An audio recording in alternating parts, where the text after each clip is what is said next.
What if you woke up one day and found yourself thrown back into the 1960s, with nothing but poverty and hunger? That's exactly what happened to Liang Tiancheng. Bad news? He was living in an era where food was scarce, resources were limited, and survival itself was a daily struggle. His wife, an educated young woman, was so hungry her face had turned pale. His 4-year-old daughter didn't even have the strength to cry anymore. They were on the brink of starvation. But then, everything changed, because Liang Tiancheng discovered something unbelievable. A modern warehouse, fully stocked with unlimited supplies, was now connected to him. Food, medicine, machinery, daily necessities, everything from the modern world, right at his fingertips. While others were desperately fighting over a single bowl of corn porridge, Liang Tiancheng casually cooked a pot of rich, fragrant braised pork. The aroma alone was enough to make the entire village go silent. People couldn't believe their eyes. Where did this man get such food, in times like these?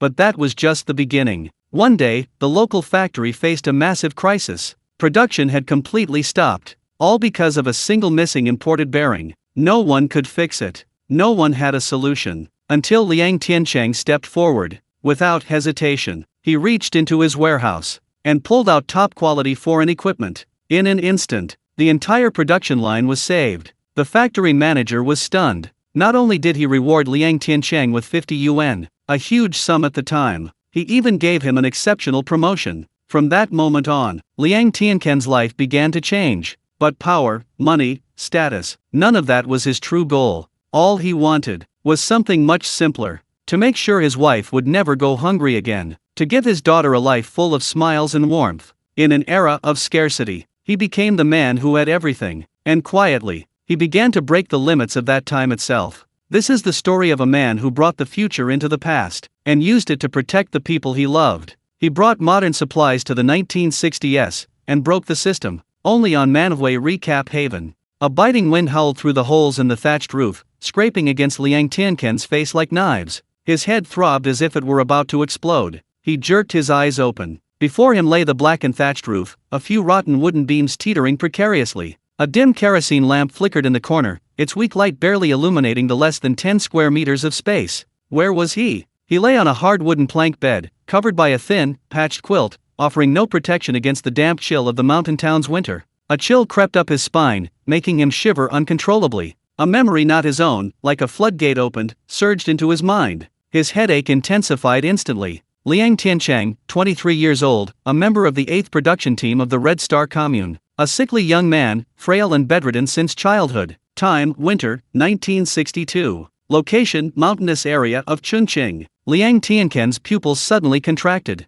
He had transmigrated. From a 21st century office worker raised in an orphanage, he had transmigrated into a sickly young man with the same name in the 1960s. Tiancheng, you're awake. A weak yet joyful voice sounded in his ear. Liang Tiancheng stiffly turned his head. A woman was kneeling beside the bed, her face sallow, her lips cracked and peeling, but her eyes shone with an astonishing brightness, fixed intently on him. This was his wife, Lu Manman. In his memory, she was a sent-down youth from the neighboring village, who, against everyone's wishes, married Liang Tiancheng, the poorest and sickest man in the village. In Lu Manman's arms, a small, thin figure was curled up. It was their daughter, Yu, only 4 years old. The little one's eyes were closed, her face blue with cold, so thin that only her large eyes remained. At this moment, hunger and cold prevented her from even crying. A family. Liang Tiancheng's heart felt as if it had been struck hard. In his past life, he was an orphan, always dreaming of having a home. Now, he had one. But this home had reached its wit's end. The rice jar in the corner was long gone, even the scraps of rice bran had been fed to the chickens, but that old hen, 2 days ago, had been sold in town by Lu Manman, tears streaming down her face, to help him change his bandages.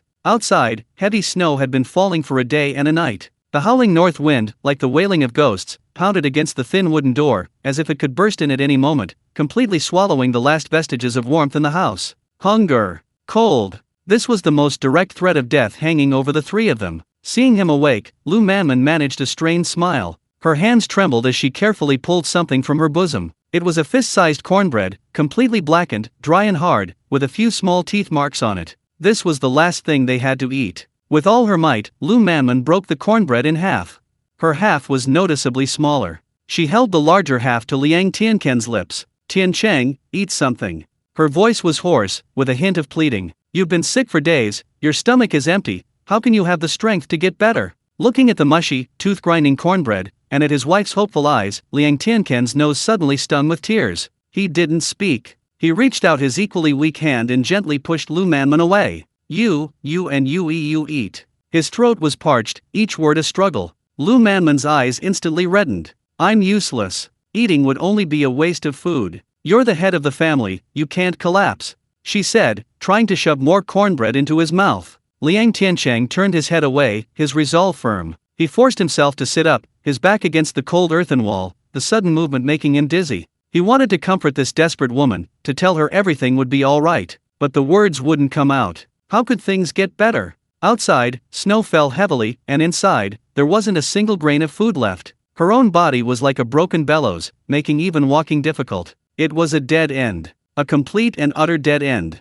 Seeing that he truly refused to eat, the light in Lu Manman's eyes dimmed. She silently withdrew her hand, looked at her daughter, who was drowsy with hunger in her arms, and felt a heart-wrenching pain. She hesitated for a moment, then brought the half-eaten cornbread to her daughter's lips. You, be good, eat a little, just a little. Perhaps smelling the food, Yu, who had been unconscious, fluttered her long eyelashes and slowly opened her eyes. What clear eyes they were! Like a mountain stream, yet veiled by hunger. She looked at the cornbread before her, her small throat moved, and she swallowed, but she didn't open her mouth. Her little head shook, and with a hand as thin as a chicken's claw, she used all her strength to push the half-eaten cornbread towards Liang Tiancheng. Daddy, eat. The little girl's voice was soft and gentle, like a feather. Daddy's sick, he needs to eat, to get better. This cornbread, passed back and forth among the three of them, exploded in Liang Tiancheng's heart like a bombshell. In his previous life, he had lived for 28 years, learning to read people's faces in the orphanage and to navigate the deceit and treachery of society.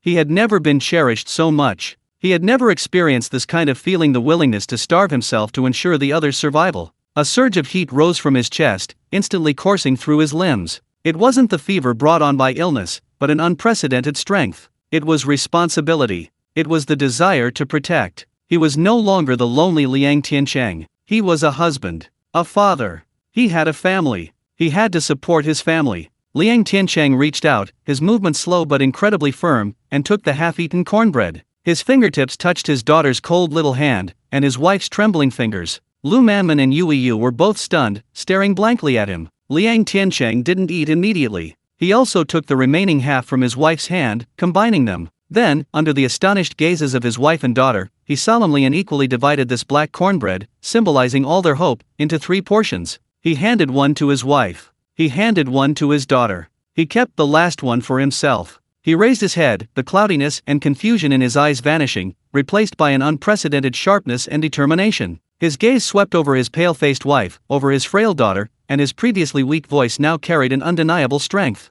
Trust me, he said, enunciating each word clearly. We won't starve. This promise, like a stabbing needle, pierced deeply into Lu Manman's heart, which had long been overwhelmed by despair. Her tears, which she could no longer hold back, rolled down her cheeks in large drops. Those weren't tears of despair, but rather, for the first time, in this endless darkness, she saw a glimmer of light. Liang Tiancheng stuffed his share of cornbread into his mouth and chewed it forcefully. The dry, hard cornbread stung his throat. Yet, he felt it was the most delicious thing he had ever eaten in both his lives. Strength was slowly returning to his body. But the promise was made. What would he do next? In this desperate situation, with snow blocking the mountains and utterly destitute, how could he possibly fulfill that promise? Just as Liang Tiancheng's mind raced, consumed by anxiety, without warning, a crystal-clear image flashed through his mind. It was a vast, bright, and impossibly clean space. Rows of tall metal shelves reached to the ceiling. The shelves were piled high with goods. Sealed packages of snow-white rice, neatly stacked stacks of golden cornmeal, barrels of clear cooking oil.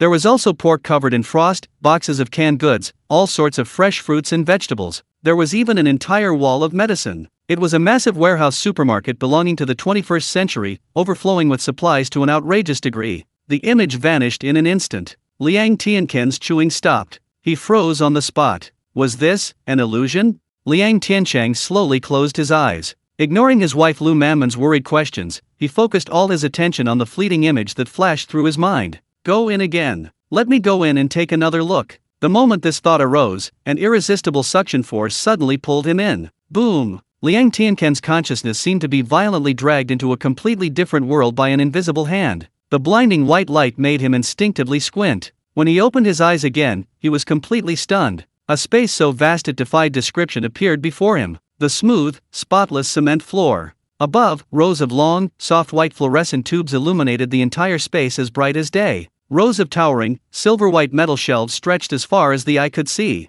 The shelves were piled high with supplies. Stacks of white woven bags, emblazoned with the words Northeast Rice, were piled high like small mountains. Next to them were bags of the same size, filled with snow-white flour and golden cornmeal. Barrels of clear rapeseed oil, bearing their labels, gleamed enticingly under the light. Further inside, a blast of cold air hit him. That was meat. A whole row of hooks hung with half pigs, their white fat and bright red lean meat making his mouth water just looking at them. There were also frozen chickens, ducks, and fish. Crates of canned luncheon meat and fruit, their packaging brightly colored, were piled up like walls. On the other side were all sorts of fresh vegetables he'd never seen before, vibrant green, still glistening with moisture. But what made his heart race the most was a glass-enclosed area in the corner. Rows of shelves were filled with small bottles and boxes, each labeled with a different substance. Amoxicillin, ibuprofen, penicillin. There was even a whole case of glucose injection. Medicine. Medicine is here. Liang Tiancheng's consciousness frantically shuttled between the shelves, his heart pounding in his chest.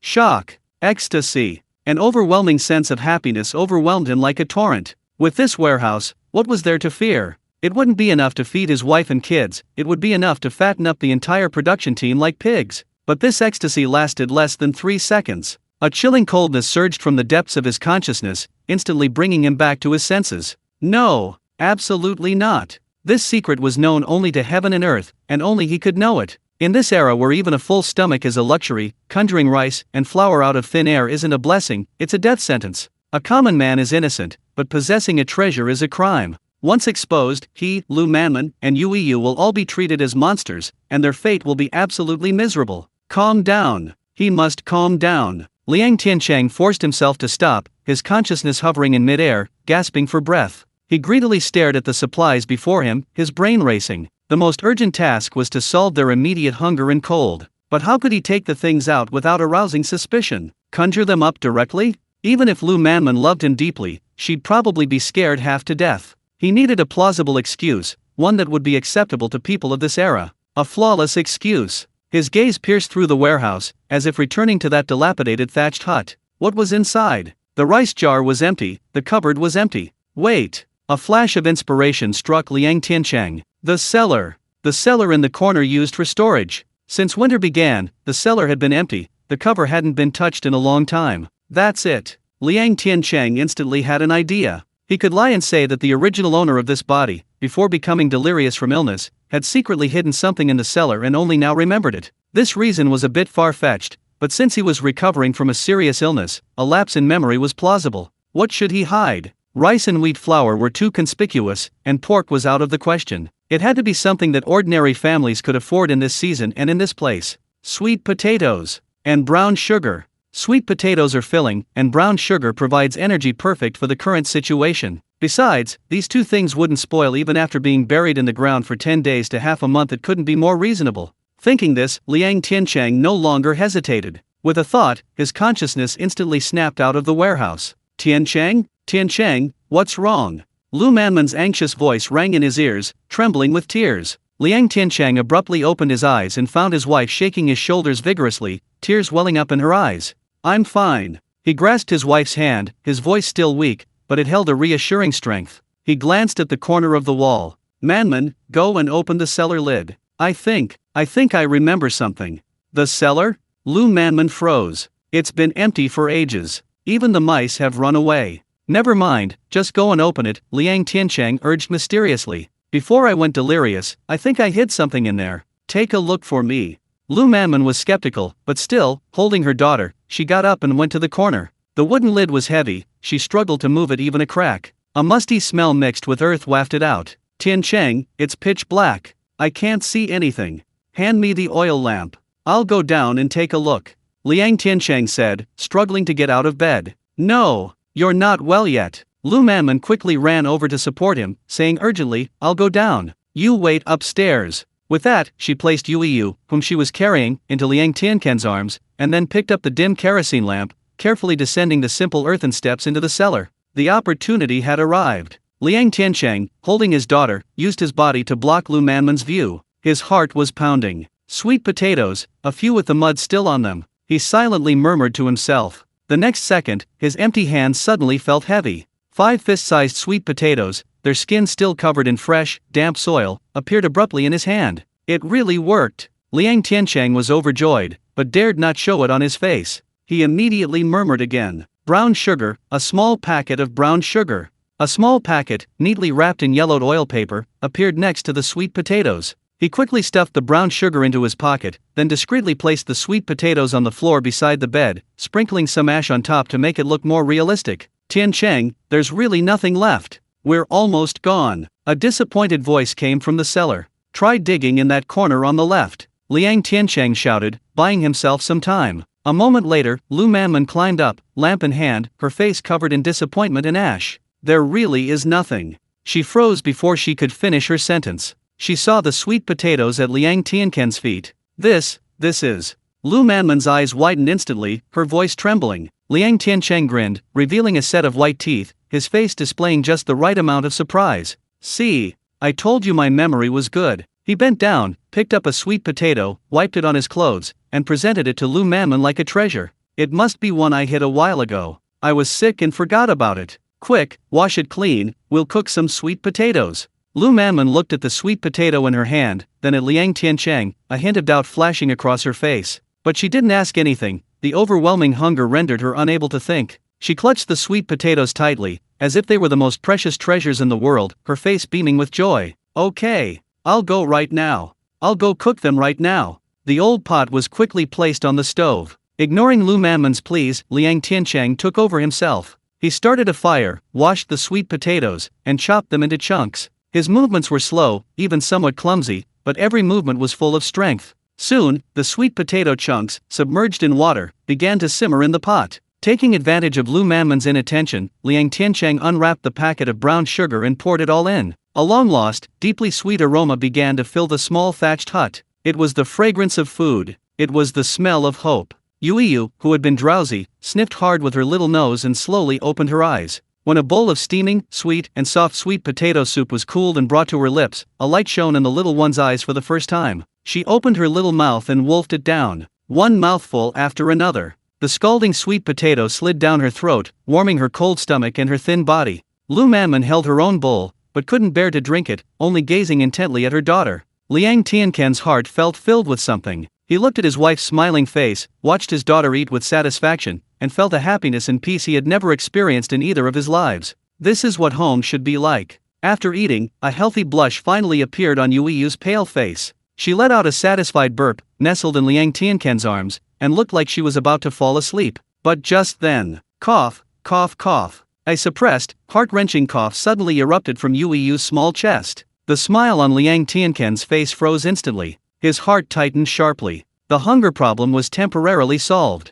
but the deadly cold and disease still hung like a sharp knife over the family's heads. Yuiyu's suppressed coughs were like tiny hammer blows, striking Liang Tiancheng's heart. A dull, painful ache. He looked at the little one in his wife Lu Manman's arms, her face, which had just regained some color from a bowl of sweet potato soup, now turning bluish from the coughing. Then he looked at Lu Manman, her old, faded cotton-padded jacket, the cotton inside clumped together, as thin as paper, easily seeped through by the wind. No, just being fed isn't enough, she'll freeze to death. He had to keep them warm first. Once this thought took hold, he couldn't suppress it any longer. Manman, Liang Tiancheng spoke, his voice much stronger than yesterday. Don't worry, I remember. Before I got sick, I think I took apart an old quilt. The cotton should still be stuffed in some corner. Again, I remember. Lu Manman was startled, a hint of trust, unnoticed even by herself, appearing in her eyes as she looked at her husband. Those life-saving sweet potatoes from yesterday, he was the one he remembered. Really? Where? She asked urgently, her voice trembling with hope.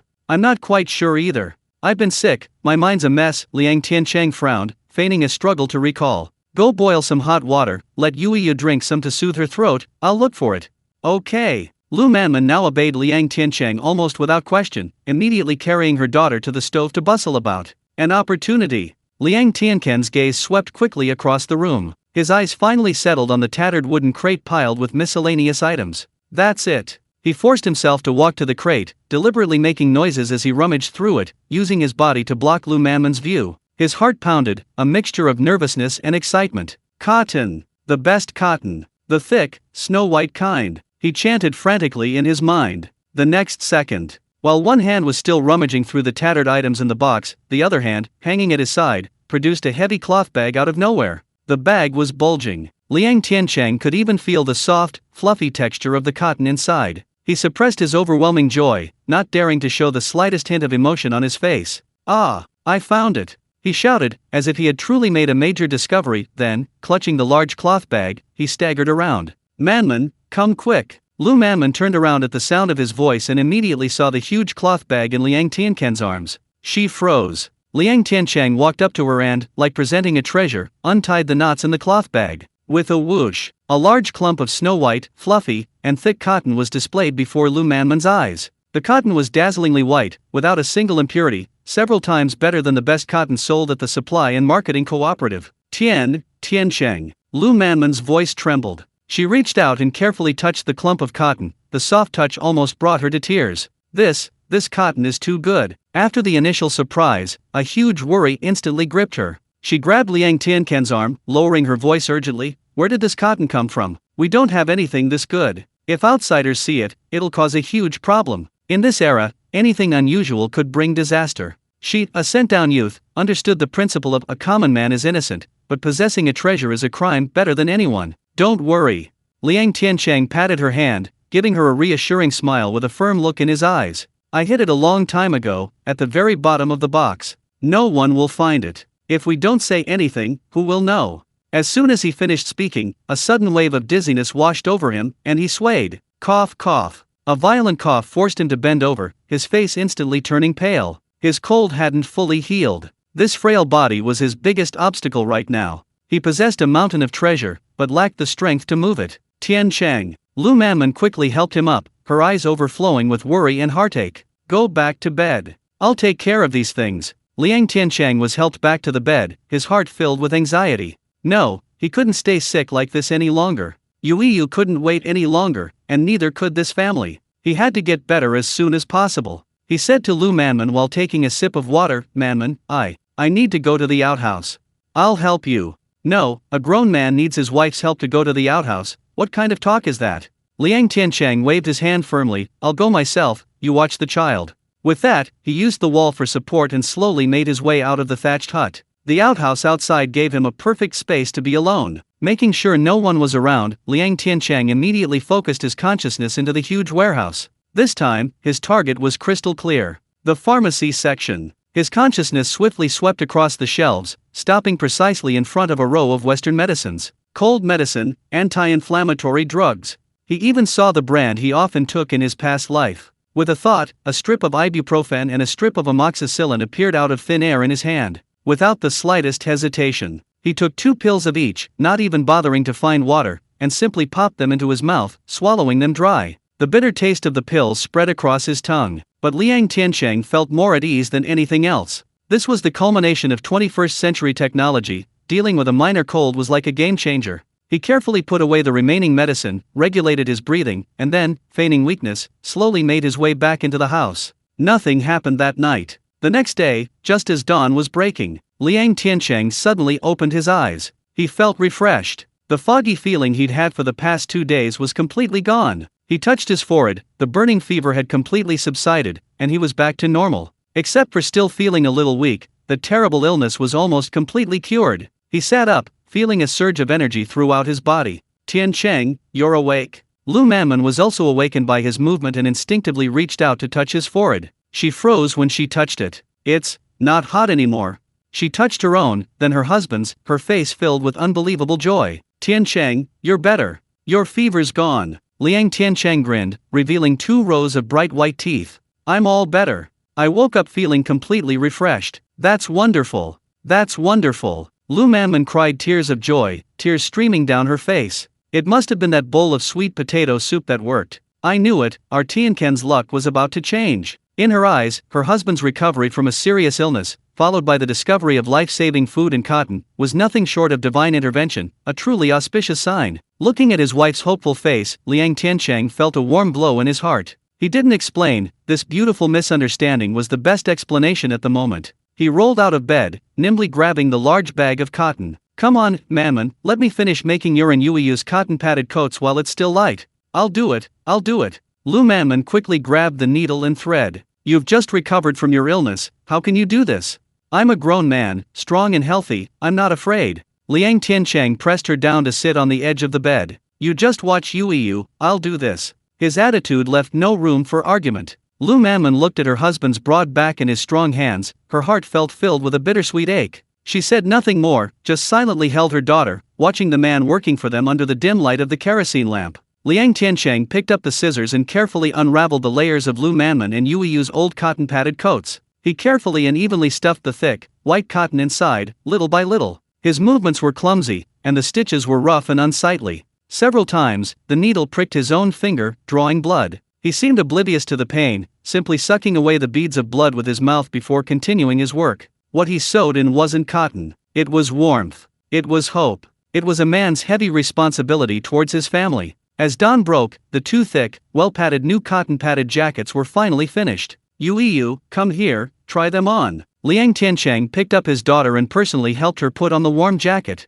The padded jacket, bulging and bulky, looked somewhat comical on Yu's small frame, but the little one didn't care at all. An unprecedented, warm feeling completely enveloped her small body. The chill that seemed to seep from her very bones was dispelled for the first time. Daddy, it's so warm. A genuinely happy smile appeared on Yu's little face, the first one she had shown in days. She stopped shivering, and even took a few steps in the small room, giggling. Lu Manman put on her own coat. The thick, heavy cotton-padded jacket pressed against her body, bringing her an unprecedented sense of security. She touched the warm coat, watched her daughter running around the room, and then looked at her husband, whose face was weary, but whose eyes shone with an astonishing light. At that moment, her heart, long numbed by hunger and cold, came alive again. Her man hadn't fallen. He stood up. Like a mountain, it once again provided shelter for this family. Looking at this heartwarming scene, Liang Tiancheng felt a surge of immense satisfaction. But he knew this was only the first step. The family's sweet potatoes wouldn't last long. They couldn't keep claiming they'd found them in the cellar or at the bottom of boxes every time, could they? Once was luck, twice was coincidence, but 3 times would be a death sentence. They had to find a sustainable, openly legitimate source for these supplies. His gaze pierced through the hole in the thatched hut and fell upon the view outside the window. Outside lay endless, snow-capped mountains. In this time of famine, mountains were dangerous, even deadly. But in Liang Tiancheng's eyes, this mountain that had sealed off the village had now become an inexhaustible treasure trove. The thatched hut was warm, but she was still weak. A new cotton-padded coat wrapped around her body shielded her from the biting wind, but couldn't stop the depletion caused by prolonged hunger. Lu Manman's face remained sallow, and although Yu's little face had regained some color, she was still heartbreakingly thin. Liang Tiancheng saw all of this. Sweet potatoes and sugar water alone weren't enough. Having gone for days without any oil, her body simply couldn't take it. She needed some meat. Once this thought arose, it took root and sprouted wildly in his mind. He put down the bowl he was holding, looked at Lu Manman wiping Yu's mouth, and spoke calmly but firmly. Manman, I'm going to go into the mountains. Lu Manman paused. Go into the mountains and set some traps, bring back some meat for you and the two of you to treat yourselves.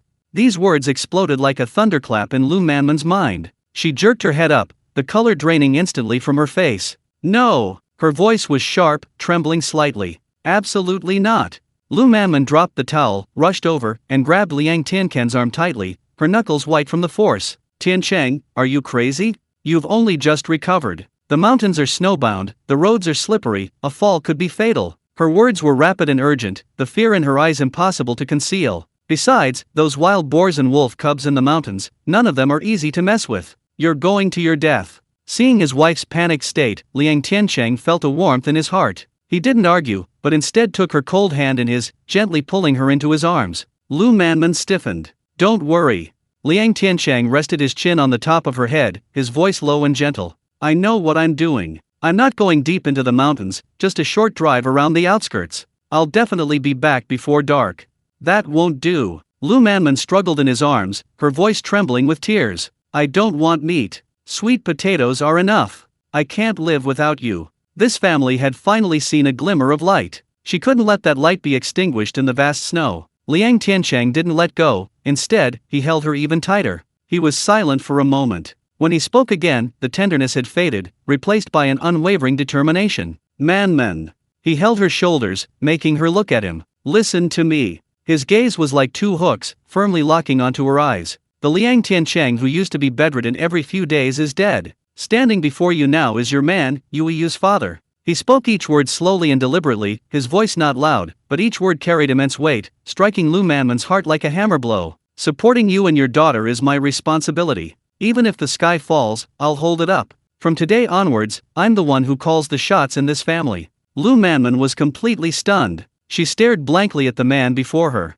His face was still that familiar face, but the light in his eyes was something she had never seen before. It was a powerful, confident, even domineering light, like a towering mountain suddenly rising from the ground, blocking their path. All the fear and panic seemed insignificant before this mountain. Her heart inexplicably calmed down. Tears, however, flowed uncontrollably. This time, it wasn't from fear, but from an unprecedented sense of peace. Liang Tiancheng raised his hand and gently wiped away her tears with his rough fingertips. Wait for me at home. I told you, we won't starve. With that, he released her hand and turned to leave. Where are you going? Lu Manman asked instinctively. To my parents' room, to borrow a machete and rope.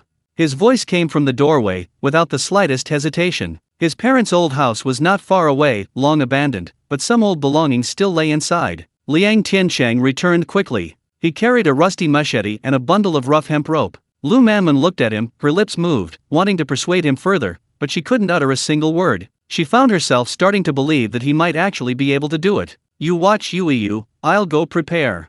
Liang Tiancheng said, walking to the corner of the room, his back to Lu Manman, and began organizing the tools. Now! He crouched down, perfectly blocking his wife's view with his body. A thought flashed through his mind. His consciousness instantly sank into the huge warehouse. This time, he didn't look at the rice and flour, but instead floated straight to the hardware section. A brand new roll of steel wire, gleaming with a cold metallic sheen. A heavy pair of pliers. Come out! He silently chanted. The next second, these two items appeared out of thin air in his hands, hanging at his sides. The cold touch sent a jolt through him. He swiftly concealed the wire rope and pliers within the pile of hemp rope in front of him, the entire process taking no more than 3 seconds. Having done this, he straightened up, pretending to tidy up. He picked up the bundle of rough hemp rope, his brow furrowing almost imperceptibly. This kind of rope had poor toughness, easily broken by wild animals, and was too large a target, offering extremely poor concealment. It might be fine for dealing with a few rabbits, but trying to lasso a larger creature was simply a pipe dream.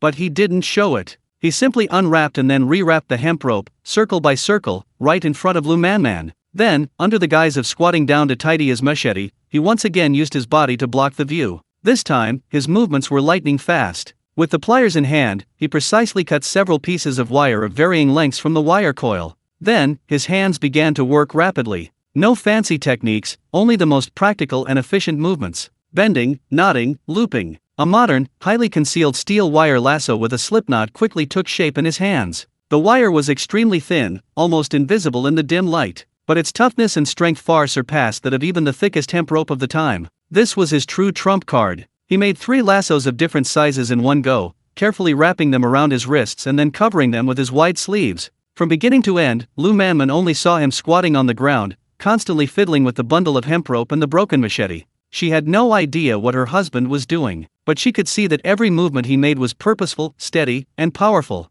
He was no longer the sickly man who could barely walk. He was like a seasoned hunter, making final preparations for a hunt he was determined to succeed. Lu Manman held her daughter, watching quietly. The worry in her eyes had unconsciously transformed into complete trust and a hint of admiration. This man, it seemed, had become her pillar of support overnight. The next day, just as dawn was breaking, Liang Tiancheng woke up. He quietly dressed, gently covering his sleeping wife and daughter with the 2 thick cotton-padded coats. Then, he picked up the machete from the corner, tucked it behind his waist, and checked the steel wire noose on his wrist. Everything was ready. He pushed open the creaking wooden door. A gust of cold wind, mixed with snowflakes, rushed in. The world outside was a blanket of white. The endless mountain ranges, like a slumbering beast, lay prostrate on the horizon, mysterious and dangerous. Tiancheng. A sleepy voice came from behind him. Liang Tiancheng turned around. His wife, who had woken up some time earlier, was holding their daughter, standing by the bed, looking at him with worry. Liang Tiancheng grinned at her, revealing 2 rows of bright white teeth. He didn't speak, but mouthed 2 words to her. Trust me. With that, he turned and, without a trace of hesitation, strode into the vast snowstorm. The wooden door slammed shut softly in the cold wind. Lu Manman, still holding her daughter, hurried to the door and peered through the crack. That tall figure, with each step sinking into the snow, resolutely walked towards the mountain that had swallowed countless lives. His figure was quickly swallowed up by the wind and snow. The snow in the mountains was thicker than in the yard, each step sent icy snowflakes filling his trousers, reaching above his knees. The biting wind, like icy knives, scraped against Liang Tiancheng's face, burning with pain. But a fire burned in his heart. He didn't wander aimlessly. The memories of this body unfolded in his mind like a map. Where were the rabbit burrows? Where were the pheasant trails, all as clear as if he'd walked them yesterday? Just as he bent down to part a clump of snow-laden bushes, carefully examining the tracks in the snow, a hoarse voice suddenly came from behind. "Hey, isn't this Liang Wei?" Liang Tiancheng's heart skipped a beat, and he straightened up abruptly. Not far away, a tall, thin man wrapped in a tattered sheepskin coat was walking towards him. It was Zhao Laozi from the village, a renowned hunting expert. Old Zhao sized Liang Tiancheng up and down, his eyes full of mockery. "You sickly weakling, why aren't you lying in bed, coming to these mountains to die?" He waved his empty hands. "Even an old hand like me came up empty-handed today. What makes you think you can?" Liang Tiancheng's heart sank, but he forced a weak smile. "Just trying my luck." Old Zhao scoffed, spitting into the snow. "Trying your luck? I think you're trying to catch the Grim Reaper. Go back home already, don't freeze to death here, and your pretty wife will have to collect your corpse."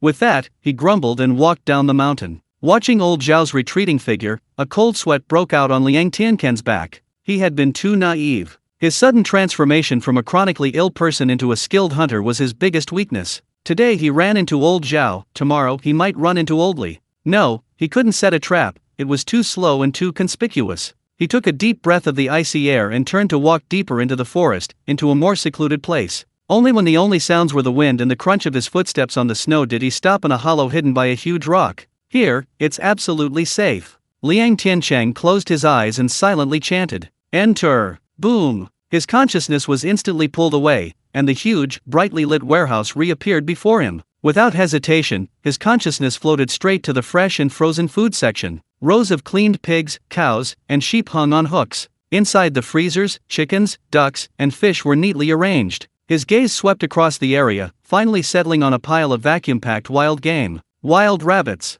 Each rabbit was skinned, gutted, and wrapped tightly in plastic wrap. The glistening white meat was incredibly tempting. On a whim, he picked out the biggest and fattest one. "Come out." The next second, Liang Tiancheng snapped his eyes open, returning to the reality of the icy, snowy landscape. A heavy package appeared out of nowhere in his hand. He quickly tore open the plastic wrap, and a rabbit weighing at least 7 or 8 pounds, dripping with fat, appeared in his grasp. Success! Liang Tiancheng suppressed his elation. He knew this was only the first step. Carrying such a clean rabbit back home, without a trace of blood or skin, would inevitably arouse suspicion if seen by others. He grabbed the rabbit, wrapped it tightly in clean snow, and then tied it up with some dry grass. He'd just carry it back like that. He couldn't worry about anything else. His wife and daughter were still hungry. If the snow melted and someone saw him, he could make up 2 excuses: that his skills were poor and he'd ruined the rabbit's skin, so he hadn't taken it, and that he'd washed all the blood off with snow. But that wasn't enough. He couldn't go back so energetically. He had to act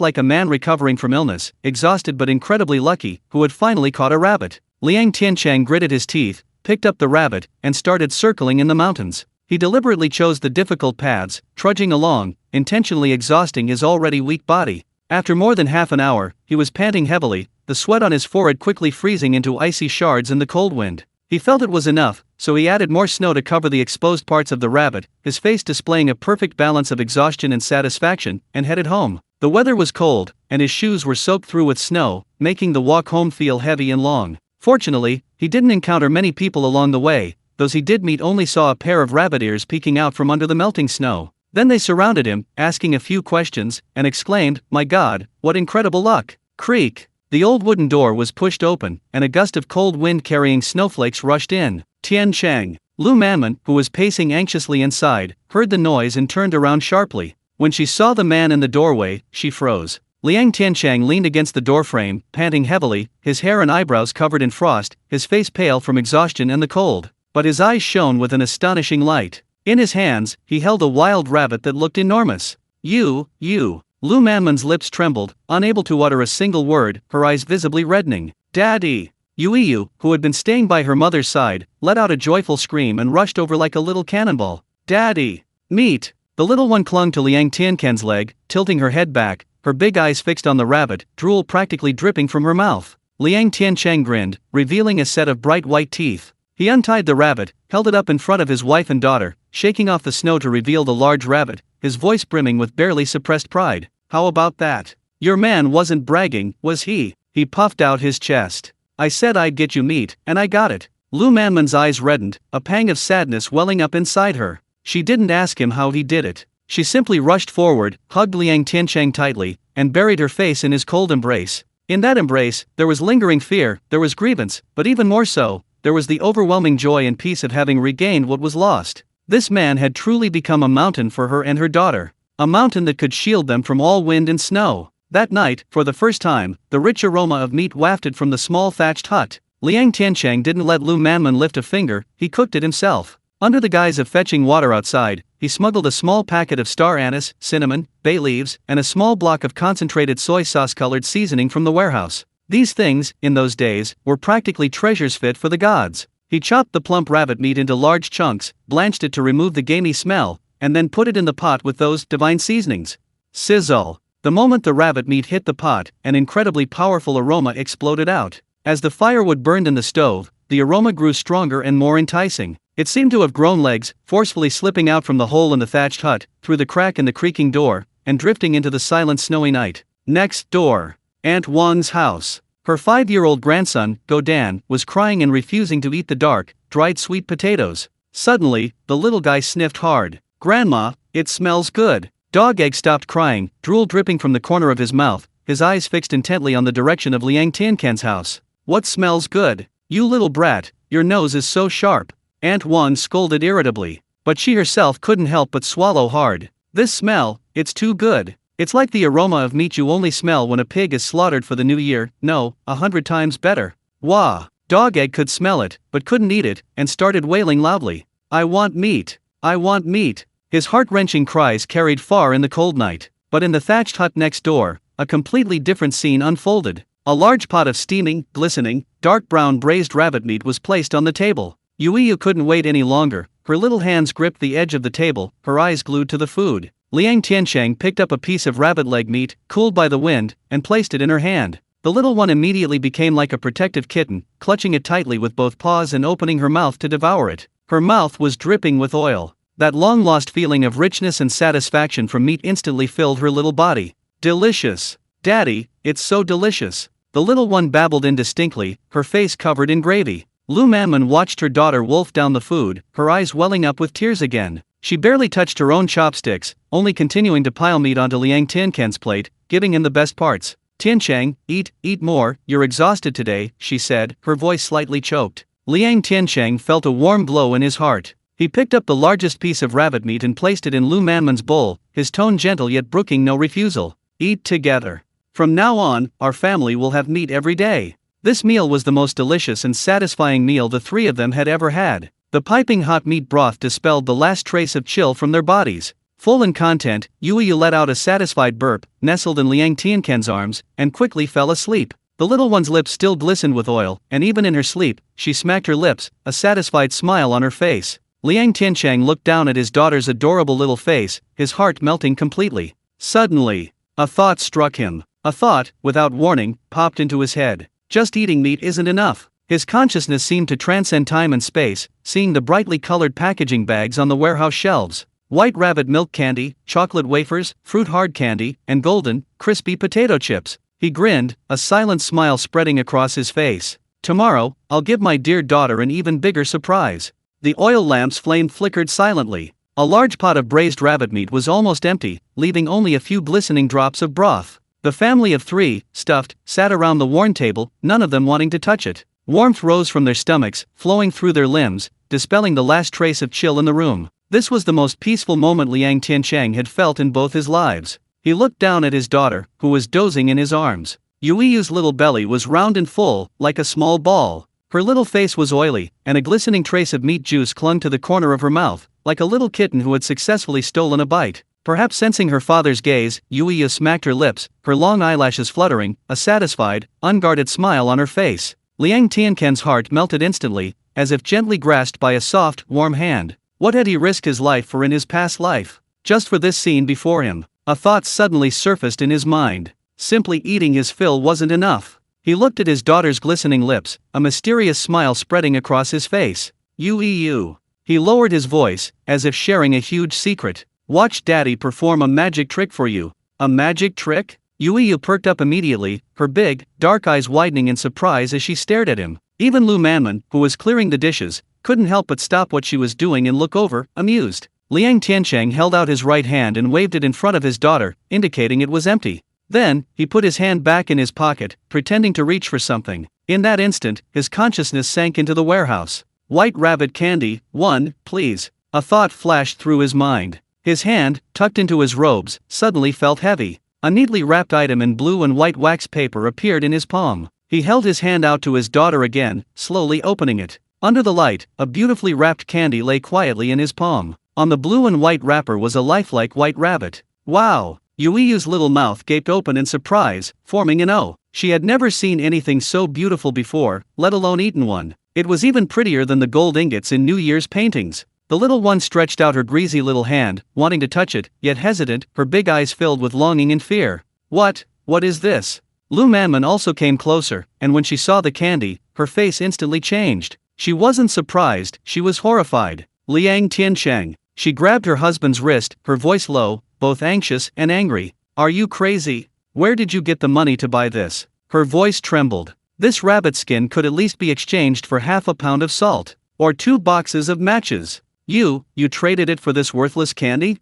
In her eyes, this was an outrageous and unforgivable act of waste. This family had just begun to see a glimmer of hope. How could he dare to squander it like this? Liang Tiancheng let her hold it, his face showing no impatience. He knew she wasn't worried about the money, she was terrified of poverty. He took his wife's cold hand in his own, patted it gently, and gave her a reassuring look. Listen to me, he said. His voice wasn't loud, but it carried a convincing strength. Today I went to the supply and marketing cooperative to sell my fur. The buyer saw that my rabbit pelt was big, undamaged, and in excellent condition, and he was very pleased. He gave me this extra piece of candy as a bonus, without charging me. This excuse was one he had prepared long ago. It was plausible and flawless. Really? Lu Manman was skeptical, but her grip on his hand noticeably loosened. Liang Tiancheng didn't explain further. He carefully picked up the candy with his other hand. Rip! He peeled back the beautiful wrapper in front of his daughter. A rich, irresistible milky aroma instantly filled the small thatched hut. Yuiyu sniffed hard with her little nose, her throat involuntarily moving as she swallowed a large mouthful of saliva. A round, milky white candy, held between 2 fingers by Liang Tiancheng, was brought to his daughter's lips. Come on, Yuiyu, open your mouth. This is a milk candy, for our good daughter.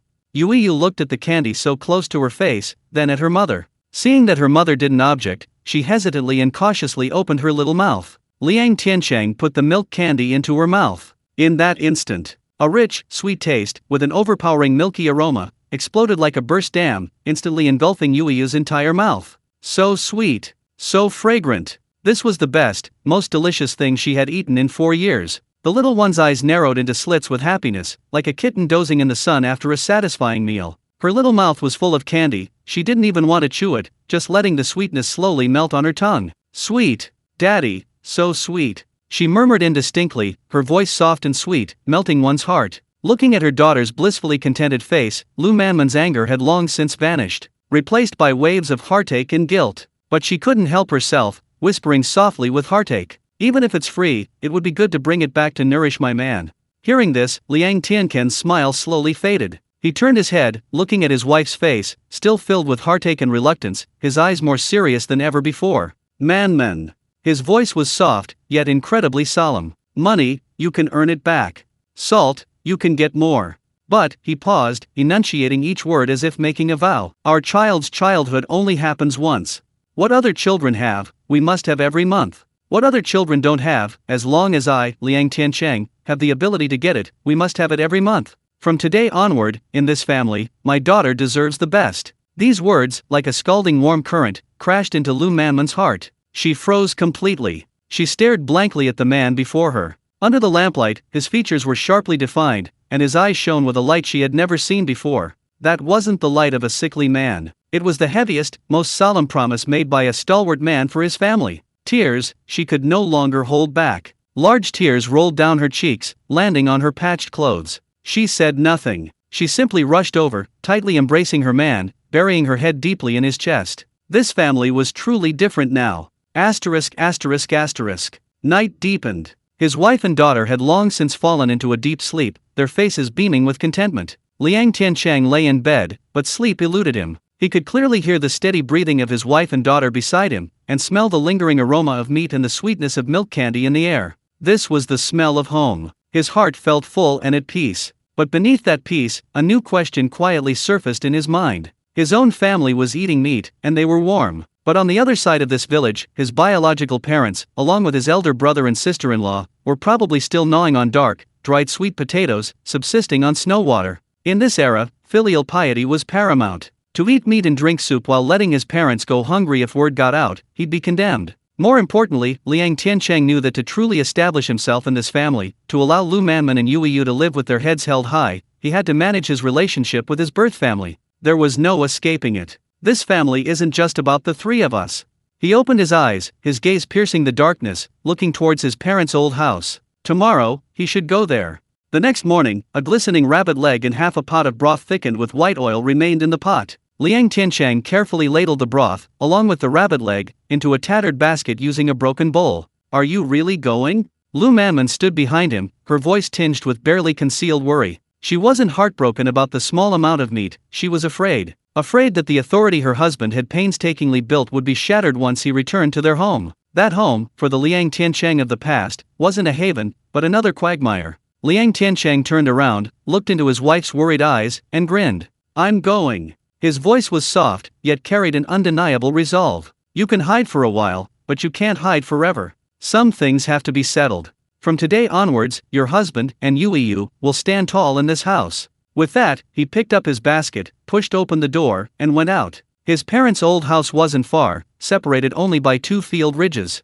It was much larger than Liang Tiancheng's, but even more dilapidated. Before he even reached the door, he could hear sighs coming from inside. Liang Tiancheng pushed open the slightly ajar wooden door. The room was dimly lit, and a musty, impoverished smell wafted out. His father, Liang Dahai, squatted in the corner, puffing on his pipe, his brow furrowed. His mother, Wang Xiaolan, sat by the stove, holding an empty rice bag, turning it over and over, her eyes red-rimmed. Dad, Mom. Liang Tiancheng called out. The elderly couple looked up sharply, stunned to see it was him. Tiancheng? You're better. Wang Xiaolan dropped the rice sack and rushed over, grabbing her son's arm and scrutinizing him from head to toe, her cloudy eyes filled with astonishment. Was this still her sickly son, who was bedridden every few days and looked like he could be blown away by a breeze? It had only been a few days, but he looked like a completely different person. His complexion was still a little pale, but his eyes were bright, his back was straight, and he exuded a vitality he had never shown before. Before Liang Tiancheng could answer, the curtain to the inner room was lifted, and 2 people emerged.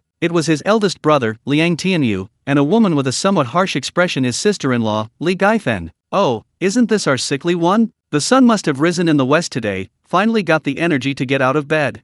Li Gaifen's words were sharp and piercing, like needles. She immediately noticed the basket Liang Tiancheng was carrying, a sneer on her lips, and said sarcastically, What's this? Out of rice again, coming to your parents to beg? Let me tell you, we're almost starving ourselves, we don't have a single grain for you. These words instantly froze the atmosphere in the room. Wang Xiaolan's face flushed red, she wanted to scold her daughter-in-law, but dared not. Liang Tianyu glared fiercely at his wife, his voice gruff, Tiancheng, don't listen to her, you. He was interrupted by Liang Tiancheng raising his hand before he could finish. Liang Tiancheng showed no anger whatsoever. He simply looked calmly at his sister-in-law, then, in front of everyone, gently placed the basket he was carrying on the dilapidated 8-immortal table in the main room. He didn't speak, but simply reached out and lifted the tattered cloth covering it. Instantly, a rich, overpowering aroma of meat burst forth from the basket, domineeringly filling the entire room. On the table, in a broken bowl, half filled with slurred meat broth, and on top of the broth lay a large, glistening, and plump rabbit leg.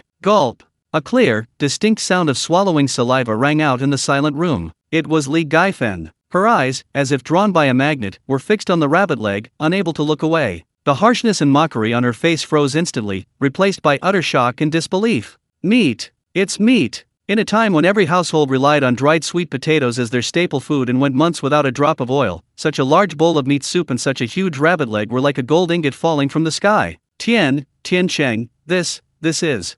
The elderly mother, Wang Xiaolan, trembled, pointing at the bowl of meat, unable to finish her sentence. Liang Tiancheng smiled. He pulled up a stool and sat down casually, his tone as relaxed as if he were discussing a trivial matter. I was lucky a couple of days ago. I set some traps in the mountains and caught a rabbit. Manman and Yu have already eaten. This is specially for you, Mom and Dad. He paused, then turned to his eldest brother and sister-in-law, who were staring in disbelief, and warmly invited them. Brother, sister-in-law, don't stand there. Heat it up, and let's all have a taste. His attitude was natural and open. There was not a trace of ostentation. It was as if the meat delivered wasn't a life-saving gift, but rather a handful of ordinary vegetables. But the more ordinary it was, the greater the shock to the Liang family. Hey, good. Liang Tiancheng was the first to react. His dark face was filled with excitement as he strode over, carefully picking up the bowl of meat as if it were a sacred object. Gaifen, what are you standing there for? Go and start the fire, he yelled at his wife. Li Gaifen snapped out of her daze, her face turning pale by turns, but the irresistible aroma of the meat rendered her speechless. She ran towards the stove as fast as lightning. Soon, the water in the pot boiled. As the bowl of broth was poured into the pot, the instant it heated up, a sizzling sound erupted, releasing an aroma 10 times stronger than before. The entire house was completely enveloped by that heavenly aroma. Liang Dahai's pipe fell to the ground with a thud. Wang Xiaolan kept wiping away tears, muttering repeatedly, "My son is successful, my son is successful." Li Gaifen sat by the pot, sniffing hard, her eyes glued to the bubbling meat, her mouth practically watering the stove. The broth was quickly divided into 4 bowls. Liang Tiancheng refused. He said he had already eaten at home. The elderly couple held their bowls, their hands trembling. Wang Xiaolan first picked up the largest piece of meat, trembling as she held it to Liang Tiancheng's lips. "Tiancheng, eat this. You've just recovered, you need to nourish yourself." "Mom, I really have eaten." Liang Tiancheng smiled and pushed it back. "You too eat. If you want more later, I'll get you some." "Later, more." Wang Xiaolan was stunned. "Yes," Liang Tiancheng said firmly, his voice not loud, but carrying a convincing strength. The elderly couple exchanged a glance, their excitement no longer concealed. They lowered their heads and took a sip of the soup. The piping hot, delicious meat soup entered their throats. That long-lost, bone-warming taste made the 2 old people sigh with comfort, tears streaming down their faces. Liang Tiancheng ate meat and drank soup with gusto, his mouth greasy, and patted Liang Tiancheng on the shoulder, praising him indistinctly. Good brother. You're more capable than me." The biggest change was in Li Gaifen. She held her bowl carefully, drinking each sip as if savoring fine wine. After finishing the soup, she licked the bowl clean before reluctantly putting it down. When she looked at Liang Tiancheng again, the harshness and suspicion on her face had vanished without a trace. In its place was an almost fawning enthusiasm that she herself didn't realize. "Oh, Tiancheng, look at you, sitting here for ages without even a sip of water." As she spoke, she deftly poured a bowl of hot water and personally brought it to Liang Tiancheng. "Here, have some water to soothe your throat. You've just recovered from a serious illness, you must take care of yourself, don't overexert yourself."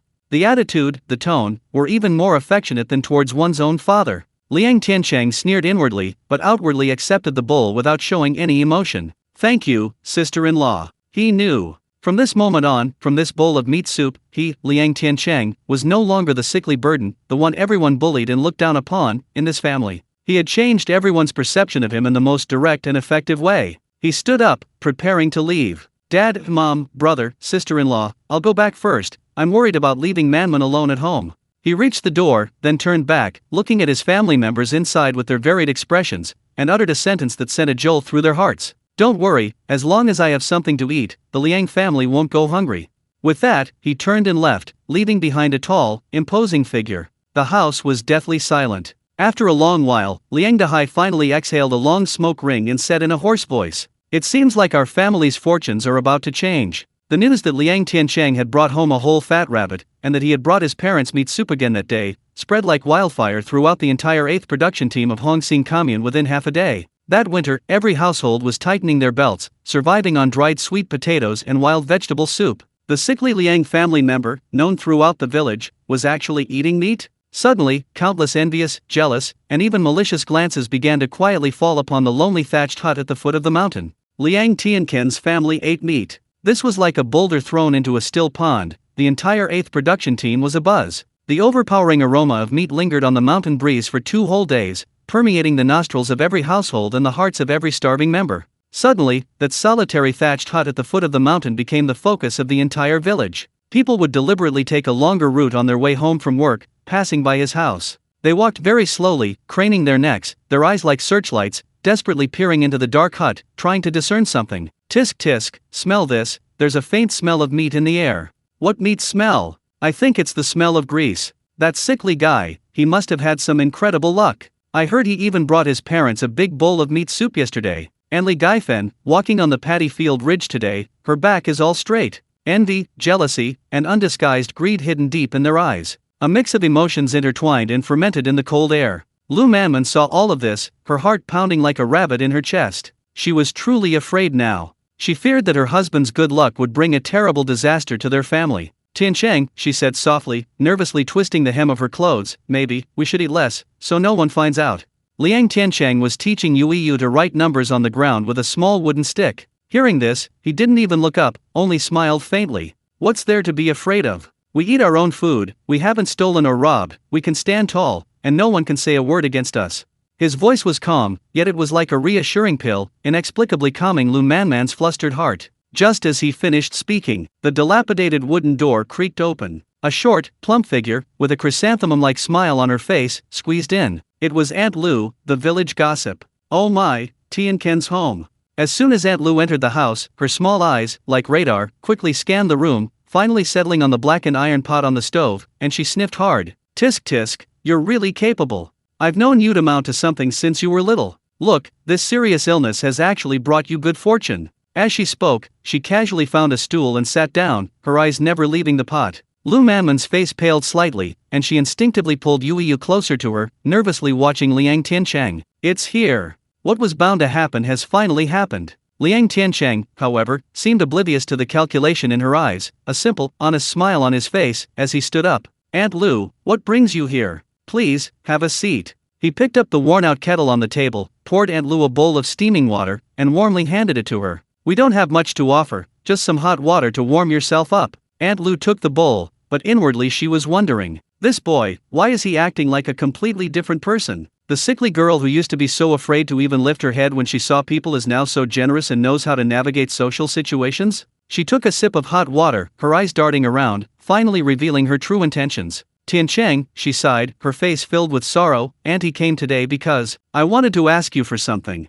Look, my little grandson hasn't had a proper meal in days. Yesterday, he smelled the aroma of your meat and rolled on the floor, crying all night, and nothing I did could soothe him. She wiped her eyes, which hadn't actually produced any tears, with her voice trembling with emotion. Auntie knows you're not having an easy time either, but the child is just so pitiful. Please, just give him some meat broth, or even a bone so he can lick it when he gets home. Just, have pity on us, a widow and her child. The air in the room seemed to freeze at these words. Lu Manman's nails dug deeply into her palms. This was classic moral blackmail. If they gave in this time, what about next time? The Jiang family would come asking for it, the Li family would come asking for it, the whole village would come asking for it. Would this family still be able to live together? But if they didn't give in, within half a day, Liang Tiancheng's bad reputation as heartless rich man and unfilial would spread throughout the entire commune. Lu Manman's heart was in her throat, and she looked at her husband for help. The smile on Liang Tiancheng's face slowly faded. He didn't answer immediately, but sighed heavily, his face showing an expression even more distressed than Aunt Liu's.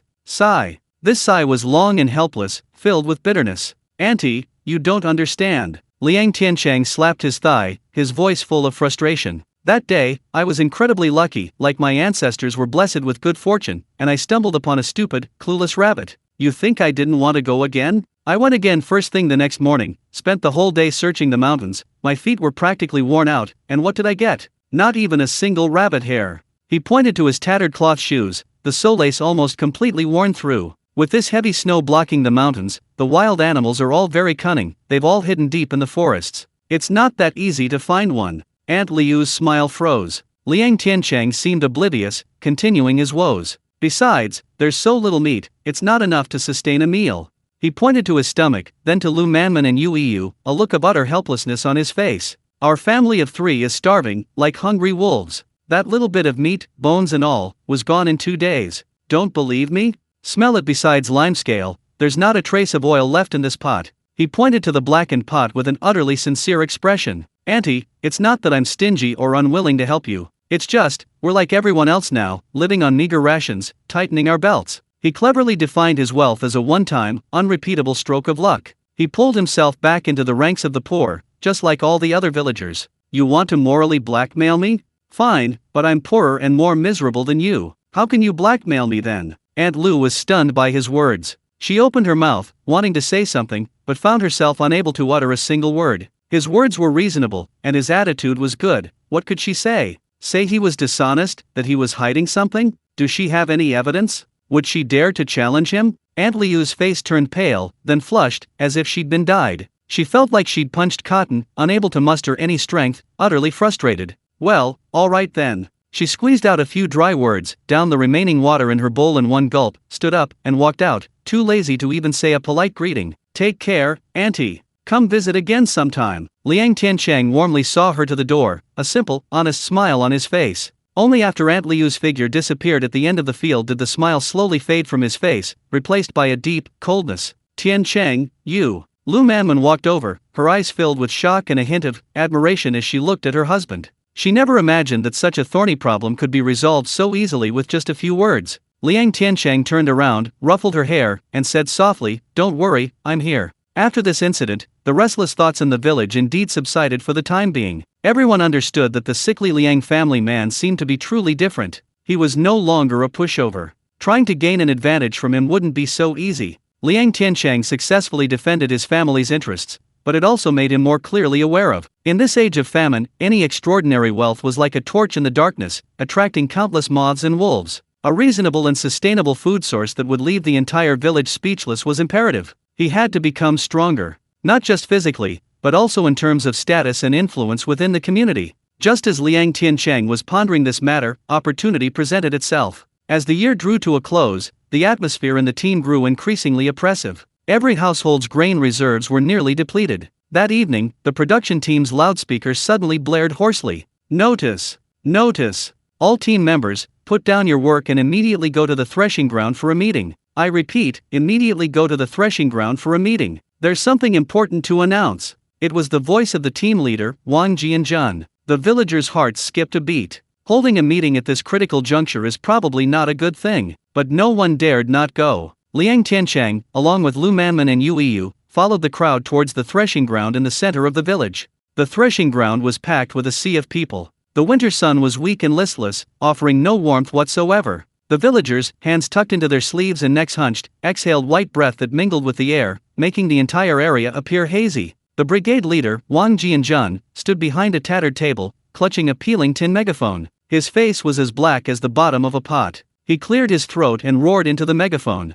Folks, I've called you all here today to announce something crucial that will determine whether any of us can have a good new year. He paused, his gaze sharp as a knife, sweeping across every anxious and bewildered face below. We just received an urgent notice from the commune, requiring all production teams to immediately organize manpower and rush to repair the irrigation canal at Laniwan before the spring thaw. This is a death order. Wang Jianjun's voice, amplified by a tin loudspeaker, became shrill and piercing, making everyone's ears ring. Whoever contributes will be paid work points. Once the project is completed, the commune will directly use grain to offset the work points. The more you work, the more you get. If any team dares to slack off and delay spring planting, then the entire team can forget about their food rations for this year. Boom! These words were like a bucket of cold water poured into a boiling oil pan, instantly igniting an uproar in the entire threshing ground. What? Repairing irrigation ditches in winter? Good heavens! The water in that muddy ditch freezes solid in winter. Your bones would freeze if you went in. Is this work for humans? We always start construction in the spring.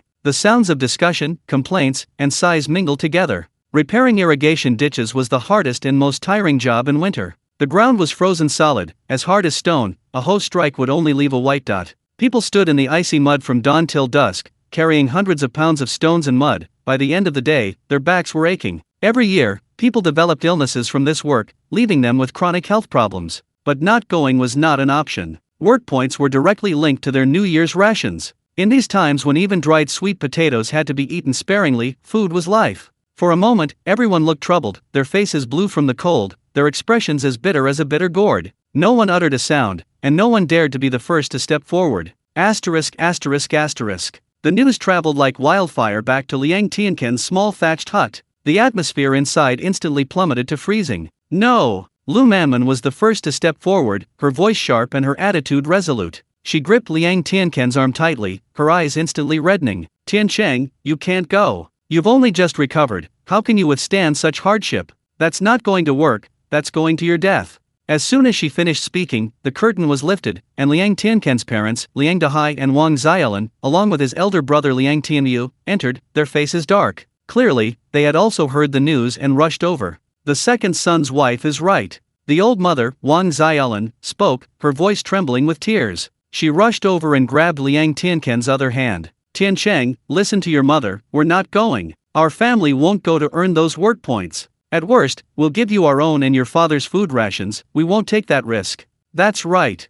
Liang Dahai squatted by the door, took a deep drag on his pipe, and said in a muffled voice, you barely escaped with your life, we can't let you die from this again. The family's attitude was more unified than ever before. They would rather go hungry themselves than let Liang Tiancheng risk his life again. This family had finally seen a glimmer of hope, and no one wanted that light to be extinguished again. Looking at his family members surrounding him, their faces filled with anxiety and worry, Liang Tiancheng felt a warmth in his heart. He didn't rush to argue. He simply reached out and gently patted his wife's cold hand, then looked reassuringly at his mother. Then, he spoke calmly. Dad, Mom, Manman, listen to me. His voice wasn't loud, but it seemed to possess a strange power, instantly silencing the previously noisy room. All eyes were on him. Hunting, can we do it forever?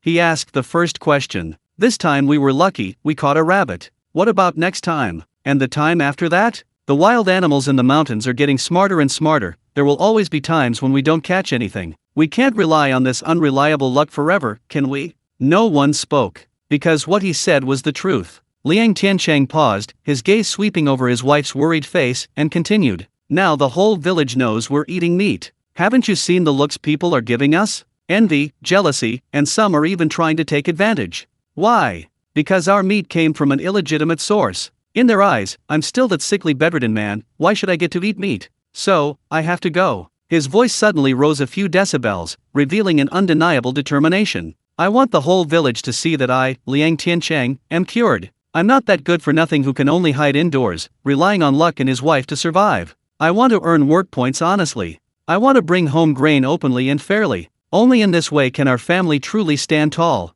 Only then will you and you be able to go out without being gossiped about. His words, each one like a heavy hammer, struck Lu Manman and the elderly couple's hearts. They were stunned. They stared blankly at Liang Tiancheng before them. He stood ramrod straight, his eyes sharp, and the confidence and responsibility he exuded made them feel both unfamiliar and incredibly reassured. But, your health, Wang Xiaolan was still worried, her voice pleading. Mom, don't worry. Liang Tiancheng's tone softened, a confident smile appearing on his face. I know my own body. I promise you, I will never push myself. I will rest when I'm tired, and I will never risk my life. You must believe me. The Liang Tiancheng of the past is dead. The man standing here now is the one who can hold up the sky for this family. The house was deathly silent. Only the crackling of the firewood burning in the stove remained. Looking at her husband, at his strikingly bright eyes, Lu Manman's defenses crumbled little by little. She found herself unable to refute him, because she knew he was right. And she believed him. From the moment he brought home the first rabbit, from the moment he conjured the first piece of candy for her daughter, she had unconditionally trusted him.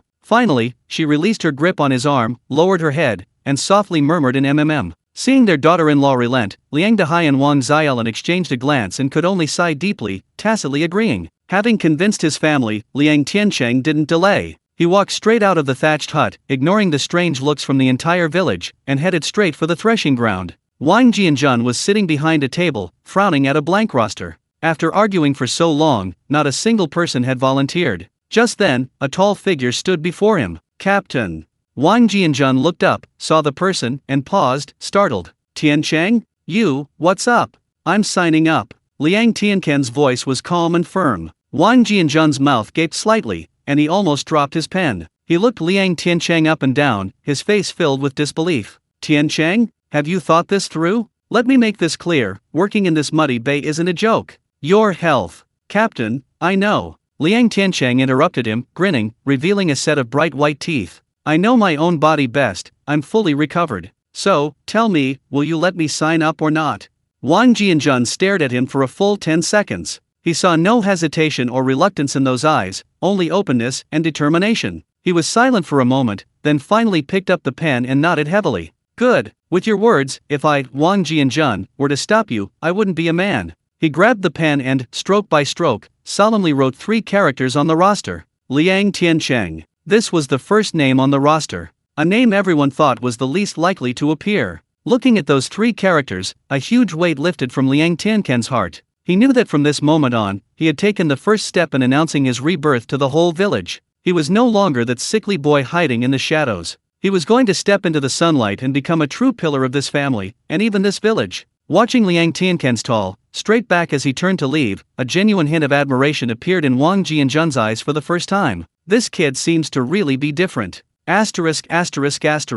Night deepened. In the thatched hut, his wife and daughter were already fast asleep, their breathing even. Liang Tiancheng lay on the bed, his eyes shining surprisingly brightly in the darkness. Registering was only the first step. The real battle would begin tomorrow. He knew very well that with his current physical condition, trying to endure that kind of high-intensity manual labor was nothing short of a pipe dream. He couldn't lose. He couldn't fall. Therefore, he needed some special preparation. He silently sat up and gently tucked the blankets around his wife and daughter. Then, he walked to the corner of the room, sat cross-legged, and slowly closed his eyes. Enter. His consciousness was instantly withdrawn. When he opened his eyes again, he was already in that enormous, brightly lit warehouse, overflowing with supplies beyond belief. This time, his goal was crystal clear. He didn't look at the rice and flour, nor at the medicines and supplements. His consciousness traversed rows of shelves, finally hovering over an area he had never paid close attention to before. There, various items, gleaming with metallic and technological sheen, were displayed. What he was looking for was something that would allow him to become a true monster on the construction site. Night fell completely. Inside the thatched hut, the oil lamp's flame had long since gone out. Lu Manman and Yu Yu slept in each other's arms, their breathing even and steady, a hint of contentment even playing on their lips. Newly made cotton-padded coats covered them, keeping out the cold. Liang Tiancheng lay on the wooden plank bed, his eyes shining brightly in the darkness. He wasn't asleep. He could clearly hear the howling wind whipping through the thatched roof outside, a sound like the howl of a hungry wolf. Tomorrow, he would be going to that muddy bay, considered by everyone to be a death trap. He couldn't lose. He couldn't fall. He silently sat up, gently tucking the blankets around his wife and daughter. Then, he went to the most inconspicuous corner of the room, sat cross-legged, and slowly closed his eyes. Go! Boom! His consciousness felt as if it had been violently ripped from his body by an invisible hand, instantly transported to another world. After the blinding white light, he found himself in a massive, brightly lit, impossibly clean super warehouse. This was his personal divine realm. This time, Liang Tiancheng didn't hesitate, his goal was crystal clear.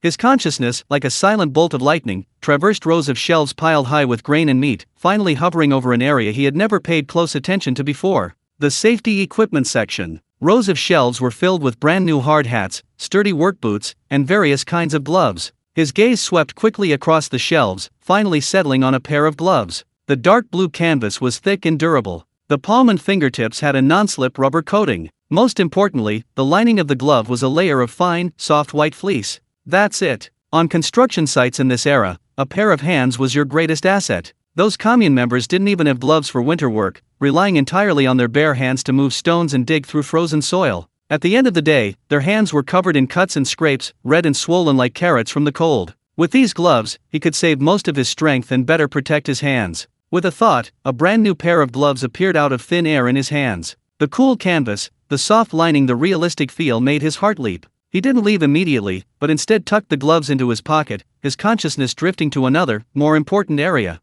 The medicine section. Repairing irrigation ditches was undoubtedly tiring, but even more deadly was the risk of injury. Getting your foot hit by a stone, your hand cut by a tool, these were commonplace. In this era of scarce medical resources, even a small wound, if infected, could be fatal. He had to be fully prepared. But a problem arose. These medicines from the 21st century had packaging that was too conspicuous. A plastic bottle, an aluminum foil sheet, either one of them would be enough to cause a huge uproar, impossible to explain. He had to disguise it. Liang Tiancheng's mind raced, and a flawless plan instantly took shape. His eyes swept quickly across the dazzling array of medicines on the shelves. A small bottle of brown iodine disinfectant. A small bottle of mercurochrome. Several rolls of sterile gauze wrapped in craft paper. An individually wrapped pack of bandages. These items, with their relatively simple packaging, were easy to disguise as folk remedies bought from the town's pharmacy. Finally, and most importantly, his gaze fell on a strip of white pills. Amoxicillin capsules. This was the real life-saving drug. For treating infected wounds, this stuff was more effective than anything else. Without hesitation, a thought struck him, and he took them all out. Back in reality, Liang Tiancheng immediately began his disguise. First, he found a piece of yellowed old oil paper, left over from wrapping salt. Then, he carefully twisted open 2 amoxicillin capsules and poured all the snow-white powder inside onto the oil paper. He carefully folded the oil paper, wrapping it into a neat little square packet. This is called knife wound anti-inflammatory powder. A slight smile played on Liang Tiancheng's lips. The name, brimming with the characteristics of that era, rustic and utterly unsettling, was the least likely to arouse suspicion. Next, he tore off all the labels from the iodine and mercurochrome bottles, and used a knife to make a few scratches on the bottles to make them look even older. As for the band-aids, he simply opened the packaging, took out pieces of adhesive tape with gauze attached, rolled them up with the gauze, and haphazardly stuffed them into a worn, faded cloth bag. This cloth bag belonged to the original owner of this body. It still retained a faint herbal scent, providing the best cover. Finally, he put the brand new gloves in as well, covering them with a tattered cloth. As for the origin of the gloves, he had already thought it through. He would say that a distant cousin who worked in the city a couple of years ago gave them to him, that he hadn't dared to use them, and had kept them at the bottom of a trunk, only finding them now for work. This reason was perfectly plausible, no one could find fault with it. Looking at the tattered bag filled with secret weapons before him, Liang Tiancheng felt completely at ease. But he still felt it wasn't enough. Supplies alone weren't enough. The real advantage lay in knowledge far beyond this era. He closed his eyes again, his consciousness sinking into the warehouse. This time, he didn't take anything, but floated to a bookshelf. Wilderness Surgical First Aid Manual. Illustrated Guide to Surgical Wound Management. His consciousness hovered before the books, turning the pages one by one. How to clean wounds, how to disinfect, how to bandage, how to stop bleeding. Clear illustrations, concise lines of text, like branding, were deeply etched into his mind. Although he was just a corporate slave in his previous life, his memory was exceptionally good. In less than half an hour, he had memorized all the steps for treating common external injuries. When his consciousness returned to his body, the first light of dawn was breaking outside the window. Dawn was breaking. Liang Tiancheng stood up and stretched his slightly numb legs. He walked to the bedside and looked down at his sleeping wife and daughter. He knew that from this day forward, he would no longer need to rely on that vague notion of luck to protect them. He had resources, technology, and, more importantly, knowledge and vision that were more than half a century ahead of their time. What others saw as a labor camp, a hellish muddy swamp. In his eyes, this was about to become the stage where Liang Tiancheng could truly establish himself, make a name for himself, and build prestige in this village. He had already foreseen the beginning of victory. Asterisk asterisk asterisk.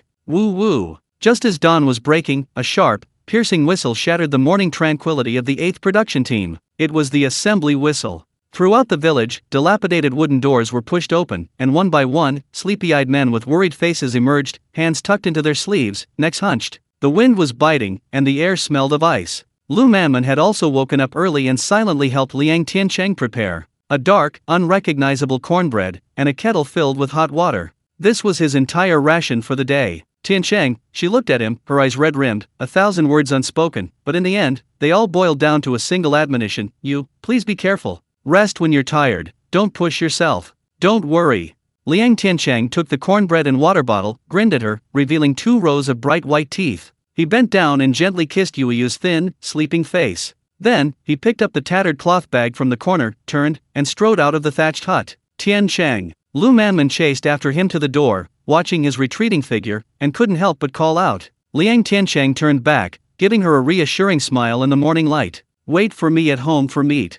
With that, he turned away, never looking back, and merged into the crowd heading towards the threshing ground. On the threshing ground, 20 or 30 men were already standing, each with a worried expression, sighing and groaning. Team leader Wang Jianjun stood at the front, shovel in hand, his face even more somber than the sky. Liang Tiancheng's appearance immediately caused a small commotion. All eyes, filled with surprise and a barely perceptible hint of disdain, fell upon him. He really dared to come? I think he's just here to rack up work points. With his physique, he couldn't do any work, a strong wind could blow him away. Just wait and see, in less than half a day, he'll be crying and begging to go home. The murmurs were quiet, but Liang Tiancheng heard them clearly. He ignored them. He simply walked silently to the back of the line, reached into his pocket, and discreetly put on a pair of thick canvas gloves. The warmth and softness instantly enveloped his hands. It gave him boundless confidence. Is everyone here? Wang Jianjun shouted. Let's go! At the command, this group, cobbled together from the elderly, the weak, and the disabled, carrying hoes and shovels, marched heavily like prisoners about to be executed, towards the snow-covered irrigation construction site outside the village. Liang Tiancheng walked among the crowd, looking at the vast expanse of white muddy swamp ahead, listening to the howling north wind. He felt no fear. On the contrary, an irrepressible excitement was rising within him. He knew a good show was about to begin. Winter in Laniwan is so cold it freezes you to the bone. The biting wind, like a knife, whips up mud and ice, scraping against everyone's face. 20 or 30 men, barehanded, are struggling against the frozen earth beneath their feet. The shovels strike the frozen ground, leaving only shallow white marks, the impact numbing their hands. The stones are cold, hard, and sharp. After lifting just a few, their hands are covered in deep, long cuts. The blood, barely seeping out, is frozen solid by the wind, piercing the skin with every touch. The villagers grimace, their movements as slow as turtles in water, their breath carrying a scent of despair. Liang Tiancheng blends into the crowd, inconspicuous. He, like everyone else, is bent over, panting heavily. But no one noticed that his hands, which had been tucked into his pockets, were now discreetly covered with dark blue canvas gloves. The inside of the gloves was lined with a fine, soft, warm white fleece. He took his hands out of his pockets and clenched his fists. The bone-chilling cold was perfectly insulated. He walked to a pile of stones freshly unearthed from the ground, took a deep breath, bent down, and grasped a large blue stone, about the size of a wash basin. Upon touching it, there was no piercing coldness, only the solid feel of thick canvas. The rubber coating provided excellent friction, allowing him to grip the smooth surface of the stone firmly. Lift! Liang Tiancheng gave a low shout, his back and waist tensing instantly, the muscles in his arms taut. The blue stone, weighing at least 70 or 80 pounds, was lifted from the ground and held steadily in his arms. He strode forward, one step at a time, towards the pit not far away used for building the canal foundation, and tossed the stone in with a thud. The whole process was fluid and efficient, without the slightest hesitation. The several men nearby, who were struggling with small stones, were all dumbfounded. Damn it, that son of a bitch, when did Tiancheng, that sickly fellow, get so strong? Look at his hands. What's he wearing? A sharp-eyed commune member, nicknamed Skinny Monkey, Zhang San, immediately exclaimed. All eyes instantly focused on Liang Tiancheng's dark blue gloves. Envy, jealousy, and undisguised resentment. Liang Tiancheng, what kind of special treatment are you getting? Zhang San threw down his shovel, rushed over, pointed at Liang Tiancheng's hand, and said sarcastically, everyone's suffering here in the cold, and you're wearing gloves? Where did you get those gloves? Did you steal something from the team? This accusation was huge and harsh. If handled poorly, a charge of stealing collective property would be enough to get Liang Tiancheng into serious trouble. Lu Manman's worries at home instantly became a reality. But Liang Tiancheng didn't panic at all. He straightened up, looked at the indignant Zhang San, and gave him a simple, honest smile. He even held out his hand for Zhang San to see clearly. Third brother, don't be angry.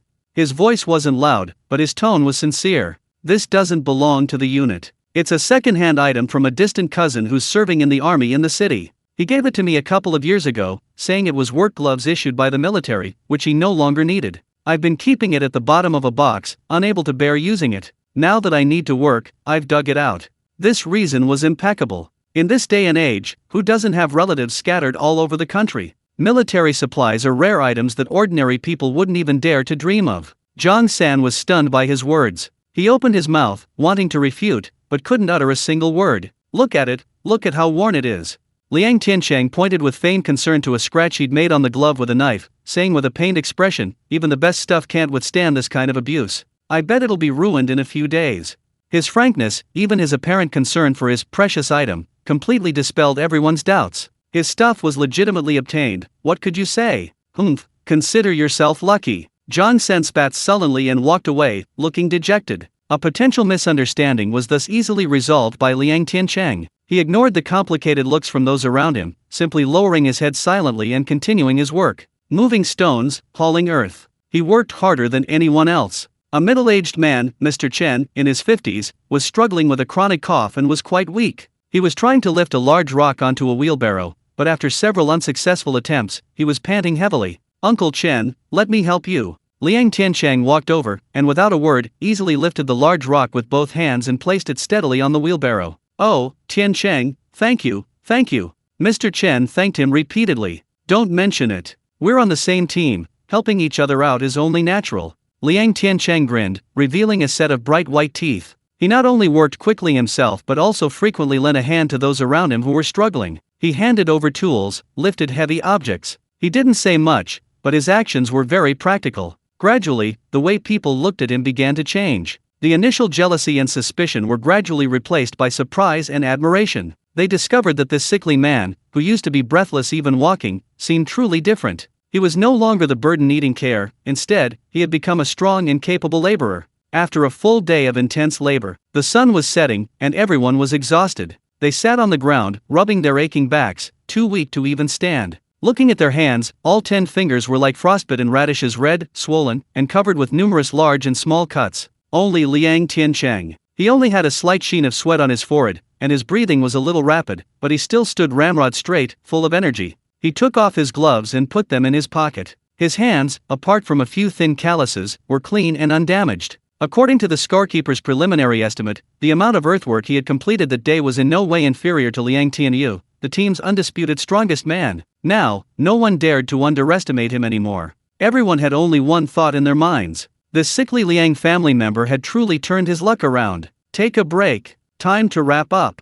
Team leader Wang Jianjun, carrying a shovel, walked over from the other end, his voice booming. His gaze swept across the crowd, finally settling on Liang Tiancheng. He walked over and looked Liang Tiancheng up and down, his eyes filled with undisguised surprise and admiration. Good lad. Wang Jianjun patted Liang Tiancheng's shoulder heavily with his large, fan-like hand. I didn't realize. You're really healthy. You did a great job today. This praise carried immense weight. In front of the entire team, affirmation from the team leader was more powerful than anything else. Liang Tiancheng knew that from this moment on, he had completely shed the label of sickly. He used the most direct and powerful method to firmly establish himself on the construction site of Laniwan, a place everyone feared like a tiger. Alright, pack up your things, get ready to go home. Wang Jianjun waved his hand. The villagers, as if granted a pardon, struggled to their feet, preparing to finish work. But just then, a piercing scream suddenly came from not far away. Everyone's heart skipped a beat, and they all turned to look.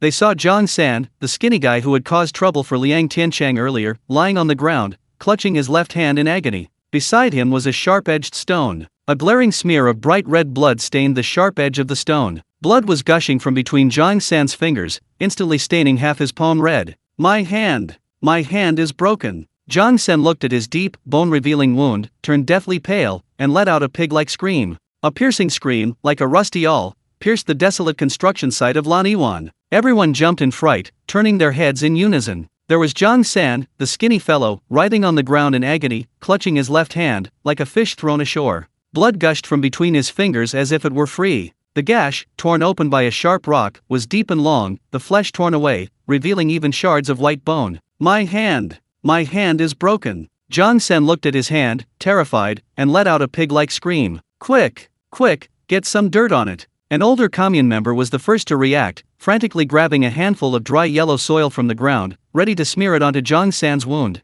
No way. The Lois is dirty. Use tobacco ash. Tobacco ash stops bleeding the fastest. Another man had already untied his pipe from his waist and tapped the black ash into his palm. A group of people instantly swarmed around, chattering and creating chaos. Zhang San, sweating profusely from the pain, closed his eyes in fear as the dirty soil was about to be pressed down. Stop it, all of you. A furious shout, like a thunderclap from a clear sky. The crowd paused, startled by the roar, and instinctively turned around. Liang Tiancheng, his face dark, pushed through the crowd and strode in. His undeniable aura of menace instantly silenced the chaotic scene. You Liang Tiancheng, what are you yelling about?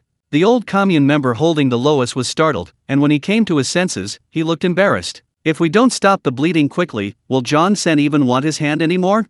Using that stuff to stop the bleeding will really ruin his hand. Liang Tiancheng's voice was as cold as ice. He pointed to the handful of yellow soil mixed with grass roots and pebbles, saying each word carefully. Do you know how much filth is in this soil? Pressing it on like that might temporarily stop the bleeding, but in less than 2 days, the wound will become infected and ooze pus. Then, his whole arm will rot. Inflammation? Oozing pus? These words were too distant for these farmers who had spent their lives toiling in the fields. They only knew that this was how their ancestors treated any bumps or scrapes. What do you young man know? The old commune member retorted, his neck stiff. Our ancestors have all done it this way, and we've never seen anyone's arm rot. That's right. You're just a young man, don't give me that nonsense. A chorus of dissent rose from the crowd again. Even Zhang San, lying on the ground, looked at him with suspicion. Liang Tiancheng didn't bother arguing with them. He knew that in this era, talking to them about bacterial infections was like casting pearls before swine. He simply squatted down and opened his tattered cloth bag. Everyone's attention was drawn to it. He took out several strange objects from the bag that none of them had ever seen before.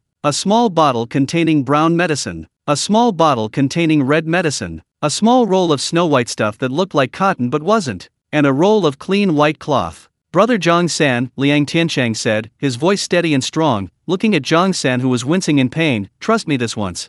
I have some good medicine here, bought from a pharmacy in the city, specifically for knife wounds. It's 100 times more effective than your folk remedies. If you trust me, I guarantee your hand will be fine. If you don't, have them bury it in yellow earth. Whether it works or not, you'll have to bear the consequences. He directly handed the choice to Zhang San. Zhang San looked at the handful of dirty yellow earth, then at the impeccably clean treasures in Liang Tiancheng's hand, and the scales in his heart instantly tipped. He gritted his teeth and squeezed out a few words. Tiancheng, brother, I trust you. Good. Liang Tiancheng no longer hesitated. He shouted to a stunned young commune member beside him, go, get your water bottle. It has to be clean. The young man said oh, and quickly ran to get the water bottle. Liang Tiancheng took the kettle, ignoring the shocked looks on the faces of those around him, and immediately unscrewed the cap, pouring clear water over Zhang San's bloodied and mangled wound. Ah! Zhang San winced in pain, almost pulling his hand back. Bear with it. Liang Tiancheng pressed down on his wrist, hissing, wash away the filth first. He moved swiftly, carefully rinsing the mud and blood from the wound with clean water. Then, he took out a thin wooden stick, wrapped the tip with the snow-white cotton, unscrewed the bottle of brown medicine, and dipped it in. A pungent smell instantly filled the air. This is for disinfection, it'll sting a little, just bear with it. Before he finished speaking, he was already using the cotton swab to precisely wipe Zhang San's torn flesh. Hiss! A sharp, stinging pain made Zhang San's body arch sharply, like a cat whose tail had been stepped on. Beads of sweat rolled down his forehead, but Liang Tiancheng's hands were as steady as a rock. Wiping, applying every movement was clean and efficient, without the slightest hesitation. His focus and calmness while treating the wound stunned everyone around him. This doesn't look like a farmer at all. This is more professional than the barefoot doctor at the town clinic. After disinfecting, Liang Tiancheng changed to a clean cotton swab, dipped it in mercurochrome, and carefully applied it to the wound. Finally, he took out the roll of snow-white gauze. With a rip, he tore it open. He placed a thick cotton pad under the gauze, then began to wrap and knot it rapidly. His movements were so fast it was dazzling. He easily tied a neat and secure knot. The whole process was fluid and seamless. When he released his grip, Zhang San's hand, which had been bleeding profusely, was now tightly bandaged. The snow-white gauze was clean and dry, without a trace of blood seeping out. The bleeding had stopped. It stopped in just a short while. The entire construction site fell into a deathly silence. Everyone seemed frozen in place, their mouths agape, eyes wide, staring intently at Liang Tiancheng as if they had seen a ghost. What kind of divine skill was this? No soil, no ash, just a few jingling bottles of medicine and some white cloth, and they healed such a terrifying wound? Zhang San, lying on the ground, felt it too. The excruciating pain in his hand was gone, now it was a burning, cool sensation. He looked at his neatly bandaged hand, then at Liang Tiancheng, his eyes filled with gratitude and, more than anything, a deep, heartfelt awe. Brother Tiancheng, thank you. His voice trembled. Liang Tiancheng packed up his things, stood up, dusted his hands, his face expressionless. Don't let the wound get wet these next few days, change the dressing on time, it'll be fine in a few days. He turned around, looked at the circle of petrified commune members around him, and grinned. What are you all standing there for? It's getting dark, aren't you going to pack up and go home? The crowd erupted in a cacophony of voices. My goodness! Tianchen's skills are amazing. What kind of treasure is that medicine? How can it be so effective? Look at his bandaging technique, it's even more skillful than the doctors in the movies. At this moment, everyone's gaze towards Liang Tiancheng completely changed. No longer surprise or doubt, no longer jealousy, but a pure, undisguised admiration and conviction. If before, his strength and gloves only made everyone think he had changed his luck or become stronger, now, with his miraculous medical skills, he had directly erected a monument in the hearts of these simple farmers. He was no longer just a strong laborer. He had become a capable person, a person who could save lives in critical moments. Captain Wang Jianjun stood outside the crowd, witnessing everything clearly from beginning to end. A storm raged within him. Looking at Liang Tianchen's calm face, for the first time, a genuine, heartfelt appreciation and reliance appeared in his eyes. This kid is no ordinary person. Perhaps he really can become the key figure to change the current situation of our 8th production team. Wang Jianjun was about to step forward to say something. Just then, wah! Help! A child's terrified cry suddenly came from the riverbank at the other end of the construction site. The voice, childish, was filled with despair. Wang Jianjun's heart skipped a beat. That voice belonged to his son, Wang Xiaohu. His face turned deathly pale, and he rushed towards the direction of the sound like a madman. Xiaohu, what's wrong? A child's terrified scream suddenly rang out from the riverbank on the other side of the construction site. The voice, though childish, was filled with despair. Zaya Hu. Team leader Wang Jianjun's heart skipped a beat, and his wind-chapped face turned deathly pale. He dropped his shovel and rushed towards the sound like a madman. Zaya Hu. Zaya Hu, what's wrong? He ran so fast that he stumbled and nearly fell, but he didn't care, scrambling forward. Everyone on the construction site froze, then followed Wang Jianjun, a dark mass surging towards the riverbank. Liang Tiancheng's brow furrowed, and he quickly followed. When he pushed through the crowd, the sight before him made his pupils contract sharply. Beside a pile of sharp stones used to reinforce the riverbank, Wang Jianjun's 7-year-old son, Wang Ziyahu, lay in a pool of blood. His lower leg was ripped open by a sharp stone, a deep gash exposing the bone. The flesh was torn open, revealing the white bone. Blood gushed out like a free fountain, instantly staining half his trouser leg crimson, forming a glaring, horrifying red stain on the snow beneath him. "My son!" A woman's piercing cry rang out. It was Wang Jianjun's wife. She had just brought him food from home. Upon seeing the scene, her eyes rolled back, and she collapsed to the ground, unconscious. Zaya Hu. Wang Jianjun rushed to his son's side. This usually authoritative, towering man in the village was now trembling uncontrollably. He wanted to pick up his son, but was afraid of touching the wound. He was sweating profusely and completely lost. "Quick! Think of something. What are you all standing there for?" Holding his son, he roared like a wild beast at the villagers who had gathered around him. But who could do anything? Everyone was stunned by the horrifying injury, their faces pale, completely helpless.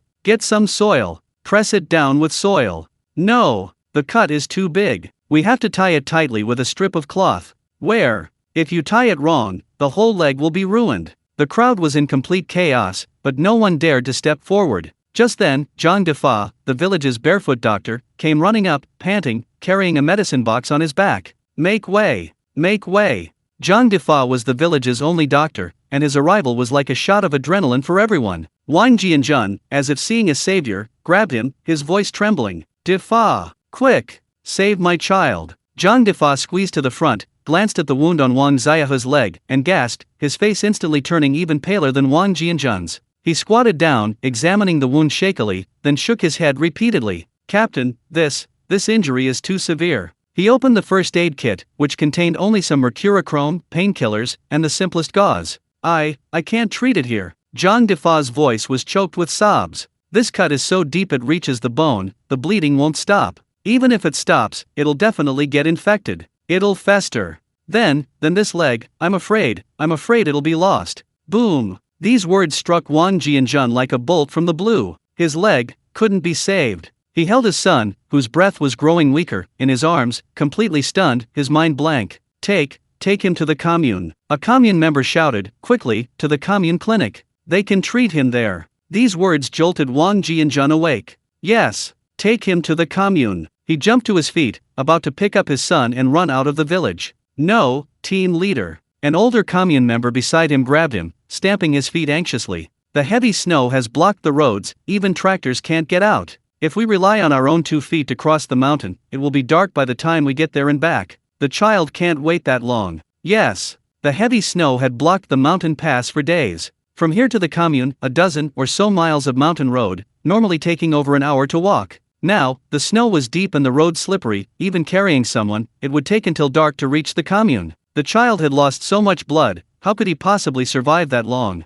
The only hope was shattered. Utter despair, like an invisible net, instantly enveloped everyone present. The air was deathly silent. Only Wang Xiaohu's increasingly faint groans and Wang Jianjun's heavy, suppressed, painful breathing remained. Wah! Wang Jianjun, this man who always stood tall and commanded respect in front of the team, this iron-willed captain who never flinched in the face of any difficulty. At this moment, holding his son, whose face was turning blue, he finally couldn't hold back any longer. He looked up, and tears streamed down the face of this tough man like a broken string of pearls. He let out a suppressed and desperate howl, like that of a wounded lone wolf. He was completely panicked. He was terrified. He trembled with fear. He watched helplessly as his son's breath grew weaker and weaker, unable to do anything. The feeling of watching a loved one die, and being powerless to stop it, was more cruel than any torture. The surrounding commune members all lowered their heads, unable to bear the sight. Some of the soft-hearted female commune members had begun to sob quietly. It was over. This child, it seemed, couldn't be saved. Amidst this thick, impenetrable despair, a figure, calmly and steadily, step by step, pushed through the silent crowd. The crowd parted like Moses parting the sea, unconsciously making way for him. Liang Tiancheng walked up to Wang Jianjun. His face showed no panic, his eyes as calm as a bottomless well. Wang Jianjun raised his bloodshot, tear-blurred eyes and stared blankly at him. In Wang Jianjun's eyes, devoid of all light and filled with despair, Liang Tiancheng knelt down. He didn't look at the horrific wound, but calmly looked into Wang Jianjun's eyes. Then, he spoke. His voice wasn't loud, but it struck everyone's heart like a heavy hammer. His voice, clear and distinct, pierced through the wind and snow, pierced through despair. "Captain," Liang Tiancheng said, each word distinct. "Let me try. Perhaps I can save him." These words, like a bolt of lightning piercing the long night, instantly illuminated the riverbank submerged in despair. Everyone present jerked their heads up, staring intently at Liang Tiancheng with disbelief. Wang Jianjun froze. He looked at the unnaturally calm young man before him, his empty eyes like those of a drowning man grasping at a straw. A faint, trembling, almost unbelievable glimmer of hope rekindled. He opened his mouth, but no word came out of his hoarse throat. He simply stared intently at Liang Tiancheng, staring at his ordinary, even somewhat tattered, cloth bag. This young man, who had just cured Zhang San with his miraculous potion, what secrets did he still hold in that bag? Could he really create a miracle? On the riverbank, the wind and snow howled. Wang Jianjun's bloodshot eyes, like a drowning man clinging to his last piece of driftwood, stared intently at Liang Tiancheng. "Captain." Liang Tiancheng's voice was calm and even, yet it burned like a red-hot iron into Wang Jianjun's despairing heart. "Let me try. Perhaps I can save him." These words seemed to possess the power to pierce through everything. Wang Jianjun's frozen body trembled violently, and a faint, almost unbelievable glimmer of hope rekindled in his empty eyes. He opened his mouth, but no word came out of his hoarse throat. He just stared intently at Liang Tiancheng. Liang Tiancheng didn't say another word. He carefully took the blood-soaked, barely breathing child from Wang Jianjun's arms. Wang Xiaohu's body was burning hot, like a ball of fire. Back to headquarters. Liang Tiancheng, carrying the child, turned and left. His voice wasn't loud, but it carried an undeniable air of command. "Captain Wang, help your wife up. Everyone else, don't crowd around. A few people go and boil a big pot of water, make sure it's boiling. Also, get some of the cleanest white cloths you have at home, quick." His voice, like a heavy hammer, jolted the group of people who had been terrified and disoriented. The previously chaotic crowd, as if finding their leader, immediately began to act. Several nimble women quickly ran towards the headquarters. Several men followed, rushing over to help start a fire. Wang Jianjun, as if waking from a dream, quickly helped his wife, who had collapsed to the ground, and staggered after Liang Tiancheng. The entire scene, from extreme chaos, instantly became orderly. And at the center of all this was Liang Tiancheng, carrying the child, his step steady. *******. The production team's office was a dimly lit mud brick house. At this moment, however, it had become the most tense battlefield in the entire 8th production team of the Red Star Commune. Wang Xiaohu was laid flat on a makeshift operating table made of several benches pushed together. An oil lamp was lit, its dim yellow light illuminating his small face, flushed red from blood loss and high fever. "The water's here. The cloth's here too." Boiling water and several pieces of faded old cotton cloth were brought in. Liang Tiancheng glanced at the cloth, his brow furrowing almost imperceptibly. "Throw all the cloth into the boiling water. Bring it back after it boils." He gave the order again. Although the crowd was puzzled, no one dared to question it and immediately obeyed. Liang Tiancheng opened his tattered cloth bag and took out the contents one by one. A brown medicine bottle, a red medicine bottle, a roll of snow-white gauze, and that mysterious knife wound anti-inflammatory powder, neatly wrapped in oiled paper. Barefoot Dr. Zhang Defa stood to the side, watching Liang Tiancheng's procedure, which he had never heard of before. He opened his mouth, wanting to say something, but found himself like a novice apprentice, unable to utter a single word. Liang Tiancheng first used a boiled and cooled cloth, dipped in clean water, to meticulously clean away the blood and dirt around Wang Xiaohu's wound, bit by bit, with an almost cold precision. His hands were as steady as if welded to the table, without the slightest tremor. Then came the disinfection. When the pungent smell of iodine filled the air again, even the unconscious Wang Xiaohu convulsed in pain. Wang Jianjun's wife covered her mouth, tears streaming silently down her face, but she dared not utter a sound, afraid of disturbing Liang Tiancheng. Cleansing, disinfecting, applying medicine. The entire process was 10 times more meticulous and 10 times faster than when he had treated Zhang San's wound. Finally, Liang Tiancheng used the snow-white gauze, with dazzling skill, to quickly wrap the wound layer upon layer. When the last knot was tied, the previously bloodied and mangled calf was now bandaged like a work of art. The bleeding had completely stopped. But everyone knew that the real gates of hell had only just opened. "My child, why is his face so red?" Wang Jianjun's wife trembled as she reached out and touched her son's forehead, then recoiled as if burned. "So hot. Terribly hot. A high fever. This is a sign of an infected wound. Zhang Defa's face turned deathly pale, muttering, "It's over. The fever's flared up. If this fever doesn't go down, even a god couldn't save him." The air in the room seemed to freeze again. The glimmer of hope that had just appeared seemed about to be extinguished once more. Wang Jianjun and his wife swayed uncontrollably, the little color that had returned to their faces vanishing completely once more. "Don't panic." Liang Tiancheng stood up, his voice still calm. He picked up a bowl of warm water that had been prepared beforehand, then carefully took the yellow oil paper package. He looked at Wang Jianjun and his wife, his eyes more solemn than ever before. "Captain, sister-in-law, this is a special anti-inflammatory powder that I managed to get from the army through a distant cousin. This medicine is life-saving. Whether he lives or dies depends on this packet." He didn't give them a chance to hesitate. "Sister-in-law, hold Xiaohu's head up. Captain, help me pry his mouth open." Wang Jianjun and his wife, as if grasping at a last straw, immediately did as he instructed. Liang Tiancheng, carrying a bowl, walked to the bedside. He bent down, using his body to perfectly block the view of everyone behind him. In that instant, his fingers, holding the oil paper packet, trembled rapidly. The oil paper containing the amoxicillin powder was silently poured into the bowl. The snow-white powder dissolved rapidly in the warm water. He gently shook the bowl. The whole process took no more than 2 seconds. "Here, feed him." He handed the bowl to Wang Jianjun's wife. A bowl of miracle medicine that held the key to a child's life and Liang Tiancheng's future was carefully, bit by bit, fed into Wang Xiaohu's mouth. The night felt like an eternity. Only Wang Jianjun and his wife, and Liang Tiancheng remained in the team headquarters office. Liang Tiancheng didn't leave. He said that someone needed to watch over him after he took the medicine, so he could react if anything went wrong. Wang Jianjun and his wife were already deeply grateful to him and obeyed his every word. Time passed, minute by minute. Wang Xiaohu's face was still burning red, his breathing rapid, and he occasionally uttered incoherent words. Wang Jianjun and his wife's hearts were being tormented, each second a painful experience. They touched their son's forehead, checked his breath, and the despair on their faces deepened with each passing moment. Liang Tiancheng leaned against the wall, his eyes closed, seemingly dozing, but only he knew that his heart was in his throat. He was gambling that 21st century antibiotics could defeat the viruses and death of this era. Late at night, Wang Jianjun's wife, who had been watching over her son, suddenly let out a suppressed gasp. "Jianjun, look!" Wang Jianjun jolted awake and rushed over. Before them, a fine layer of sweat had appeared on Wang Xiaohu's flushed face. His burning forehead didn't seem as hot as before. He's sweating.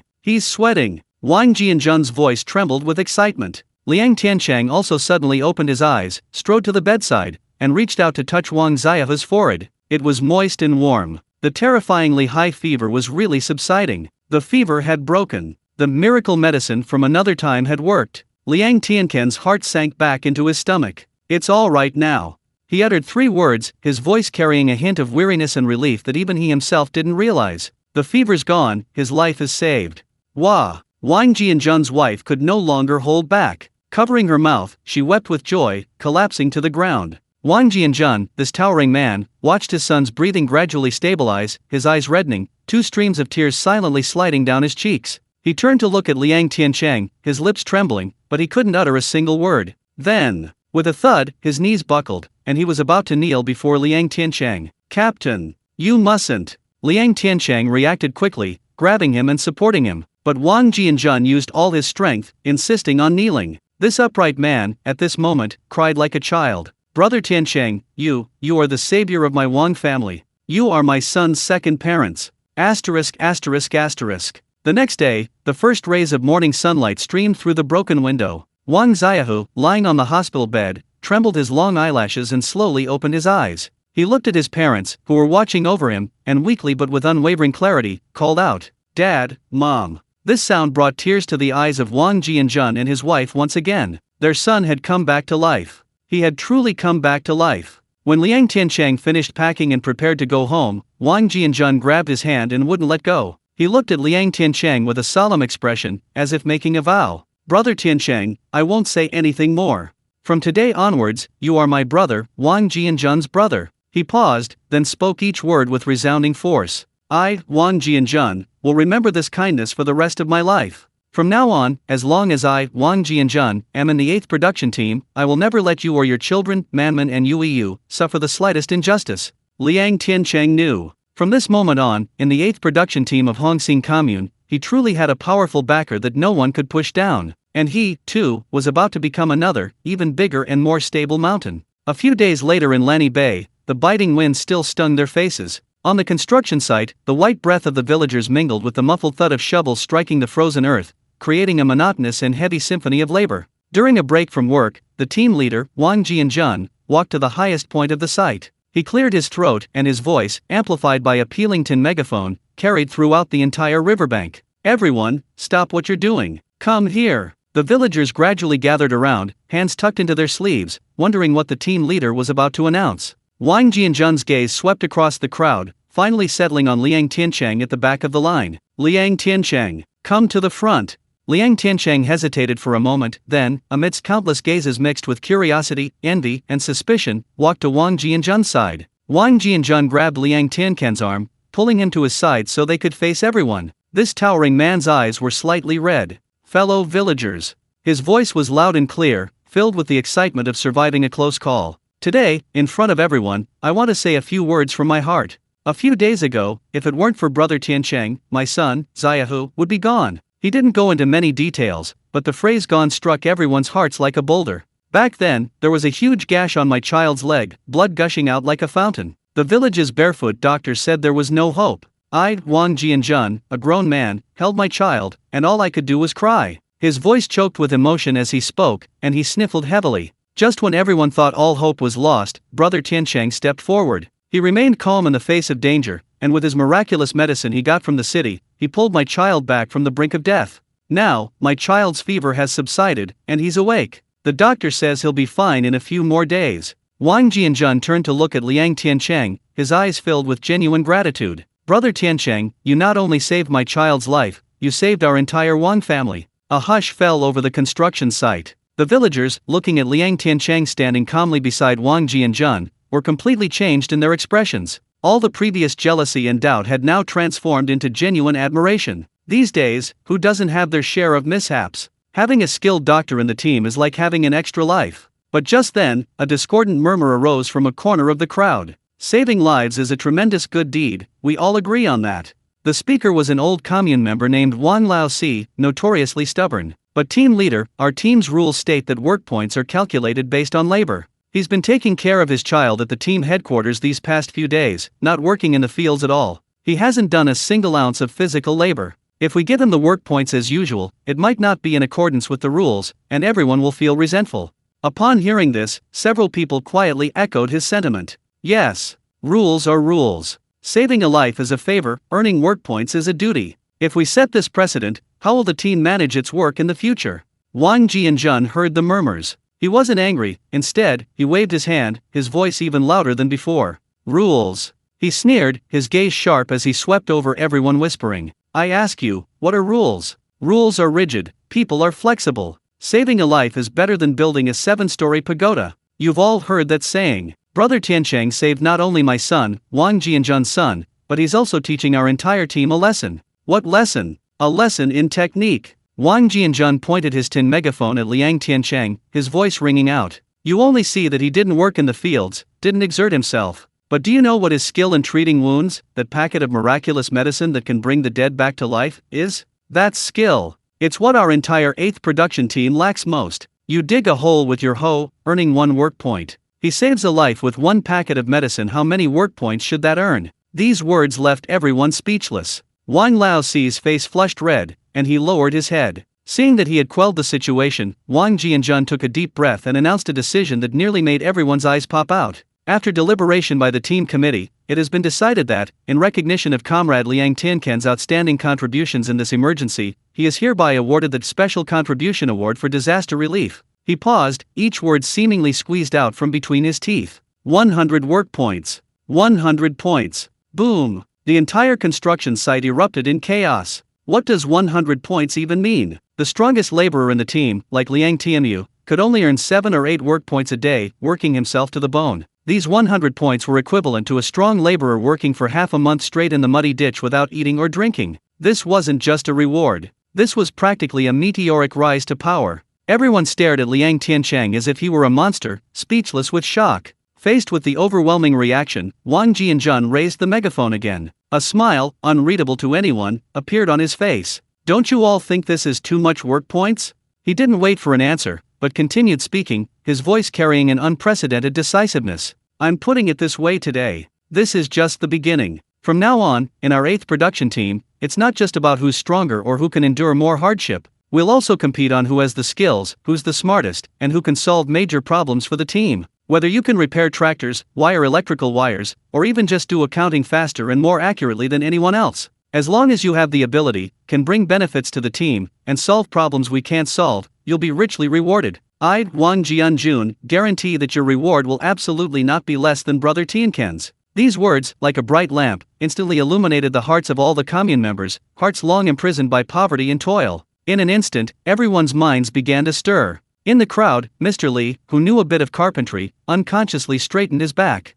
Wang, the accountant who had attended a few years of primary school and was the best abacus operator in the village, also had a gleam in his eyes. They suddenly realized that in this world, it seemed that surviving wasn't just about physical strength. Those skills they had hidden away in obscure corners, those things they had considered neither edible nor drinkable, suddenly seemed incredibly valuable. Looking at Liang Tiancheng again, the resentment and jealousy in everyone's eyes had vanished without a trace. In their place was a heartfelt recognition and admiration. He earned it through genuine skill. From then on, Liang Tiancheng's status in the team underwent a dramatic change. He still went to the construction site with everyone every day, but Wang Jianjun wouldn't let him do any heavy work, only assigning him responsibility for site safety and basic medical care. He became the most relaxed person on the construction site, yet he earned the highest work points in the entire team. When villagers saw him, old and young alike, they all respectfully called him Master Liang. That master carried 7 parts respect and 3 parts flattery. Liang Tiancheng, in his own way, with integrity and uprightness, earned the respect of everyone in the production team, for himself, and for Lu Manman and Yuiyu. That evening, the whistle blew to signal the end of the workday. The commune members walked back in 2s and 3s, carrying their tools. Wang Jianjun, however, quietly approached Liang Tiancheng and pulled him to a secluded corner by the riverbank. He took out 2 crumpled dakium cigarettes from his pocket, offered one to Liang Tiancheng, lit one for himself, and took a deep drag. "Brother Tiancheng." Wang Jianjun exhaled a smoke ring, lowered his voice, his face showing unprecedented seriousness and an undisguised excitement. "There's a fantastic opportunity. The Hongsing machinery factory in the city is hiring." He looked at Liang Tiancheng, his eyes shining brightly in the twilight. "I want to recommend you." On the riverbank, the wind howled, swirling up the dry snow. The sky was completely dark, leaving only a lingering, dirty, blood-red hue on the western horizon. Wang Jianjun shoved a crumpled dakium cigarette into Liang Tiancheng's hand, then lit one for himself, the crimson flame flickering in the darkness. He took a deep drag, exhaling acrid smoke from his nostrils. "Brother Tiancheng." Wang Jianjun's voice was extremely low, as if he were revealing a huge secret. "A golden opportunity." He leaned closer, his eyes, strikingly bright in the twilight, fixed intently on Liang Tiancheng. "The Hongsing machinery factory in the city is hiring a batch of temporary workers." Boom! The 5 words Hongsing machinery factory slammed into Liang Tiancheng's ears like 5 red-hot irons, making his head buzz. That was the city's largest and most profitable state-owned factory. Being able to work there meant a secure job, a guaranteed household registration, and a permanent residence permit a goodbye to the backbreaking labor of farming. It was a different world. A world where he, Lu Manman, and Yuiyu could truly live with their heads held high. Liang Tiancheng's hand, holding the cigarette, trembled uncontrollably. He quickly shoved his hand into his pocket, clenching it into a fist to barely suppress the overwhelming joy that threatened to burst from his chest. He didn't speak, only looking at Wang Jianjun, waiting for him to continue. Wang Jianjun took another deep drag of his cigarette, his expression turning troubled. "Only 3 spots were available in the entire commune, and only one was assigned to our team." He sighed, the cigarette but tracing a red arc in the darkness. "There are quite a few people in the team eyeing this spot. My good-for-nothing brother-in-law, Liang Tianyu, and several others with plenty of able-bodied men at home, have been pestering me for days." Wang Jianjun's brows furrowed. "Besides, you've only just recovered. The factory needs strong, able-bodied laborers who can start working immediately and endure hardship. I'm afraid that if I recommend you, the factory will see your physique and reject you on the spot. Then I'll be embarrassed, and you'll be in a bind too." That was the biggest problem. Liang Tiancheng knew that everything he was showing now was still labeled as recovering from a serious illness in other people's eyes. A man who had just gotten out of bed was going to compete with those strong, ox-like men for a spot to work in the city? Who would believe it? Liang Tiancheng fell silent. He didn't rush to explain, he simply put the unlit cigarette in his mouth. He didn't have a lighter. Wang Jianjun glanced at him and offered him his cigarette butt. The two crimson dots touched lightly in the darkness. With a sizzle, the cigarette in Liang Tiancheng's mouth was lit. He took a deep drag. The pungent smoke filled his lungs, causing him to cough slightly, but it also completely calmed his wildly beating heart. He looked up, meeting Wang Jianjun's probing gaze, his voice calm yet firm. "Captain, whether I'm all right or not, you've seen it for yourself these past few days at the construction site.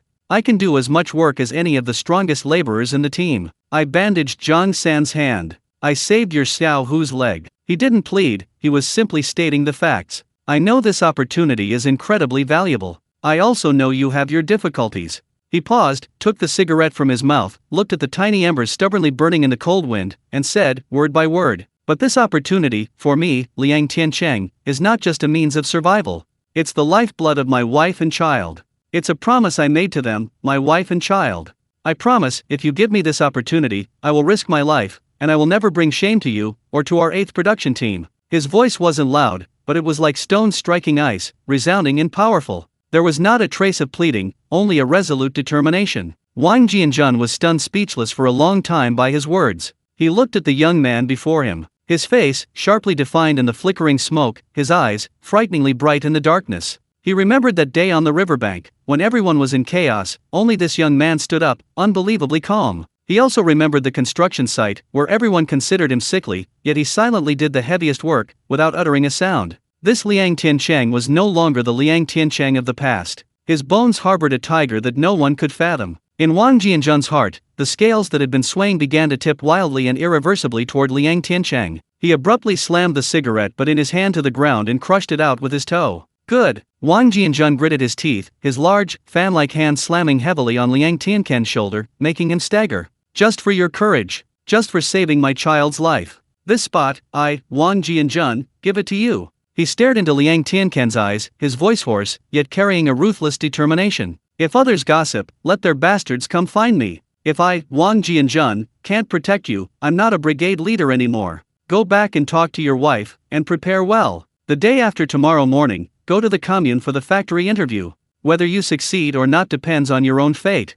Liang Tiancheng's heart sank back down. He succeeded. He got his ticket to a new world. He knew that from this moment on, his, Lu Manman's, and Yueyu's fates, imprisoned by hunger and cold, would finally see a true turning point. "Captain." 1,000 words reached his lips, but only 2 utterances came out. "Thank you. Between brothers, saying such things makes us distant." Wang Jianjun waved his hand, reverting to his stern, impartial demeanor. "Hurry back, it's cold, don't keep your wife and kids waiting." With that, he turned, shouldered the shovel from the corner, and strode away into the night. Liang Tiancheng stood still until the lingering smell of smoke was completely dispelled by the cold wind before he began to walk towards the thatched hut at the foot of the mountain, where a faint light shone. His steps were lighter than ever before. He pushed open the creaking wooden door. A warm aroma, mingled with the scent of food, wafted out. Under the oil lamp, Lu Manman sat at the table, holding the sleeping Yueyu in her arms. On the table sat a bowl of steaming sweet potato porridge. Seeing him return, a smile immediately appeared on Lu Manman's face. "You're back? Quick, wash your hands and eat. I saved some porridge for you." Liang Tiancheng didn't move. He simply stood in the doorway, looking at her gentle face in the lamplight, at the sweetly sleeping little one in her arms. He walked over and gently embraced her from behind. Lu Manman stiffened, her cheeks flushing slightly. What are you doing? The baby's still here." Liang Tiancheng didn't speak, only rested his chin on the top of her head, inhaling the faint scent of soap in her hair. He remained silent for a long time. Then, in an almost dreamlike voice, he whispered a sentence in her ear. "Manman, we can leave here. I'm going to take you to the city, to live a better life." Lu Manman's arms, holding her daughter, tightened suddenly. She froze completely. The creaking wooden door was gently closed by Liang Tiancheng. A click. Instantly, the small thatched hut was transformed into a separate world. The cold wind outside, the poverty outside, everything outside was temporarily kept out. The oil lamp's flame flickered quietly, its dim yellow light casting long shadows of the couple across the mottled mud wall. Lu Manman remained frozen in that posture, cradling her sleeping daughter, as if immobilized. Her mind was blank. Going to the city? A better life? These words were like distant clouds on the horizon. She dared not even dream of them. Looking into her blank, incredulous eyes, Liang Tiancheng's heart softened. He stepped forward, knelt down, and met her gaze. "Manman." He repeated, word by word, every single word Wang Jianjun had spoken to him on the riverbank. The Hong Sing Machinery Factory in the city is hiring. Captain Wan gave me the only spot in our team. I'll go to the commune for the selection the day after tomorrow." When Liang Tiancheng uttered the words Hong Sing Machinery Factory, the daughter Lu Manman was holding seemed to shift slightly as her arms tightened around her. She finally realized. This wasn't a dream. A tremendous, indescribable joy, like a torrent, erupted from the deepest part of her heart, instantly washing away all her confusion and bewilderment. Really? Her voice trembled, and the light that suddenly burst forth in her beautiful eyes was 10 times brighter than the oil lamp above her head. "Tiancheng, are you serious? Really?" Liang Tiancheng nodded heavily. "Ah!" Lu Manman could no longer contain herself, letting out a suppressed, tearful gasp. She wanted to stand up, to hug her husband, but her daughter in her arms prevented her from moving. She could only use her free hands to grip Liang Tiancheng's arm tightly, her nails digging almost into his flesh. Worker. Iron rice bowl. Supply-based household registration. What did these 6 words mean to a rural woman who toiled in the fields? It meant her husband was no longer a peasant. It meant her child could finally stand tall. It meant this family was truly about to climb out of this boundless sea of suffering. But that ecstatic joy lasted less than a minute. Like a blazing fire suddenly doused with ice water, the light in her eyes dimmed rapidly, bit by bit. In its place was a deeper, more intense worry and fear. But she loosened her grip, her voice lowered, like a mosquito's hum. "The city isn't like our village. You're a stranger here, all alone, with no one to talk to." Her brows furrowed tightly, and the joy that had just graced her face was once again shrouded in sorrow. "In the city, you need coupons for everything. Food requires grain coupons, clothes require cloth coupons, even salt requires industrial coupons. Our family, we can't afford anything. Also, many city people are very snobbish, and they speak to country folk with a sharp tongue. You're so straightforward, what if you offend someone and they make things difficult for you?" Her voice grew softer and softer, less and less confident. Each question felt like a heavy stone weighing on her heart, making it hard to breathe.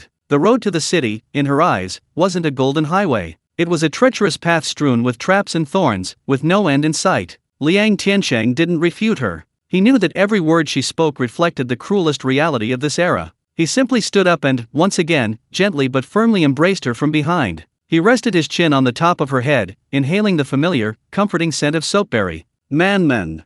His voice was soft, as if whispering in her ear. "I know all that you're saying. The road is difficult, but even the hardest road is better than staying in this muddy mess." He paused, a hint of coaxing in his voice. "Don't you think that once I get into the factory and establish myself, I'll bring you and your daughter over? Then, we'll settle down in the city. We won't have to live in this drafty thatched hut anymore, we'll live in a bright, spacious brick house. Let you go to school in the city too, wear clean clothes, carry a new school bag, just like the city kids. And you won't have to do those rough jobs in the fields anymore. You won't have to work in the paddy fields every day, getting your hands red and swollen. You can just stay home, keep the house clean, and cook for me and the children."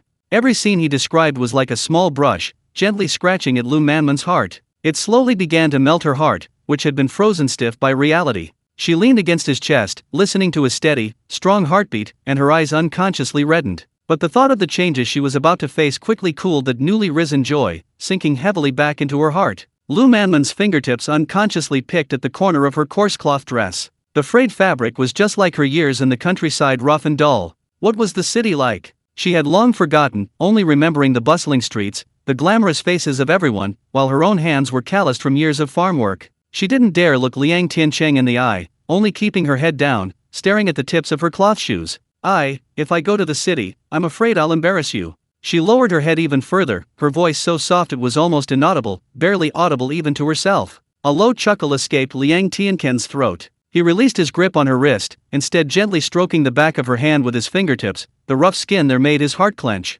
Then, Liang Tiancheng straightened up, looking down at her, his eyes flashing with a light she couldn't understand, like shattered stars, tinged with a hint of mockery. He leaned slightly forward, his voice low, yet clearly striking her eardrums. "Who said that?" He reached into his patched inner pocket as if by magic, rummaging for a while. Then, he pulled something out and stuffed it into Lu Manman's hand. It was a small, square box wrapped in an exquisitely colored cardboard box. It was cool to the touch and had a pleasant, indescribable fragrance. "What's this?" Lu Manman lowered her head, and in the dim light, she made out the words on the box. "Pekoween. Snow cream." These 3 words exploded in her mind like 3 thunderbolts. She exclaimed "ah," her hand trembled, and the box almost fell to the ground. She caught it in her haste and clutched it tightly in her hand. "Snow cream. This was a rare treat that only wives of city officials and beautiful women in movies and magazines could afford. She had only ever seen it from afar in her entire life.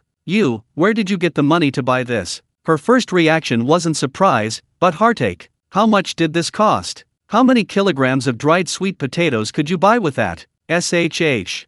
Liang Tiancheng extended his index finger and gently touched her lips. This is something I secretly traded with the director of the supply and marketing cooperative using the undamaged rabbit skin. His wife liked it, so she gave me this as an extra gift, without asking for money or a receipt. The excuse was flawless. Open it and take a look, he said softly. Lu Manman's hands trembled. Carefully, as if handling a rare treasure, she gently lifted the lid of the cardboard box. A flat, dark blue, round tin box appeared before her eyes. Several lifelike yellow birds were printed on the tin box. She gently pried open the lid with her fingernail. A rich, sweet, and refreshing fragrance instantly filled the small thatched hut. Inside the box was a full container of snow-white, delicate ointment, like the purest first snow of winter. This. Lu Manman was completely speechless. She just stared blankly at the box of face cream, her nose stinging with tears. Silly woman. Liang Tiancheng reached out and gently scooped a tiny bit of the snow-white cream from the box with his fingertips. Then, he tenderly applied the fragrant face cream to the back of Lu Manman's hand, which was chapped and cracked from years of hard work. The cool, moisturizing touch instantly soothed her rough skin. From now on, we'll use this. Liang Tiancheng cupped her hand in his palm, brought it to his lips, and breathed out a warm puff of white breath. Once we get to the city, my wife, Liang Tiancheng's wife, will also be adorned with gold and silver, dressed like a city lady. He gazed at her rough knuckles, his voice low and solemn. I want to restore you to the way you were when you first married me, fair and tender, with stars in your eyes when you smiled. These hands, he gently kissed the back of her hand, will be used for painting your eyebrows and hair from now on, never to touch a drop of water, never to suffer the slightest grievance. Those words, like a 1,000-pound boulder, instantly shattered Lu Manman's hardened shell. The long-suppressed bitterness and grievances burst forth like a dam breaking. Large, scalding tears rolled down her cheeks, landing on the back of his hand, which was coated with face cream, quickly spreading into a ring of glistening moisture. She couldn't utter a single word, she simply buried her face in her husband's strong embrace, pressing it against his rough-clothed chest, and finally burst into tears. The sobs were initially suppressed, then became heart-wrenching, finally transforming into a heart-wrenching wail. It was as if she wanted to pour out all the bitterness she had swallowed over the years, the tears she had shed, and the fear and anxiety she had felt for the future, all through this cathartic release. She trembled violently, like a leaf swaying in a storm. Liang Tiancheng didn't speak, nor did he offer any comfort. He simply used all his strength to hold her even tighter in his arms, using his broad back to create a safe haven for her to be vulnerable. He patted her back steadily, again and again, with his rough yet warm hands, silently conveying his promise and strength. After a long while, the crying in his arms gradually subsided, leaving only intermittent sobs, like those of a frightened animal. Only then did he loosen his grip slightly, carefully cupping her face in his hands. It was a face eroded by time and hardship, the skin rough, fine lines appearing at the corners of her eyes, far less radiant than when they first met. Yet he cherished it like a treasure, using his callous thumb to tenderly wipe away the streaks of tears crisscrossing her cheeks. Manman. His eyes were solemn, as if making a vow. You have to believe me. Lu Manman looked at him, her eyes brimming with tears, and nodded heavily. Her voice choked with emotion as she uttered words that melted his heart. I believe you. Tiancheng, whatever you do, I'll support you. This family is yours to decide. Liang Tiancheng smiled. He lowered his head and planted a burning kiss on his wife's forehead, still streaked with tears. The best is yet to come. You and the child, just wait to enjoy your blessings. Leave the rest to me. That night, Lu Manman slept soundly, her hand still tightly clutching the blue tin box, as if holding a vibrant dream. Liang Tiancheng, however, didn't sleep a wink. He sat at the table, watching the last wisp of oil in the lamp burn out, the flame flickering a few times before finally fading into darkness. Outside the window, the night stretched endlessly. With his family's full support, he had no more worries. But he knew better than anyone that Wang Jianjun had only given him an opportunity, a ticket to the game. What would truly determine his fate was the selection at the commune the day after tomorrow. He would face competitors from other production teams, each as strong as a bull. And he, still seen by outsiders as a sickly, relapsed patient, how could he possibly stand out? Blindly rushing in would only lead to certain death. Complete preparation was essential. In the darkness, Liang Tiancheng's eyes shone with an eerie light. A meticulously planned operation targeting the Red Star Machinery Factory was about to begin. Night, like a tattered cloth soaked in ink, hung heavily over the muddy bay. Liang Tiancheng didn't light a lamp.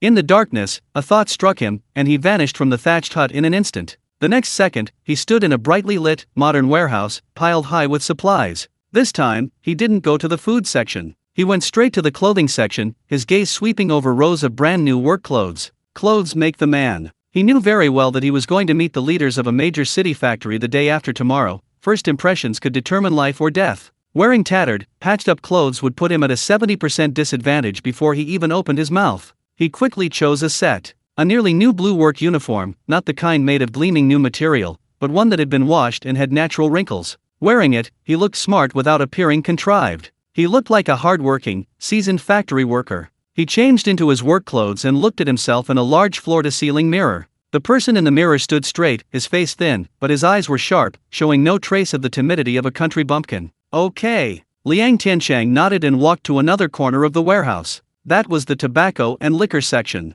Going empty-handed was out of step with the social norms of this era. He didn't choose the fancy packaged foreign liquors, but instead took 2 cartons of Dekinman cigarettes wrapped in craft paper. He also picked out a bottle of Xifeng liquor with a square, substantial-looking box. These 2 items were, in this era, more valuable than money. He found a clean blue cloth, carefully wrapped the cigarettes and liquor, and tied it into a sturdy bundle. Having done all this, he stood there, looking at the package in his hands, then at his own attire. He shook his head. It wasn't enough. This was far from enough. These things, at best, would only allow him to maintain proper etiquette, to appear as a sensible person. But what he wanted wasn't sensible. He wanted to stand out among dozens of competitors, each as strong as an ox. He wanted the factory manager, whom he'd never met, to take a liking to him at first glance, to be indispensable. With a set of clothes? A package of gifts? That was a pipe dream. He needed genuine, irreplaceable value. He needed a sharp axe capable of cleaving through all obstacles. Liang Tiancheng's breathing quickened slightly.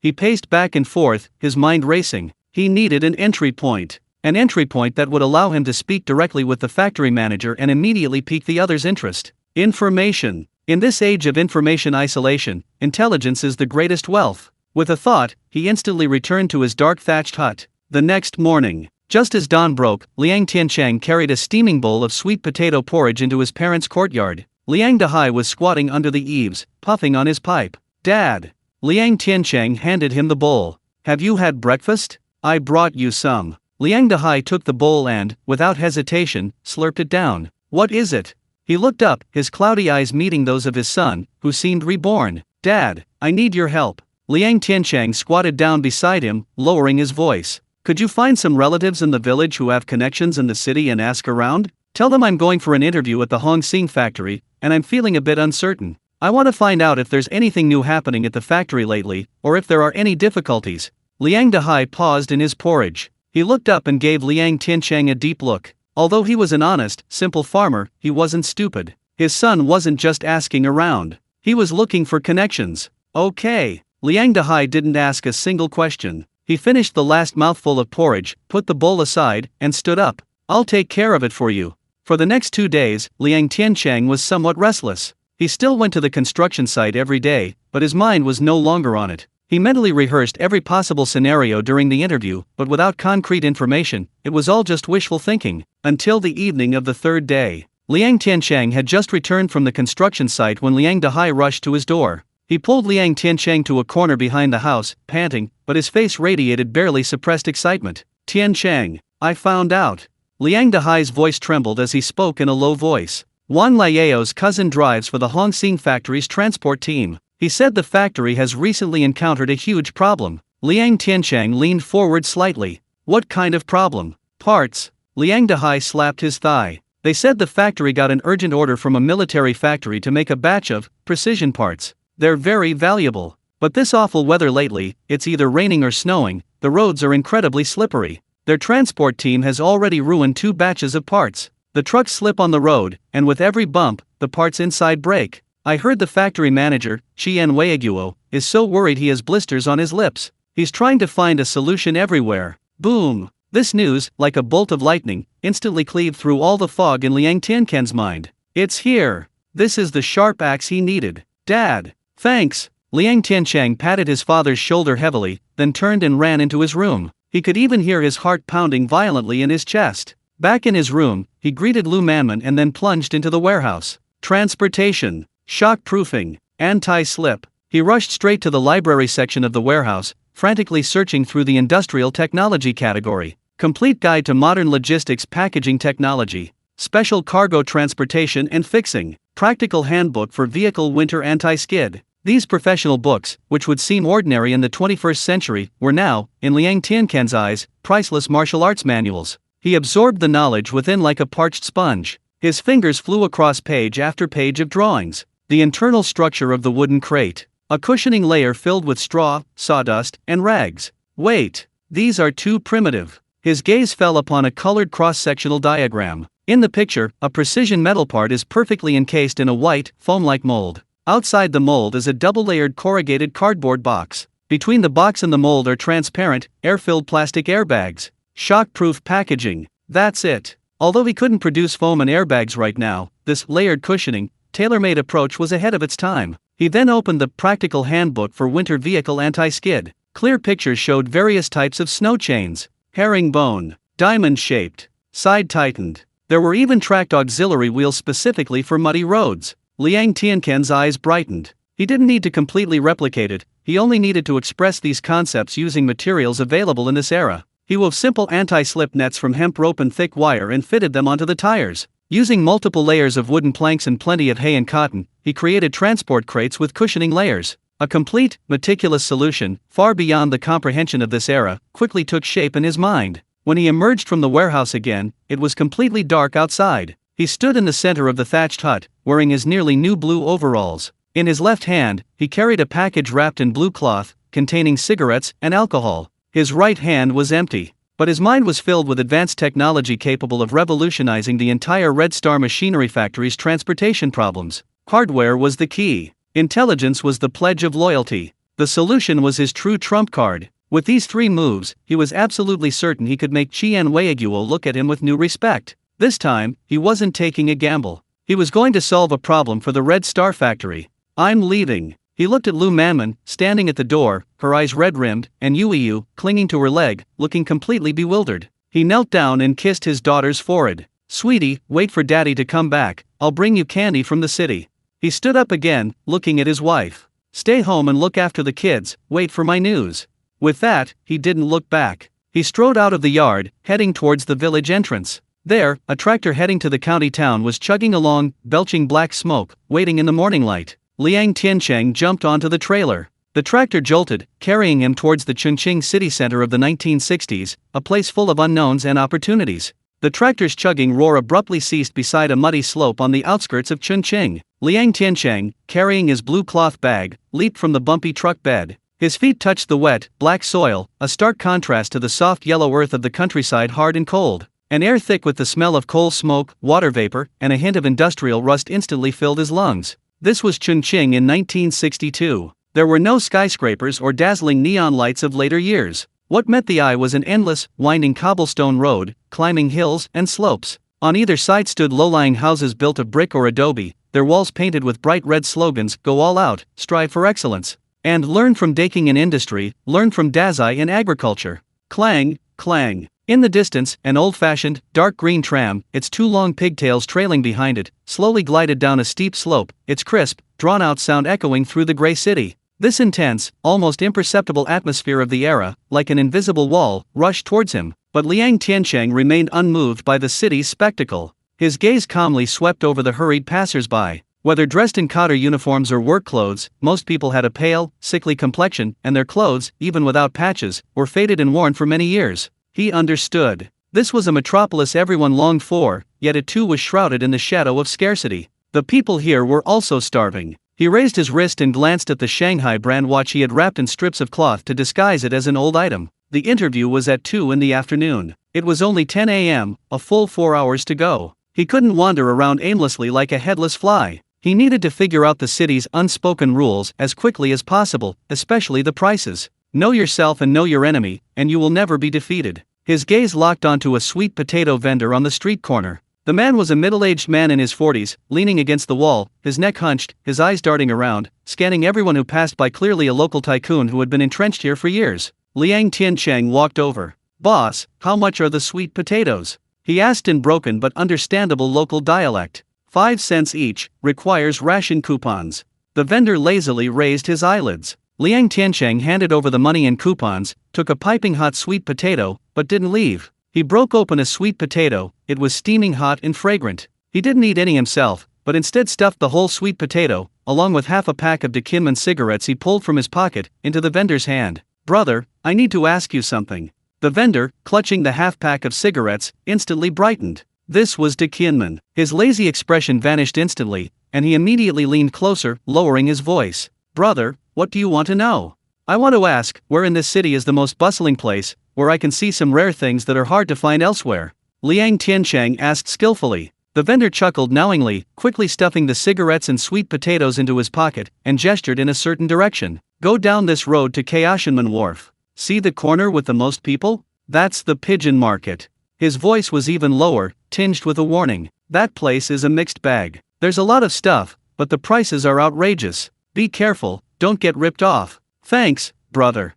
Liang Tiancheng nodded and turned to leave. The pigeon market. The black market. This was the true economic barometer of this era. Following the vendor's directions, Liang Tiancheng walked for about half an hour. The closer he got to the riverbank, the heavier the humidity in the air, and the denser and more eerie the crowd became. No one spoke loudly. Everyone had their hands tucked in, heads down, and cautiously scanned their surroundings out of the corner of their eyes. Beneath a massive bridge arch, Liang Tiancheng saw the legendary pigeon market. There wasn't a single stall here. All transactions were conducted in whispers and quick glances. A countryman in a tattered cotton-padded coat was trading with a bespectacled, intellectual-looking man in a corner. 1 jin of fine rice, 3 mao, plus 2 liang of grain coupons. Not one less. The countryman's voice wasn't loud, but it struck Liang Tiancheng's eardrums like a hammer blow. 3 mao, and 2 liang of grain coupons. Liang Tiancheng's breath caught in his throat. In the Hongsing production team, even the strongest laborer, working himself to the bone all day, only earned 7 or 8 work points, less than 10 mao. The price of 1 jin of rice was equivalent to 3 or 4 days' worth of a strong man's blood and sweat. Before he could even recover from the initial shock, the scene on the other side made his pupil's contract even more. A man carefully pulled something wrapped in oiled paper from his pocket, revealing only a corner before immediately closing it. That corner revealed pork with its snow-white fat. 1 yuan 50 a pound. And you need a nationwide meat ration coupon. A hushed voice clearly pierced his ears. Boom! It felt like something exploded in Liang Tiancheng's mind. 1 yuan 50 a pound. In this era, a temporary worker in a state-owned factory earned only 18 yuan a month. 1 pound of pork would cost him nearly a tenth of his salary. But that wasn't the most crucial point. The crucial point was that nationwide meat ration coupon, so precious it could be a family heirloom. Then he saw someone exchange a brand new Forever brand bicycle ticket for a thick stack of unpaid bills and a pile of colorful coupons from a man who looked like an official. Grain coupons, cloth coupons, oil coupons, sugar coupons, industrial coupons. In this place, these pieces of paper were more valuable than money. They were true hard currency. In an instant, before Liang Tiancheng's eyes, the dark, damp bridge archway was no longer visible, but rather, the scene in his secret warehouse, piled high with goods. Sacks of fine white rice stacked higher than a person, seemingly inexhaustible. Rows of neatly cut, chilling pork hanging in the cold storage. Boxes and boxes of brand new, nationally valid coupons. His heart began to pound violently, one beat after another, like a drumbeat, making his chest numb. For the first time, he realized so clearly, so profoundly, what he truly possessed. It wasn't a simple warehouse. It was a mountain of gold. A mountain of gold, inexhaustible and boundless in this era of extreme scarcity. The overwhelming realization of wealth sent a wave of dizziness through him. He staggered out of the crowd, leaning against a cold bridge pier, gasping for breath. He looked at his hands. These hands, if he so desired, could easily produce enough supplies to make the entire city of Chongqing envious. The goal of being a temporary worker at the Red Star machinery factory suddenly seemed incredibly small, even laughable. Like a true dragon trying to apply for a job as a donkey pulling a millstone. No, he wasn't here to beg for a job. An unprecedented, burning ambition, like a raging fire, exploded within him. He wanted far more than just the identity of a worker. He wanted to stand tall and proud in this era. He wanted Lu Manman and Yue Yu to live the life everyone else could only dream of. He wanted to live a life worthy of being called a man. Liang Tiancheng slowly straightened up. The unconscious humility and caution he carried from the countryside were, in this moment, completely burned away by this overwhelming ambition. In its place was a sharp, knife-like confidence. He raised his wrist again and glanced at his watch. It was almost time. He calmly straightened the collar of his blue overalls, smoothing out every wrinkle. Then, he picked up the blue cloth bag containing his key to success, his eyes resolute, and strode towards the Red Star machinery factory on the map. The interview was about to begin. But for him, this was no longer a fate-determining test. This was his first step in conquering this era. Hongsing Machinery Factory. Behind the factory gate was a wide cement road. Tall plane trees lined both sides of the road. Even in winter, their bare branches exuded a unique grandeur. Workers in blue overalls rode their jingling bicycles past Liang Tiancheng in twos and threes, their faces bearing the undisguised superiority typical of city dwellers. Liang Tiancheng, carrying his blue cloth bag, walked straight into the three-story red brick building marked Office Building. The interview was to be held in a large conference room on the second floor. He pushed open the slightly ajar wooden door, and a complex smell, a mixture of sweat, tension, and damp fabric, wafted out. Inside, there were already more than a dozen people. All of them, like him, were rural youths selected from various production teams, eagerly hoping for a meteoric rise to success. They huddled together in small groups, whispering amongst themselves, or huddled alone in corners, nervously rubbing their calloused hands, their eyes filled with both fear of the unknown and anticipation for the future. A restless buzz echoed throughout the room. Liang Tiancheng's arrival went unnoticed. He calmly glanced around, found a corner by the window, and sat down, placing the blue cloth bag steadily on his lap. He didn't speak to anyone, nor did he make any unnecessary movements. He simply sat quietly, his back ramrod straight, his gaze fixed on the mottled wall in front of him. He was like a composed hunter among a herd of restless antelopes, utterly out of place. Time ticked by. The atmosphere in the meeting room grew increasingly oppressive. Some began to get restless, frequently standing up, looking out the door, only to return disappointed. Creak. Just then, the conference room door was suddenly pushed open from the outside. A middle-aged man, dressed in a crisp dark blue Zhongshan suit, his hair neatly combed, walked in. He wasn't tall, but he had broad shoulders and a steady, powerful gait. His square face exuded an air of authority, and his eyes, particularly sharp like an eagle's, swept over everyone in the room. The moment he entered, the buzzing murmur in the conference room vanished instantly. The air seemed to freeze. A young man sitting near the door, overcome with nervousness, knocked over an enamel mug on the table. The sharp clang pierced the deathly silence of the conference room. The young man turned pale with fright, frozen in place, too afraid to move. The middle-aged man ignored him, walking straight to the only reclining chair behind the stage and sitting down. A bespectacled clerk followed behind, gently placing a stack of documents on the table in front of him. This was Qian Weiguo, the head of the Hongsing Machinery Factory, the factory director. Qian Weiguo didn't speak, simply picking up the documents and turning to the first page. The clerk behind him cleared his throat and began calling roll. First production team, Zhao Taizu. A young man, as strong as a calf, unsure of what to do with his hands and feet, stood up shakily and walked to Qian Weiguo. Factory manager, hello. His voice trembled. Qian Weiguo didn't even lift his eyelids, his eyes fixed on the documents in his hands. Tell me, why do you want to come to our factory? I'm strong. I can endure hardship. I can do any dirty or tiring work. Zhao Taizu's face flushed red as he loudly promised. Qian Weiguo turned a page of documents, not even looking up. Next.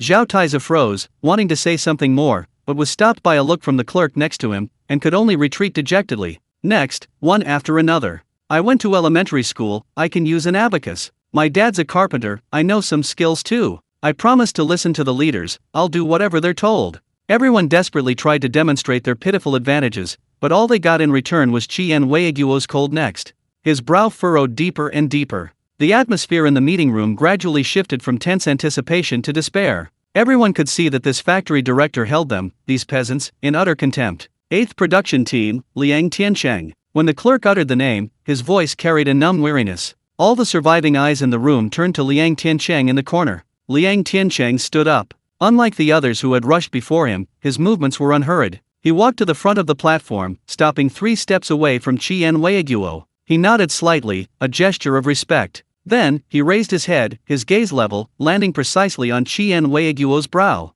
There was no fear, no evasion, no fawning. He was calm, as if looking at an ordinary person. Qian Weiguo finally looked up from the stack of documents that was increasingly irritating him. He was somewhat surprised. The young man before him was the thinnest of everyone present. He wore a slightly worn blue jumpsuit, clean but clearly showing its age. Yet, from head to toe, he exuded an aura completely different from the others. It was a composure, a confidence that came from within. Qian Weiguo's gaze lingered on him for a full 10 seconds. The entire conference room was so quiet you could hear each other's heartbeats. Aren't you afraid of me? Qian Weiguo asked with interest, a hint of amusement in his voice. These words were like a pebble thrown into the stagnant water of the conference room. Everyone held their breath, watching Liang Tiancheng, wondering how he would answer this crucial question. A faint smile even appeared on Liang Tiancheng's face. Reporting to the factory manager. His voice wasn't loud, but it was exceptionally clear, each word ringing firmly in everyone's ears. I'm here to work, not to be afraid. Boom! These words made a genuine glimmer of light shine in Qian Weiguo's eyes for the first time. Good lad. Interesting. He sat up straight, closed the documents in his hand, and casually tossed them aside. Those recommendation letters, filled with information about which family had the most laborers and which had the best family backgrounds, became worthless at this moment. His genuine interest had been piqued. He decided to test this extraordinary young man himself. Qian Weiguo's fingers tapped lightly and rhythmically on the table. Tap, tap, tap. Each tap felt like a blow to everyone's heart. He looked at Liang Tiancheng and posed the problem that had been troubling him for half a month. Young man, let me ask you. How do you transport a cartload of eggs across a muddy road without damaging them? The moment the question was posed, the air in the entire conference room seemed to have been sucked out. Transporting eggs through a muddy road? Isn't this blatant harassment? All eyes were fixed on Liang Tiancheng like searchlights. The disqualified youths wore expressions of schadenfreude. Even Zhao Taizu, the burly man, scratched his head, realizing this was utterly impossible. Qian Weiguo leaned back in his chair, his fingers interlaced on his stomach, his sharp eyes fixed on Liang Tiancheng, waiting to see him make a fool of himself. Liang Tiancheng, however, showed not a trace of panic. He even smiled. Reporting to the factory director. Eggs are precious, if they're chipped or broken, it's a meal gone. His voice, calm and unhurried, carried clearly to everyone's ears in the deathly silent conference room. But the precision parts at our Red Star factory are probably more precious than 10,000 eggs. If those things get damaged, it will cause major delays for the military factory. Upon hearing this, Qian Weiguo's eye twitched almost imperceptibly. His fingers, which were tapping on the table, stopped. This kid actually knows the factory's real difficulties. He wasn't answering a question. He was offering his allegiance. Before Qian Weiguo could speak, the bespectacled clerk beside him spoke first. Stop spouting nonsense. The clerk frowned, his tone full of impatience and suspicion. Who doesn't know the parts are precious? So many engineers in the factory can't handle it. What brilliant ideas can a country bumpkin like you have? If you're going to say something, get to the specifics, don't waste the factory director's time. These words carried a condescending scrutiny, as if trying to crush Liang Tiancheng. The atmosphere in the meeting room instantly tensed up again. Everyone thought Liang Tiancheng was completely out of luck this time, but Liang Tiancheng seemed oblivious to the clerk's sarcasm, continuing to look at Qian Weiguo calmly. Factory director, to solve this problem, we need a two-pronged approach. First, we need to prevent slipping. He held up one finger. The roads have been wet and slippery these past few days. The wheels get stuck and spin. Pushing them by hand is a last resort. Actually, the method is very simple. Use what you have. Take the thick straw ropes we use to bundle rice straw in the countryside, twist several strands, and weave them into a net-like webbing, making sure it's sturdy. Just slip it over the wheels. The straw rope, after being soaked in water, becomes more resilient, and the knots in the straw will embed themselves firmly into the mud, providing more than 10 times the grip of a smooth tire. I call this straw rope anti-skid chain. Straw rope anti-skid chain. These 5 words, like pebbles, struck the minds of everyone present. Simple, utterly rustic. But upon closer inspection, they somehow actually seemed feasible. Several young men from the countryside had their eyes light up. They knew all too well the resilience and friction of straw rope after it was soaked in water. Qian Weiguo's body unconsciously leaned forward slightly. The clerk next to him opened his mouth, wanting to say something, but found himself unable to utter a single word, because this method sounded just too reliable. Liang Tiancheng ignored the crowd's reactions and held up his second finger. This second one is the key, it's called shock absorption. He looked at Qian Weiguo, his voice lower but more forceful. When the road is bumpy, the truck sways, and the parts inside the truck bed are jolted. We can't let the force from the road directly transfer to the parts.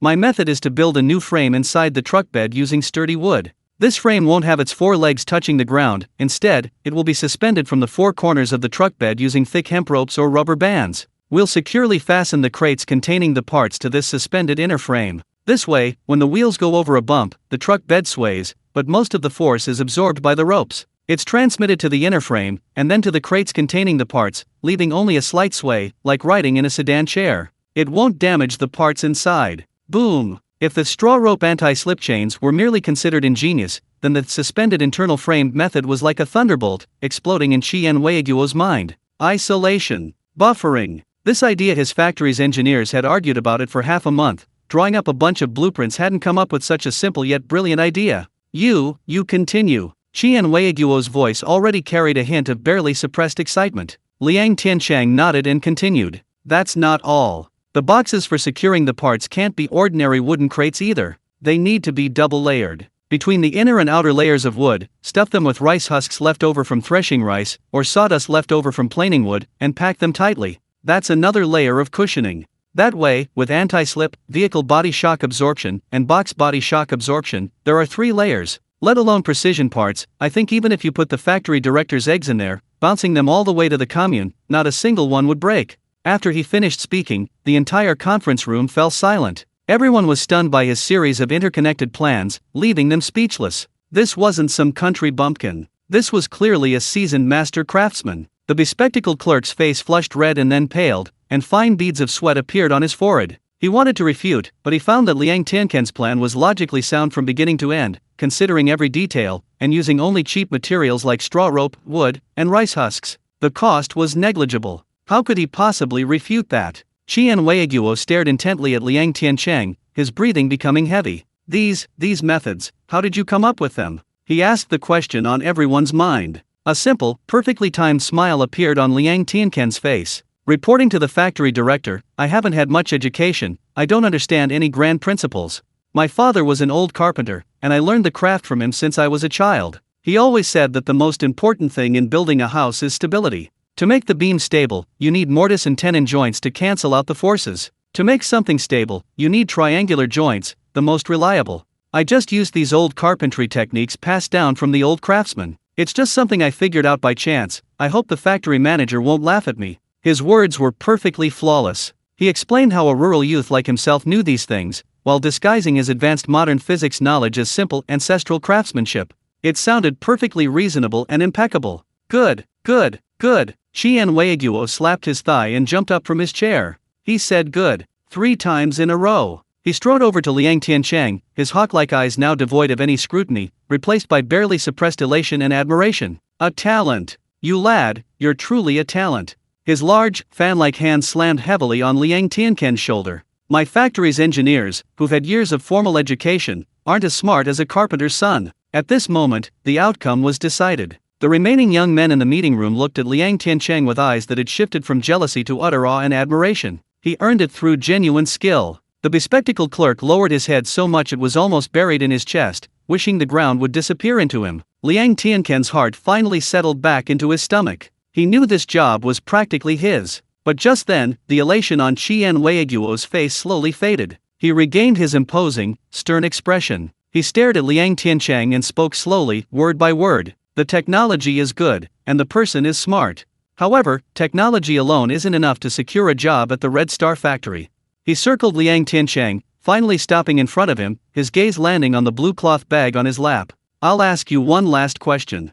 Besides your brains, what sincerity did you bring today?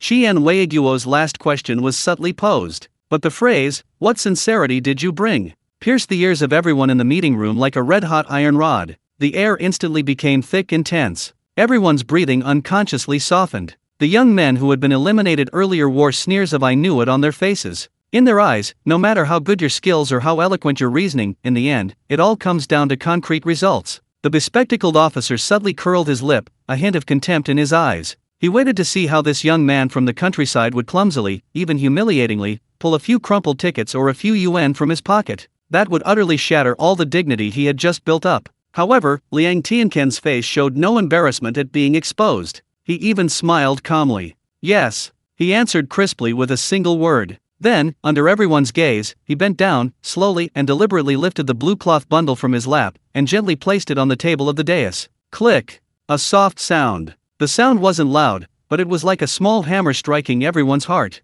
He didn't untie it immediately. Instead, he first raised his head, his gaze subtly sweeping over Qian Weiguo and the bespectacled officer on the dais. Then, he reached out and slowly, methodically, untied the tightly knotted cloth. The blue homespun cloth was peeled back layer by layer. First revealed were 2 neatly wrapped Kinman cigarettes in craft paper. Then, he pulled a bottle of Xifeng liquor with a red label from deep within his cloth bag. The moment the items were displayed, the air in the meeting room froze completely. Kinman liquor. Xifeng liquor. These two things, in these days, weren't something money could just buy. The bespectacled clerk's eyes widened, his Adam's apple bobbing involuntarily. The young men from the countryside, including Zhao Taizu, gasped in astonishment. This was an extravagant gesture. Everyone instinctively assumed it was a gift for Qian Weiguo alone. This wasn't a gift. This was blatantly throwing money at someone. Many people's eyes already held envy and disdain. They felt that Liang Tiancheng, despite his seemingly kind words, was, at heart, a scheming and opportunistic scoundrel. Everyone was waiting for him to hand the items to Qian Weiguo, anticipating a tacitly agreed-upon transaction. But Liang Tiancheng did something completely unexpected. He pushed the 2 packs of cigarettes and the bottle of liquor towards the center of the table, without explicitly pointing them at anyone. His gaze fell on Qian Weiguo, and also on the assistant beside him. His voice, neither loud nor soft, was clear enough for everyone in the room to hear. Factory director, esteemed leaders. I'm just a junior from the countryside. This is my first time in the city, my first time in a big place like our Hongsing factory. I'm really nervous. His face held a perfectly balanced mix of unease and naivete. Before I came, my father repeatedly told me that when meeting leaders and seniors from the city, I must be polite and not come empty-handed. This little thing was obtained with great difficulty by my father through connections. It's nothing valuable, just a small token of our country folks' appreciation. He paused, then changed the subject, giving a slight bow to all the cotters present. I didn't know which leader to visit, nor did I know the rules of our factory. This little token is just a small token of my respect, a small token of my appreciation to all the seniors. Please don't find it offensive. His words were perfectly impeccable. He didn't mention work at all. He defined this gift-giving as a junior's paying respects to all the seniors present. This transformed the nature of the gift from bribery into a reasonable act of social etiquette. The bespectacled cotter's expression instantly froze. He wanted to lash out, accusing Liang Tiancheng of promoting bourgeois practices that corrupt cotters. But Liang Tiancheng's phrase, a token of respect to our seniors, immediately implicated him as well. If he scolded him, wouldn't it be as if he couldn't even tolerate a junior's small gesture of kindness? If word got out, wouldn't that make him seem petty? But if he didn't scold him, would he just stand by and watch? He was caught in a dilemma, his face turning ashen. Liang Tiancheng didn't give him much time to think. He immediately turned to Qian Weiguo, his expression becoming incredibly sincere. Especially to thank you, factory director. His voice was filled with heartfelt gratitude. For a country bumpkin like me to stand before you and say so much, and for you to listen and offer guidance, is an immense honor for me. This has nothing to do with work, it's purely a principle my father taught me since childhood. When you receive a favor, you should repay it with gratitude and respect when you meet a true elder. If you don't accept it, you're looking down on me, and you're also looking down on my father who taught me these principles. After he finished speaking, the entire conference room fell silent. Everyone was stunned by Liang Tiancheng's series of moves. Brilliant. Absolutely brilliant. He had elevated a potentially shady transaction to the moral high ground of respect for teachers and filial piety towards elders. If Qian Weiguo accepted, it would be an elder showing consideration for a younger person, which was only natural. If he didn't accept, it would make him, the factory director, seem heartless and reject the man's filial piety. The ball was cleanly and decisively kicked back to Qian Weiguo's feet. Qian Weiguo stared at Liang Tiancheng for a full 10 seconds. His imposing, square face remained expressionless. But the light of admiration in his eyes grew brighter and brighter. Suddenly, ha ha ha ha, Qian Weiguo slammed his hand on the table, bursting into a hearty laugh. Good for you all, be polite to your elders. He pointed at Liang Tiancheng and shouted to everyone in the room. Look at this. Take a good look. He pointed one finger at Liang Tiancheng's head. There's skill in this. He then pointed to the cigarettes and alcohol on the table. He understands reason. Finally, he pointed to Liang Tiancheng's eyes, which remained calm and unwavering even under everyone's gaze. And he's not stage-frightened. Skilled, reasonable, and not stage-frightened. If our Hongsing factory doesn't hire someone like this, then I, Qian Weiguo, am blind. His laughter subsided, and with a wave of his hand, his voice booming, he delivered the final verdict. Liang Tiancheng, on behalf of Hongsing Machinery Factory, I officially hire you. Boom! The decision was final. A suppressed gasp and commotion erupted in the conference room. The last trace of resentment and jealousy in the eyes of the rejected youths completely transformed into overwhelming admiration and acceptance. They lost. They lost wholeheartedly. Liang Tiancheng's heart finally settled back into his stomach. He bowed slightly. Thank you, factory director. Don't thank me yet. Qian Weiguo's smile vanished, replaced by his usual stern expression. He walked up to Liang Tiancheng, his gaze piercing. I'll give you temporary worker status and assign you to the transport team. I think your proposed straw rope anti-skid chains and suspended shock absorption solutions are feasible. Now, I'm assigning this task to you. Qian Weiguo's voice suddenly rose, carrying an undeniable authority. I'll give you the manpower, the vehicle, and the authority. Within 3 days, you will personally lead the team and deliver that batch of military factory parts to their destination intact. He held up a finger, almost touching Liang Tiancheng's nose. Liang Tiancheng, do you dare accept this order? Qian Weiguo's words were like a stone thrown into a calm, deep pool, creating ripples that spread far and wide. The entire conference room was filled with eyes fixed on Liang Tiancheng, their gazes a mixture of shock, envy, and a hint of anticipation for a good show. This was a pledge. Accepting it meant instant success. Failure meant certain doom. Under everyone's watchful eyes, Liang Tiancheng straightened up abruptly. He didn't hesitate for a moment, not even pause to think. He took a half step forward, his foot landing firmly on the concrete with a soft thud. He raised his head, meeting Qian Weiguo's eyes, which seemed to pierce through to the heart. His chest heaved, and with all his might, he roared 4 words. Reporting to the factory director.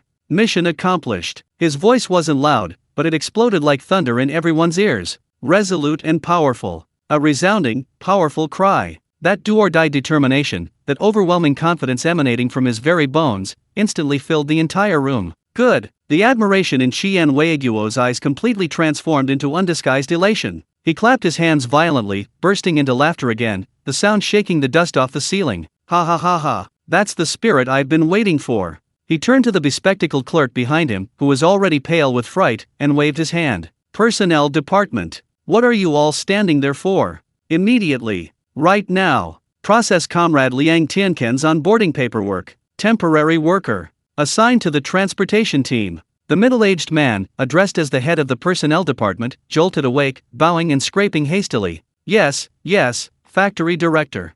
But then his face showed hesitation, and he moved closer to Qian Weiguo, his voice barely a whisper. Factory director, this isn't according to the rules. According to the procedure, recruitment requires public announcement first, and a background check at the production team, verifying family history for 3 generations. Rules. Qian Weiguo's smile vanished instantly, his eyes widening sharply. His imposing aura, though not angry, made the personnel manager unable to lift his head. What are you talking about rules? I'm asking you, are rules more important, or the military factory's orders? The factory is in dire straits right now, and you're still talking to me about those rules and regulations. Qian Weiguo pointed at Liang Tiancheng, his voice resolute. This comrade is truly capable. He's a talent who can solve major problems for our factory. Talented people deserve special treatment. He stared at the personnel manager, almost spitting out each word through gritted teeth. I said it. Go do it now. If anything goes wrong, Wang Jianjun, will take full responsibility. Yes, I'll do it right away. The personnel manager didn't dare say another word, nodding frantically, and ran out of the conference room. Qian Weiguo then turned around, looking at Liang Tiancheng, his expression softening again. Comrade Liang, come with me. Liang Tiancheng followed behind Qian Weiguo, and under the respectful gazes of everyone in the conference room, entered the adjacent office with a sign that read Personnel Department. In the office, the personnel manager was frantically rummaging through a locked metal cabinet. Factory manager, found it, the temporary worker registration form. He placed a yellowed form respectfully on the table. Qian Weiguo didn't even glance at him, but spoke gently to Liang Tiancheng. Xiao Liang, fill out the form. Liang Tiancheng picked up the worn-out dip pen. Name, Liang Tiancheng. Gender, male. Age, 21. He wrote slowly, but each character was written with force. When he reached the family background section, he paused, but still truthfully wrote poor peasant. Finally, it was time to put his fingerprint on the form. The personnel manager took out a red inkpad box and carefully opened it. Liang Tiancheng pressed his right thumb firmly into the cold, sticky inkpad. Then, he imprinted his bright red fingerprint, carrying his warmth and destiny, at the bottom of the form. The personnel manager picked up the form, blew on the ink, and took out a radish-carved official seal from a drawer. He stamped a clear square seal over the bright red fingerprint. All right, factory director. Qian Weiguo nodded and took another palm-sized piece of cardstock from the manager. It was a temporary work permit. It was printed with Hongsing Machinery Factory Transportation Team, temporary worker, Liang Tiancheng, number, temporary 078. At the bottom was a large, bright red official seal with a 5-pointed star. State-owned Hongsing Machinery Factory. Qian Weiguo personally handed the work permit to Liang Tiancheng. Xiao Liang, from now on, you're one of our Red Star Factory people. Liang Tiancheng reached out to take the thin piece of cardstock. His hand trembled slightly, uncontrollably. When his fingertips touched the cardstock, still smelling of ink and with its rough texture, an indescribable, burning emotion, like a flood bursting its banks, surged from the deepest part of his heart, instantly engulfing his entire body. The paper was light, but in his hands, it felt as heavy as a mountain. It carried his promise to Lu Manman and Yu. It carried the entire hope of a family crawling out of the mire and towards the light. It carried the dignity he had earned for himself for the first time since coming into this world. "Thank you, factory director." His voice was a little hoarse. "No need to thank me. Just do your job well, that's more important than anything else."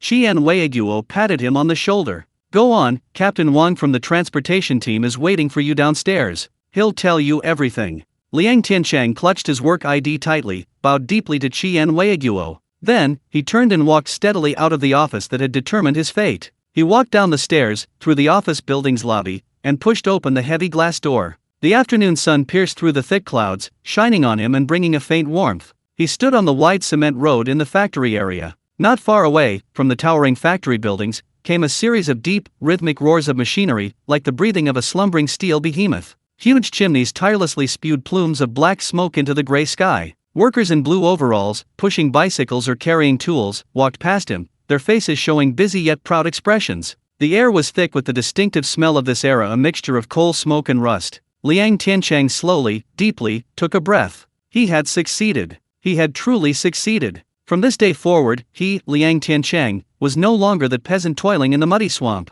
He was a glorious worker. A brand new, beating cell in the heart of this nation's industry. That immense joy surged within him for a long, long time. Finally, slowly, he calmed down. He looked down at the work ID card in his hand, slightly damp with sweat from his palms, his lips pressed into a resolute line. He knew this was just the beginning. An era belonging to him, Liang Tiancheng, was just beginning. His gaze passed over the towering factory buildings, heading towards home. He could almost see Lu Manman holding Yu, eagerly awaiting him in front of that dilapidated thatched hut in that remote mountain valley. He had to go back immediately. He wanted to tell them this incredible good news in person. He wanted his woman and child to know that their man, their father, had not let them down. Liang Tiancheng carefully placed the precious work ID card into his innermost pocket, close to his heart. Then, he turned and strode towards the factory gate. The ox cart ride back to Lan Yiwan was far more bumpy than the way there. Each time the wheel sank into a mud pit and bounced back up, the people in the cart were thrown about. But Liang Tiancheng felt a peace he had never known before.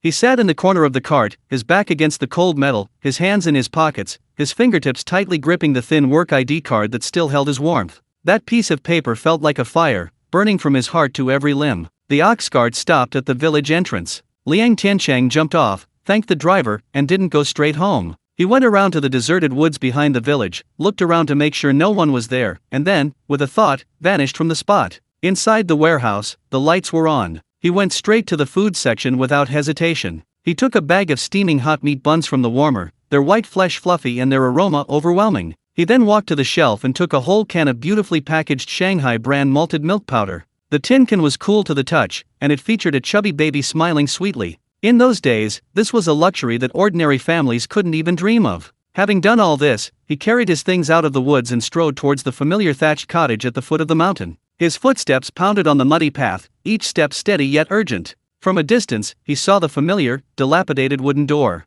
The door was ajar. He took a deep breath and pushed it open. Creak! The dim oil lamp inside flickered violently. Sitting at the table, head down mending clothes, Lu Manman jerked her head up like a startled rabbit. In her arms, Yu, already awake, turned her little head to look. When she saw it was Liang Tiancheng, Lu Manman's body tensed instantly. She jumped to her feet, the needle and thread falling to the floor with a clatter, completely unaware. She quickly approached, Yu toddling close behind, her little legs gripping her trouser leg. Mother and daughter stood before Liang Tiancheng, heads tilted back, looking at him. Their faces were filled with the same emotions. Tense, anticipation, and a deep-seated, unspoken fear. Lu Manman's lips moved, then moved again. She wanted to ask. She wanted to ask, did it work? But those words were like a boulder stuck in her throat. She strained with all her might, but no sound came out. She was afraid. She was afraid to hear the answer she least wanted to hear. Looking at his wife and daughter's sallow, haggard faces illuminated by the oil lamp, looking at their eyes filled with humble pleading, Liang Tiancheng's heart felt as if it were being gripped tightly by a large hand.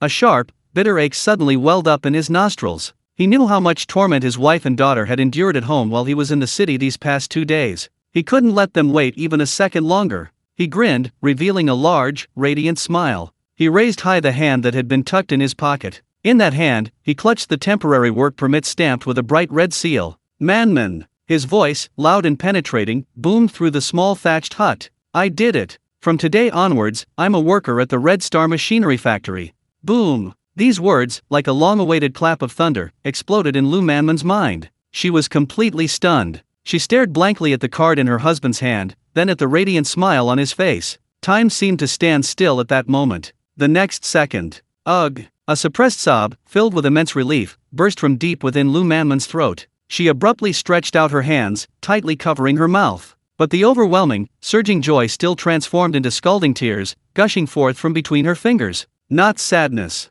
Not resentment. It was happiness. It was the kind of immense, indescribable happiness that comes from the depths of hell, stepping into the bright heavens. She cried. She cried, trembling all over, crouching on the ground, crying like a lost child who had finally found her way home. Mommy, mommy, don't cry. Yu didn't understand what was happening. She only saw her mother cry, then smile. She reached out her little hand, clumsily wiping away her mother's tears, and then grinned herself, giggling. Liang Tiancheng's heart melted completely. He put down what he was holding, went over, and pulled the woman who was crying uncontrollably on the ground, and the smiling baby beside her, into a tight embrace. It's all right, silly woman.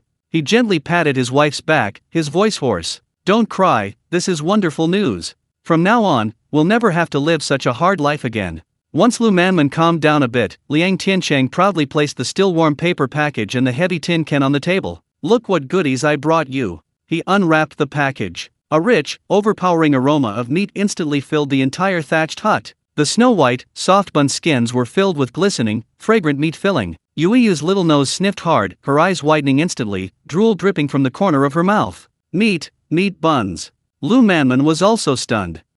How much money did this cost? But before she could even feel the pinch, Liang Tiancheng pried open the tin can. A cloyingly sweet aroma, thick with the scent of milk, filled the air. This is malted milk powder.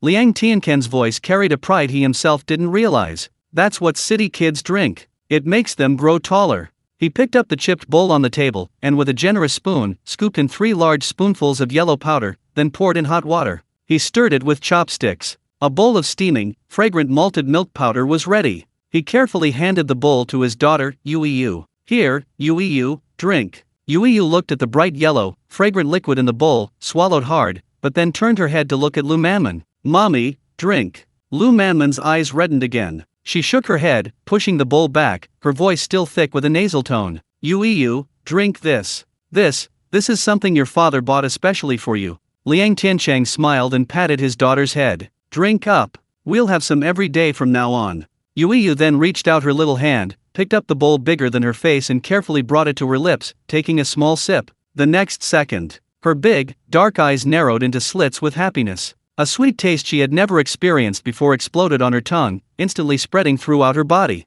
It was so delicious. 100 times better than the candy her father had given her last time. She couldn't resist any longer, hugging the bowl and gulping it down. Liang Tiancheng placed another steaming hot meat bun in Lu Manman's hand. You eat too. You're the biggest contributor to this family.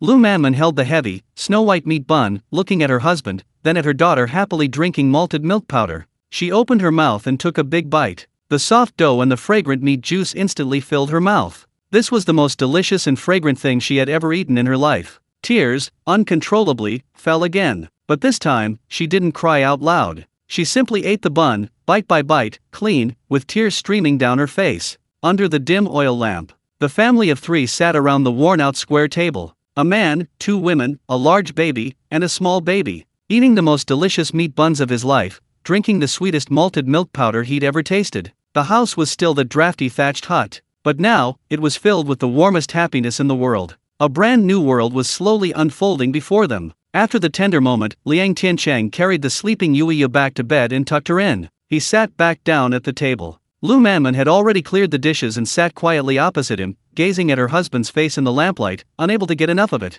Tiancheng, she spoke softly. When are we going to the factory? The smile on Liang Tiancheng's face slowly faded. Tomorrow morning. He looked at his wife's worried eyes and didn't hide anything. The factory manager gave me a task, it's urgent and very important. He briefly explained the matter of transporting precision parts. Lu Manman's heart leaped into her throat again. Then, is there any danger? Don't worry. Liang Tiancheng reached out and grasped her icy hand, squeezing it firmly. Your man is capable now. This little thing is no problem for me. His voice was filled with powerful confidence. But he knew in his heart that tomorrow he would face far more than just slippery, muddy roads. There were also the xenophobic, difficult to get along with veteran drivers in the transport team, and that unseen battlefield called rules. He had to fight this battle flawlessly. The next day, just as dawn broke, the courtyard of the Hong Sing Machinery Factory's transport team was already filled with the pungent smell of diesel fuel mixed with cold iron. A worn-out Jifang brand truck, like a crouching, bluish-gray beast, sat in the center of the yard. Beside the truck, two men in greasy work clothes were squatting on the ground, smoking. One of them, older, in his early 40s, had wrinkles around his eyes and a shrewd, worldly-wise look in them. The other one, younger, around 27 or 28, had a cigarette dangling from his lips, tilted his head, and his eyelids always drooped habitually when he looked at people, exuding an air of arrogance. Liang Tiancheng, carrying a cloth bag, walked in from the courtyard gate. "Hello, both of you." He greeted them politely. The young driver, named Ma Shengli, raised an eyelid upon hearing this, snorted through his nose, and didn't even bother to reply. The older man, Lu Jiangguo, slowly stood up, stubbed out his cigarette on the sole of his shoe, and sized up Liang Tiancheng with a forced smile. "You're the talent the factory manager just hired yesterday?" He deliberately emphasized the word talent, his sarcasm undisguised. Liang Tiancheng didn't pay attention and nodded. Ma Shengli also stood up, circled Liang Tiancheng, and clicked his tongue. "Looks delicate and frail, doesn't look like someone who does manual labor. Probably some relative, sent down for a gilded experience."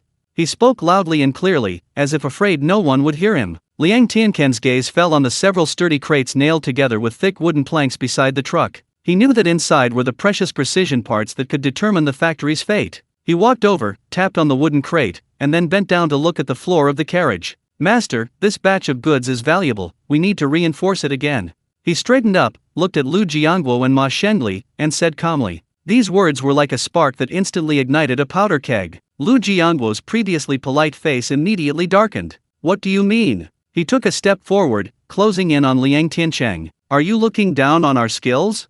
Ma Shengli threw his cigarette butt on the ground and put his hands on his hips. "We've been driving for 10 years, hauling more cargo than you've eaten salt. Do we need a greenhorn like you to teach us? We packed these boxes ourselves. The wood is the best in the factory, and we used more nails than anyone else. How do you want to reinforce them? Wrap them in gold?"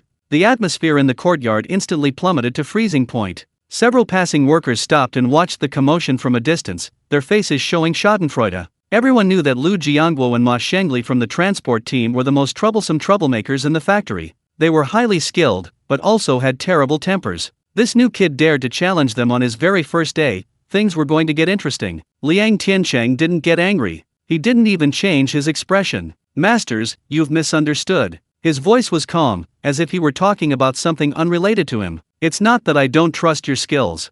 But the factory manager gave a strict order for this mission. If anything goes wrong with the goods, he'll hold me responsible only." He looked at the two men, his gaze open and honest. "So, I want to try my method. If it succeeds, the credit goes to everyone. If it fails, I'll take full responsibility. I won't implicate the two masters." Upon hearing this, Lu Jiangguo and Ma Shengli were both stunned. They were used to being domineering and arrogant. The people they'd met were either subservient cowards or hotheads who slammed their fists on the table and glared. They'd never seen anyone like Liang Tiancheng, so composed and willing to take all the blame. Liang Tiancheng didn't give them a chance to speak. He walked to a corner of the yard and untied the large cloth bag he'd brought. Inside, several neatly woven net bags made of coarse straw rope were revealed, along with a bundle of wooden strips of varying lengths, smoothed and free of splinters. Ma Shengli scoffed at the outdated, tacky contraptions. "What's this? Preparing to fish on the road?" Liang Tiancheng ignored him. He hoisted a bundle of timber onto his shoulder, nimbly leaping into the truck bed. Then, he picked up the timber and rope and began to work. He didn't speak. The only person in the entire courtyard was his busy figure. His movements were dazzlingly fast. The timber seemed to come alive in his hands. In no time, a rudimentary, suspended frame appeared in the center of the truck bed. What truly astonished Lu Jiangguo and Ma Shengli was the way he tied the knots.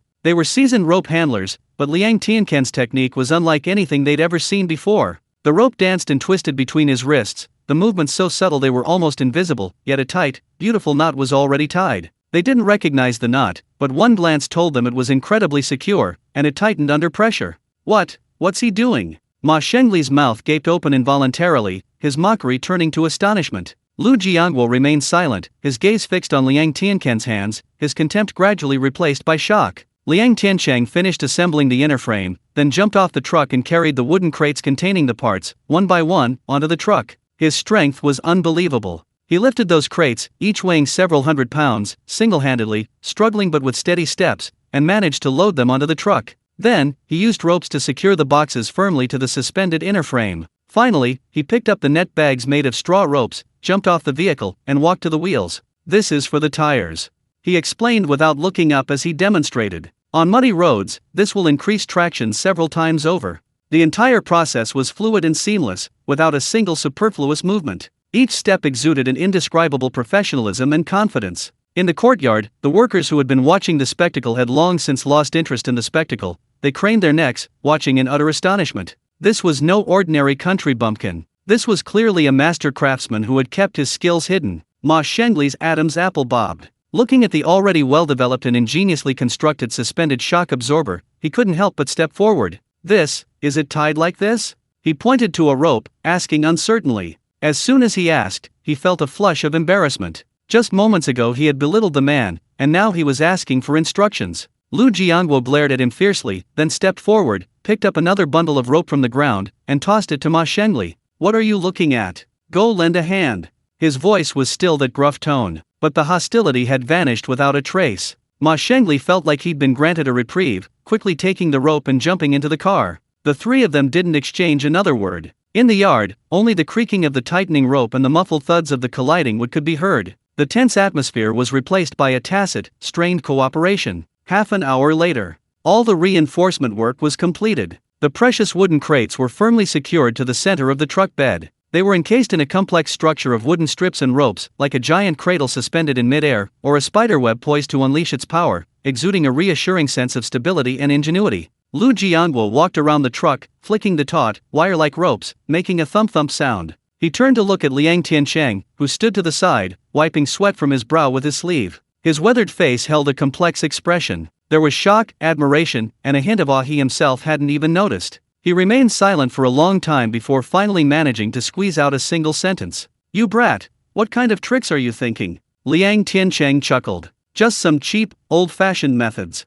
Lu Jiangwo didn't say anything more. He gave Liang Tiancheng a deep look, then abruptly waved his hand. "Get in the truck. It's getting late." He climbed into the driver's seat first. The commanding tone was still there, but the feeling had completely changed. Liang Tiancheng opened the door and sat in the passenger seat. Ma Shengli, having finished checking the last rope, jumped into the truck bed. He wanted to watch from the back himself. Boom! The deep roar of the Jifang truck's engine filled the air. The massive truck shuddered violently, slowly pulling out of the transport team's compound and out of the gates of the Hongsing machinery factory. The city's asphalt road soon came to an end. The truck turned onto a narrow, potholed dirt road. The road surface, muddy from the previous day's rain and snow, was a treacherous mess. Each wheel kicked up a cloud of mud taller than a person. The real test was just beginning. Less than 10 minutes after the truck started driving up the mountain road, a steep downhill slope followed by a sharp turn appeared before them. Lu Jiangwo gripped the steering wheel tightly, sweat beading on his forehead. He slammed on the brakes, the massive truck screeching against the muddy road, the cargo bed lurching violently to one side due to inertia.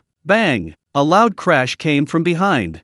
Bang! A piercing crash came from behind the truck bed. The entire truck shook violently. In the driver's seat, Lu Jiangwo gripped the steering wheel tightly, a barely perceptible smirk playing on his lips. He deliberately didn't slam on the brakes, letting the wheel slip violently in the mud that was the effect he wanted. He wanted to see if this kid surnamed Liang could still sit still. From inside the truck bed, Ma Shengli's voice roared. "Old Lu, you little bastard, you want to throw me off this mountain ditch?" His voice held little panic, but rather a hint of excitement. Liang Tiancheng sat in the passenger seat, his body swaying with the truck's movements, but his back remained ramrod straight. He didn't even blink, his gaze fixed on the endless muddy mountain road ahead, as if the crash behind him was merely the wind whistling through the treetops. This composure instantly dampened Lu Jiangwo's smugness. He refused to believe it. The truck rounded a bend, and ahead lay another large puddle. Lu Jiangwo gritted his teeth, and instead of slowing down, he slammed on the gas. Boom! The Jifang truck roared like a mad bull, charging into the puddle. Mud shot skyward, slamming against the windshield like a waterfall, instantly obscuring all vision. Clang! Clang!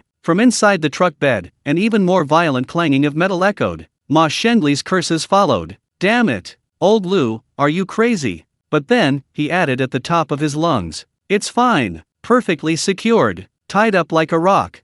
Lu Jiangwo's facial muscles twitched. He abruptly turned on the windshield wipers, shoveling away the muddy water. In the rearview mirror, he could only see the silhouettes of the wooden crates, still firmly suspended in the center of the truck bed. Even the slightest sway was astonishing. That kid's trick was really damn weird. An indescribable sense of frustration welled up in Lu Jiangwo's chest. He'd been driving for 10 years. What kind of cargo hadn't he hauled? What kind of roads hadn't he driven? Today, he'd actually been outmaneuvered by some young punk's crude method. He was indignant, and a sour tone crept onto his lips. What's the use of being tied up so tightly? He glanced at Liang Tiancheng and sneered. This lousy road. If the truck breaks down halfway, you could tie the cargo to the sky with a rope and it wouldn't help. Liang Tiancheng finally turned his head. He looked at Lu Jiangwo's face, which was full of displeasure, but there wasn't a trace of smugness on his own. Master Lu is right. He spoke calmly. The truck is the key. So this trip depends entirely on your skills, Master Lu. This soft rebuff left Lu Jiangwo speechless, almost unable to catch his breath. He wanted to get angry, but found that the other man didn't react at all, instead offering a compliment. He could only snort heavily through his nose, turn his face away, and concentrate on driving. The truck bumped along for another half hour. Lu Jiangwo tried everything he could think of, but apart from getting splattered with mud, he couldn't get the cargo behind them to have any problems. He himself, on the other hand, was drenched in sweat. It was almost noon when he parked the truck on a relatively gentle hillside. "Take a break. Check the truck," he yelled irritably, pulling open the door and jumping out. Ma Shengli also jumped out of the truck bed, stretching his limbs, which were numb from the jolting. "Damn it, this road is more bumpy than a boat ride." Liang Tiancheng also got out. He didn't rush to check the cargo, but instead opened his blue cloth bag and took out two things: a military green water bottle, and 3 white steamed buns wrapped in a clean handkerchief. The moment the buns were taken out, a pure wheat aroma filled the cold mountain wind. White steamed buns. And they were this big. Ma Shengli's eyes widened instantly. Lu Jiangwo's Adam's apple bobbed involuntarily. These days, even city workers rarely get a meal made entirely of white flour, let alone those of them who are out and about all day. "Masters, you've worked hard. Have something to fill your stomachs." Liang Tiancheng handed over 2 steamed buns. He kept only the smallest one for himself. Lu Jiangwo looked at the dazzlingly white bun, his expression incredibly complex. He wanted to refuse, but his stomach growled uncontrollably. Ma Shengli couldn't resist any longer. He rubbed his hands together and chuckled. "Well, then we won't be polite." He took the bun, opened his mouth wide, and took a big bite. Soft and sweet. His mouth was filled with the purest flavor of grain. Delicious. He mumbled a praise. Lu Jiangwo hesitated for a moment, then took the bun as well. He didn't speak, only silently took a bite, his chewing slowing. He was obliged because he'd eaten the food. After finishing the steamed bun, most of his resentment had dissipated. Liang Tiancheng unscrewed the water bottle and handed it to him. "Have some water, don't choke." Lu Jiangwo took the bottle and gulped down 2 large mouthfuls before swallowing the bun. He returned the bottle to Liang Tiancheng. The atmosphere had finally eased. After finishing his portion, Liang Tiancheng stood up and began inspecting the truck. He examined it meticulously, not missing a single tire or drive shaft. Lu Jiangwo leaned against the cab, watching his earnest expression, and muttered to himself, "Pretending. Even if you have some carpentry skills, do you really think you can understand the intricacies of this metal contraption?" Just then, Liang Tiancheng stopped beside a rear wheel. He crouched down, examined it carefully, and then reached out and felt around in the tire treads. Then he stood up and walked towards Lu Jiangwo. "Master Lu." His expression was somewhat serious. "Come and take a look. The tire pressure seems a bit off. There's a sharp stone stuck in the tread." Lu Jiangwo frowned. "Impossible. I checked it just before I drove off." Although he said that, his heart skipped a beat. He walked over with a hint of doubt and crouched down. Ma Shengli also curiously joined in. Lu Jiangwo stretched out his oil-stained hands and touched the spot Liang Tiancheng pointed to. The next second, his face changed drastically. The tire was indeed softer than the others, clearly underinflated. And even more alarming, deep in the last tread of the tire, he felt the sharp edge of a rock, cold and razor-sharp. Half of the rock was embedded in the rubber. A cold sweat instantly broke out on Lu Jiangwo's back. He knew all too well what this meant. On this damned mountain road, if he continued driving, this tire would definitely burst in just a few kilometers. Then, a speeding truck suddenly suffering a tire blowout, losing control. A fatal crash. He dared not think any further. He looked up at Liang Tiancheng, who stood calmly to the side, and for the first time, horror appeared in his eyes. This young man, what kind of monster was he? You can even tell. What are you looking at? Get your tools. Lu Jiangguo yelled at the still-stunned Ma Shengli, as if trying to cover up his own lapse in composure. He himself deftly rummaged through the toolbox under the car and pulled out a crowbar and a wrench. He didn't say another word. He simply and silently, with the crowbar, carefully and painstakingly pried the deadly sharp rock out of the tire, bit by bit. Thud! The rock fell to the ground with a soft sound. Lu Jiangguo stared at the rock, covered in fresh rubber scraps, in silence for a long while. Then, he picked up the air pump and inflated the tire again. Having done all this, he stood up and wiped the sweat from his brow with his sleeve. When he looked at Liang Tiancheng again, the last trace of defiance and resentment in his eyes had vanished without a trace. Instead, a complex emotion, a mixture of admiration and a hint of fear, filled the air. This young man not only knew how to tie things up, he knew about cars. Moreover, he had just saved both himself and Ma Shengli's lives. Ma Shengli also came over, looking at the stones on the ground, and patted his chest in lingering fear. Damn, that was close. He looked at Liang Tiancheng, and for the first time, a genuine sense of admiration appeared on his usually arrogant face. Thanks, brother. The internal conflict within the team was completely resolved at that moment. Although Lu Jiangguo didn't say anything, he drove noticeably more steadily afterward. He slowed down in advance when going over potholes. He was also more careful when turning. The terrifying crashes no longer echoed in the car. But fate had other plans. Just as the truck was huffing and puffing its way up a long, steep slope, another unexpected event occurred. Cough, cough, cough. The old engine of the Jifang truck suddenly emitted a violent coughing sound, like it was being strangled. Immediately afterwards, a strong, acrid smell of burning flesh rushed into the cab from under the front of the truck. Lu Jiangguo's face turned deathly pale. Damn it! Before he could finish speaking, the engine emitted another piercing, metallic screeching sound, like the dying howl of a wild beast. Then, puffed, a thick plume of black smoke billowed from the gap under the hood. The entire car jerked violently, as if its tail had been pulled back from behind. The speed dropped abruptly. No matter how hard Lu Jiangguo pressed the accelerator, the engine only emitted a weak puff, utterly powerless. Finally, less than 10 meters from the crest of the hill, the steel behemoth, which had diligently run for over a decade, completely broke down. The engine noise ceased abruptly. The entire world fell into a deathly silence. Only the whistling of the mountain wind through the treetops and the ever-thickening plume of black smoke from the hood remained. The mountain wind howled, like the wailing of a wild ghost. The old engine of the Jifang truck, after a heart-wrenching wail, fell completely silent. Only thick plumes of black smoke, mixed with the acrid smell of burning, stubbornly billowed from the gaps in the hood. Dead silence. The deafening roar just moments before vanished instantly. The whole world was eerily quiet. I can't take it. Lu Jiangguo's weathered face turned deathly pale. He practically tumbled out of the cab. Ma Shengli also leaped from the back of the truck, his legs buckling as he landed, almost losing his balance. Damn it! It's stalled! Without a second thought, the two rushed to the hood and together pried open the scorching hot engine. Whoosh! A wave of heat, carrying the smell of burning, hit them, forcing them to back away.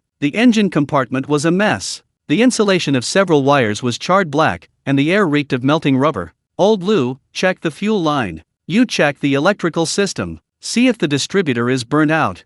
The two men sprang into action like hornets whose swarm had been disturbed. Lu Jiangguo grabbed a large wrench and frantically checked the fuel line connections. Ma Shengli took out a screwdriver, pried open the distributor cap, and peered inside. The fuel line is working. I can't see anything wrong on my end either. The wiring isn't broken. Sweating profusely, the two men used the rudimentary tools they carried in the car to tap and tinker with the complex pile of steel parts. But the engine, like a completely dead ox, wouldn't make a sound no matter how much they tried to revive it. Liang Tiancheng stood silently to the side. He simply watched, his gaze sweeping over the simple, old-fashioned gasoline engine inch by inch. In his mind, in the library area of that modern warehouse, a book titled Illustrated Guide to the Structure and Repair of Old-Fashioned Gasoline Engines was silently turning the pages. High-definition three-dimensional perspective images flashed rapidly through his mind. Fuel system, electrical system, intake system, cooling system. The structure of every component, the routing of every wire, was as clear as if he had personally disassembled it 100 times.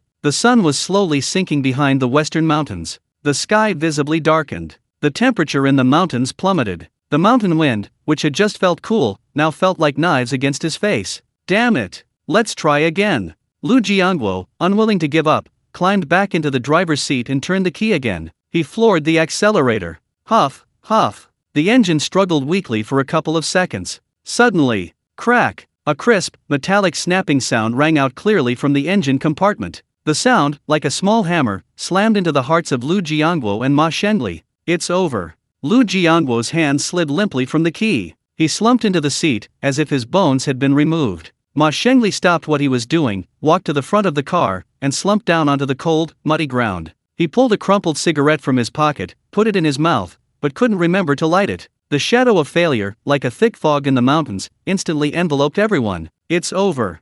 Lu Jiangguo got out of the car, dejected, leaning against the door, his voice hoarse. The carburetor, the float needle inside broke.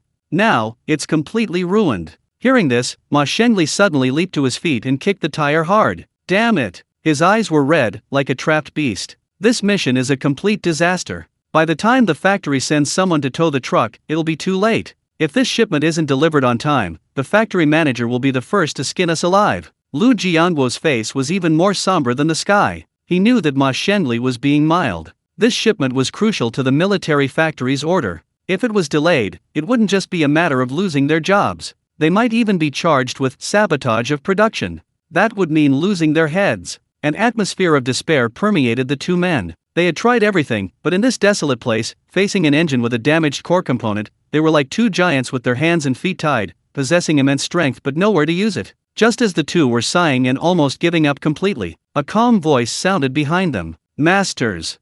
Let me take a look. Lu Jiangguo and Ma Shengli, like cats whose tails had been stepped on, whirled around. Liang Tiancheng stood behind them, his face showing no anxiety, his eyes as calm as a deep pool. You! Ma Shengli looked him up and down, as if he'd heard the biggest joke in the world. You look? You can even understand this lump of iron? Lu Jiangguo frowned, his tone full of impatience. Kid, don't make things worse. This isn't a rope for tying straw, this is an engine. Even the experienced mechanics at the factory would be stumped. What can you, a carpenter's son, do? In their eyes, this was a dead end. Even if this Liang kid had some kind of supernatural skill, he couldn't possibly fix this broken iron contraption out of thin air. Could he possibly conjure something up? Liang Tiancheng didn't argue with them. He simply looked at the two men, his unusually calm gaze sending chills down Lu Jiangguo and Ma Shengli's spines. I'm going to relieve myself first. Liang Tiancheng pointed to the dark grove of trees by the roadside, his tone as calm as if he were stating something perfectly normal. Without waiting for their reaction, he turned and walked straight into the depths of the woods. Hey! Ma Shengli opened his mouth, wanting to call out to him, but didn't know what to say. Lu Jiangguo just watched Liang Tiancheng's unhurried back, his brows furrowed. Even at a time like this, how come this kid isn't flustered at all? What is he thinking? Liang Tiancheng's figure quickly disappeared into the dense, night-soaked shadows. He wasn't going to relieve himself, of course. The moment he stepped into the woods, the world around him transformed instantly. The cold mountain wind, the muddy ground, the smell of burning all vanished. In their place were clean windows, bright lights, rows of cold metal shelves, and seemingly endless supplies. He stood in his own all-powerful warehouse. His gaze didn't linger on the food and daily necessities. He walked straight through the various sections, finally stopping before a massive wall covered with all sorts of specialized tools. Wrenches, sockets, screwdrivers, welding machines, jacks. Every tool you could find in a 21st century auto repair shop here, it was all there. His eyes finally settled on a toolbox labeled Precision Instruments. He opened the box. Inside, a complete set of German-made precision tools for disassembling and repairing carburetors lay quietly. Beside the toolbox, on an inconspicuous shelf, sat rows of brand-new carburetor assemblies, each sealed in a plastic bag. Clearly printed on them were the markings. Compatible model, FA CA10. A slight smile played on Liang Tiancheng's lips. Now, everything was ready. It was time to let those two veteran drivers witness true technology. The light was dim in the woods. Liang Tiancheng's figure was completely swallowed up by the dense canopy and the deepening darkness of the night. Lu Jiangguo and Ma Shengli stood like two lifeless clay statues, one leaning against the car door, the other squatting on the ground, neither even bothering to look at the other again. You're useless at football, but at least you know how to pee. Ma Shengli spat the unlit cigarette but from his mouth onto the ground, cursing under his breath. I bet he knew this job was going to fail, so he went to find somewhere quiet to hide. Lu Jiangguo didn't answer, only raising his head to stare blankly at the dark mountains. His mind was already preoccupied with how to face Qian Weiguo's murderous face back at the factory. Just as they were completely overwhelmed by despair, Liang Tiancheng stood in a space completely out of place in this world. Endless, snow-white shelves surrounded him, the overhead lights shone like daylight, the air was consistently warm and dry. There was no mountain wind, no mud, no suffocating acrid smell. He didn't hesitate for a moment. His steps were brisk, striding directly through the food and household goods sections, finally stopping deep within the hardware tools area. An entire wall of auto repair tools, like a fully equipped army, stood silently before him. German-made socket wrenches, each one gleaming with a cold metallic sheen. Japanese-made precision screwdrivers, their handles covered in comfortable, non-slip rubber. Jacks, pullers, and welding machines of various models were neatly stacked on the shelves, so new they weren't even dusty. Liang Tiancheng's heart instantly settled. But then, a new problem surfaced in his mind. No matter how good the tools were, he didn't recognize the old, worn-out engine before him. He was an ordinary person from the 21st century, rarely even opening the hood of his own car, let alone repairing such an antique gasoline engine. Having a dragon-slaying sword but not knowing the dragon's lair is useless. He turned and started running again towards another area of the warehouse. The book section. In the industrial technology category, he quickly found his target. A book with a slightly yellowed cover lay quietly on the shelf. Illustrated Guide to Repairing and Maintaining the Jifang CA-10 Heavy-Duty Truck, 1958 edition. That's it. Liang Tiancheng snatched the book and opened to the first page. Time seemed to stand still in the warehouse. He absorbed the knowledge from the book like a dry sponge thrown into water. Engine structure diagram, circuit diagram, fuel system layout diagram. Clear black and white illustrations, accompanied by detailed text descriptions, peeled back the layers of that steel monster that was like an incomprehensible book to him, revealing its core secrets. His fingers flew across the pages, his brain working at an unprecedented speed. Engine overheating, black smoke, sudden power drop. He muttered to himself, referring to the troubleshooting section in the book, analyzing each point. Possible cause 1: ignition timing too late. Ruled out, they checked the distributor earlier. Possible cause 2: air fuel mixture too rich. This is possible. His gaze was fixed intently on the chapter on carburetors. A detailed cross-sectional diagram of a carburetor appeared before him. Float needle valve, main jet, idle fuel port, every tiny component was clearly labeled. A high fuel level in the float chamber will lead to an overly rich air fuel mixture, incomplete combustion, black smoke, and engine power loss. The words in the book, like a flash of lightning, illuminated all his doubts. The main cause of a high fuel level: a stuck float needle valve or a valve that is not closing properly, or an aged or damaged gasket. That's it.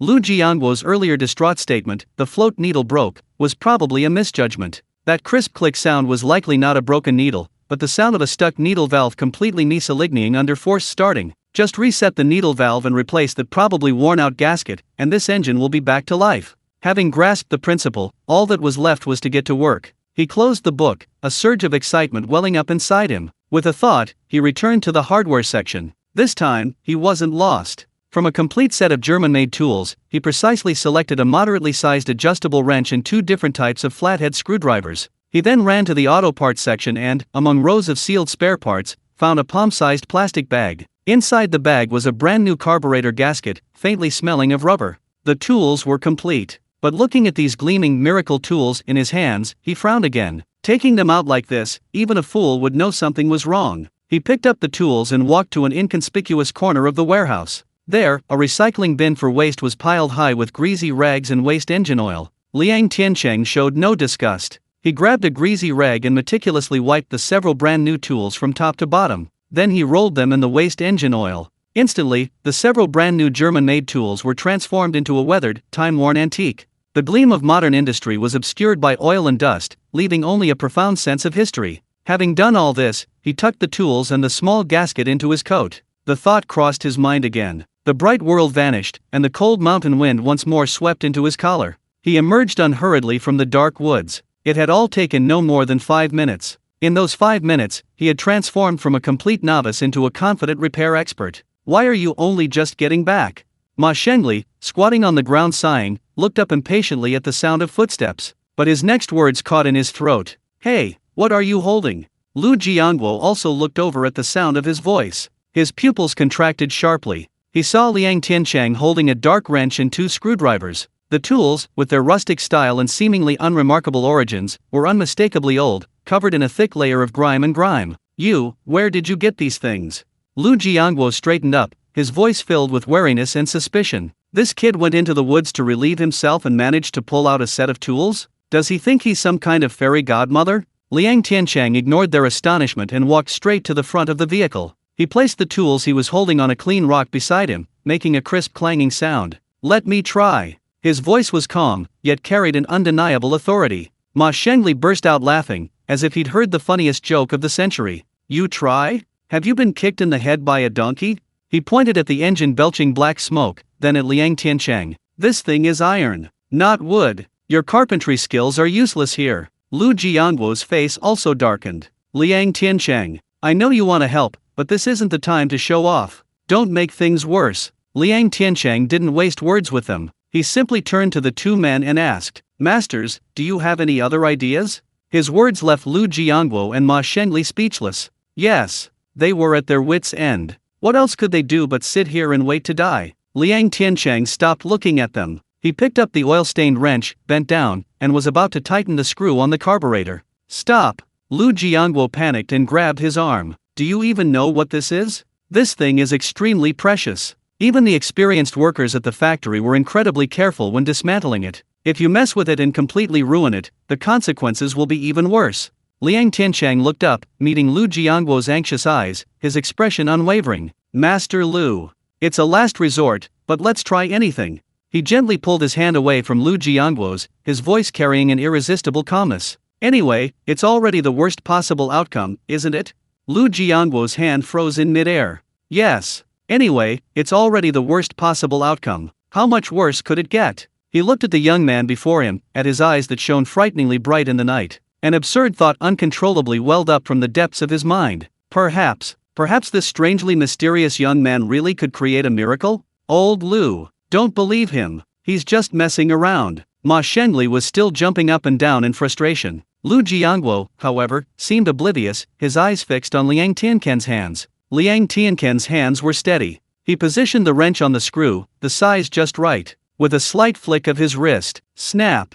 A soft sound rang out, and the screw, held firmly in place by oil and rust, loosened. Lu Jiangguo's eyelids twitched violently. That one move alone was enough to prove that this kid was definitely a seasoned veteran who had worked with machinery for years. The control of that force was flawless. Without pausing, Liang Tiancheng quickly unscrewed all the screws on the carburetor cover. He carefully lifted the cover. A strong smell of gasoline wafted out. Without even glancing at it, he picked up a screwdriver, inserted it into the carburetor, and at an extremely tricky angle, gently poked and pried. Click! Another soft sound. It was as if some stuck part had returned to its proper place. Then, he pulled a small, black rubber gasket from his pocket and, with lightning speed, replaced the old gasket, which had rotted into a puddle of black mud. The whole process was fluid and dazzlingly fast. Lu Jiangguo and Ma Shengli were completely dumbfounded. They hadn't even seen what Liang Tiancheng had done. All done. Liang Tiancheng closed the lid again, tightened the screws, then stood up and brushed the grease off his hands. He turned to look at Lu Jiangguo, who was frozen in place. "Master Lu, go start the fire. Master Lu, go start the engine." Liang Tianchen's voice was soft, even casual. But those 6 words, falling on Lu Jiangguo and Ma Shengli's ears, were far more chilling than the sharp crack of metal breaking. The entire hillside fell into a deathly silence. Only the completely wrecked engine stubbornly emitted its last wisp of burnt heat. Time seemed to freeze. Ma Shengli was the first to react. His face, contorted with despair, was now flushed red not from anger, but from utter absurdity. He pointed at Liang Tiancheng, his finger trembling, as if he'd seen a madman.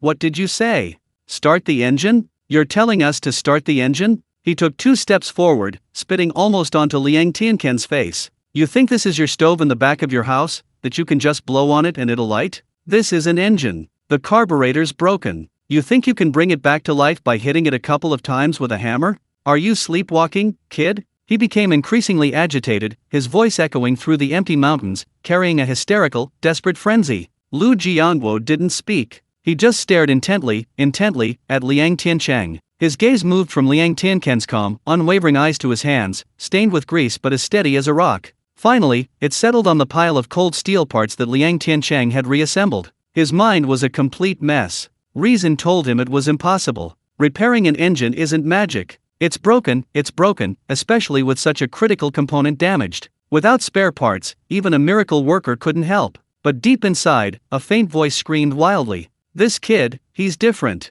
From the initial binding method to later discovering the deadly stone in the tire, this young man possessed an inexplicable, almost sinister skill. Perhaps he really. Master Lu. Liang Tiancheng ignored the furious Ma Shengli, his gaze remained fixed on Lu Jiangguo. "Give it a try. Trying it won't hurt us. If we don't try, it'll be dark, and the 3 of us will just be wolf food here."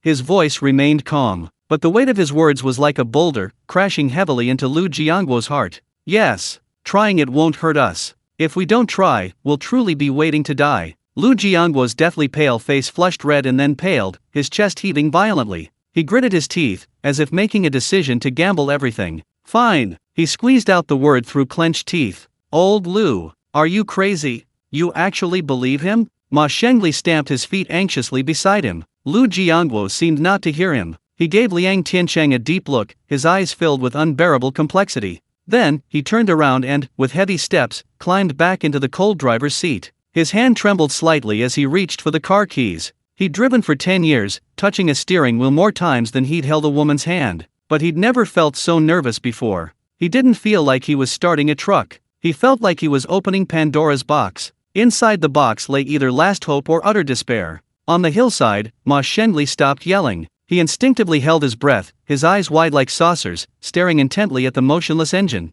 The whole world seemed to consist only of 3 violently pounding hearts and the howling mountain wind. Lu Jiangguo took a deep breath, closed his eyes, and then suddenly opened them. He skillfully turned the key to turn on the power, then took another deep breath, pressed the clutch with his left foot, tapped the accelerator with his right heel, and thrust his toes upwards, slamming down the large start button on the floor. Clang, clang. A heavy metallic sound rang out, and the entire car trembled. Lu Jiangguo immediately released the start button, his face beaming with ecstasy. Ma Shengli's mouth gaped open, frozen in place, unable to utter a single word. Lu Jiangguo's hands, gripping the steering wheel, veins bulging. He could feel it. He could feel the slumbering steel behemoth beneath his feet awakening. Boom! Suddenly, a deep, powerful roar, without warning, exploded across the deathly silent hillside. The entire Jifang truck jolted violently. That wasn't a dying howl. That was the roar of a sleeping lion awakening. The engine started. The sound was no longer the intermittent struggle, but a powerful, steady, and rhythmic roar.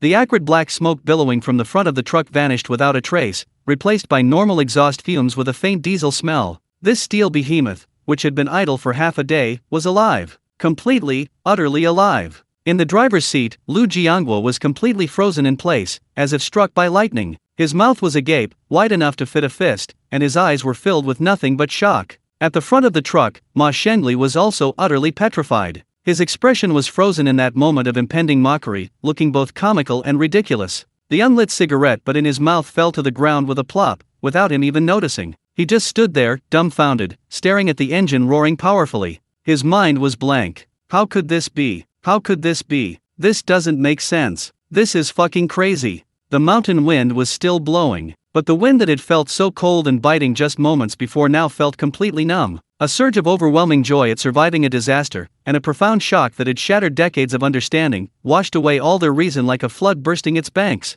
It's moving. Lu Jiangguo murmured, disoriented, as he tentatively pressed the accelerator. Boom! The engine immediately responded with a powerful roar, becoming even more intense. It was real. It wasn't a dream. He abruptly turned his head, looking through the mud-splattered windshield at the calm young man standing in front of the car. Liang Tiancheng didn't smile. He didn't even show a hint of smugness. He simply pulled a rag from his pocket and slowly wiped the grease off his hands, as if he had just done something insignificant. That composure, unwavering even in the face of imminent collapse, that unfathomable calmness. To Lu Jiangguo, it was more terrifying than the roaring engine. Damn it! Ma Shengli finally recovered slightly from his petrified state. He staggered to the front of the car, reached out, and carefully, as if afraid of being burned, touched the slightly vibrating hood. Warm, strong. It was real. He whirled around, staring at Liang Tiancheng. All the contempt and mockery on that once defiant face vanished without a trace. Replaced in its place was an expression of near ghostly disbelief, a mixture of awe and fear. He opened his mouth, wanting to say something, but found his throat felt blocked, dry, hoarse, unable to utter a single word. He could only make strange hoarse sounds, like a fish out of water. All right. Liang Tiancheng carefully put away the ancestral tools, placing them back into his cloth bag. He looked up at the setting sun, now completely hidden behind the mountains, his brow furrowing slightly. It's getting dark, we need to hurry. He turned to look at Lu Jiangguo, who was still lost in thought in the driver's seat. Master Lu, let's go. Lu Jiangguo jolted awake, snapping back to reality. He looked at Liang Tiancheng, his lips trembling for a long time before he finally managed to squeeze out a few words. Okay, let's go. Right away. He didn't dare utter another word of nonsense, quickly shifting gears and releasing the handbrake. Get in. he shouted at Ma Shengli outside the car. His voice no longer carried the command of a seasoned veteran, instead, it carried a hint of urging and respect that he himself didn't realize. Ma Shengli snapped out of his daze and scrambled towards the passenger seat. He didn't want to leave this Liang kid's side for even a second. This wasn't a person. This was clearly a talisman. But as soon as he opened the car door, Lu Jiangguo's angry shout sent him packing. "Where are you going? Get to the back and watch the goods." Lu Jiangguo glared. Let Comrade Liang sit in the front." Ma Shengli paused for a moment, then suddenly realized, his face showing no displeasure, instead nodding repeatedly. Right. Comrade Liang should sit in the front." He quickly closed the door and scrambled into the back of the truck. Liang Tiancheng didn't stand on ceremony either, opening the door and getting in. Boom! The Jifang truck roared joyfully, its wheels digging fiercely into the mud, carrying an unstoppable momentum, steadily charging up the steep slope that had just given them despair. The truck was finally back on track. Night had completely enveloped the earth. The headlights, like two sharp swords, cleaved through the darkness ahead. Inside the driver's seat, however, the atmosphere was eerily quiet. Lu Jiangguo was focused on driving, but his eyes kept involuntarily glancing at Liang Tiancheng beside him. He felt like a million ants were crawling inside him. An itch, curiosity, and a hint of fear. He couldn't hold back any longer. He cleared his throat and asked in an almost ingratiating, cautious tone. Comrade Liang." Even his form of address had changed. Your skill, which master did you learn it from? This is amazing." Liang Tiancheng leaned back in his seat, watching the darkness rushing past the window, his expression unchanged. He had already prepared his answer. "My father taught me," he said calmly. "When my dad was young, he apprenticed for a few years with an old German technician who traveled all over the country. He repaired everything: clocks, radios, and these kinds of metal contraptions. I only learned a little bit, just enough to make a living." A German technician? These 6 words exploded in Lu Jiangguo's mind like a thunderbolt. Instantly, a picture flashed in his mind. A mysterious, highly skilled white old man, with a gifted Chinese apprentice, wandering the world, repairing all sorts of intricate machines that ordinary people had never seen before. That makes sense. No wonder this kid's skills are so extraordinary. He's learned the true skills of a foreigner. The last bit of doubt in Lu Jiangguo's heart completely vanished. His gaze towards Liang Tiancheng had changed from awe to utter worship. "So that's how it is. My apologies," he exclaimed sincerely. "Your skills are far from superficial. Your craftsmanship surpasses even those of the level 8 fitters in our factory." Liang Tiancheng simply smiled and remained silent. He knew that from this day forward, in the eyes of these 2 veteran drivers, he was no longer just a simple, capable person, but a mysterious figure, possessing extraordinary skills, and unfathomable a master.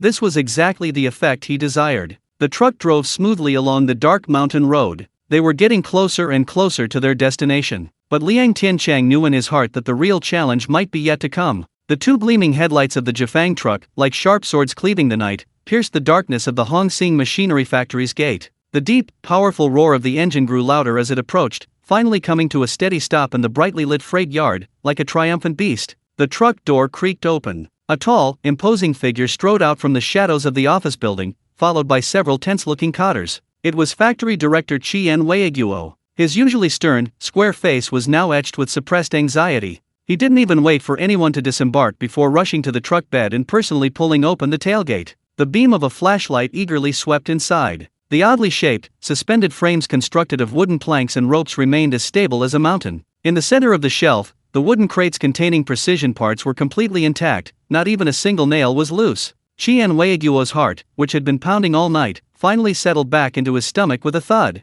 But before he could even breathe a sigh of relief, Factory Director Qian. 2 almost screaming voices, filled with the excitement of surviving a close call, exploded simultaneously from the driver's seat. Lu Jiangguo and Ma Shengli practically tumbled out of the truck, their faces covered in mud and sweat, but their eyes shone with an alarming light, as if they had just escaped death. "Factory Director, do you know?" Ma Shengli rushed forward first, grabbing Qian Weiguo's arm, his words tumbling out incoherently with excitement. "We were halfway there, the car broke down. Completely broken down. The engines practically burned to a pile of charcoal." "What?" Qian Weiguo's brow furrowed sharply, his heart leaping into his throat again. "How did the car get back?" "It was Comrade Liang." Lu Jiangguo rushed over, pointing at Liang Tiancheng, who was calmly getting out of the passenger seat, his voice trembling. "Comrade Liang saved us. He saved this truckload of goods." He took a deep breath, as if trying to shout out the entire harrowing experience. The car broke down halfway there. The carburetor failed. Shengli and I used every ounce of strength we had, but we couldn't get it going. It was getting dark, and we were going to be in big trouble. He slapped his thigh, his voice still trembling with fear. Just when we were both in despair, Comrade Liang made his move. He just grabbed a few blackened, broken tools and started hammering and tinkering with that pile of scrap metal. In less than 10 minutes. Guess what? Qian Weiguo and the workers who had rushed over after hearing the commotion all held their breath, staring intently at him. Lu Jiangguo suddenly waved his hand, his voice rising abruptly, filled with dramatic admiration. That car! It was like it came alive. It burst into flames with a boom. It ran even faster than a brand new car. Amazing! Factory director. It's truly amazing. Ma Shengli nodded frantically beside him, like a chicken pecking at rice. I've driven cars for 10 years and never seen anything like it. Comrade Liang, he not only knows how to tie things up, he knows how to repair cars. His technique is even more skillful than the veteran mechanics in our factory.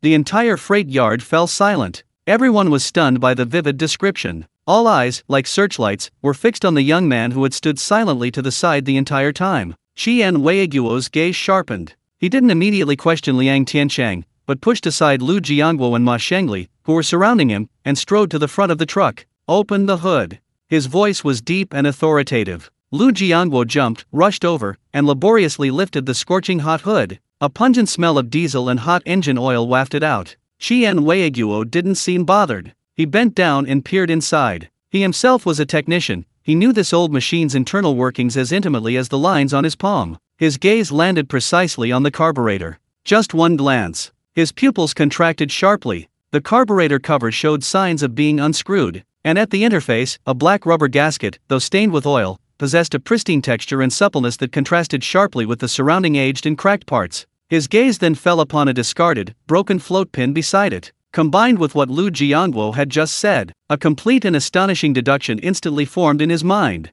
This young man hadn't simply fixed the car. He had, without any spare parts, used some unknown method to perform a near-surgical repair on the core component of the carburetor. This couldn't be explained simply by good technique. Qian Weiguo slowly straightened up. He turned his head and looked at Liang Tiancheng again. His gaze was incredibly complex. It contained shock, elation, admiration, and a deep, barely concealed curiosity. He walked step by step to Liang Tiancheng and stopped. The entire freight yard was so quiet you could hear a pin drop. Little Liang. Qian Weiguo spoke, his voice not loud, but like a heavy hammer, striking everyone's heart. Tell me honestly.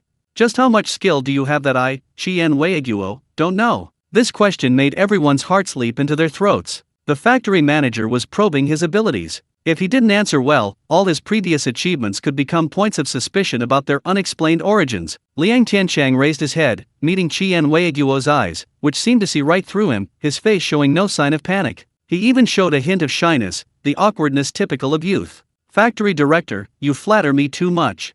His voice was sincere and humble. I don't have any special skills. They're just some old-fashioned methods my father taught me, nothing fancy. I just got lucky, happened to stumble upon this opportunity. The more he said this, the brighter Qian Weiguo's eyes shone. Talented, yet humble. Honest and hardworking, yet not greedy or self-serving. Such a person is hard to find even with a lantern. This is more than just finding a talent. This was clearly a lucky find. A treasure that could bring limitless possibilities to the Red Star Factory. Suddenly, ha ha ha ha, Qian Weiguo slapped his thigh, bursting into a hearty, unrestrained laugh. The laughter shook the entire freight yard, making everyone's ears ring. He grabbed Liang Tiancheng's shoulder and slapped him hard, so hard that Liang Tiancheng felt a sting. Good clever trick indeed. Qian Weiguo turned around and, in his booming voice, announced to all the transport workers in the freight yard. Listen up, everyone. The mission to transport precision parts to the military factory has been successfully completed. Comrade Liang Tiancheng performed outstandingly during the mission. Not only did he ensure the absolute safety of the goods, but he also turned the tide when the vehicle suffered a major malfunction, preventing significant losses. He paused, his voice rising even higher. I hereby announce, Comrade Liang Tiancheng is awarded the highest merit for this mission. The bonus. It will be doubled. A factory-wide commendation. Boom. These words exploded like thunderclaps in the crowd. Double the bonus. A factory-wide commendation. What an honor for a temporary worker on his first day. Everyone's eyes changed. Envy, jealousy, but mostly admiration. Genuine respect. Lu Jiangguo and Ma Shengli were so excited their faces turned red, as if they themselves were being praised, their chests ramrod straight. But this wasn't the end. Qian Weiguo's smile slowly faded. He looked at Liang Tiancheng, his expression becoming extremely solemn. Xiao Liang. Work hard. His voice was steady and powerful, each word like a promise worth a fortune. Our Red Star factory may not be large, but we will never mistreat any comrade with real talent. He held up a finger, stopping it in front of Liang Tiancheng. As soon as a permanent position becomes available, you'll be my first choice. The decision was final. The entire warehouse fell into a deathly silence. Then, an even louder, more suppressed gasp and commotion erupted. A permanent position. That was a permanent position. That was a job countless temporary workers desperately wanted, a secure job they'd dreamed of for years. The factory manager had just casually granted it to this young man who had only been there for one day. All eyes were once again focused on Liang Tiancheng. This time, there was no trace of contempt or doubt in those eyes. Only awe, like a mountain, remained. Liang Tiancheng's heart pounded wildly at that moment, but he quickly suppressed that immense joy. He bowed deeply to Qian Weiguo. Thank you, factory director. I will definitely work hard and live up to the factory's expectations. No unnecessary words, only the most sincere promise. That night, Liang Tiancheng became famous overnight. From an unknown rural youth, he leaped to become a well-known figure throughout the entire Hongxing factory. But as he lay alone on the hard bed in the temporary dormitory assigned to him by the factory, its surface reeking of mildew, his mind was clearer than ever before. The factory manager's promise was an immense favor, a protective shield. But a promise is, after all, just a promise. To truly hold on to that secure job, a single successful task was far from enough. Especially since he wanted more than just a regular permanent position. His gaze had already set its sights on a more crucial position, the one where he could best utilize his warehouse expertise. Purchasing agent. That required an even greater, irreplaceable achievement, one that would leave everyone speechless. What would this opportunity be? And where would it be? Liang Tiancheng slowly closed his eyes in the darkness. He knew that a new battle had just begun. Night deepened. The hard wooden bed in the temporary dormitory made Liang Tiancheng toss and turn. The factory director's promise, "I'll consider you first," burned like a raging fire in his chest. But he knew in his heart that this fire could warm him, or it could burn him to ashes. Just as his mind was in turmoil. Knock, knock, knock. The thin wooden door of the dormitory was being pounded on loudly. Comrade Liang. Brother Liang. Are you asleep? It was Lu Jiangguo's gruff voice, but the old hand's tone had turned into barely suppressed excitement and enthusiasm. Liang Tiancheng jumped up and opened the door. Standing in the doorway were Lu Jiangguo and Ma Shengli, their smiles brighter than the factory's searchlights. Brother Liang, how can you still be sleeping here? Ma Shengli burst in, slapping Liang Tiancheng on the shoulder. Quick, go to the finance department. The factory manager's specially approved bonus has arrived. Lu Jiangguo squeezed in as well, lowering his voice and mysteriously holding up 5 fingers. The factory manager said it himself, "It's the highest tier approved for you." His expression was a mixture of envy and admiration. Shengli and I only got 10 yuan each, yours is incredible.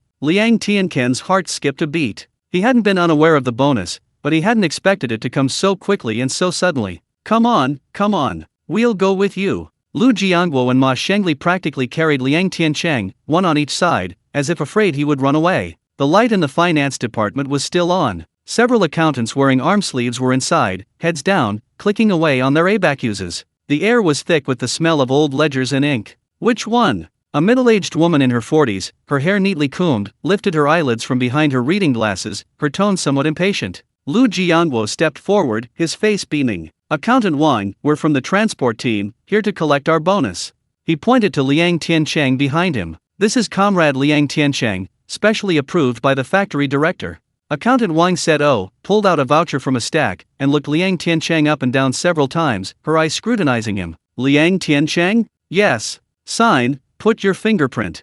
Accountant Wang pushed the ledger and ink pad forward, her tone cold and devoid of warmth. Liang Tiancheng picked up a pen and neatly wrote 3 characters after his name, then pressed his thumb firmly into the bright red mark. Accountant Wang put away the ledger, checked it, and then slowly opened a drawer. She counted out a stack of brand new 10 yuan notes. 1, 2, 3, 4, 5. 5 notes in total. The clicking of the abacus in the office had stopped some time earlier. Everyone's eyes were instinctively drawn to the 5 crisp banknotes. Accountant Wang stacked the money neatly on the table and pushed it in front of Liang Tiancheng. She cleared her throat and read aloud in a businesslike voice loud enough for the entire office to hear. Comrade Liang Tiancheng, Special Contribution Award for Military Transportation Mission, bonus, 50 yuan. Please count it in person. 50 yuan. These two words exploded like a depth charge in this small office. The whole world fell silent instantly. Only the old, worn-out wall clock ticked away, its sound terrifyingly loud. 50 yuan. What did this mean? An ordinary level 8 fitter, the factory's best technician, toiled away for a month, earning just over 100 yuan. This amount was equivalent to nearly 2 months' income for an ordinary full-time employee. Everyone's breath caught in their throats. Gazes, like knives, were fixed on Liang Tiancheng. There was shock, envy, disbelief. But most of all, there was burning jealousy. My goodness, 50 yuan. In the corner, a young clerk couldn't help but gasp, his voice barely a whisper, yet clearly audible to everyone. More than 2 months' salary for me. This luck is incredible. His words carried an undisguised sourness. Lu Jiangguo and Ma Shengli were utterly dumbfounded. They had guessed it would be a lot, but they never imagined it would be this much. This number was beyond their wildest imagination. And Liang Tiancheng stood at the center of this storm of gazes. He remained completely composed. He simply reached out and carefully counted the 5 crisp, new 10 yuan bills, one by one. Then, he looked up and calmly nodded to Accountant Wang. The amount is correct, thank you, Accountant Wang. He folded the money in half, then in half again, carefully placing it in the innermost pocket of his shirt, close to his chest. The warmth and solidity instantly transferred to his skin. He turned to his still stunned colleagues in the office and gave a slight bow. This task was completed thanks to the factory manager and all the leaders, and also to the help of Master Lu and Master Ma on the way. This credit belongs to everyone. His words were impeccable, both humble and subtly praising Lu Jiangguo and Ma Shengli beside him. Lu Jiangguo and Ma Shengli felt a warmth in their hearts, their backs unconsciously straightening slightly. The somewhat awkward atmosphere in the office eased considerably. Stepping out of the finance department, the cold wind outside finally brought Liang Tiancheng's mind completely clear. He wasn't elated by the huge sum of money, not even a hint of elation. His hand, instinctively, pressed against the bulge in his chest.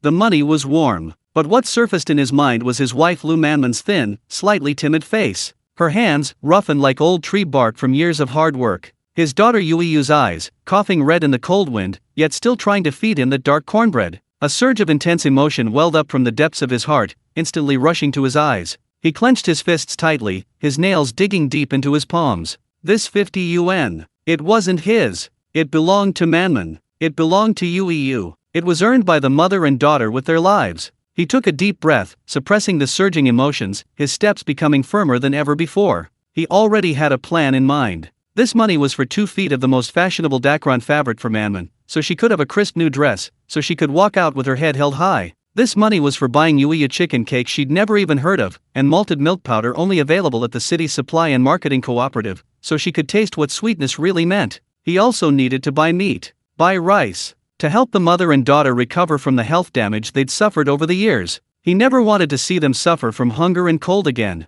Never again. A surge of unprecedented feeling, a sense of responsibility and pride, sprouted like bamboo shoots in spring, growing wildly within him. This was a man. This was a man who could support a family. This feeling of being grounded, earning a future for his wife and daughter with his own hands, was far more reassuring than the factory manager's promise of a permanent position. He stood under the banyan tree in front of the office building, letting the cold night wind whip his burning face. He felt he had never lived so truly, so powerfully, as he did at this moment. But just as he was immersed in this immense sense of satisfaction, sizzle! Without warning, the loudspeakers hanging high on the utility poles in the factory suddenly emitted a piercing crackling sound. Immediately afterward, a loud, echoing male voice resounded throughout the night sky of the Red Star Machinery Factory. Hello! Hello! Urgent notice! Urgent notice! Attention all employees! Attention all employees! In 15 minutes, all employees are to assemble urgently in the auditorium for a factory-wide commendation meeting. I repeat,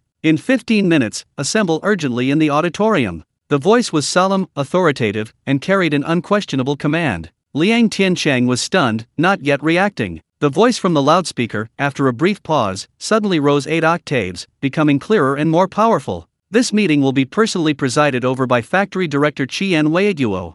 Special commendation for the outstanding individual who, in this mission to transport precision military parts, remained calm under pressure, demonstrated exceptional technical skills, turned the tide, and made outstanding contributions to our factory. Temporary worker, Comrade Liang Tiancheng. Comrade Liang Tiancheng, please prepare. Prepare to speak on stage. The sound from the loudspeaker, like a red-hot branding iron, seared into the ears of everyone at the Red Star Factory. Liang Tiancheng's mind went blank. He hadn't yet recovered from the shock of that 50 yuan sum when he was suddenly stunned by this factory-wide commendation. Speaking on stage? What a joke! Let's go! Let's go! Quickly to the auditorium. It's a big meeting. Comrade Liang is being commended by name. Lu Jiangguo and Ma Shengli were even more excited than he was. The two of them, one on each side like guardian deities, flanked him as they ran towards the auditorium. The entire factory area came alive. Lights flickered on in the dormitories, and workers who had just lain down grumbled as they got up, wearing only vests and shorts, slippers, forming streams of people that surged towards the factory's largest building. The auditorium was bustling with noise. A pungent stench of sweat, smoke, and musty old wood mingled together, making one's head spin. Liang Tiancheng was shoved and jostled by Lu Jiangguo and the others into the last few rows reserved for temporary workers. This was the darkest and most secluded spot. The people sitting here either looked numb or whispered amongst themselves, their faces bearing a detached indifference. They were like dispensable background figures in this grand event. Liang Tiancheng had barely sat down, his backside barely warm. On the stage, Qian Weiguo, holding a metal microphone, slammed it heavily on the table. Quiet! The shrill noise echoed throughout the auditorium through the loudspeakers. The clamor gradually subsided. Qian Weiguo cleared his throat and began his familiar, monotonous opening remarks, summarizing production, emphasizing safety, and looking to the future. Below the stage, many people began to doze off, their heads nodding like fishermen. Liang Tiancheng also felt his eyelids growing heavy. He had experienced too much and too much excitement today, his mind had been constantly tense. Now that he was finally able to relax, fatigue washed over him like a tide. Just as he was about to fall asleep, finally, Qian Weiguo suddenly raised his voice, abruptly changing the subject. I want to take this opportunity to give special praise to a comrade. The drowsy crowd below the stage instantly perked up. Here it comes. The main point is here. This comrade hasn't been with our Hongsing factory for long, and his status is just that of an ordinary temporary worker. But he used his actions to give all of us permanent workers a vivid lesson in ideology. He used his skills and sweat to save our factory from immeasurable losses. Qian Weiguo's words were like stones thrown into a calm lake, creating ripples. Everyone's curiosity was completely piqued. A temporary worker? Made a great contribution? This comrade is from our transport team. Qian Weiguo paused, his gaze sharp as lightning, sweeping across the room, finally landing precisely on that inconspicuous corner in the last row. He used all his strength to shout that name into the microphone. Liang Tiancheng. Swish! In an instant. Throughout the auditorium, thousands of gazes, like iron filings drawn to a magnet, pierced through the dim air and focused on the line of temporary workers. The permanent employees in the front rows all turned their heads, craning their necks to look back. Their eyes were filled with inquiry, curiosity, and a hint of scrutiny and suspicion, like those of an observant official. Which one is Liang Tiancheng? Never heard of that name. The transport team? What can a temporary worker do? Whispers rippled through the room like mosquitoes. A tall, thin temporary worker sitting next to Liang Tiancheng nudged him with his elbow, his voice low and laced with sarcasm. Hey, bro, is that you the factory manager called?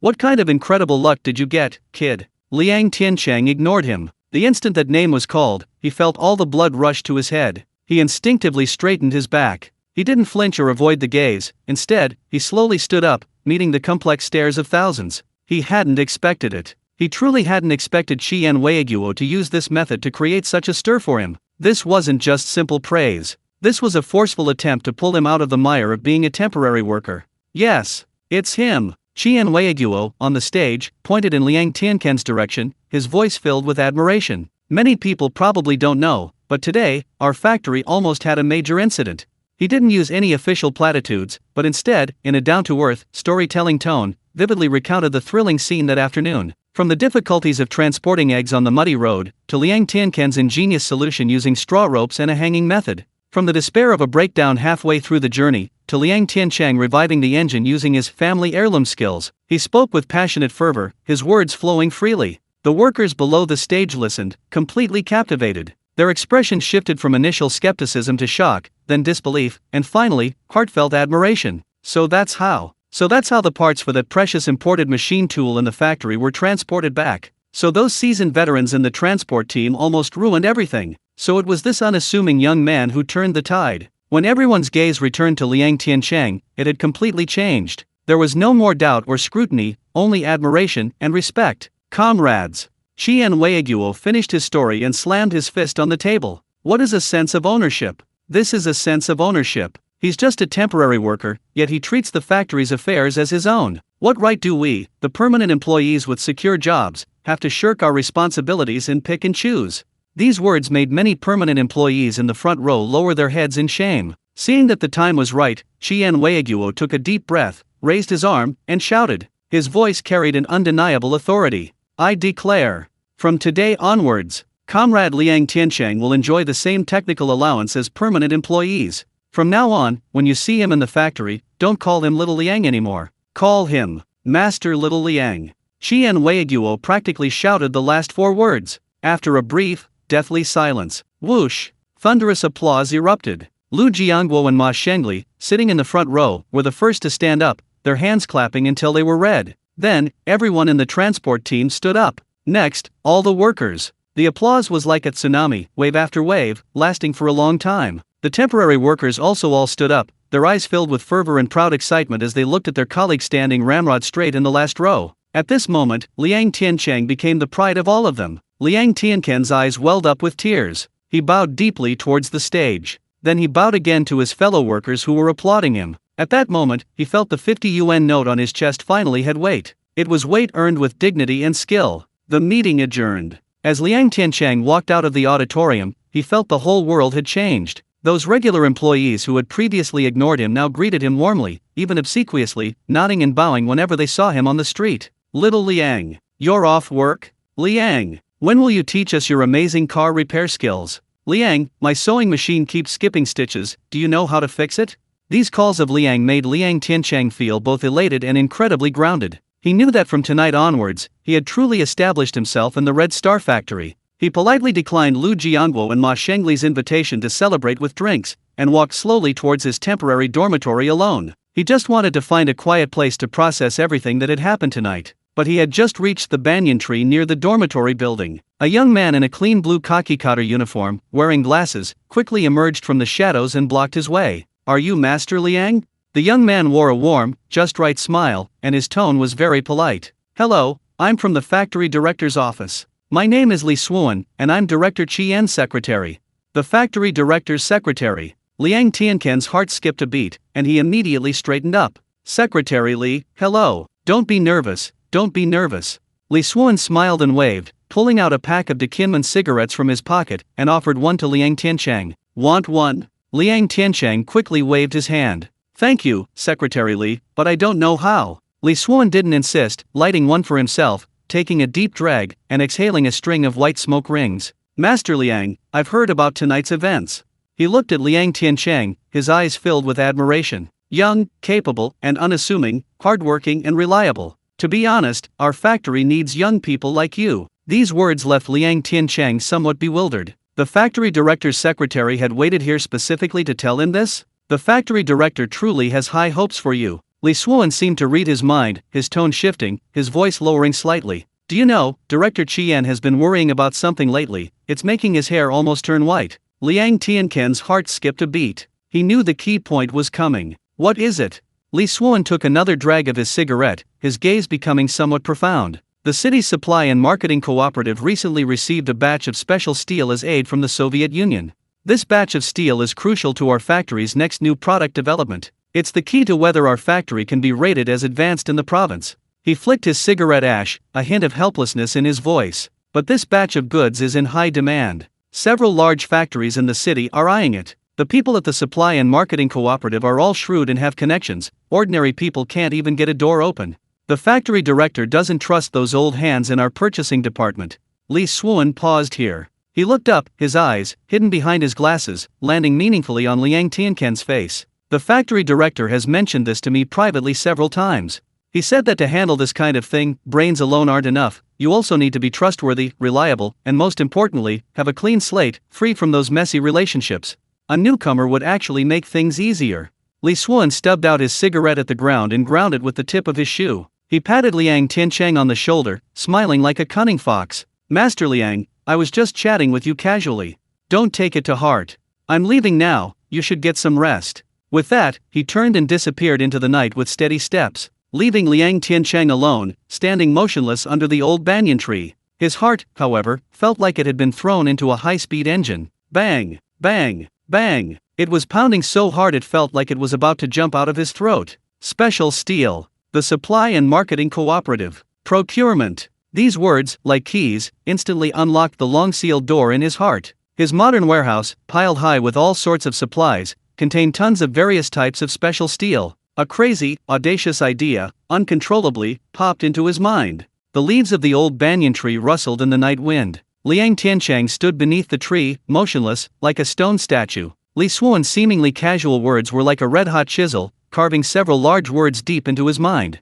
Soviet Steel. Purchasing Department. A stranger. The warmth of the 50 yuan in his chest instantly became insignificant. The dignity and stability earned through his craft seemed like child's play compared to the world Li Xuan had described. His heart no longer pounded wildly, but rather, like an engine suddenly slammed on the gas pedal, it began to roar wildly and silently. That modern warehouse that belonged only to him, those mountains of special steel, gleaming with a cold metallic sheen, had never been so clear in his mind as at this moment. He had always thought he was sitting on a gold mine, but just now, he realized he hadn't even touched the key to unlock it. And Li Xuan, the factory manager's secretary, had just personally handed him a key. Master Liang? Li Xuan looked at Liang Tiancheng's dejected appearance, a barely perceptible smile playing on his lips. He didn't leave, instead, he leaned closer, his tone becoming even more intimate. What are you thinking about so intently? Come on, don't stand here in the cold wind, let's go to my office for a cup of hot tea to warm up. Liang Tiancheng snapped out of his reverie. Looking at Li Xuan's smiling face, countless thoughts flashed through his mind. Was he testing me? Or was it the factory manager's doing? Whether it was, he had to seize this opportunity. Then, I'll trouble Secretary Li. Liang Tiancheng suppressed the turmoil in his heart, forcing a look of flattered awkwardness onto his face. Li Xuan's office was the last room on the second floor of the office building. It wasn't large, but it was spotless. On the desk sat an enamel mug with the 5 red characters "Serve the people" printed on it. Sit down, don't be shy. Li Xuan deftly poured Liang Tiancheng a cup of boiling water, a few tea leaves floating in it. Our factory conditions are poor, we don't have any good tea, this will have to do. Secretary Li, you're too kind, a cup of hot water is enough for me. Liang Tiancheng held the steaming mug in both hands, a warm current flowing from his palms throughout his body. Li Xuan sat opposite him, poured himself a cup, and slowly blew on it. Master Liang, let me speak from the bottom of my heart. He took a sip of tea, his gaze sincere. With all your skills, it would be such a waste to spend your days holed up in the transport team, working alongside those roughnecks in the wind and rain. Liang Tiancheng's heart skipped a beat. He knew the real drama was about to unfold. He didn't reply, but simply held his teacup, adopting a humble posture of attentive listening. You don't understand, the transport team is a real melting pot. If you do something good today, they'll fawn over you, but if you do something slightly wrong tomorrow, they'll be cursing you out behind your back. Li Xuan shook his head, a look of regret on his face. That's a place where you earn a living with your physical strength, not your brain. If you ask me, a young person with skills and intelligence like you should go somewhere better to shine. For example, if you could get into a place like the purchasing department, that would truly be a place where your talents are fully utilized. Purchasing department. He finally said it. Liang Tiancheng felt his heart skip a beat. He looked up, his eyes revealing just the right amount of doubt and curiosity. Oh, purchasing department? Secretary Li, what does that place do? I'm from the countryside, I don't really know much about these things. He positioned himself as completely ignorant. That was exactly the reaction Li Xuan wanted. He leaned forward, lowering his voice even further, as if sharing some incredible secret. The purchasing department, that's the lifeblood of our factory. The tools that feed thousands of people from large machines to a single screw, everything passes through their hands. He held up 2 fingers. The old department head is retiring at the end of the year, and the department needs to promote 2 new people from among the younger staff, giving them permanent positions. Permanent positions. Those 2 words held a fatal allure for any temporary worker. Liang Tiancheng's breathing unconsciously slowed. He followed up with further questions. Then, those 2 positions, I'm afraid, won't be easy to get, will they? Of course. Li Xuan slapped his thigh. One position is for an office clerk, sitting in the office all day, sorting documents, doing calculations. It's easy, but there's no extra pay or future prospects. He paused, a strange glint in his eyes. But the other position is different. That position is called a purchasing agent. A purchasing agent? Liang Tiancheng repeated, as if savoring the meaning of those 3 words. Yes, a purchasing agent. Li Xuan's voice carried an inexplicable envy. This position, to put it bluntly, means representing our factory, traveling all over the country to build relationships and buy things. Half the year is spent on trains. It's a tough job, exposed to the elements, most people couldn't handle that hardship. He looked at Liang Tiancheng, his words carrying a hidden meaning. But it's a lucrative position. Think about it, those sent out are people the factory leaders absolutely trust. Going out there represents the face of our Red Star factory. Food and lodging are reimbursed, and there's an extra travel allowance every month. The people you meet, the things you encounter, it's a completely different experience from sitting in the factory. Liang Tiancheng's heart was no longer just pounding. It was like a volcano about to erupt. Purchasing agent. Could there be a more suitable position for him? This was practically a ladder to heaven tailor-made for him. With this identity, he could legitimately, bit by bit, procure the supplies in his warehouse that were decades ahead of their time and bring them to this world. From grain and cloth to medicine and steel. His warehouse, piled high with treasures, finally had a perfect outlet to be displayed. How much change could he bring to his family, his factory, and even the times? He dared not imagine. An unprecedented flame of ambition burned fiercely in his chest. His heart was already a raging storm, yet his face still retained that simple, yearning expression of a countryman. He rubbed his hands together and smiled somewhat sheepishly. Hearing you say that, Secretary Li, this purchasing agent position really seems like a good one. I just wonder what kind of person you need to be to get it. Li Xuan, seeing his naive look, was even more pleased. The factory manager was right, this kid was a rough diamond, and he needed to be carefully polished. To be a purchasing agent, brains alone aren't enough. Li Xuan held up one finger. First, you have to be trustworthy. Your record must be clean, you can't have any dealings with those shady characters outside. He held up a second finger. Second, you have to be capable. You need thick skin, a sweet tongue, and the ability to handle difficult people. And when someone comes knocking on your door, you have to hold your ground. Finally, he held up a third finger and slammed it heavily on the table. Third, and most importantly, you need opportunity. You need a powerful figure to speak on your behalf. Having said these 3 points, Li Xuan picked up his teacup, took a large gulp, and fell silent, simply watching Liang Tiancheng quietly with his eyes hidden behind his glasses. He had covered everything he needed to. He had paved the way. If this kid still didn't understand, then he was utterly useless. Liang Tiancheng, of course, understood. He understood perfectly. Which of these 3 points did he not meet? Trustworthy? He was someone who had just come from a remote mountain village. His connections were cleaner than his reputation. Capable? Today's car repair incident was the best proof. Opportunity? Benefactor? Weren't the factory manager's secretary in front of him, and the factory manager behind him who admired him, the biggest benefactors? A meticulous and bold plan began to take shape rapidly in his mind. He took a deep breath, as if making up his mind. Secretary Li, to be honest, I'm a little tempted. A hint of embarrassment appeared on his face. My family is poor, they're all counting on me. If I can become this purchasing agent and earn more travel allowance, my wife and kids can live a better life. He didn't utter any grand, empty words, he only gave the most simple, yet most persuasive reason. Li Xuan nodded in satisfaction. Having desire makes it easier to control. The worst thing is having no desires at all. It's good that you have this ambition. He hesitated for a moment, seemingly unsure whether to speak. Finally, he lowered his voice, speaking in a volume barely audible to the two of them. However, Master Liang, I have to give you a heads up. The competition for this purchasing agent position is incredibly fierce. Liang Tiancheng's heart leaped into his throat. How so? A hint of difficulty appeared on Li Xuan's face. The office clerk position is basically settled. It's the daughter of a senior worker in the workshop, with impeccable family background, nobody can say anything about it. And the purchasing agent position. He leaned close to Liang Tiancheng's ear, his voice barely a whisper. The other candidate is also basically decided internally. Liang Tiancheng's pupils constricted sharply. Who is it? Li Xuan's lips barely moved, he only managed to squeeze out a few words through clenched teeth. The logistics department, Zhou Dahai. He himself isn't very capable, he's just coasting along.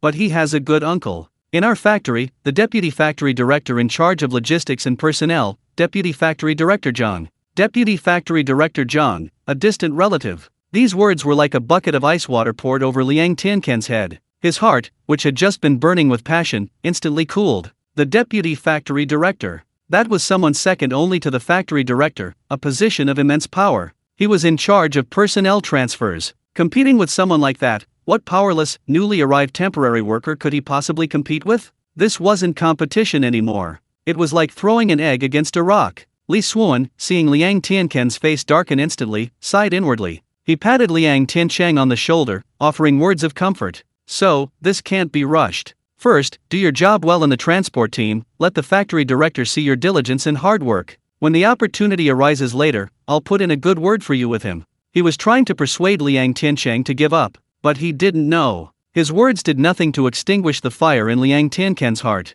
Instead, it was like pouring a spoonful of boiling oil onto a dying ember. With a boom, the flames burned even brighter and fiercer than before. A relative of the deputy factory director? A pre-arranged deal? To hell with pre-arranged deals. Faced with absolute strength and irreplaceable value, all pre-arrangements are nothing but paper tigers. He wasn't competing with Zhou Dahai. He wanted to create a situation where factory director Qian, and even the entire Hongxing factory, would have no choice but to offer him the position with both hands. That so-called Soviet special steel was his biggest bargaining chip. As long as he could get this done, even if it wasn't the deputy factory director's relative, even if the King of Heaven himself came, this purchasing agent position would only belong to Liang Tiancheng. A surge of domineering pride instantly dispelled all the gloom from before. Liang Tiancheng stood up and bowed deeply to Li Xuan. Secretary Li, thank you for today. I've remembered everything you said.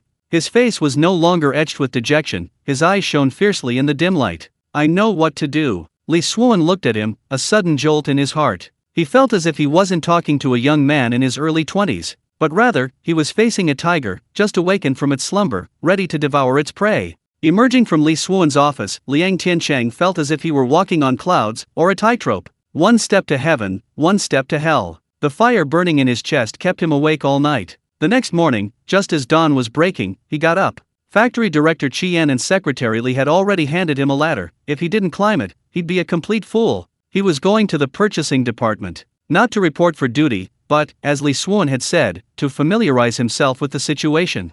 In short, to get acquainted with the place, and for others to get to know him. The purchasing department occupied a large office on the far east side of the first floor of the office building. Liang Tiancheng had just reached the door when he bumped into someone coming out. The man was in his 30s, his hair slicked back with clam oil until it shone brightly, reflecting his image. He wore a slightly worn blue khaki cutter uniform, his belly protruding slightly, and he walked with a steady, official gait. Instantly, the name flashed into Liang Tiancheng's mind. Logistics Department, Zhou Dahai. Zhou Dahai also stopped. His small eyes darted over Liang Tiancheng from head to toe, as if assessing a beast of burden. Oh! He spoke with a forced smile, his voice drawn out, carrying an indescribable sarcasm. This must be our factory's new hero, Master Liang, right? He emphasized the words hero. I heard you've only been here a day and already received a 50 yuan bonus, and even got personally praised by Director Qian. Tisk tisk, that's some incredible luck. The sourness in his words could be smelled from 3 meters away. Liang Tiancheng knew exactly what was going on, but his face showed no displeasure. He even took a step forward, bowed slightly, and plastered a simple, honest smile on his face. I wouldn't dare. I'm just a country bumpkin, lucky break. My name is Liang Tiancheng, and I hope this elder brother will guide me in the future. Zhou Dahai, seeing his humble demeanor, seemed to have expected it, and the sarcasm on his lips deepened. Guidance is nothing. He spoke slowly and deliberately, in the tone of a senior lecturing a junior. However, considering your youth, I must offer you a few words of advice.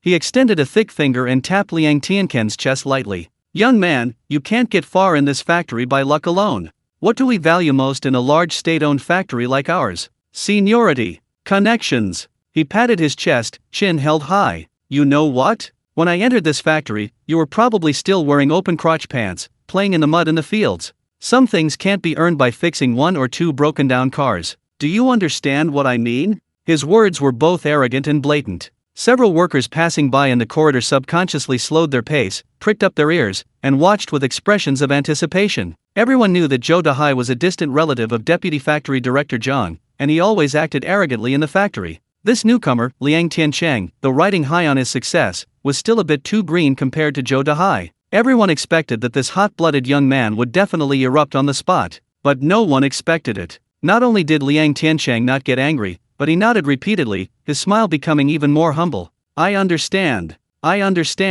You're absolutely right, brother. He rubbed his hands together, looking like he had learned a lot. I'm just a newbie, I don't know anything. I'll need your guidance in the factory from now on. If you need any work, just tell me, I promise I'll be there anytime. These words completely shut down any lecture Zhou Dahai had prepared. He felt like he had thrown a powerful punch, only to hit a ball of cotton. Soft and powerless. This left him feeling incredibly frustrated. He sized Liang Tiancheng up and down again. This kid, dressed in faded old work clothes and mud-caked canvas shoes, with that simple, honest look on his face, looked like a peasant who'd just crawled out of the fields. Arguing with someone like this would be beneath him. Zhou Dahai thought to himself, his sense of superiority rising again. He snorted coldly, not giving Liang Tiancheng another glance, and prepared to walk past him. Just as the two were about to pass each other, Zhou Dahai paused. He didn't turn around, but in a voice only the two of them could hear, filled with contempt and warning, he forced out a sentence through gritted teeth. The purchasing agent's position is extremely valuable. Not just any country bumpkin has the right to sit there. With that, he strode away without another word, his step steady and measured. The workers who had been watching the spectacle in the corridor discreetly dispersed. Only Liang Tiancheng remained, standing there. The smile on his face slowly, bit by bit, vanished. His eyes held no trace of honesty or humility, only a bottomless, cold calm. A country bumpkin? He looked down at the pair of liberation shoes on his feet. Yes. He was a country bumpkin who had crawled out of the Great Famine of 1962, from a thatched hut with bare walls. But so what? He felt no anger, not even a ripple of emotion. In Liang Tiancheng's eyes, Zhou Dahai was no longer a competitor, but a stumbling block, an obstacle standing between him and his family's better days. The thing he needed to do with this stumbling block wasn't to argue with it, but to kick it away without hesitation. The weekend arrived. Liang Tiancheng asked Lu Jiangguo for 2 days off, saying there was an emergency at home. Lu Jiangguo now looked at him like a god, approving the leave without a word.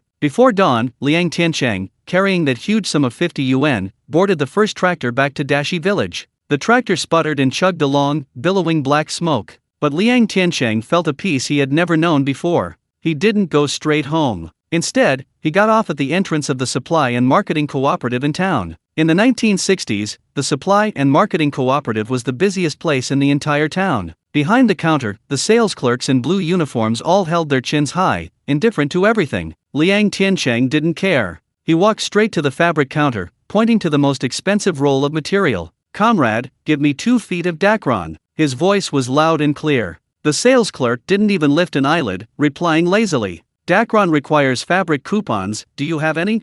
"Yes." Liang Tiancheng pulled a brand new fabric coupon from his pocket and slapped it, along with several 10 yuan notes, onto the counter. The crisp smack silenced the entire Supply and Marketing Cooperative for half a second. The sales clerk's eyes instantly lit up, and her expression changed from impatience to a warm smile. "Hey, comrade, how much do you want?" 2 feet, to make a new dress for my wife." After buying the cloth, Liang Tiancheng squeezed to the grocery counter. "Comrade, half a gin of these fruit candies, please. Half a gin of these sponge cakes, please. And that fattest piece of pork belly, yes, that very piece, cut it all off for me." The way he spent money was like a nouveau riche who had just struck it rich, attracting stares from those around him. Those eyes were full of envy and jealousy. Liang Tiancheng wrapped the things he bought in a large lotus leaf and hugged it tightly to his chest. The 50 yuan in his pocket instantly dwindled by more than 10 yuan, but in his heart, he felt more at ease and satisfied than if he had 500 yuan. He jogged all the way, running towards Dashi village. The setting sun cast a long shadow of him. In the distance, he could already see a wisp of smoke rising from the dilapidated thatched roof of his house. That smoke, like an invisible thread, instantly tugged at his heart. His steps quickened. He practically burst through the rickety wooden door. "I'm back." Inside the house, under the dim light of an oil lamp, Lu Manman was sitting on a small stool, head down, mending a patched-up old garment. Hearing the voice, she looked up abruptly, her face first showing surprise, then overjoyed. "Tiancheng? You're back." She hurriedly stood up, dropping the needle and thread. "What happened at the factory? Did they fire you?" Her voice trembled slightly. These past few days, she hadn't felt at ease. Liang Tiancheng looked at her thin, worried face, and his heart ached. He didn't speak. He simply strode forward and shoved the heavy, fragrant lotus leaf bundle he was carrying into her arms. "Open it and take a look." Lu Manman froze. She looked down at the greasy bundle in her arms, somewhat at a loss. "What's this?" Carefully, layer by layer, she peeled back the lotus leaves. First revealed was a brand new, glossy piece of dacron fabric. Lu Manman's eyes widened instantly. Her hands caressed the smooth fabric as if touching a rare treasure. This is dacron? She couldn't believe it. Then, a rich, sweet aroma wafted into her nose. It was fruit candy, and a golden, fluffy sponge cake. And at the very bottom, that huge, juicy piece of pork belly felt like a boulder crashing down on her heart. Her eyes instantly welled up with tears. "Tiancheng, where did you get so much money? You must be Before she could finish her sentence, Liang Tiancheng pulled out the remaining 30-odd yuan from his pocket, along with his crumpled temporary work ID, and stuffed them into her hand. Wife. His voice was a little hoarse, but carried an unprecedented pride. This is the factory bonus. From today onwards, my son and I will never go hungry again. From now on, I'll make sure you and Yu have meat every day. Lu Manman looked at the stack of money in her hand, at the work ID stamped with a red seal, and listened to her husband's resounding promise. She couldn't hold back any longer. Washi squatted down, covered her mouth, and burst into tears. There was no sadness in that cry. Only all the grievances, anxieties, and fears that had accumulated in her heart over the past few years were released in this moment. They were tears of happiness. They were tears of relief. In the inner room, Yu, awakened by the crying, rubbed her sleepy eyes and came out. Mommy, why are you crying? She saw the sponge cake and fruit candies on the table, and her big, dark grape-like eyes instantly lit up. Daddy! You're back! She flew into Liang Tiancheng's arms like a little swallow. Liang Tiancheng scooped his daughter up, unwrapped a piece of candy, and popped it into her little mouth. Is it sweet?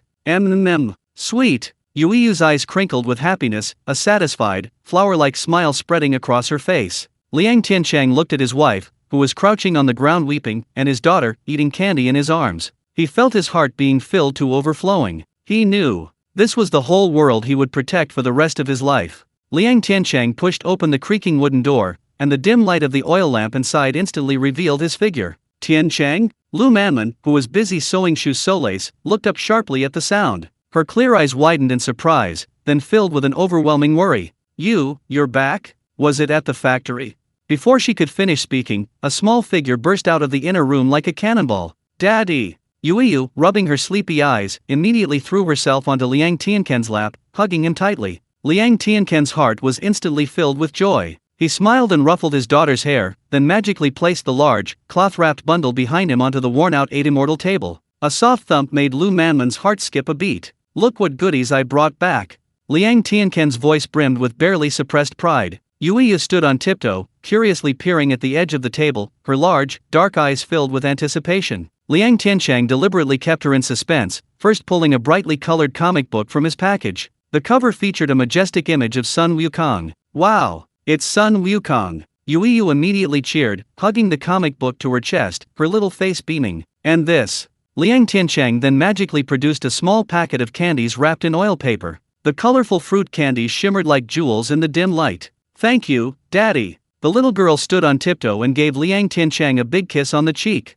Lu Manman watched this scene, a gentle smile on her face, but the worry in her eyes remained undiminished. These things weren't cheap. Manman, this is for you. Liang Tiancheng's gaze fell on his wife. He carefully pulled out a neatly folded piece of fabric from the bottom of the bundle. It was a sky blue fabric with tiny white flowers printed on it, gleaming softly under the oil lamp. Lu Manman's breath caught in her throat. Her hand trembled slightly as she reached out and gently stroked the smooth fabric. It felt silky and crisp. This is Dacron? Her voice trembled. She had only ever seen this kind of material in the town's supply and marketing cooperative. It was very expensive, only affordable to the families of city officials. She never dreamed she'd ever touch such fabric in her lifetime. But the next second, a tremendous panic gripped her heart. She jerked her head up, her beautiful eyes instantly brimming with anxiety. Liang Tiancheng, are you crazy? Her voice trembled as she shoved the fabric back. Where did you get so much money? How much did this cost? How many fabric coupons? Did you squander all your wages from the factory?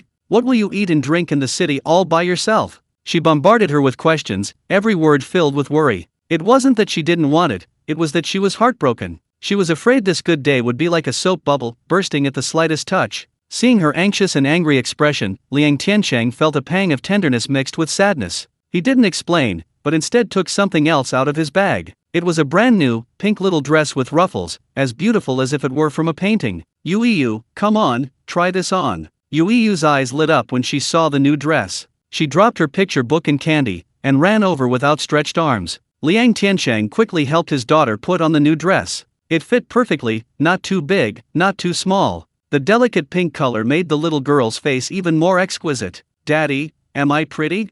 Yu lifted the hem of her dress and twirled around the room like a happy little butterfly. All of Lu Manman's words of reproach instantly stuck in her throat. She couldn't utter a single word. Looking at her daughter, who resembled a little princess, she was overwhelmed with mixed emotions of joy and sorrow. Liang Tiancheng stepped forward, his rough hand gently stroking her furrowed brow. He leaned down, bringing his voice close to her ear, speaking in a domineering yet tender tone that only she could hear. Wife. I work myself to the bone outside to earn money, just for you and the two of you. Our Manman is so beautiful, she deserves new clothes. Wearing this, which of the girls in the city can compare to you?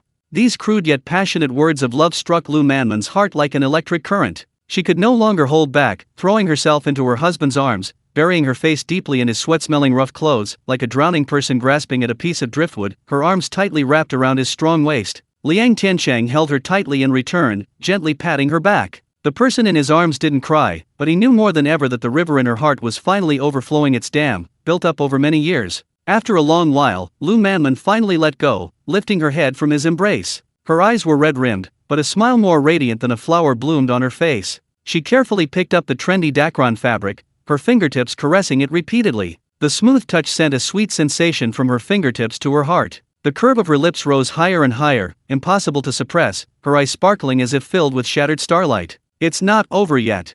Liang Tiancheng smiled mysteriously, pulling out the last few items from the package on the table. Golden, fluffy sponge cakes, and a whole can of malted milk powder printed with English. The rich aroma of milk instantly filled the entire dilapidated thatched hut. Liang Tiancheng used boiling water to make 2 bowls of malted milk powder, handing one to Lu Manman and the other to Yu. Drink slowly, it's hot. The family of 3 sat around the small 8-immortal table. Yu, wearing a new dress, held a sponge cake in one hand and a bowl of malted milk powder in the other, her little mouth bulging, her eyes narrowed into slits with happiness. Lu Manman held her bowl of sweet malted milk powder, sipping it slowly, each sip seeming to warm her heart. Her gaze fell on the composed man under the lamplight, who was smiling at them, father and daughter. This man seemed truly different from before. He was no longer the sickly man she needed to care for, but had become a mountain that sheltered her from the wind and rain, solid and reliable. That night, Yu went to bed early, still clutching her little picture book, a smile playing on her lips even in her sleep. Under the oil lamp, Lu Manman stroked the new sky blue fabric again and again, pondering what new design to make.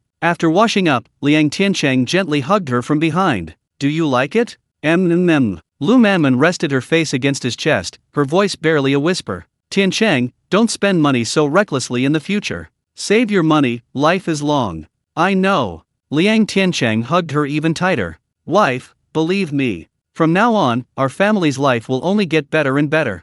I will make you and Yu the happiest people in the whole village, no, in the whole world. What Lu Mancheng didn't say aloud was that he already had a grander plan in his heart. He was determined to get that purchasing agent position. With that position, the goods in his warehouse could become the foundation for him and his family to live a good life. That night, Lu Manman slept exceptionally well. She dreamed that she was wearing new clothes, holding Yu's hand, and moving into a large brick house in the city. A cozy weekend always flies by. Early Monday morning, Liang Tiancheng bid farewell to his reluctant wife and daughter and embarked on his journey back to the Hongxing factory. His heart was filled with unprecedented fighting spirit. But as soon as he stepped into the gates of the Hongxing factory, he keenly sensed that something was wrong. A tense and anxious atmosphere hung over the entire factory. The workers, who usually gathered in small groups to chat and joke, were now hurrying along, their faces etched with worry. What happened? Liang Tiancheng stopped a familiar worker from the transport team and asked. The worker turned around, saw Liang Tiancheng, and immediately stopped, lowering his voice, his face filled with anxiety.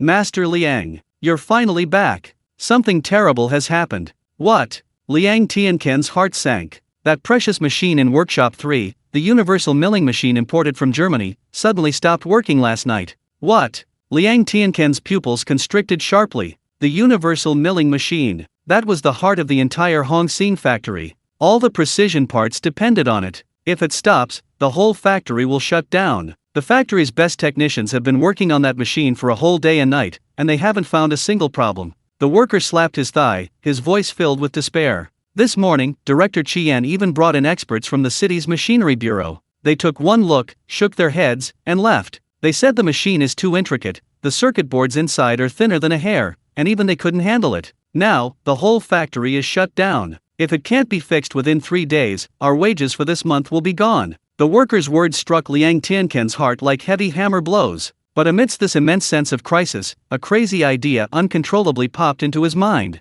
A German-imported universal milling machine? A circuit board malfunction? His modern warehouse wasn't just full of things, but it was overflowing with professional books and tools on 21st century CNC machine tool repair. This was practically a gift from heaven, a tremendous achievement. An opportunity that would allow him to crush Zhou Dahai and rise to the top in one fell swoop. Just then, the factory's loudspeakers suddenly emitted a piercing crackling sound. Immediately afterward, Qian Weiguo's anxious yet authoritative voice resounded throughout the entire factory. Urgent notice! Urgent notice! All key technical personnel in the workshops, all fitters and electricians of level 8 or above, assemble immediately in workshop 3.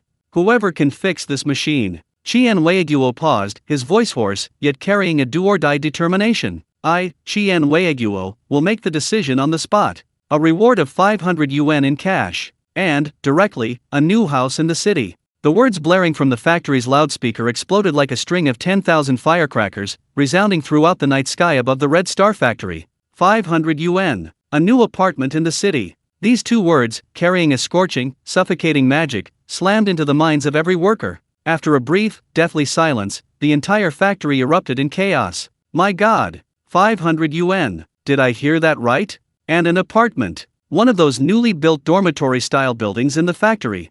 He's gone mad. Factory manager Qian has really lost his mind. The workers, who had been rushing about just moments before, all stopped in their tracks, craning their necks, eyes wide, their faces filled with incredulous fervor. That's 500 yuan. Not to mention that house, a place so many people would kill for, a place they'd dream of their entire lives, a place to settle down and make a living. The immense temptation, like a raging fire, instantly ignited everyone's greed and desire. But this fire, after burning for only a few seconds, was doused with a bucket of cold water called reality, sizzling and emitting a puff of smoke. Dream on! That's a precious gem from Germany. Even the experts in the city couldn't handle it, and we think we can? Forget it, that money and that house are like the moon hanging in the sky. You can see them, but you can't touch them. A series of deflated sighs rose from the crowd. The fervor quickly faded, replaced by a deeper, more smug gloating. Liang Tiancheng stood motionless in the crowd. The shock of 500 yuan in a house was far less devastating to him than the 6 words, "The German machine tool is broken." The fire in his heart wasn't extinguished. On the contrary, it burned even brighter. He pushed through the crowd, against the flow of people, and strode quickly towards Workshop 3, the place everyone else avoided. The entrance to Workshop 3 was already packed with people, 3 layers deep. A pungent, acrid smell of burnt machine oil wafted from the workshop, mingling with the heavy sweat of the workers, making everyone dizzy. Liang Tiancheng, relying on his slender build, squeezed through the crowd like an eel. In the center of the workshop, the once powerful green behemoth now lay lifelessly slumped. Its complex instrument panel, like a pair of dull, lifeless eyes, was utterly lifeless. Several of the factory's most skilled master craftsmen were sweating profusely, pacing around the machine, their wrenches and screwdrivers useless. Factory manager Qian Weiguo stood beside the machine. His square face was now as black as the bottom of a pot, his eyes bloodshot, like a raging lion trapped in a cage. A middle-aged man wearing thick glasses and clean work clothes held a blueprint, reporting to Qian Weiguo in an almost desperate voice. "Manager, we've figured it out." He adjusted his glasses, his voice trembling. "It's not an electrical problem, nor a mechanical transmission problem. It's inside the spindle, a high-speed ball bearing the size of a grain of rice, completely shattered." "What?" Qian Weiguo snatched the blueprints from his hand and roared. "Replace it if it's broken. Don't you have any spares in the warehouse?" Technical Section Chief Wang's face instantly turned pale, even paler than the blueprints in his hand. His lips trembled, and he was almost crying. "Factory manager, this bearing isn't made in China. It's made with a special chromium molybdenum vanadium alloy, forged thousands of times, and then ground with a precision of 0.01 millimeters. Not just our factory, but the entire Chongqing region, the entire southwest region, can't find a substitute. This is a terminal illness. This machine is basically just a pile of scrap metal." "Scrap metal?" Qian Weiguo, like a cat whose tail had been stepped on, slammed his foot hard on the cold base of the machine tool. Bang! A loud crash startled everyone around, causing them to take a step back. "I spent half the factory's savings to get this precious piece of equipment from the Germans, and now you're telling me it's just a pile of scrap metal?" He pointed at Engineer Wang's nose, cursing loudly. "I don't care what method you use.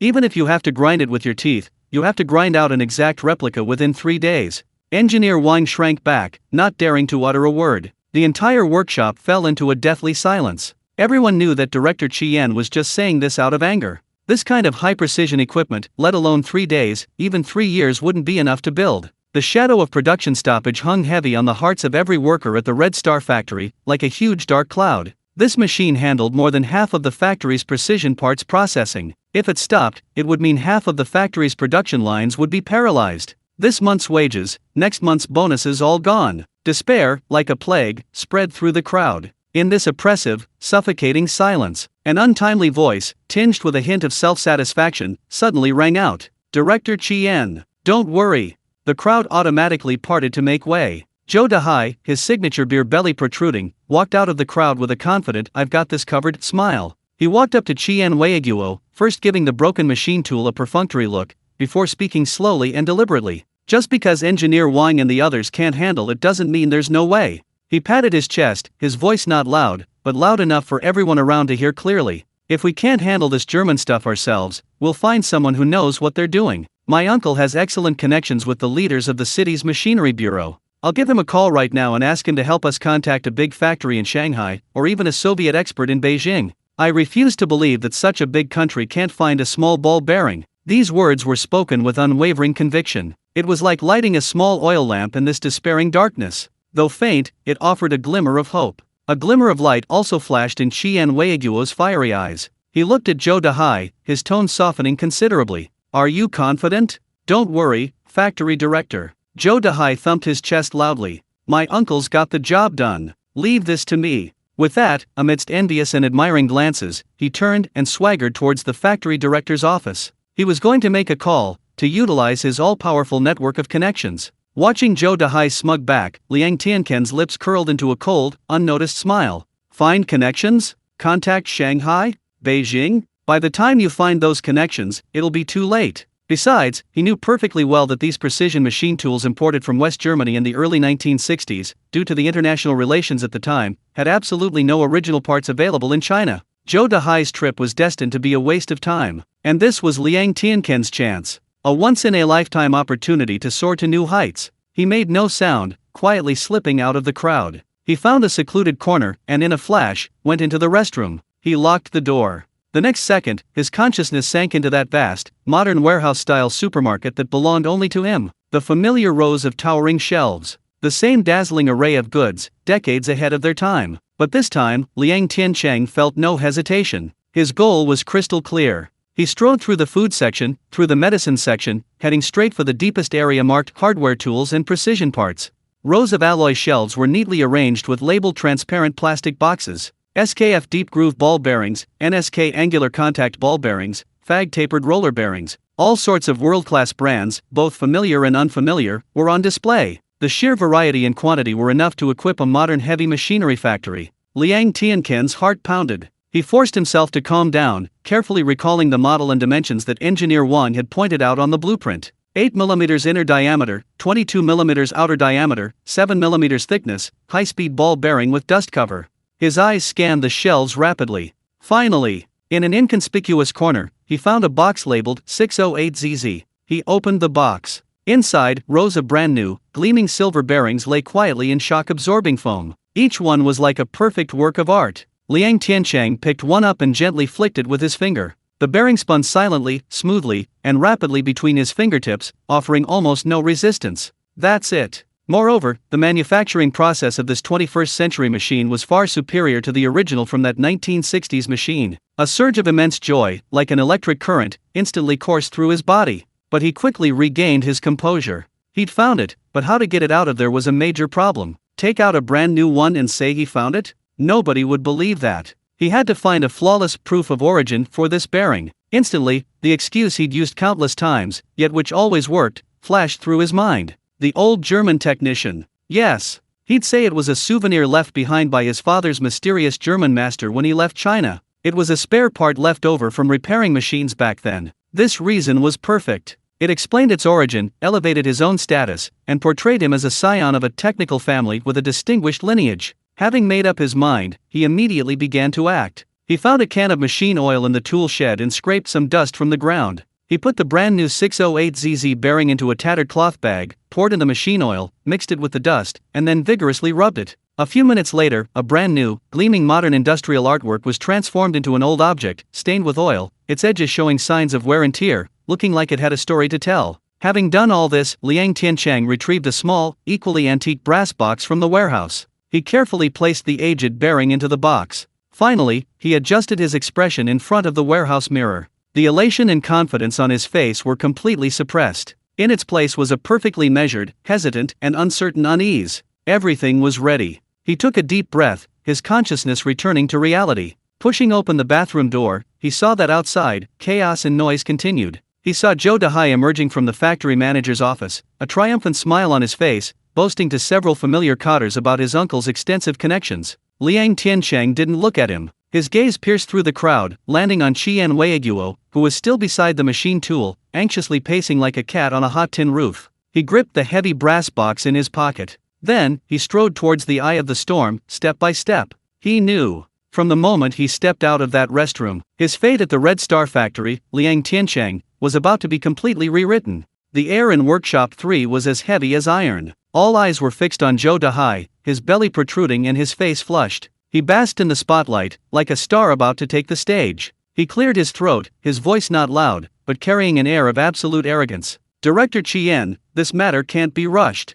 German stuff is precious and delicate. It's normal that we ourselves don't understand it. His words were loaded with meaning, both escalating the difficulty of the problem and conveniently providing a way out for the helpless technical department, earning grateful glances from Engineer Wang and the others. My uncle and Director Zhang of the Municipal Machinery Bureau are practically inseparable. I'll call him right now and ask him to help me contact a big factory in Shanghai. I refuse to believe that such a vast country can be stumped by a tiny ball bearing. This statement was impeccable, showcasing his extensive connections while elevating the matter to the level of national honor. Qian Weiguo's face, as black as the bottom of a pot, finally softened somewhat. He looked at Zhou Dehai as if grasping at a lifeline. Are you confident? Factory director, don't worry. Zhou Dehai thumped his chest loudly. With my uncle personally handling this, it's a sure thing. Having said that, he said no more, and amidst a complex mix of envious, admiring, and jealous gazes, he walked with his hands behind his back, strode confidently toward the office building. Liang Tiancheng stood in a corner of the crowd, silently watching this scene, his hand, which had been clutching the brass box in his pocket, slowly loosening. He knew it wasn't the right time yet.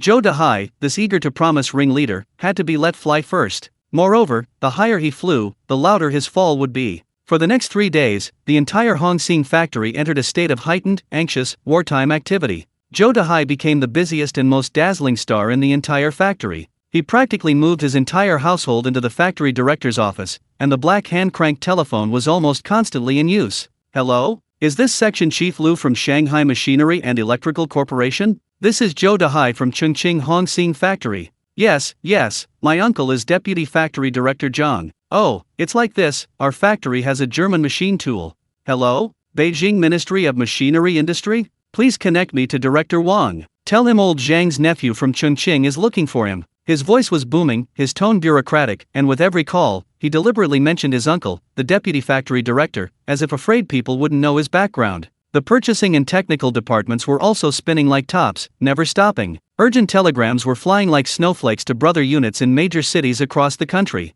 Looking for German-made 608ZZ high-speed ball bearings, urgent. A spark of hope burned in the hearts of every worker. Everyone was talking about it privately, even setting up betting odds on how many days it would take Zhou Dehai to get those precious bearings back. I bet 3 days. Zhou Dehai's uncle is the deputy factory director, he definitely has that much influence. I think it'll take longer. Shanghai is so far away, a round trip would take at least 5 days.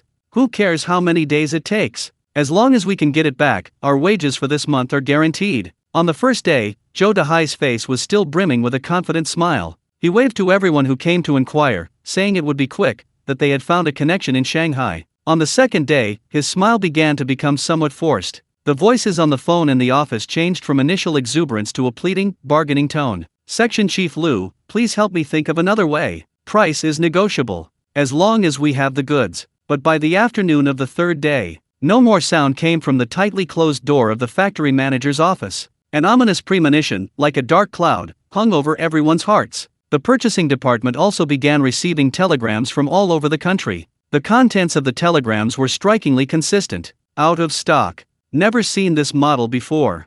Discontinued for years, impossible to find. Each cold word, like buckets of cold water, completely extinguished the last embers of hope in the workers' hearts. The last hope in the technical department was also dashed. Engineer Wang, along with several of the most skilled veterans, worked tirelessly for 2 sleepless nights, attempting to handcraft a substitute using the factory's best materials. When the self-made bearing, which had consumed countless hours of effort and looked almost identical, was carefully installed into the machine tool spindle, everyone held their breath. Qian Weiguo personally pressed the start button. Buzz. The machine tool emitted a muffled starting sound. A hint of joy appeared on everyone's face. But that joy hadn't even had time to bloom. Crunch, crack. A teeth-grinding, ear-piercing noise of twisting and breaking metal suddenly erupted from inside the machine tool. Then, a deafening bang. A plume of black smoke, streaked with sparks, billowed from the gaps in the main shaft. The entire workshop was instantly filled with a pungent, acrid smell of burning. It's over. Completely over. Engineer Wang's face turned deathly pale. He staggered back 2 steps, collapsing to the ground with a thud, his eyes vacant, muttering to himself. Insufficient precision, insufficient material strength, it's ruined, all ruined. The last hope was shattered in the most tragic way. The entire Hongxing factory was driven into a true dead end. Production halt was no longer a possibility, but an already unfolding reality. The workers were filled with dread. Those men who had been chatting and boasting together just moments before were now squatting at the workshop entrance, puffing on their pipes, speechless. Every face was etched with confusion and fear about the future. This month's salary, next month's food rations, the children's school fees, all the pressure, like mountains, weighed heavily on him. In this atmosphere of despair, the door to the factory manager's office creaked open. Zhou Dehai walked out, looking utterly dejected. The confident and spirited section chief Zhou from 3 days ago was gone. Instead, stood a middle-aged man with disheveled hair, sunken eyes, and a shirt soaked with sweat. His signature beer belly seemed to have shrunk considerably. He didn't even glance at the workers in the corridor who cast questioning glances at him. He simply lowered his head, like a walking corpse, and shuffled towards the logistics department. Everyone understood. The last hope was extinguished. In the factory manager's office, the air was thick with smoke, making it hard to open one's eyes. Qian Weiguo sat alone behind the large desk, chain-smoking. The ashtray on the desk was piled high with cigarette butts. In just 3 days, this tough man seemed to have aged 10 years. Spots of white hair had sprouted at his temples. Just moments ago, Zhou Dehai stood before him, his once proud head bowed, admitting defeat in a voice barely audible. Factory director, I'm sorry, I couldn't do it. I asked everywhere, Shanghai, Beijing, they all said they didn't have it. Finally, I used connections to get through to Moscow, and they said these bearings are embargoed by West Germany, and they've already cut off supplies there too. Qian Weiguo didn't scold him. He didn't even say a word. He simply waved him out. As the office door closed, shutting out all the noise, a massive, suffocating sense of powerlessness washed over him like a tidal wave. He felt like a defeated general. His army collapsed like a house of cards. He lost. A crushing defeat. How could he explain this to the city leaders? How could he explain it to the thousands of workers who depended on him for their livelihood? Was Hongxing factory truly destined for decline under Qian Weiguo's leadership? He covered his face in anguish, his rough hands rubbing his skin haphazardly. Just as he sank into deep despair and self-reproach, an image flashed through his mind without warning. That snowy night, at the transport team's yard. That young man, with a few worn-out, blackened tools, hammered and tinkered, and made a broken engine roar back to life. That young man, facing his challenge of carrying eggs on a muddy road, remained calm and composed, using a few straw ropes and a wooden frame, and provided a perfect solution that left all the engineers speechless. The young man had clear eyes, an upright posture, and an air of composure and confidence beyond his years. Liang Tiancheng. This name, like a bolt of lightning, abruptly cleaved through the fog in his mind. That's right. How could I have forgotten him? This kid always manages to create miracles when everyone is in the most despair. Although this time he's facing a German precision machine tool 100 times more complex than repairing an engine. Although it sounds so absurd, so fantastical. But now, does he have any other choice? No. Even a dead horse has to be tried. A strange, irrational hope, like wildfire, sprouted wildly in his withered heart. Qian Weiguo abruptly raised his head, a terrifying glint rekindling in his bloodshot eyes. He grabbed the phone from the table, his hand trembling. But then, as if remembering something, he slammed the phone back down. No! Making a phone call at a time like this would be disrespectful. He had to go himself. He jumped to his feet, knocking over the chair behind him in his haste. A loud crash echoed, but he seemed oblivious. He flung open the office door and roared at his secretary, Li Suan, who was peering into the hallway, in a hoarse, unyielding voice. Li Suan, go find him right now. Bring me the temporary worker from the transport team, Liang Tiancheng. Tell him, I don't care where he is, what he's doing. Qian Weiguo paused, took a deep breath, and with all his might, roared out his final order. Bring him here. Now. Immediately. Right now. Secretary Li Suan practically ran, leading Liang Tiancheng from the temporary workers' dormitory area to the far end of the office building. The corridor was empty and deathly still. None of the cotters who usually strolled around carrying enamel mugs were to be seen. A tense, oppressive atmosphere hung in the air. "Hurry, Master Liang," the factory director. Li Xuan hesitated, only urging him on, his forehead covered in fine beads of sweat. He pushed open the heavy wooden door bearing the sign Factory Director's Office. A thick, pungent smell of smoke rushed out, making it hard for Liang Tiancheng to open his eyes. The room was dimly lit, the lights off. Qian Weiguo's tall figure, like a trapped wild beast, stood with his back to the door, by the window. The chair he usually sat in, with its sturdy back, was overturned at his feet. The large glass ashtray on the table was piled high with cigarette butts. Hearing the door open, Qian Weiguo whirled around. Liang Tiancheng's heart skipped a beat. The man before him was nothing like the imposing, domineering factory director he usually was. His hair was like a tangled mess of straw blown by a storm, a few strands of gray at the temples particularly striking in the dim light. His blue cotter uniform was crumpled, 2 buttons ripped off at the collar, revealing bulging veins on his exposed neck. Most frightening were his eyes. They were bloodshot, like a spiderweb, their sockets sunken, radiating a madness and despair born of a life drained of energy. When he saw Liang Tiancheng, a chilling light instantly ignited in those unfocused eyes. He didn't speak, but charged forward like a tiger. Bang! He stretched out 2 large, iron-like hands, gripping Liang Tiancheng's shoulders tightly, with a force that seemed to crush his bones. Little Liang. Qian Weiguo didn't call him Master Liang, nor Comrade Liang. He spoke, his voice hoarse like a broken gong, each word seemingly forced out from his throat. "Stop playing tricks on me. The factory is finished. All fucking finished." He shook Liang Tiancheng violently, spitting all over his face. "I'm asking you one question right now. Can you still perform one of those weird tricks for me? Yes. Or no?" He spoke as if interrogating a prisoner, or pleading with a deity. The office was deathly silent. Secretary Li Xuan stood at the door, her face pale with fright, barely daring to breathe. Liang Tiancheng was shaken until he felt dizzy and his chest tightened. But at that moment, his mind was clearer than ever before. He didn't struggle, nor was he intimidated by Qian Weiguo's madness. He simply raised his head, meeting those bloodshot, almost murderous eyes, and calmly, word by word, spoke. "Factory director, don't be hasty." His voice wasn't loud, but it was like a clear spring, instantly quenching Qian Weiguo's raging fire. "Let me go first.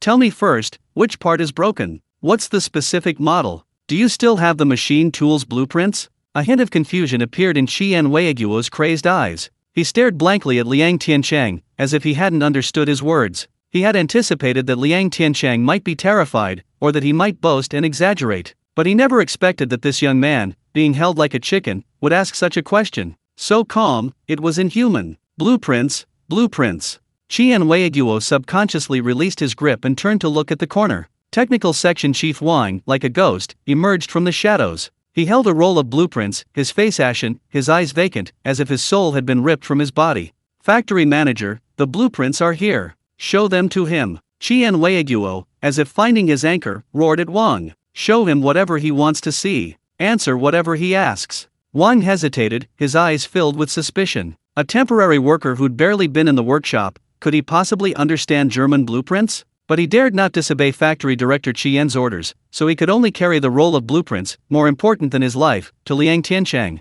Liang Tiancheng ignored him. He walked straight to the desk piled high with cigarette butts, reached out, and swept all the documents and clutter off to the floor with a whoosh. He laid out the huge, yellowed blueprint completely on the desk. The only sound in the office was the rustling of the unfolding blueprint. Qian Weiguo and Li Xuan both held their breath. Liang Tiancheng leaned down, his clear eyes instantly sharpening. His gaze swept rapidly across the densely packed, seemingly incomprehensible diagrams of parts and circuits. "The faulty part is this spindle ball bearing, model 608ZZ, right?" He pointed precisely to a tiny part, no bigger than a grain of rice, on the drawing. Wang's pupils constricted sharply. Yes.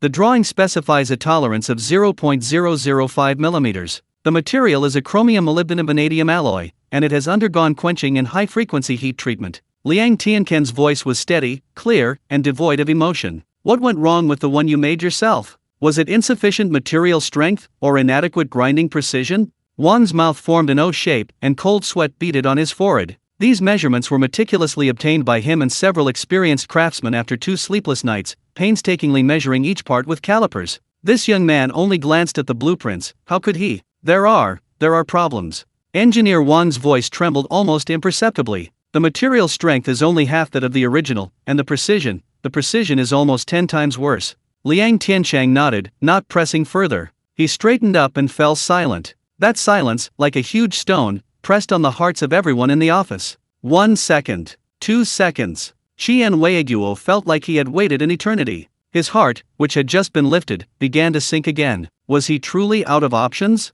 Just when he was about to despair completely, Liang Tiancheng raised his head. He looked at Qian Weiguo, and a flicker of emotion finally appeared in his usually calm eyes. Factory manager. His voice was soft, yet it struck Qian Weiguo's heart like a heavy hammer. There might be a way, but I can't guarantee it 100%.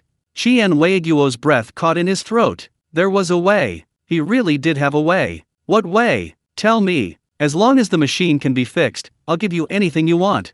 Qian Weiguo rushed forward excitedly, this time grabbing Liang Tiancheng's arm. Liang Tiancheng didn't flinch. Meeting Qian Weiguo's burning gaze, he slowly stated his conditions. I need time, at least a day. And I need money as an advance payment. An advance payment. Li Xuan and Engineer Wang both gasped simultaneously. He's gone mad. This Liang Tiancheng must be insane. He's just a temporary worker, and at this critical juncture for the factory's survival, he dares to negotiate with the factory manager for an advance payment? This is blatant robbery. Qian Weiguo was also stunned, but looking into Liang Tiancheng's calm eyes, devoid of any greed, he couldn't muster the rage he felt. He suddenly understood. This kid wasn't taking advantage of the situation. He was using this method to tell himself that he had taken on a monumental task. This money wasn't his reward. It was the capital needed to accomplish this. A surge of pride welled up from the depths of Qian Weiguo's heart. Damn it! I've almost gambled away the whole factory. What's a little money to me? Money? Qian Weiguo burst into laughter, a laugh tinged with a desperate, reckless determination. How much money do you want? Tell me. I'll approve it right now. He shoved Liang Tiancheng aside, turned, and yelled at Li Xuan. Go to the finance department. Tell that Wang Xuanpan that it was me, Qian Weiguo, who said it. Give him as much money as Comrade Liang wants. If she dares to ask a single question, tell her to pack her bags and get out. Li Xuan trembled at the outburst and nodded hastily. How much? All eyes were fixed on Liang Tiancheng. Liang Tiancheng held up 2 fingers. 200 yuan. 200 yuan. Li Xuan's eyes nearly popped out of their sockets. This money is equivalent to more than half a year's salary for a high-ranking official. Qian Weiguo didn't even blink. 200? Too little. He slammed his hand on the table, making cigarette butts in the ashtray jump up. Li Xuan, go get me 300 yuan. He turned his head, staring intently at Liang Tiancheng, his bloodshot eyes flashing with an almost insane trust. Little Liang, I'll give you this money. I don't care what you do with it. Even if you burn it to make a sound, I'll accept it. I just want one word from you. Can you fix this machine for me, or not? Liang Tiancheng looked at Qian Weiguo, seeing the madness and resolve in his eyes. He knew this man had staked his entire life, his fortune, and the future of the entire Hongxing factory on him. He took a deep breath and slowly nodded. The movement was light, yet carried immense weight. Factory director. This money isn't for me to burn. It's for you, and it's for me. If it burns well, we'll go to heaven together. If it doesn't, we'll come down to earth together. Wait for my news in a day. With that, he said no more, picked up the roll of blueprints on the table, turned, and walked out of the office. Li Xuan quickly chased after him, carrying a thick envelope, and stuffed it into his arms. Master Liang, the money's all here, please count it. Liang Tiancheng didn't count it. He simply put the heavy envelope into his innermost pocket. The warm touch felt like a red-hot branding iron. He walked through the deserted factory area, his mind consumed by a single, frantic thought. He had the equipment. He had the money. Next, how would he fabricate a flawless, 1962-era origin certificate for this perfect bearing from the 21st century? Liang Tiancheng didn't go home, nor did he go to the transport team. He stood for a full hour in a deserted corner of the factory, carrying the heavy roll of blueprints and the 300 taels of hot cash. In his mind, he meticulously rehearsed every possible loophole, every detail that might lead to questioning, over and over again, until he felt his web of deception was flawless. Only then did he turn and walk back towards the oppressive office building. When he pushed open the door to the factory manager's office once more, the 3 men inside Qian Weiguo, Li Xuan, and Engineer Wang seemed like statues frozen in place, but suddenly, they all came to life. 3 pairs of eyes, each carrying a distinct emotion, instantly focused on him. In Qian Weiguo's eyes was the madness and anticipation of a last-ditch effort. In Li Xuan's eyes, there was curiosity and tension. But in the eyes of Wang, the head of the technical department, lay undisguised suspicion and scrutiny. What? Qian Weiguo rushed forward, his voice hoarse, like two rusty iron plates rubbing together. You've come up with a plan? Liang Tiancheng didn't answer immediately. He walked to the desk covered with blueprints and gently placed the roll of blueprints he was holding on it. Then, he looked up, meeting the gazes of the three men. His face showed no joy, but rather a heavy, resolute determination, as if he had gone all in. Factory director. He spoke slowly, his voice not loud, but like a stone thrown into the stagnant office. There might be a way. But this way, it's a bit unorthodox, and very risky. I can't guarantee it will work. What do you mean by maybe? What do you mean by can't guarantee? Before Qian Weiguo could speak, Wang, the head of the technical department, couldn't hold back any longer. He took a step forward, his eyes, hidden behind thick glasses, fixed on Liang Tiancheng, his tone filled with the typical engineer's aversion to all uncertainties. Comrade Liang, now is not the time for such ambiguous statements. This machine is related to the livelihoods of thousands of people in the factory. It either works or it doesn't. Don't spout nonsense here and delay the factory director's important business. His words were urgent and impulsive, almost a direct reprimand to Liang Tiancheng. Qian Weiguo frowned, about to explode in anger. But Liang Tiancheng waved his hand, signaling him to calm down. He looked at Engineer Wang, a bitter smile playing on his lips, a smile tinged with helplessness and self-deprecation. Engineer Wang, I understand your reasoning. But the method I'm about to propose isn't something that can be openly discussed and reasoned about. He paused, as if making a difficult decision, took a deep breath, and turned his gaze to Qian Weiguo. Factory director, to be honest, I have a distant cousin. This abrupt statement stunned the three men present. Cousin? Why bring up your cousin at a time like this? Liang Tiancheng ignored their confusion, continuing on his own, his voice even lower, as if recounting a long-buried, unspeakable secret. My cousin's family background is bad. Before liberation, he ran a small-time smuggling operation along our southwestern border, dealing with Burmese and Vietnamese traders, specializing in all sorts of strange foreign gadgets. After liberation, he didn't stop, but he became even more secretive. The stuff he dealt in was all shady. Some was stolen from ships, some dug up from foreign graves, you name it. The office fell silent. Qian Weiguo and the other two listened, their eyes practically popping out of their sockets. This is talking about smugglers. Wang Gong's face instantly lit up with realization, followed by deeper contempt and disdain. I thought it was some kind of extraordinary ability. He sneered, interrupting Liang Tiancheng without any politeness. So, after all this time, you're trying to find those speculators and criminals. Comrade Liang, I'm warning you, that's illegal. You're playing with fire. He spoke righteously, as if defending the factory's principles. Besides, even if your so-called uncle has connections, do you think he can get his hands on German military-grade bearings? Do you think they're as easy as cabbages? Just something you can get your hands on? His questions were all reasonable, directly dismissing Liang Tiancheng's unorthodox method as an unrealistic and foolish fantasy. Qian Weiguo's eyes, which had just begun to glimmer with hope, quickly dimmed.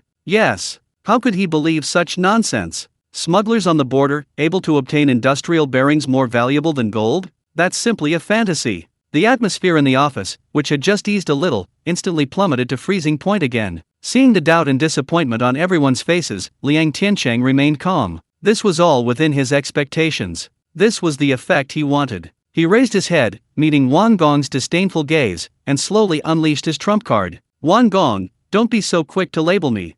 Tell me, when my child had a persistent high fever and was on the verge of death, did you see that special anti-inflammatory medicine I brought back from the city in any pharmacies in Chongqing? Wang Gong was taken aback and instinctively shook his head. He had heard about that incident. The brigade leader's son had also been saved by that medicine. And Liang Tiancheng's gaze then turned to Qian Weiguo. Factory manager, last time on the road, the carburetor on your Jifang truck broke down. Those tools I used to repair it, and that little sealing gasket, did you have the experienced mechanics at the factory check them out? Can our factory make them? A glint of light suddenly flashed in Qian Weiguo's dim eyes. He remembered. He had specifically asked the technical department to take that handmade gasket made by Liang Tiancheng to study. The conclusion was that the rubber formula was unheard of. Its high-temperature resistance and corrosion resistance were several times stronger than the best materials in their warehouse. And those tools, while strangely designed, their materials and craftsmanship far surpassed the domestic standards at the time. Back then, he felt this was strange.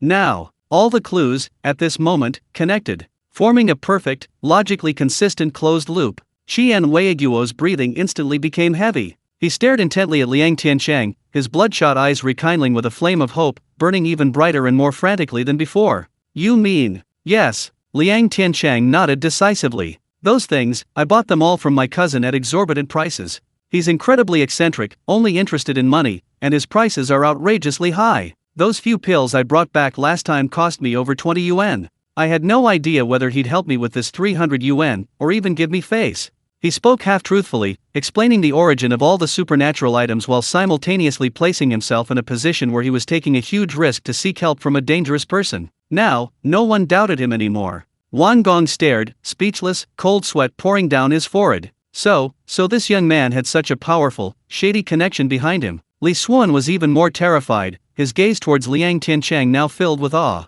Qian Weiguo was so overwhelmed by this sudden surge of hope that he was nearly losing his mind. He didn't care what his cousin did for a living. He didn't care whether the goods were legitimate. He only cared about one thing. He can really get his hands on that bearing? Qian Weiguo's voice trembled. I told you, I can't guarantee it 100%.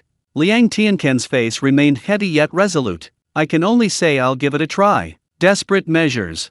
Okay. Qian Weiguo said okay 3 times in a row, grabbing Liang Tiancheng's hand with a grip so tight it felt like he wanted to break it. Little Liang. No. Master Liang. I'm begging you, Qian Weiguo. Go now. Right now. If you don't have enough money, just tell me. I'll sell everything I own to scrape together the money. As long as you can get that bearing back for me, you'll be our Red Star Factory's savior. Whatever your conditions, I'll agree to them. He had completely lost his mind. To him, Liang Tiancheng, that so-called cousin, was someone he'd do business with, not just a smuggler, but even the king of hell himself, as long as he could produce the bearing. Factory manager, don't get agitated. Liang Tiancheng calmly withdrew his hand. My cousin is elusive and unpredictable. I can't contact him directly. I can only follow the old custom, go to a place where we used to correspond, leave a code word and a deposit. If he sees it and wants to see me, he'll naturally come looking for me. This process will take at least a day, but at other times, it's hard to say. His words were perfectly airtight, buying himself ample time while simultaneously shifting the blame to an uncontrollable, mysterious third party. That way, even if it ultimately fails, it won't be his fault. Okay. Qian Weiguo now obeyed him without question. Just do it your way. Don't worry about things at the factory. You don't need to come to work these next few days. Focus on this matter. He turned and roared at Li Xuan, who was still in shock. Go. Get the car ready. Use my jeep. Take Master Liang out of the factory. Tell those guys at the gate that anyone who dares to stop Master Liang from entering or leaving the factory these next few days, or asks him a single question, can pack their bags and get out. He was using his authority to pave the way for Liang Tiancheng. Liang Tiancheng looked at Qian Weiguo and secretly breathed a sigh of relief. He knew he had made the right gamble. This meticulously crafted border cousin setup acted like a perfect firewall, completely isolating him from his astonishing secret warehouse. From now on, all his futuristic actions had a safe and explainable outlet. He no longer needed to live in constant fear, walking on thin ice. He nodded solemnly to Qian Weiguo. Factory director, don't worry. I'll go right away. With that, he said no more, turned, and strode out of the office that would determine the fate of the Red Star Factory. Outside, the sun shone brightly. Liang Tiancheng squinted, taking a deep breath of the air, carrying the distinctive scent of the industrial zone. He knew that from this moment on, his life would no longer be a simple struggle for survival, but rather, he would build a commercial empire of his own, from scratch on this barren land. His first step was to return to that deserted corner and enter his personal warehouse. To retrieve that small object, yet powerful enough to shake the entire Red Star Factory, and even his own future. The ball bearing. Qian Weiguo's worn-out, military green jeep sped recklessly through the factory area, drawing astonished glances from everyone. The car screeched to a halt at the factory gate, and the head of security personally rushed over, bowing and scraping as he opened the car door. Master Liang, where are you going? The factory manager instructed that you can use the car as you please. Liang Tiancheng, his face displaying just the right amount of anxiety and seriousness, waved his hand. To Jifangbei. Just drop me off at the entrance of that second-hand market. I need to go there to wait for news from my cousin. The driver didn't dare ask any more questions, flooring the accelerator. The jeep roared off like a green beast towards the city. The ride was bumpy, kicking up dust. But Liang Tiancheng's heart remained as calm as a deep well. The car stopped at the entrance to the second-hand market. He jumped out and waved to the driver. You go back first. I'll go back to the factory myself after I'm done. Watching the jeep turn around and disappear around the corner, Liang Tiancheng's anxiety vanished instantly. He straightened his collar, turned, and slipped into a quiet, musty-smelling alley. After several turns and twists, he arrived at an abandoned warehouse, a place he knew well by heart. This used to be a warehouse for a trading company, now only ruins and a dilapidated iron gate remained. He looked around to make sure no one was there. He pushed open the rusty iron gate, slipped inside, and closed it behind him. The warehouse was dimly lit, thick dust filled the air. Liang Tiancheng found a clean corner, stood still, and closed his eyes. The next second, the whole world turned upside down. The dilapidated and dimly lit space was gone, replaced by blindingly bright lights and rows of towering alloy shelves.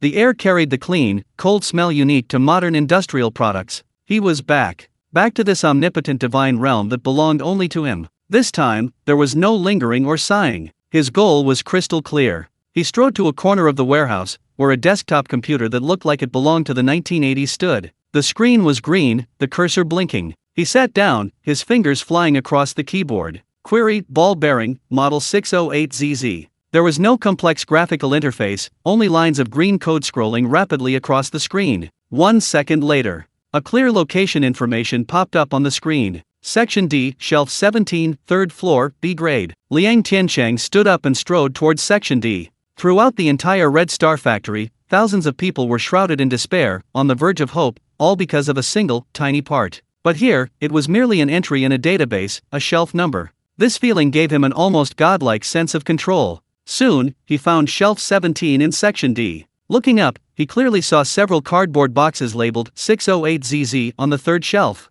He dragged a portable lift over and easily climbed up. When he saw the labels on the boxes, he paused. On the far left was a domestic brand, its packaging simple. In the middle was NSK, a Japanese brand, with exquisite packaging. And on the far right, prominently displayed a blue logo he recognized instantly: SKF. German-made, a world-class bearing brand. Liang Tiancheng barely hesitated. He reached out and grabbed the box of SKF bearings, not because it was the best quality, but because its origin was the most legitimate. A precision machine tool imported from Germany should, of course, be repaired with German-made parts. That's called logical consistency. That's called flawless. He jumped down from the elevator, holding the brand new box of bearings. The box was made of sturdy cardboard, beautifully printed, with sharp edges, and exuded the smell of new paper ink. He frowned. This stuff was too new. Just take it out like that and say it's old stuff bought from border traders? Nobody'd believe that.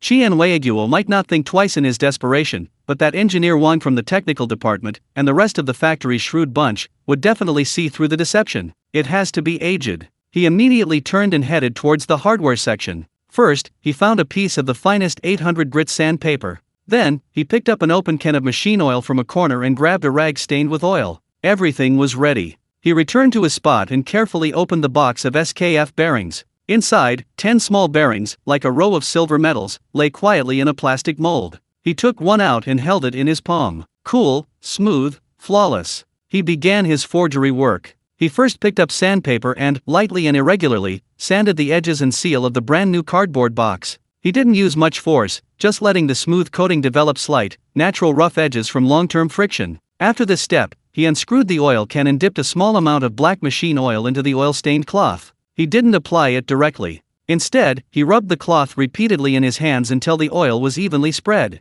Then, like a seasoned artisan restoring an antique, he used the cloth to lightly and unevenly wipe the surface of the box, creating patches of varying depths that looked like marks of time and oil stains. He paid special attention to the rough edges that had just been sanded, rubbing them a few more times. The black oil immediately seeped in, instantly making the old look incredibly real. In just a few minutes, a brand new, modern industrial product had been transformed into an old object brimming with a sense of history and vicissitude. Liang Tiancheng nodded in satisfaction. But that wasn't enough. He picked up the bearing he had taken out again. He didn't wipe it directly with an oily cloth, that would look too fake. He put the bearing into a clean cloth bag, dripped a few drops of machine oil into it, and then scooped up a small pinch of dust from the ground and tossed it in as well. He grabbed the bag and shook it vigorously dozens of times, like shaking dice. When he poured the bearing out again, the once gleaming industrial artwork had become dull and gray, its surface evenly coated with a thin layer of oily grime. It looked like a spare part salvaged from some old, broken-down machine. Perfect.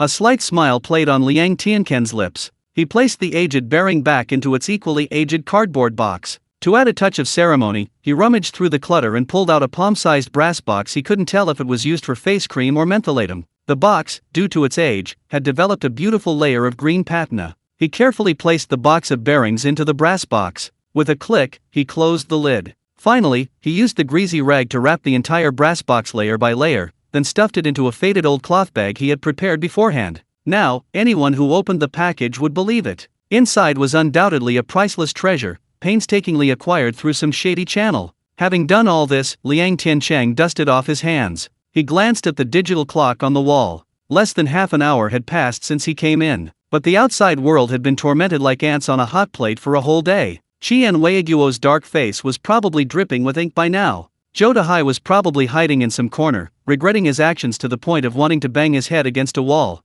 And that engineer Wang from the technical department was probably sighing and lamenting over a pile of scrap metal. The entire Hongxing factory's hopes rested on that fictitious, distant cousin. And he, Liang Tiancheng, was the only one who could speak to this cousin. He was the savior. He was a god. This feeling of manipulating everyone gave him an unprecedented, exhilarating sense of satisfaction. He didn't linger. He closed his eyes, his consciousness returning instantly. Before him, he was back in that dark, dilapidated, musty-smelling abandoned warehouse. He weighed the heavy cloth bag in his hand, reeking of machine oil. It contained more than just a simple bearing. It contained the lifeblood of the Hongxing factory. It contained Qian Weiguo's official position. And more importantly, it was Liang Tiancheng's pleas of allegiance, his rise to power in one fell swoop. He opened the rusty iron door and stepped out. The afternoon sun was somewhat dazzling. He squinted, looked up, and gazed in the direction of the Red Star factory. His face once again wore that heavy expression, a mixture of weariness and a hint of hope. The grand drama was about to begin. He, Liang Tiancheng, was going back carrying the hopes of the entire factory. Liang Tiancheng, carrying the heavy oilcloth bag, walked unhurriedly back to the Hongxing factory. He didn't take a car, but walked step by step. He needed time to make the fatigue and seriousness on his face look more real, more like the result of a day and night of wits and courage in his battle with the mysterious cousin. Only when the rusty iron gate of the Hongxing factory finally came into view did he quicken his pace. The security guards at the gate, having already received Qian Weiguo's strict orders, didn't dare ask any questions upon seeing Liang Tiancheng. They immediately saluted and flung the gate open. Liang Tiancheng had just stepped into the factory area. A worker pushing a cart past suddenly stopped, rubbed his eyes, as if he had seen something unbelievable. That's Master Liang, isn't it? His shout was like a boulder thrown into a calm lake. Where? It's true. It's him. He's back. The news spread like wildfire. No, it was like a lit fuse. Master Liang is back. Liang Tiancheng, who went to find a solution, is back. This sound, from the factory gate, swept wildly towards Workshop 3, the deepest part of the factory area, with almost explosive speed. Workers leaned out of the dormitory windows. The canteen cooks dropped their scoops. Even the old men who usually squatted in the corner smoking their pipes suddenly stood up, craning their necks. The entire Hongxing factory, which had been lifeless for the past few days, like a soulless shell, at this moment, it was as if injected with a powerful stimulant, instantly coming back to life. In Workshop 3, Qian Weiguo, like a trapped beast, paced back and forth in circles around the cold German machine tool. Cigarette butts littered the ground beneath his feet. Technical Section Chief Wang, along with several of the factory's most senior workers, sat dejectedly on the parts boxes nearby, silent. Despair, like a soaked quilt, pressed tightly against everyone's hearts, making it hard to breathe. Zhou Dehai was also among the crowd. His face, once beaming with pride, now looked more wretched than anyone else's. He had gone to his uncle for help, but his uncle, the deputy factory manager, had only given him a severe dressing down. This incident had become an indelible stain on his career. In this deathly silence, a young worker stumbled and crawled into the workshop, nearly falling over from the rush. He couldn't catch his breath, pointed outside, and roared with all his might. Factory manager. He's back. Master Liang, he's back. Boom! The entire workshop erupted like a powder keg. Qian Weiguo's bloodshot eyes suddenly lit up. Like a raging bull, he was the first to charge towards the door. Engineer Wang and the other experienced workers followed suit, springing up as if they had springs in their backsides. Zhou Dehai hesitated for a moment, then instinctively followed the crowd, squeezing his way out. His mind was in turmoil. He both hoped Liang Tiancheng would return empty-handed, so he wouldn't be the only one humiliated. But he was also afraid that the factory would truly be finished, and his dream of working in the purchasing department would be completely shattered. As they rushed out of the workshop, they saw Liang Tiancheng, under countless gazes, walking towards them step by step. His complexion was terrible, his lips were cracked, and his eyes were sunken, as if he hadn't slept for days. In his hand, he clutched a dark, greasy cloth bag. It wasn't large, about the size of a palm. Qian Weiguo rushed forward, grabbing Liang Tiancheng's arm in one stride, his voice trembling with excitement. "Where's the stuff? Did you get it?" Everyone held their breath. The noise of the entire factory area vanished eerily at that moment. Hundreds of eyes were fixed on Liang Tiancheng and the unassuming oilcloth bag in his hand. Liang Tiancheng looked up, meeting Qian Weiguo's eyes, which seemed to spit fire. He didn't speak. He simply nodded slowly and steadily. The nod was very light, yet it was like a thunderclap, exploding in everyone's minds. Good. Qian Weiguo slapped his thigh, his tiger-like eyes instantly turning red. He snatched Liang Tiancheng away, as if protecting a priceless treasure, turned around, and roared at the crowd behind him with all his might. Get the hell out of my way. The crowd parted automatically, like the Red Sea before Moses, creating a wide passage. Qian Weiguo personally led the way, with Liang Tiancheng following behind. They weaved through the crowd towards the green behemoth that carried the hopes of the entire factory. Liang Tiancheng's steps were slow, but each step felt like it pounded on everyone's heartbeats. He could feel the gazes behind him shifting from initial skepticism and amusement to awe and anticipation. Especially Zhou Dahai, standing in the crowd, stared at Liang Tiancheng's not-so-tall figure, his face alternating between pale and flushed, his fists clenched tightly. Impossible. How could he possibly have gotten it? It must be a hoax. Liang Tiancheng walked to the lifeless machine tool. He ignored the burning gazes around him. He glanced at the dusty workbench beside him, his brow furrowing almost imperceptibly. Qian Weiguo, being the shrewd man he was, immediately understood his meaning. He turned and roared at an experienced worker. Master Chen, what are you waiting for? Get me a clean cloth. A red one. Quickly. Soon, the old technician, known as Master Chen, retrieved a brand new red velvet cloth from his toolbox, the kind used to wrap precision measuring tools, and carefully laid it on the workbench. His posture wasn't like preparing to repair a machine, it was more like preparing for a sacred ritual. Only then did Liang Tiancheng step forward. He gently and solemnly placed the dark, oilcloth bundle he was carrying onto the bright red velvet cloth. Black and red, oil stains and cleanliness, forming a striking yet mysterious contrast. All eyes were fixed on the small cloth bundle. Could it really contain the magic pill that could revive the Red Star factory? Open it. Qian Weiguo's voice was hoarse and urgent. He wanted to do it himself, but his hands trembled too badly. He could only look to the most composed of the men, Master Chen. Master Chen took a deep breath. He reached out, his calloused hands, honed from decades of working with machines, now trembled slightly as well. He first picked up tweezers and carefully untied the outermost layer of hemp rope, tied in a tight knot. Everyone craned their necks, barely daring to breathe. The first layer of oilcloth was untied. What was revealed was a palm-sized brass box, covered in green patina. The box looked very old, the patterns on it had been worn away, and it exuded an old, metallic smell. Those in the know would immediately recognize it as an antique from before the liberation. A slight commotion arose in the crowd. Wang Gong's eyes suddenly lit up. The box alone was enough to convince him. Master Chen didn't stop. He wiped his hands with a clean cloth, then carefully used his fingernails to pry open the edge of the brass box. Click! A soft sound. The lid was opened. In an instant, everyone's pupils contracted sharply. Inside the box lay a cardboard box. The cardboard box was yellowed, its edges worn and frayed, and it bore some crooked foreign writing they couldn't understand. In the center of the box, a blue, crown-like logo, though somewhat blurred by grease, still exuded an indescribable air of preciousness and dominance. SKF.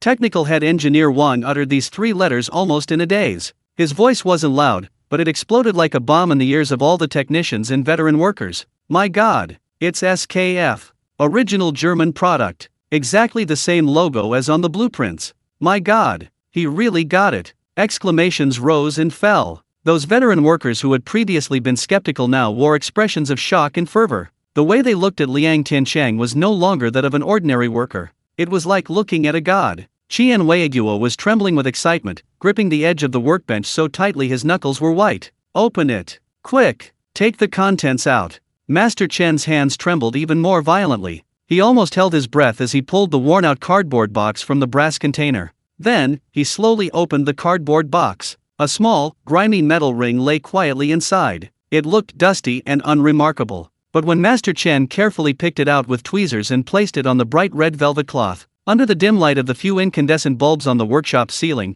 a faint, deep blue light reflected from the inner raceway of the metal ring. That luster was unique to special steel, forged through countless trials. Look at this smoothness. Master Chen's voice had completely changed, trembling with emotion. And the gap between the ball bearings. You can't feel any wobble at all when you touch them. He held the bearing as if it were a priceless treasure, gently flicking the outer ring with his finger. Buzz!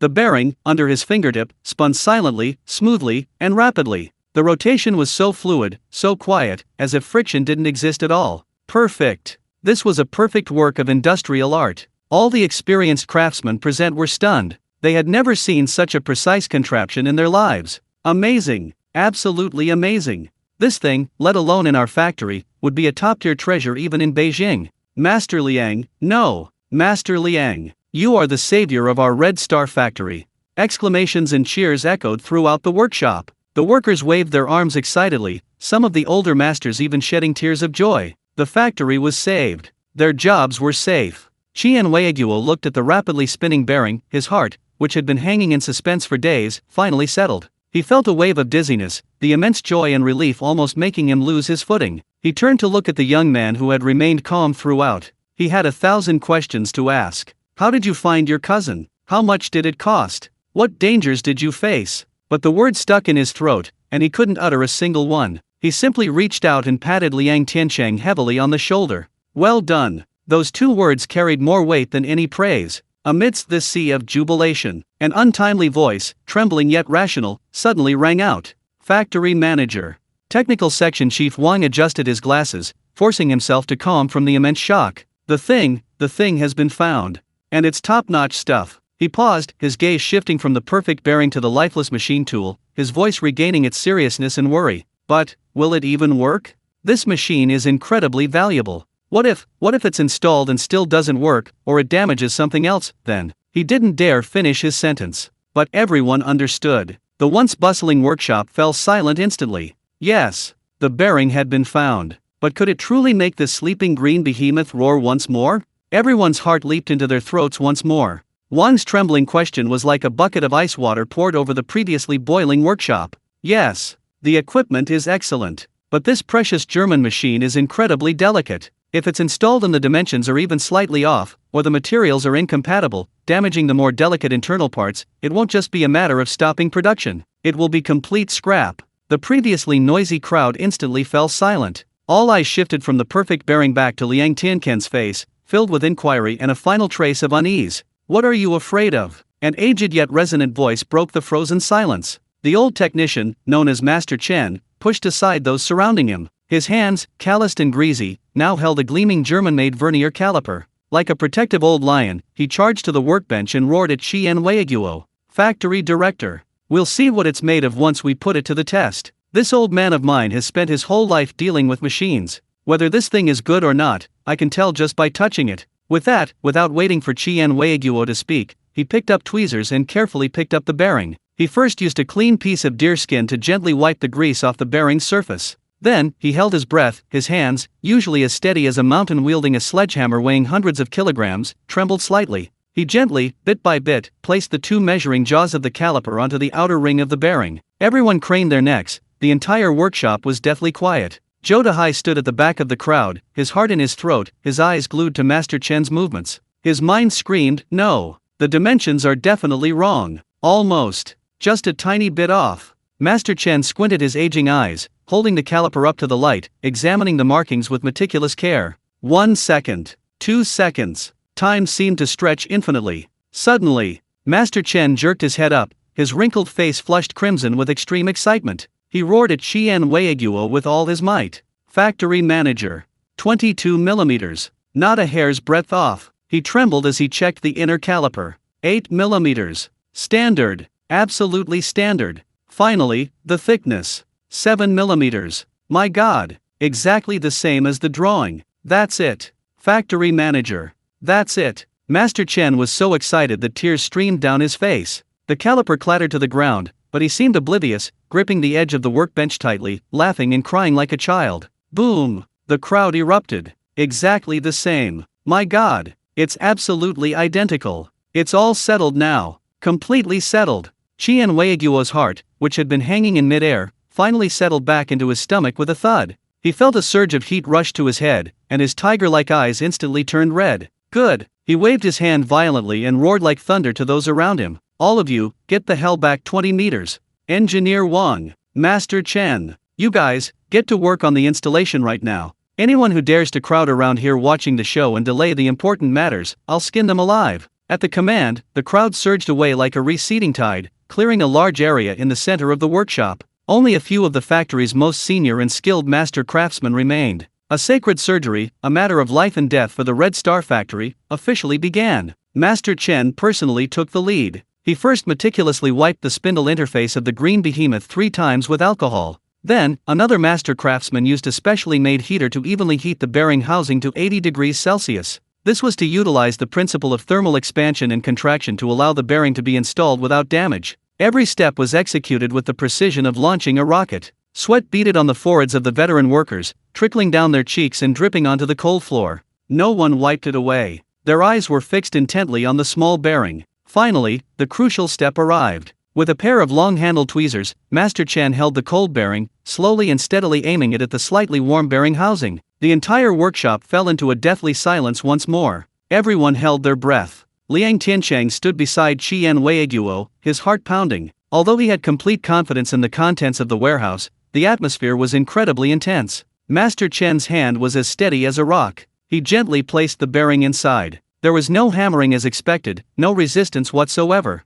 The bearing, as if finding its home, slid smoothly into the bottom of the bearing housing under the force of gravity. A perfect fit. Flawless. Done. Master Chen let out a long breath, looking completely exhausted, and took a step back. The following steps were quick. Installing the dust cover, tightening the fixing screws, connecting the transmission device. Everything went incredibly smoothly. But the smoother it went, the more tense everyone became. When the last screw was tightened, Engineer Wang stood up, wiped the sweat and grease from his face, and reported to Qian Weiguo in a hoarse voice. Manager. Installation, complete. All eyes instantly focused on the starting switch of the green behemoth. It was a red, seemingly ordinary button, but at this moment, in everyone's eyes, it was like a life or death judgment switch. Success or failure? Heaven or hell? It all hinged on this one move. An eerie silence filled the workshop. The veteran workers looked at each other, none daring to step forward. Who would press the button? What if the machine exploded with a bang? Who would take responsibility?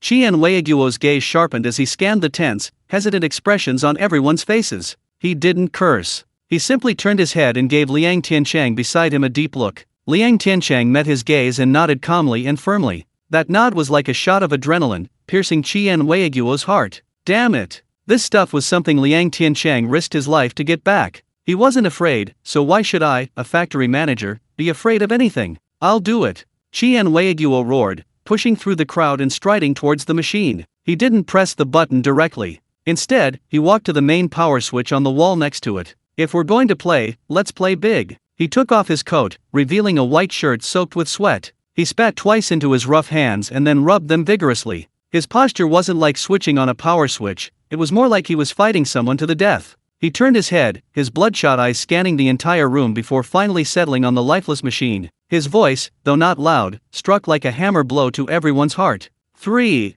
Everyone's heart skipped a beat. 2. Some people had already instinctively closed their eyes. 1. The instant the words left his lips, Qian Weiguo abruptly stretched out his arms and, with all his might, slammed the massive, cold switch lever shut. Click-crack.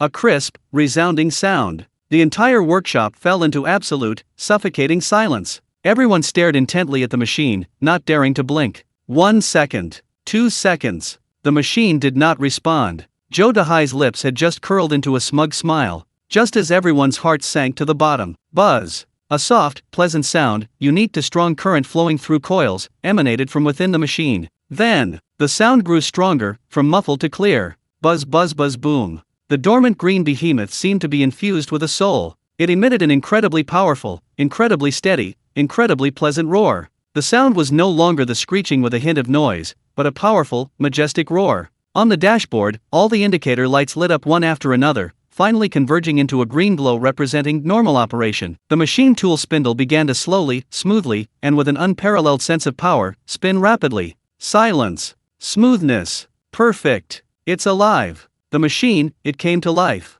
After a brief, deathly silence. Oh, a deafening roar of cheers erupted, like a volcano simmering for centuries, bursting forth from the chests of hundreds of workers. It's a success. It's a success. The factory manager is awesome. Master Chen is awesome. It's Master Liang. Master Liang saved us. The workers went wild. They threw down their tools, tossed aside their hats, and like children who had won the world, they embraced each other wildly, jumping and leaping. Several elderly veteran workers could no longer contain themselves. They squatted on the ground, buried their heads in their hands, and wailed uncontrollably. The factory was saved. Their homes were saved. Qian Weiguo was also stunned. He stared blankly at the machine that was now humming merrily, his eyes, usually as tough as iron, instantly welling up with tears. He had won. He had pulled the entire Hongsing factory back from the brink of disaster. Before he could even recover from his overwhelming joy, several strong young workers, yelling excitedly, rushed towards Liang Tiancheng. "Lift our hero up.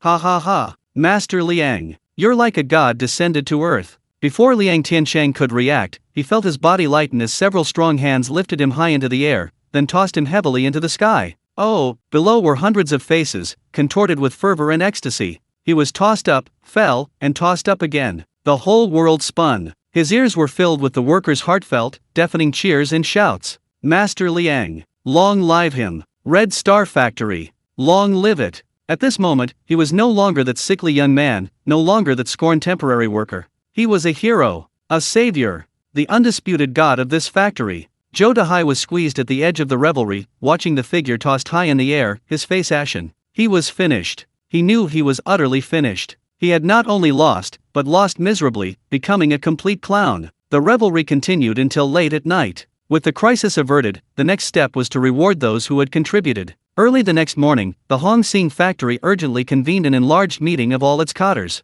The meeting room was filled with smoke. All the cotters above the section chief level sat upright, the atmosphere serious. Qian Weiguo sat at the head of the table. His face, which had been contorted from several sleepless nights, finally regained its color. His eyes shone brightly, filled with the sharp edge of someone who had survived a close call. His fingers tapped lightly on a file on the table. The file was very thin, only 1 page long. Attached to it was a black and white 1-inch photograph. The young man in the photo had delicate features and a calm gaze. Name: Liang Tiancheng. Position: transportation team, temporary worker. Qian Weiguo raised his head, his gaze sweeping over everyone present, finally settling on the face of Zhang Qiudong, the deputy factory director sitting opposite him, whose face was somewhat pale. He cleared his throat, his voice booming and echoing throughout the conference room. "Comrades, I've made a decision regarding the reward for Comrade Liang Tiancheng, the hero of this machine tool accident." Everyone pricked up their ears. Zhou Dahai's uncle, deputy factory director Zhang, instinctively straightened his back. Qian Weiguo paused, picked up the thin file, and announced something incredibly sacred. "I've decided to promote Comrade Liang Tiancheng, exceptionally, to the purchasing department of our Hongsing machinery factory." He deliberately dragged out his words, making everyone's hearts leap into their throats. A barely perceptible, contemptuous smile even appeared on deputy factory director Zhang's face. Purchasing department? A temporary worker, at best, a permanent position in an office, and that's it. However, the next 2 words Qian Weiguo uttered exploded like a bombshell in the quiet conference room. He looked at Deputy Factory Director Zhang and said, word by word, "Deputy Section Chief." The name Qian Weiguo, like 3 red-hot nails, slammed into the ears of every cotter in the conference room. The atmosphere in the conference room, which had just been somewhat relaxed due to surviving the ordeal, froze instantly. The air seemed to have been sucked out. Through the swirling smoke, a dozen pairs of eyes were all focused on Qian Weiguo's imposing face. Shock, astonishment, disbelief. A temporary worker, without even going through the formal procedures for becoming a permanent employee, had been promoted to the position of deputy head of the purchasing department in one fell swoop? This wasn't just breaking the rules. This was directly crushing decades of established rules at the Hongsing factory. Zhang Qiudong, the deputy factory director sitting opposite Qian Weiguo, who had been leisurely sipping his tea, froze in midair, his hand holding the teacup. The muscles in his face twitched almost imperceptibly. The purchasing department, that was his territory. The position of deputy head of the purchasing department was something he had long ago promised to his good-for-nothing nephew, Zhou Dahai. He slowly put down his teacup. The soft bang sounded particularly jarring in the deathly silent conference room. "Director Qian." Zhang Qiudong spoke, his voice unhurried, carrying the characteristic composure of a veteran cotter, revealing neither joy nor anger. "I know Comrade Liang Tiancheng has made a tremendous contribution to our factory this time. The reward is deserved. His promotion is also deserved. On this point, I wholeheartedly support it." His tone shifted, and a cold glint flashed in his eyes, hidden beneath his eyelids. "But promoting him directly to deputy section chief, isn't that a bit too hasty? Our factory has rules. It's clearly stated in the regulations on the promotion of cotters. To become a deputy section chief, first, you must be a formally employed worker. Second, you must at least be a member of the Communist Youth League, or better yet, a party member. Third, you must have at least 3 years of work experience and a strong foundation among the masses. With each point he made, he lightly tapped his finger on the table, as if tapping on everyone's nerves. Which of these criteria does Comrade Liang Tiancheng meet? He's only been at the factory for less than a month. He's still a temporary worker. He hasn't even completed the most basic political background check. Director Chien, this approach is against the rules and won't be convincing. His words were logical and well-founded, watertight, and instantly earned nods of agreement from several veteran cadres. Yes, rules are rules. If anyone could be promoted so easily just for making a contribution, wouldn't the factory be in complete chaos? Chien Weiguo looked at Zhang Qiudong, his face expressionless, and simply asked calmly, "Oh? So, according to Deputy Factory Director Zhang, how should he be rewarded?" This was exactly what Zhang Qiudong was waiting for. He cleared his throat, adopting an air of complete impartiality, as if acting solely on work-related matters. "I think we can do it this way. First, we should give Comrade Liang Tiancheng a permanent position, that's a must. Then, considering his excellent skills and connections, we can transfer him to the purchasing department as a purchasing clerk. As for the deputy section chief position, I think we have quite a few veteran employees in our factory who have worked diligently for over a decade. We could consider that. For example, Comrade Zhou Dahai from the logistics department has worked at the factory for almost 10 years. His work ability and ideological awareness are evident to all." The true intentions were revealed. After going around in circles, they still brought up their nephew. In the meeting room, several section chiefs close to Zhang Qiudong immediately chimed in. "I agree with Deputy Factory Director Zhang's opinion. Things should be done according to procedure.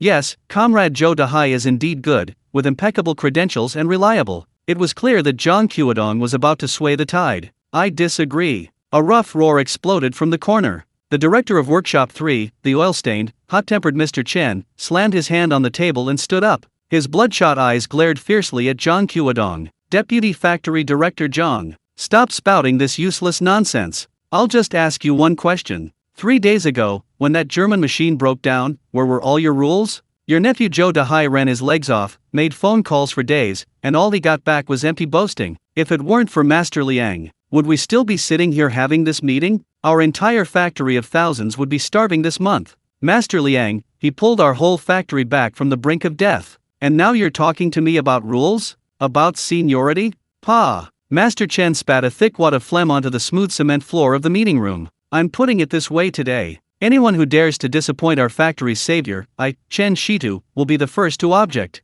His crude yet powerful words ignited the anger in the hearts of all the frontline workshop foremen. Yes, Director Chen is right. Without Master Liang, our workshop's production quota for next month will be suspended. Special case. Special case. The voices of support instantly drowned out the previous agreement. The meeting room instantly split into two distinct factions, escalating into a chaotic argument. Zhang Qiudong's face turned ashen. He hadn't expected that this old bastard Chen Shida would dare to disrespect him so publicly. He snorted coldly, about to retort. "Shut up, all of you." A thunderous roar drowned out all the arguing. It was Chien Weiguo. He abruptly stood up from his seat. His tall frame, like an iron tower, cast a shadow that filled half the conference room. He didn't look at anyone, but simply reached out and slowly unbuttoned the first button of his top button, as if suppressed anger was about to burst from his chest. His gaze, sharp as lightning, slowly swept across the room, finally piercing Zhang Qiudong across from him like two sharp knives. "Rules." Chien Weiguo smiled, a smile carrying a chilling, terrifying murderous intent. "Zhang Qiudong, you want to talk to me about rules? Fine. Then today, I'll have a proper talk about rules with you." He slammed his hand hard on the thick conference table. Bang! A deafening crash sent the teacups on the table flying, scalding tea splashing everywhere. Everyone jumped in fright, and the entire conference room fell silent instantly. "My rule is, whoever keeps our Red Star factory alive is a hero. They deserve promotion. My rule is, whoever can solve problems is talent. I'll give them the best treatment and the highest position." 3 days ago, the machine broke down. The whole factory shut down. Even the city's experts were helpless. Chien Weiguo's voice grew louder and louder with each sentence, like heavy hammer blows striking everyone's hearts. You bunch of codders, all talk and no action, all scheming and calculating, every single one of you. Who stepped forward? Who came up with a single usable solution? Can your rules get the machines running? Or can your nephew, who only knows how to make phone calls, conjure up bearings? He pointed a finger across the table, directly at Zhang Qiudong's nose. "No one. Not a single one. You're all a bunch of fucking good-for-nothings who just watch the show, wait to die, and even hope I fall. It's Liang Tiancheng. It's him, a temporary worker, a young man none of you looked down on, who held this up. Now that the factory is alive again, you've remembered the rules? Remembered seniority? Where's your shame? His words were scathing and unrestrained, making all the previously wavering, even those with ulterior motives, lower their heads, their faces burning, not daring to even breathe. John Qiudong's face had turned from ashen to a deep purplish red. He opened his mouth, but couldn't utter a single word. Qian Weiguo gave him no chance. He surveyed the room and, in an unquestionable, domineering voice, announced his final verdict. I'm putting my words here today. At Hongxing Factory, all those old rules about seniority, connections, and class background are null and void from today onward. From now on, our factory has only one rule: the capable rise, the mediocre fall, the meritorious are rewarded, the demerits are punished. As the factory director, I have made the decision. Liang Tiancheng, deputy head of the purchasing department. The appointment document must be issued to him today. Who agrees? Who disagrees? His fiery eyes were fixed on John Qiudong. That look in his eyes seemed to say, dare to say no, and I'll make you lose face right here. John Qiudong's body trembled slightly. He felt as if a raging lion had its grip firmly on his throat. He knew he had lost. Faced with Qian Weiguo's unreasonable and absolute power, any rules and procedures seemed so pale and powerless. If he dared to object again, he wouldn't just lose his deputy section chief position. He would lose face as the deputy factory director. Slowly, he closed his eyes, then slowly, he opened them again. He forcibly suppressed the resentment and malice in his eyes. He squeezed out two words through clenched teeth. I have no objection. The moment he gave his approval, the entire conference room instantly became one-sided. I agree. Chen Shita was the first to raise his hand. Me too. Agreed. The workshop directors eagerly raised their hands. Those who had been observing from the sidelines, seeing that even Deputy Factory Director Zhang had yielded, quickly raised their hands as well. In the blink of an eye, the conference room was filled with raised arms. The appointment was unanimously approved. Half an hour later, Liang Tiancheng was called to the personnel department. The department head, who usually had a stern face and looked down on people, was now all smiles, personally bringing him a cup of hot tea. Deputy Department Head Liang, please sit down, please sit down. Liang Tiancheng was a little uncomfortable with this address. He sat awkwardly in the chair. Soon, an appointment document stamped with a bright red seal and a brand new, dark green work ID were placed in front of him. He opened his work ID. The photo was still the same, but the section after his name had changed from Liang Tiancheng to Comrade Liang Tiancheng. And in the position section, 3 heavy, still wet lead characters were prominently displayed. Deputy Section Chief. He had officially become the youngest and fastest promoted cadre at the Hongxing Factory. Holding the small ID, he felt a mix of emotions. He knew this was more than just a position. It was Qian Weiguo's pledge of allegiance, a chain binding him completely to the Hongxing Factory. He carefully tucked the ID away and went straight to the factory director's office. Qian Weiguo was sitting there, leisurely sipping tea, as if the man who had been furious that morning was not him at all. Director, Liang Tiancheng was about to thank him, but Qian Weiguo waved his hand, gesturing for him to sit down. No need for thanks. He looked at Liang Tiancheng, a meaningful smile in his eyes. This deputy section chief is just an appetizer. I told you, I was going to give you a huge surprise. Now, that surprise has arrived. The door to Qian Weiguo's office slowly closed behind Liang Tiancheng. The phrase "a tremendous surprise" still echoed in his ears. He squeezed the brand new, dark green covered cadre work ID card in his pocket. The rough, hard edges made his palms burn. Deputy Section Chief. Third words, heavy as 3 red-hot irons, branded his fate. He didn't return to his dormitory but headed straight for the purchasing department at the other end of the office building. The purchasing department's office door was wide open. Usually, it exuded a lazy atmosphere, with people drinking tea, reading newspapers, and listlessly turning the abacus beads. But today, the atmosphere was somewhat eerie. The people inside weren't at their seats but gathered in small groups, whispering and glancing towards the door every now and then. When Liang Tiancheng appeared in the doorway, all sound in the room fell silent. A dozen pairs of eyes instantly focused on him, a complex mix like a tangled knot. There was curiosity, jealousy, awe, and a hint of barely concealed flattery. Ahem! An elderly cadre with neatly combed hair and reading glasses was the first to react. He quickly put down his newspaper, his face beaming with a chrysanthemum-like smile, and hurried forward. This was Sun Jianyi, the former head of the purchasing department. Oh, it's Comrade Liang. Quickly, please come in. Sun Jianyi's enthusiasm was almost excessive. He stretched out both hands, tightly grasped Liang Tiancheng's hands, and shook them vigorously. No, now you should call me Deputy Section Chief Liang. Deputy Section Chief Liang, welcome. Welcome. Before Liang Tiancheng could speak, the usually arrogant clerk from the personnel department, clutching a folder, burst in like a whirlwind. He adjusted his glasses, cleared his throat, and announced in an unprecedentedly loud and solemn voice, "After deliberation and decision by the factory's party committee, and with the personal nomination of factory director Qian Weiguo, Comrade Liang Tiancheng is hereby appointed as the deputy head of the purchasing department, effective immediately." He paused, his gaze sweeping across the room, deliberately raising his voice. "It is hoped that all comrades in the purchasing department, under the leadership of head Sun and deputy head Liang, will work diligently and achieve even greater success." Clap, clap, clap.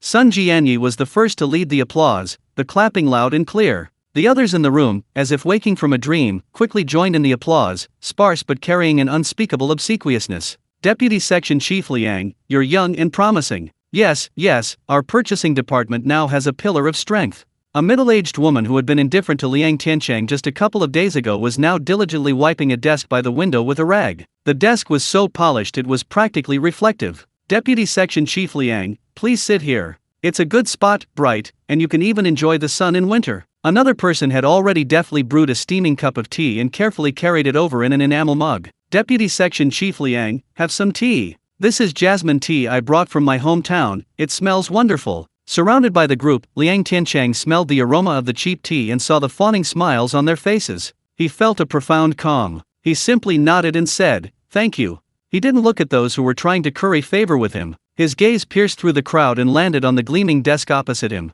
There sat a man, Zhou Dahai. He sat stiffly in his seat, like an abandoned statue, motionless. He didn't clap, nor did he look at anyone. His face was as white as a sheet of paper, and his eyes, once filled with smugness, were now empty and filled with resentment. He stared intently at Liang Tiancheng, his gaze like that of a venomous snake lurking in a dark corner, its tongue flicking, ready to pounce and bite at any moment. Their gazes met silently in midair. One was calm as still water, unfathomable. The other was burning with resentment and humiliation, a fire of bitterness and bitterness. Liang Tiancheng's lips curled slightly, then returned to their usual calm. He withdrew his gaze and sat down in his assigned chair. The chair was made of wood, very hard, and creaked as he sat down. Yet, Liang Tiancheng felt it was the most comfortable chair he had ever sat in both his lives. "Deputy Section Chief Liang." Old Section Chief Sun Jianyi pulled up a stool and leaned closer, a mysterious smile on his face. He lowered his voice, as if imparting some secret. "Our purchasing department, it sounds like just a errand-running department.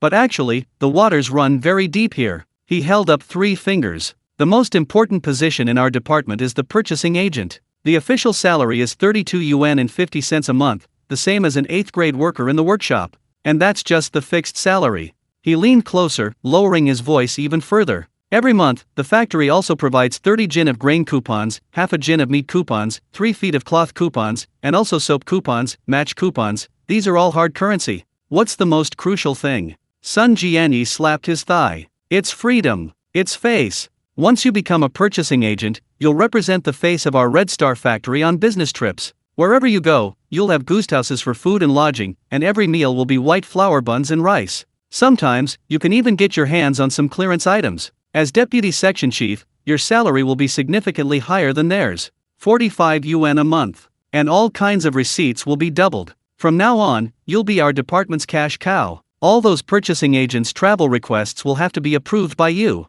Sun Jianyi's words were like a key, instantly unlocking a door in Liang Tiancheng's mind. Before, he only thought the purchasing agent position would provide him with perfect cover. But he never imagined that this deputy section chief position would have so much power. The generous salary was secondary. Most importantly, he would have the power to allocate personnel and approve travel requests. This meant that he could legitimately arrange his own business trips. Go somewhere nobody knows, stay for a few days, then return with a truckload of supplies obtained through mysterious channels. All of this will become perfectly plausible, flawless. His mountain of secret warehouses has finally found a perfect conduit to continuously supply wealth to the real world. An indescribable ecstasy and excitement, like an electric current, instantly coursed through his body. He almost couldn't help but laugh out loud. He forcibly suppressed his excitement, his face remaining calm. He reached out and gently stroked the brand new work ID card on the table, still smelling of ink. Deputy Section Chief. These 3 words, in his eyes, were no longer just a simple position. They were a ladder to heaven that would allow him to climb step by step from this barren era to the pinnacle of power and wealth. From a temporary worker who was at the mercy of others, barely able to get enough to eat, He rose to the position of a section-level coder, wielding real power and commanding respect from all. Less than a month had passed. The immense impact of this new status and power gave him an unprecedented, exhilarating sense of satisfaction. He took a deep breath and carefully tucked his work ID into his most intimate pocket. Just then, a clear voice rang out from the office doorway. "Excuse me, is Liang Tiancheng, Deputy Section Chief Liang, here?" Everyone turned around and froze. The visitor was Li Xuan, the most trusted secretary to Factory Director Qian Weiguo. Li Xuan wore a professional smile. His gaze swept across the room, finally settling precisely on Liang Tiancheng. He strode over and politely nodded to Liang Tiancheng. "Deputy Section Chief Liang, congratulations. I'm here on Director Qian's orders to invite you." Invited? In the purchasing department, everyone gasped. The factory director's secretary had actually used the word please to address a newly appointed deputy section chief. That was incredibly high a level of respect. Zhou Dehai's face paled further, his clenched fists were so tight that his knuckles were turning blue. Liang Tiancheng stood up, somewhat puzzled. "Secretary Li, is there something else the factory director wants to see me about?" Li Xuan smiled, a hint of mystery in his smile. "Deputy Section Chief Liang, do you remember yesterday, when Director Qian told you he had a huge surprise for you?" Liang Tiancheng's heart skipped a beat. Of course he remembered. The factory director said so. Li Xuan's voice wasn't loud, but it carried clearly to everyone in the office. "Promoting you to Deputy Section Chief was just to give you a legitimate reason to handle bigger things. That was just the appetizer. Now, the real feast has arrived." He gestured for you to proceed, stepping aside to clear the doorway. "The factory manager asked me to take you somewhere. Your surprise is ready. Come on, Deputy Section Chief Liang, you'll see when we get there." Li Xuan led the way, his step slow and his back ramrod straight. Liang Tiancheng followed behind, each step firm and measured. In the factory area, the workers who had just been pointing and whispering about him now looked at him with even more awe as he followed the factory director's secretary. He could feel a strange chemical reaction occurring between himself and this place. He was no longer an outsider. He was becoming a part of this place, a core part. The door to the factory director's office was ajar. Li Xuan knocked lightly, pushed it open, and gestured for him to enter. "Deputy Section Chief Liang, please." Liang Tiancheng went inside. A rich aroma of tea wafted from the room. Qian Weiguo wasn't sitting behind the desk that symbolized power, but rather leaning back on a guest sofa, leisurely blowing on a large enamel mug of tea. The decisiveness he displayed in meetings, and the restlessness he felt in the workshop, were gone from his face. On his weathered, dark face hung a genuine smile, like a farmer seeing a bountiful harvest. "You're here? Sit down." Qian Weiguo gestured to the sofa opposite him. Liang Tiancheng sat down somewhat awkwardly, barely touching the sofa with his bottom. "Factory manager, you wanted to see me." "Don't call me factory manager, it's too formal." Qian Weiguo took a sip of scalding tea and exhaled comfortably. "From now on, when there are no outsiders, call me Uncle Qian." He looked at Liang Tiancheng with the same gaze he used to appraise a rough gem he had personally unearthed. "Do you know how much you've brought back for our factory this time?" He held up two thick fingers. "That 2 million yuan military order from the city is secured. And the year-end advanced unit award is secured too. My position as factory director is even more secure than before." He put down his teacup, leaned forward slightly, and stared into Liang Tiancheng's eyes. "So, when I told you, promoting you to deputy section chief was just a pretext, for show. The factory's real reward for you is this." Qian Weiguo smiled and opened a drawer on the coffee table beside him. He took out a thin document in a brown paper bag and gently placed it on the coffee table in front of Liang Tiancheng. The gesture was as if he were placing a rare treasure. "Take a look." Liang Tiancheng's heart skipped a beat. He looked at the brown paper bag. It was blank, yet it felt incredibly heavy. He reached out, his fingertips touching the rough surface of the bag. He slowly opened the seal and pulled out a piece of paper. It was a slightly yellowed, A4-sized official document, with handwritten characters in bold, pen-thick ink. His gaze was immediately drawn to the bold, black characters at the very top. "Approval for household registration transfer by the Chunqing Municipal Public Security Bureau." Liang Tiancheng's head buzzed, as if struck by a heavy hammer. The whole world, all sound, vanished. He could only hear the frantic pounding of his heart, again and again, making his eardrums ache. His gaze, uncontrollably, moved downwards. In the name of person moving in section, he saw three names etched into his very being: Lu Manman, Liang Yuiyu, and himself, Liang Tiancheng. In the address section, clearly written Hongsing Machinery Factory Family District. In the household registration type section, two glaring, almost glowing words: resident. His mind went blank. He held the thin piece of paper, yet it felt so heavy he could barely hold it. His hands began to tremble, shaking uncontrollably and violently. The paper rustled softly in his hands. He looked up at Qian Weiguo, his lips trembling, opening and closing, but no sound came out. His throat felt like it was blocked by a wad of burning cotton. A household registration. It's the city household registration for his wife and child. It's a certificate for their grain rations. It's proof that from now on, the mother and daughter will no longer have to work in the fields before dawn to earn work points, no longer have to rely on the weather for their livelihood, and no longer be gossiped about as country bumpkins. This is his biggest wish since his rebirth, besides saving his daughter. He thought that to achieve this goal, he would have to struggle for at least 3 to 5 years, maybe even 10. But now, it's so easily placed before him on a piece of paper. This is 1,000,000 times more precious than a promotion to deputy section chief or a reward of a few hundred yuan. This is life. This is a gateway to heaven that will change the fate of his entire family. Seeing Liang Tianchen's speechless excitement, Qian Weiguo burst into hearty laughter. Ha ha ha ha. The laughter was filled with indescribable joy and triumph. How about that? Wasn't this surprise big enough? He picked up his teacup and took another large gulp. Don't think this was easy. I personally went to the city and spent a whole day talking to the leaders of the Public Security Bureau. In the end, it was through a special approval channel under the guise of Special Technical Talent Introduction, and the city leaders personally signed it. Qian Weiguo patted Liang Tiancheng heavily on the shoulder. Little Liang, you've risked your life for our factory. The factory can't let you have any worries. Bring your wife and kids to the city. The family should be together. From now on, your daughter will study at our factory's affiliated school. Our factory's school is one of the best in the city. Every word Qian Weiguo spoke was like a burning bullet piercing Liang Tianchen's heart. He could no longer control himself. He abruptly stood up from the sofa. He didn't speak. He simply bowed deeply, at a 90-degree angle, to Qian Weiguo. His back was bent low, his head bowed very low, his body trembling slightly with emotion.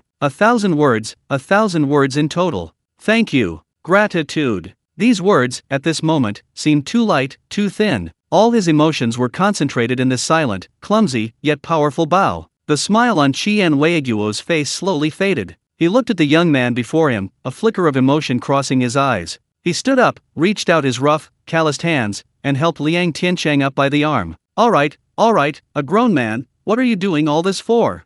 Just remember, from now on, treat our Hongsing factory as your own home. Work hard. The sky won't fall. Liang Tiancheng looked up, his eyes already red. He nodded vigorously. Uncle Qian, don't say anything more.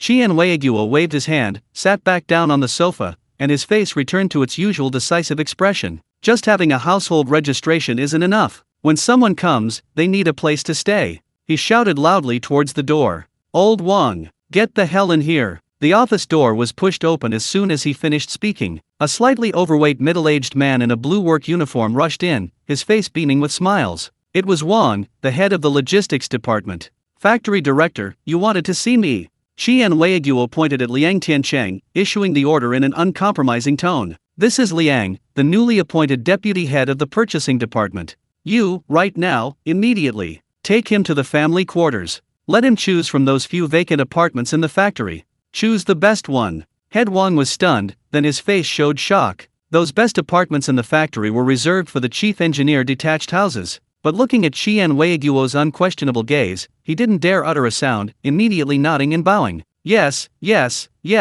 I'll take care of it right away. Qian Weiguo waved his hand dismissively, as if shooing away a fly. Go. He looked at Liang Tiancheng again, a smile spreading across his face. Little Liang, you go too. Once you've chosen a house and settled in, hurry back to the countryside and bring your wife and kids over. The factory will approve a week's leave for you, and they'll send you a car. Move the whole family over. He said the last 4 words with absolute certainty. Liang Tianchen's heart was once again struck by an overwhelming sense of happiness. Home. He and the one he loved were about to have their first real home in this unfamiliar city. The slightly worn jeep sent by Section Chief Wang of the logistics department bumped along, kicking up clouds of dust. Liang Tiancheng sat in the passenger seat, clutching a brown paper bag tightly in his hand. Inside the bag were a household registration approval document and a certificate from the logistics department granting him priority in selecting new housing in the family compound. These 2 thin sheets of paper felt heavier than a sack of grain. Outside the car window were familiar dirt roads and rolling hills, with bare banyan trees stretching their branches in the winter wind.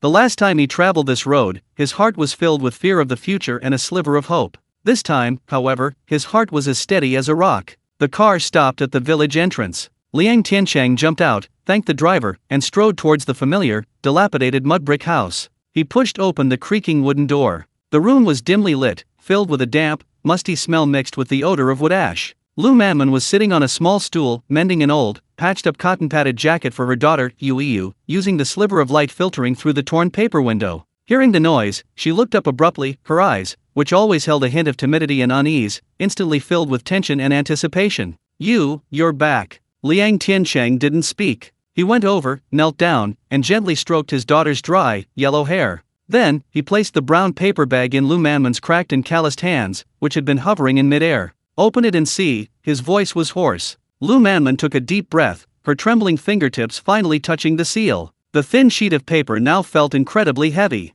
She pulled the document out extremely slowly. A glaring red header Yuzhou Public Security Bureau suddenly caught her eye. Her gaze was fixed on the names Lu Manman and Liang Yu. Then, word by word, she painstakingly moved downwards. When her eyes finally settled on the household registration type section, seeing the two words resident that seemed to burn and glow, an immense, volcanic eruption of joy exploded from the depths of her heart. She didn't scream, nor did she cry, she simply abruptly raised her head, her eyes shining with an astonishing light, staring intently at Liang Tiancheng. "I knew it." Her voice was crisp and bright, yet tinged with an uncontrollable sob and tremor. "I knew you wouldn't lie to me. My man's word is his bond." Before she finished speaking, like a weary bird returning to its nest, she threw herself into his arms, holding him tightly with all her might, as if trying to melt herself into his very bones. She laughed first, a wild, unrestrained laugh, but as she laughed, tears finally broke free and flowed like a burst dam. These tears contained the triumph of finally being able to stand tall, the fear of not knowing where her next meal would come from, and the endless bittersweet feeling of being held in this man's palm, promised a bright future. Liang Tiancheng's parents, hearing the commotion, rushed out from the inner room. When the elderly couple finally understood what was written on the paper from Liang Tiancheng, they were stunned. Old Liang's weathered face flushed crimson instantly. His lips trembled, and he could only utter one sentence repeatedly. "Going to the city, our family, is going to become city people." As he spoke, two streams of tears rolled down the cloudy old eyes of this farmer who had rarely shed a tear in his life. Mother Liang was even more direct. She plopped down on the doorstep, wiping away her tears while repeatedly chanting towards the ancestral tablets. "Heaven has opened its eyes. The Liang family's ancestral graves are emitting auspicious smoke." The news that the Liang family was moving to the city spread like wildfire throughout Dashi village in just half a day. The once quiet village was thrown into turmoil, as if a bomb had been dropped on it. The first to arrive was Aunt Lu, who lived next door. This woman, who usually loved to gossip behind Lu Manman's back, calling her a money-losing girl who couldn't bear a son, was now carrying a basket of 2 precious eggs, her face beaming with joy. "Oh, Manman, I knew you were lucky." She grabbed Lu Manman's hand, as warmly as if she were seeing a close sister. "Look at our Tiancheng, how successful he is. He's only been in the city for a few days, and he's already got you and your daughter's city residency. That's an incredible feat." Lu Manman felt a little uncomfortable and tried to pull her hand away, but the woman held on even tighter. Following her, Uncle Zhang from the east end of the village, Uncle Li from the west end. Those who had previously avoided the Liang family like the plague, even those who had kicked them when they were down, now all seemed to have agreed beforehand, bringing eggs and dried sweet potatoes that they themselves wouldn't even eat, crowding into the Liang family's small courtyard. "Tiancheng, you've made something of yourself. Don't forget your fellow villagers. Yes, when you become a high-ranking official in the city, be sure to help out the villagers." Faces fond and ingratiating, words of flattery and praise. Liang Tiancheng felt a surge of inexplicable irony. He wasn't angry, a faint smile even graced his face. He politely saw them off one by one, refusing all the gifts. He knew these people weren't worshipping him, Liang Tiancheng, they were worshipping the mountain behind him called Red Star Factory, the god called household registration. After seeing off the last group, Liang Tiancheng took the household registration approval and went straight to the brigade headquarters. Production team leader Wang Jianjun was squatting at the door, smoking his pipe. Seeing Liang Tiancheng, he paused for a moment, then stood up and brushed the dirt off his backside. "You're back." "Yes, I'm back." Liang Tiancheng didn't waste any words and handed over the approval document. "Brother Jianjun, could you please stamp this?" Wang Jianjun took the paper, his gaze lingering on it for a long time. His rough, calloused hands gently traced the handwritten names and the bright red seal. The room was quiet. Only the wind howled outside the window. For a long time, Wang Jianjun exhaled a long, thick puff of smoke. He looked up, his eyes, which always held a hint of shrewdness and calculation, now revealed an indescribable complexity. There was envy, relief, and a barely perceptible trace of loss. He asked nothing. He simply and silently took the heavy bronze seal, the symbol of the brigade's power, from the drawer and dipped it in ink. He spread the document out on the table and took a deep breath. Thump, a muffled sound. The bright red seal was stamped heavily on the thin paper. It was like a heavy hammer blow, shattering Liang Tianchen's past identity completely. Wang Jianjun looked up and handed the document back to Liang Tiancheng. He reached out and patted Liang Tianchen's shoulder heavily. Well done. You've brought honor to our Dashi village. The next few days, the Liang family was busy packing. Actually, there wasn't much to pack. A few old clothes patched in several layers, a tattered quilt whose original color was no longer recognizable, and several chipped bowls. Liang Tianchen's older brother, Liang Tianli, and his wife also came to help. Seeing their younger brother's family about to move to the city for a better life, the couple's faces were filled with envy, but not a trace of jealousy. They simply helped by silently polishing a still-usable iron pot until it shone, and reinforcing the legs of a still-usable stool. Liang Tiancheng looked at the half-empty rice jar in the house, and a pang of sadness hit him. Under the cover of night, he took 2 sacks of 50-pound rice, 10 pounds of flour, and several slices of pork with alternating layers of fat and lean meat from his secret stash, and quietly placed them in his own kitchen and his older brother's kitchen. He told his parents and elder brother and sister-in-law that it was a benefit from the factory and asked them not to tell anyone. The elderly couple and their brother and sister-in-law were speechless with excitement as they looked at the snow-white rice and dazzling pork, assuming it was because the factory leaders valued their son and were giving him good treatment. The week-long holiday arrived quickly. That day, just as dawn was breaking, a powerful, sputtering engine roar shattered the morning tranquility of Dashi village. A brand-new, green Jifang brand truck, like a steel behemoth, majestically pulled up under the old locust tree at the village entrance. The entire village was in an uproar. Everyone, young and old, men and women, rushed out of their homes, crowding around the truck in layers. Looking at the tall cab and the gleaming tires, their eyes shone with awe and fervor. They had never seen such a magnificent machine in their lives. Under the complex gazes of the entire village, a mixture of envy, jealousy, and blessings, Liang Tiancheng, dressed in clean old work clothes, led Lu Manman, who was also dressed in new clothes, out of the crowd. In his arms, he held his daughter, Yu. The little girl wore a brand new, floral-patterned cotton-padded jacket, which Liang Tiancheng had specially bought for her from the supply and marketing cooperative in the city. The family of 3, bathed in the morning light, looked so bright and unique. Liang Tiancheng first solemnly bid farewell to his parents and elder brother and sister-in-law. Then, carrying his daughter, he was the first to climb into the tall cab of the truck. The driver, a cheerful retired soldier, leaned out of the cab and called out with a smile to Lu Manman, who was still stunned below. "Sister-in-law, get in. Hold on tight." Lu Manman's face flushed slightly. It was the first time someone had addressed her so politely. She was a little flustered, and with Liang Tianchen's encouragement, she awkwardly climbed up using the foot pedals. Whoosh! The truck let out a long, powerful whistle. Under the watchful eyes of the entire village, young and old, the steel behemoth slowly started, turned around, and drove off towards the city. The wheels kicked up dust, leaving behind the dilapidated mud houses, the envious yet complex gazes, and the poverty and suffering of the past. Liang Tiancheng sat in the driver's seat, watching the scenery rushing past the window. From the sickly, despised man in the village, to now driving the factory's official car, taking his wife and daughter into the city in style. This exhilarating sense of triumph washed over him like a warm current. This was the best reward for all the hardships he had endured. The truck traveled smoothly along the highway leading to Chunqing City. His daughter, Yu, was riding in such a tall vehicle for the first time, her little face full of excitement and curiosity. She pressed her face against the window, looking at the unfamiliar and fascinating scenery outside, her little head brimming with countless questions. She turned her head, tilted her adorable little face up, and asked curiously in her clear, childlike voice, "Daddy, what's our home in the city like?" The jeep came to a stop at the entrance of the Hongxing factory's residential compound. This was different from the tenement buildings Liang Tiancheng had imagined. It was a neatly planned cluster of Soviet-style red brick buildings, surrounding large courtyards. The buildings weren't tall, only 3 stories high, with red brick walls and cement balconies, looking both imposing and grand. In the courtyards, clotheslines stretched out in a crisscross pattern, laden with colorful clothes and bedding, fluttering in the wind like flags of a world of nations. The ground was smooth cement, and several children were chasing and playing, their clear laughter carrying far. Liang Tiancheng got out of the car, carrying his daughter. Yu's little head peeked out from his arms. When she saw the tall, neat rows of red brick buildings, her large, dark eyes widened instantly. Her little mouth formed a cute O shape. Her little hands gripped Liang Tianchen's collar tightly, and a gasp of surprise and awe burst from her small frame. "Wow!" She tilted her adorable face up and asked softly, in a voice almost dreamlike and still tinged with childishness, "Daddy, is this a palace?" Her innocent words made all the adults present laugh. Wang, the head of the logistics department, grinned from ear to ear. This little girl is so eloquent. This isn't a palace, this is our workers' home. Lu Manman also got out of the car. She stood awkwardly beneath the tall red brick building, nervously clutching the hem of her clothes. She knew how city dwellers used to live, and looking at herself now, the clean and tidy buildings before her were a greater shock to her than to her daughter. She felt her mud-caked cloth shoes seemed out of place on the smooth cement ground. Deputy Section Chief Liang, sister-in-law, this way please.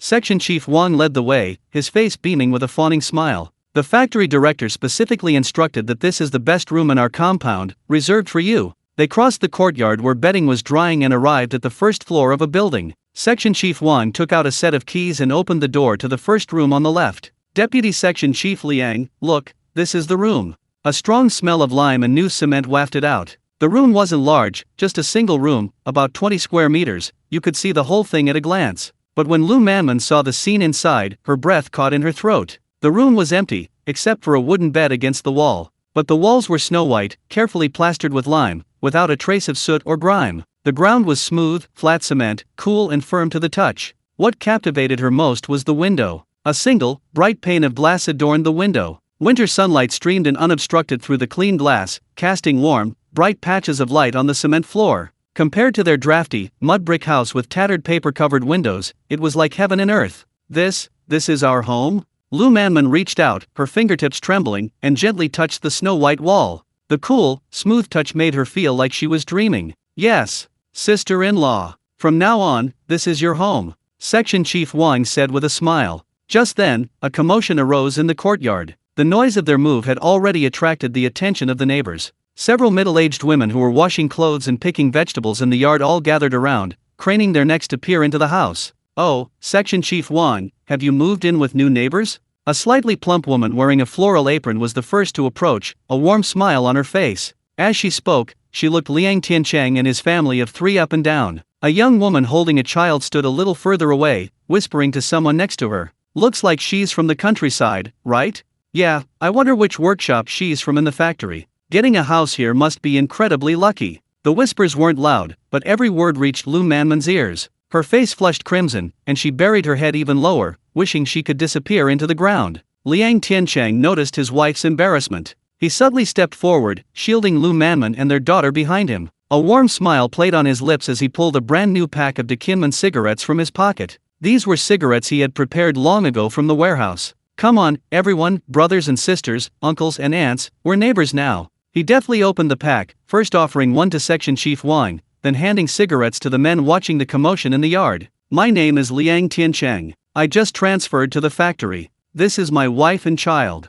We're from the countryside, we don't know anything. We hope you neighbors will take care of us. His words were polite, his posture humble, and his fluent Chongqing dialect instantly bridged the gap. The men's eyes lit up when they saw the rare Dekinman cigarettes. They took the cigarettes, tucked them behind their ears, and their scrutinizing and prejudiced expressions immediately turned into smiles. Oh, Brother Liang, you're too kind. Yes, if you need anything, just let us know. The plump woman who had spoken first immediately put on an even warmer smile. Look at you, brother. You're quite the go-getter. If your sister-in-law ever needs any help, just come to me. I live across the hall, my surname is Wang. An invisible, scrutinizing intimidation was effortlessly diffused with a pack of cigarettes and a few polite words. Section Chief Wang, observing Liang Tiancheng's impeccable demeanor, nodded inwardly. This young man is no ordinary person. Capable, yet unassuming, knows how to navigate social situations, and knows how to handle things. No wonder factory director Qian values him so much. After seeing Section Chief Wang and the enthusiastic neighbors off, Liang Tiancheng closed the door.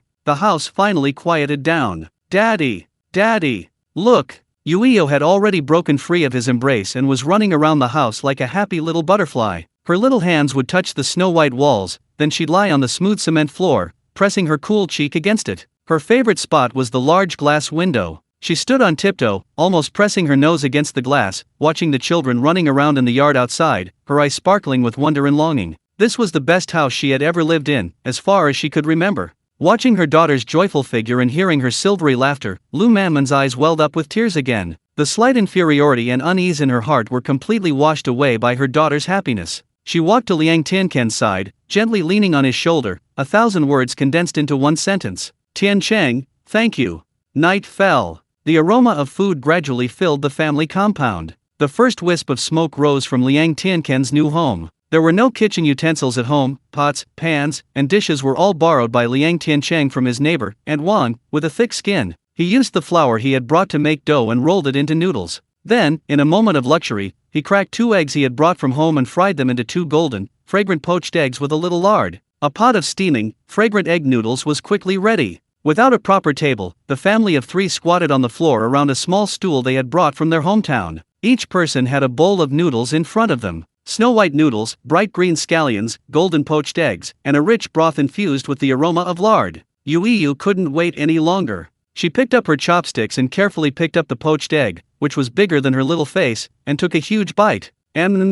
Delicious. The little girl's mouth was stuffed full, and she uttered a satisfied exclamation, her words muffled. Her blissful expression made Liang Tiancheng and Lu Manman smile. Lu Manman looked at her husband, then at her daughter. She used her chopsticks to pick up the perfectly intact poached egg from her bowl and gently placed it into Liang Tiancheng's bowl. You eat, you've had a long day.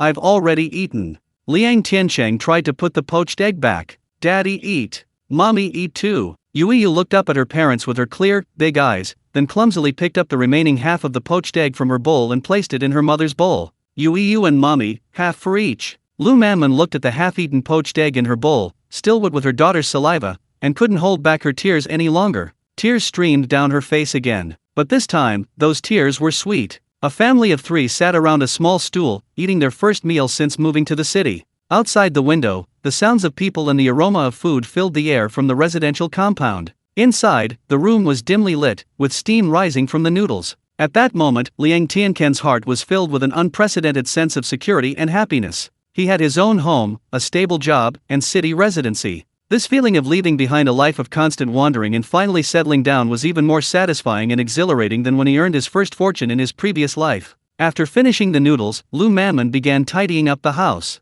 Looking at the empty room and the bare wooden bed, Liang Tiancheng knew that the first priority after settling in was to buy necessities. Bedding, pots and pans, a thermos, a wash basin, towels. One by one, he had to buy them. He walked to his wife and daughter, who were looking at the stars by the window, and gently hugged them from behind. Tomorrow, we'll go somewhere nice.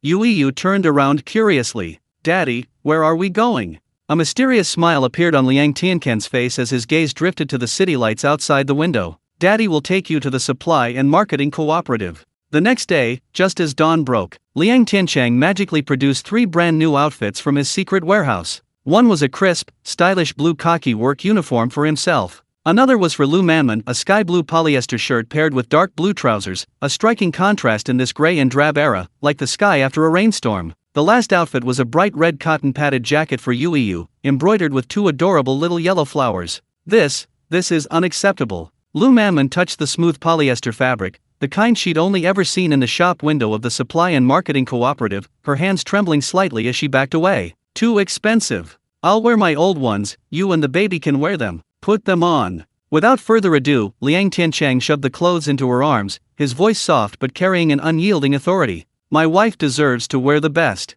Half an hour later, the family of 3, all dressed neatly, walked out of their home. Walking on the cement road of the Hongsing factory residential compound, Lu Manman still felt uneasy, as if countless eyes were watching her from behind. Instinctively, she tightened her grip on her husband's clothes. Yu, however, looked like a bird just released from its cage, wearing a new red cotton padded coat, like a flickering little flame in the winter morning light. Her little head turned curiously this way and that, finding everything new and fascinating. Yuzhou City Department Store and Supply and Marketing Cooperative. Before even entering, a stench mixed with the smells of people, soap, and various commodities assaulted their senses. Inside, it was packed with people, a dark mass of faces, the sounds of talking, children crying, and the clatter of abacuses merged into a massive wave of noise. Behind the counter stood several sales clerks in blue uniforms, each with an indifferent expression and their chins held high. Comrade, just half a foot. My child's cotton pants have a hole, and we're just half a foot short of cloth ration coupons. A woman in a tattered cotton padded coat was leaning over the counter, almost pleading with a young sales clerk.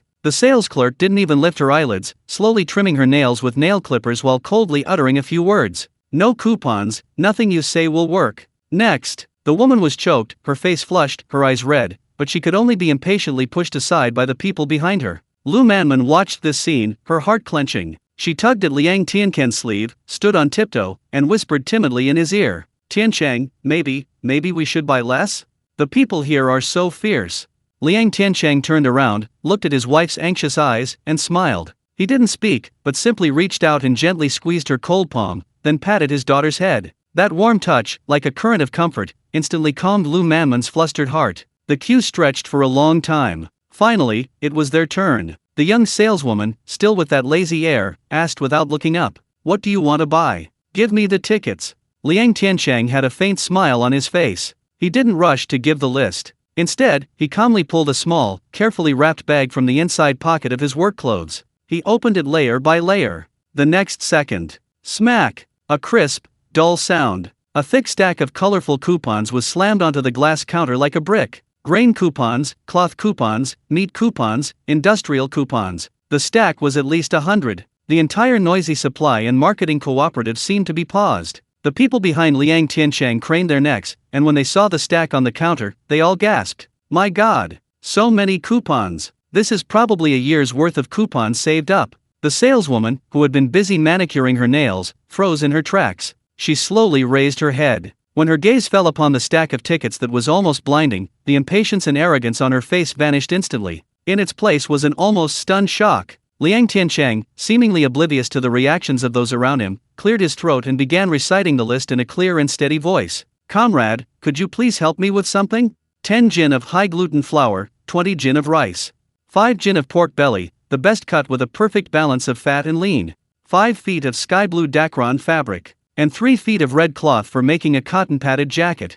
A thermos, the largest size, made in Shanghai. 2 enamel basins. 3 enamel mugs.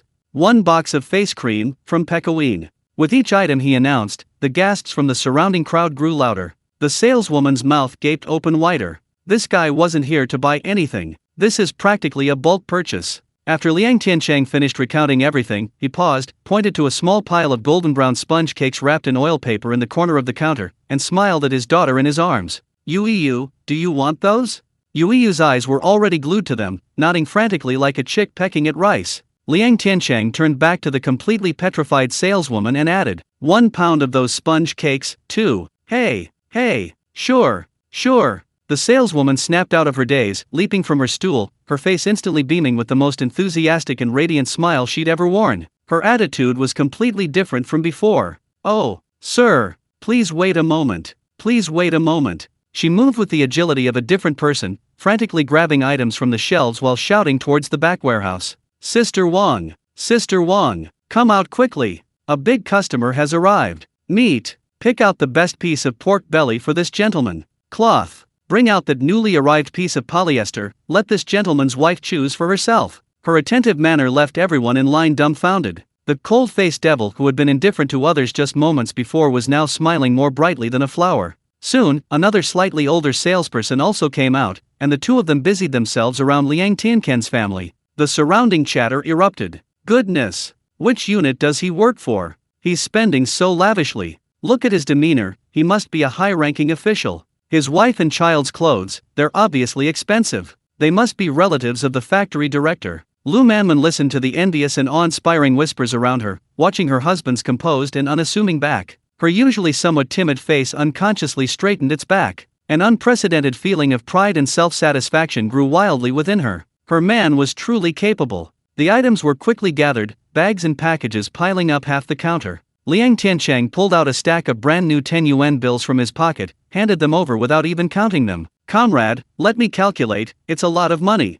His extravagant manner drew another murmur of surprise. After giving the change, carrying his things, Liang Tiancheng, holding his wife's hand and carrying his daughter, calmly walked out of the supply and marketing cooperative's gate amidst the complex gazes of envy, jealousy, and awe from everyone present. On the way home, Lu Manman watched her husband's back, both hands full of things, yet still ramrod straight. Her heart was filled with an immense sense of happiness and security. Yu was overjoyed. She held a golden sponge cake in one hand, crumbs all over her mouth, while her other hand tightly clutched the pretty little box of face cream. She raised her little face, covered in cake crumbs, to Liang Tiancheng, her eyes crinkling with a smile. "Daddy, you're so good." At that moment, Liang Tiancheng felt he possessed the whole world. The feeling of using one's own abilities to provide a good life for the loved ones is far more exhilarating than signing a multi-million-dollar contract in a past life. Back in the family compound, the faces of the family of 3 were filled with satisfied smiles. But as soon as Liang Tiancheng stepped through the gate, his steps faltered. He saw several neighboring women gathered under the large locust tree not far from their door, picking vegetables and whispering amongst themselves. It was Aunt Wang, who had greeted him with a smile yesterday, along with several other women from the same building. When they saw Liang Tiancheng's family returning with bags and packages, their chatter instantly ceased. A dozen pairs of eyes turned towards them. Those eyes were no longer filled with the enthusiasm and curiosity of yesterday. Instead, they were filled with scrutiny, jealousy, and even a hint of inexplicable, malicious intent. Their gazes, like searchlights, swept back and forth between the family of three and the several net bags overflowing with goods. The atmosphere in the courtyard instantly became somewhat awkward. Liang Tiancheng placed the last package in the corner, and carefully placed the piece of fatty and lean pork belly wrapped in oil paper on the windowsill. Although the room was small, the addition of these brand-new, homey items instantly gave it a homely feel. Lu Manman's face still held the lingering blush and smile from her time at the supply and marketing cooperative. Like a diligent little bee, she meticulously wiped the newly bought enamel basin and jar again and again. Yuiyu sat on a small stool, licking a piece of sponge cake, her eyes squinting with happiness. Knock, knock, knock. A series of rapid knocks broke the cozy atmosphere inside. Lu Manman jumped in surprise, instinctively standing up and looking nervously at Liang Tiancheng. Liang Tiancheng patted her hand to reassure her, then went to open the door. Standing at the door was a slightly plump woman in her 40s, the loudest of the gossipy women in the courtyard that afternoon. Her surname was Zhang, and she lived across the hall. Her husband was the foreman of the second workshop, known in the courtyard for his extensive network of connections and sharp tongue. At this moment, she held an empty bowl, a forced smile plastered on her face. Her small eyes, like radar, scanned the room quickly, past Liang Tiancheng's shoulder. Oh, Liang's family struck it rich. They're overflowing with stuff. Zhang's voice was shrill and bright, with an inexplicable sourness. Her gaze finally settled precisely on the gleaming piece of pork belly on the windowsill, her Adam's apple bobbing involuntarily. Not at all, Zhang, please come in and sit down, Liang Tiancheng said with a smile, stepping aside to let her in. Oh, no, I just came to check if there's anything I can help with. Sister Zhang said, but her feet didn't stop for a moment. She strode in and plopped down on the edge of the bed. She picked up Yuiyu's new cotton-padded jacket, examining it closely. Tisk tisk, this material, it's Dacron, isn't it? Things are so different in the city. My kids are still wearing patched-up coarse cloth. She rambled on, from factory gossip to other people's affairs, subtly probing Liang Tiancheng's background. Engineer Liang, you're so young, and you've already become a manager. You must be someone special, right? Your salary must be high, right? Hey, it's just like that, just making a living. Liang Tiancheng chuckled, his words perfectly reasonable. Seeing she couldn't get anything out of him, Sister Zhang's eyes darted around, finally revealing her true intentions. She sighed, her face instantly contorting into a sorrowful expression. Hey, to be honest, Brother Liang, my kid hasn't had any meat in almost 3 months. He was complaining the other day, saying he was dreaming about the smell of meat. As she spoke, her eyes darted to the piece of meat on the windowsill, her intention all too clear. Look, you've just arrived, and you're already trying to improve your lives. I won't stand on ceremony, could you just lend me a small piece, just a tiny piece the size of a fingernail? I'll take it back and make him some soup, to satisfy his craving. Lend? Liang Tiancheng sneered inwardly. In this day and age, meat was more precious than money. This kind of lending was like throwing a meat bun to a dog gone and never to be seen again. Most importantly, this precedent must absolutely not be set. Today they can borrow a piece of meat, tomorrow half a bag of rice, the day after several yards of cloth coupons.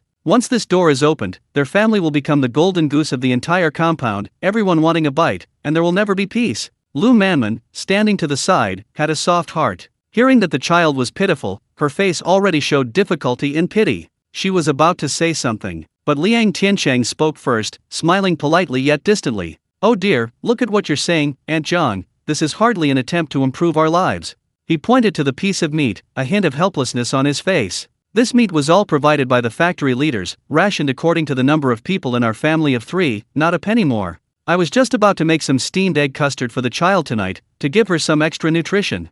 If I gave it to you, my Yuiyu wouldn't have anything to eat. You know her health, coming from the countryside, she's suffered a lot. His words were perfectly reasonable, highlighting the difficulty of obtaining the meat while using his own child as a shield, leaving no room for criticism. Zhang Xiao's expression froze. She hadn't expected this seemingly refined young man to be so slippery and unpredictable. Liang Tiancheng, seemingly oblivious to her embarrassment, changed the subject, pulling 2 still warm farm eggs from his pocket and shoving them into Zhang Xiao's empty bowl without a word. Sister-in-law, I'm so sorry, we're really out of meat. Here, I have 2 farm eggs I brought from my hometown. They're not worth much. Take them back for your child to nourish him. It's just a small token of my appreciation as his uncle. Next time the factory gives out anything good, I'll definitely think of you first, sister-in-law." The 2 round eggs lay at the bottom of the bowl like 2 small mountains, effectively silencing any words Zhang Xiao wanted to say. She wanted to get angry, but he had been so polite and had even given her something. Was she in the right? No. If she didn't accept them, she would seem stingy,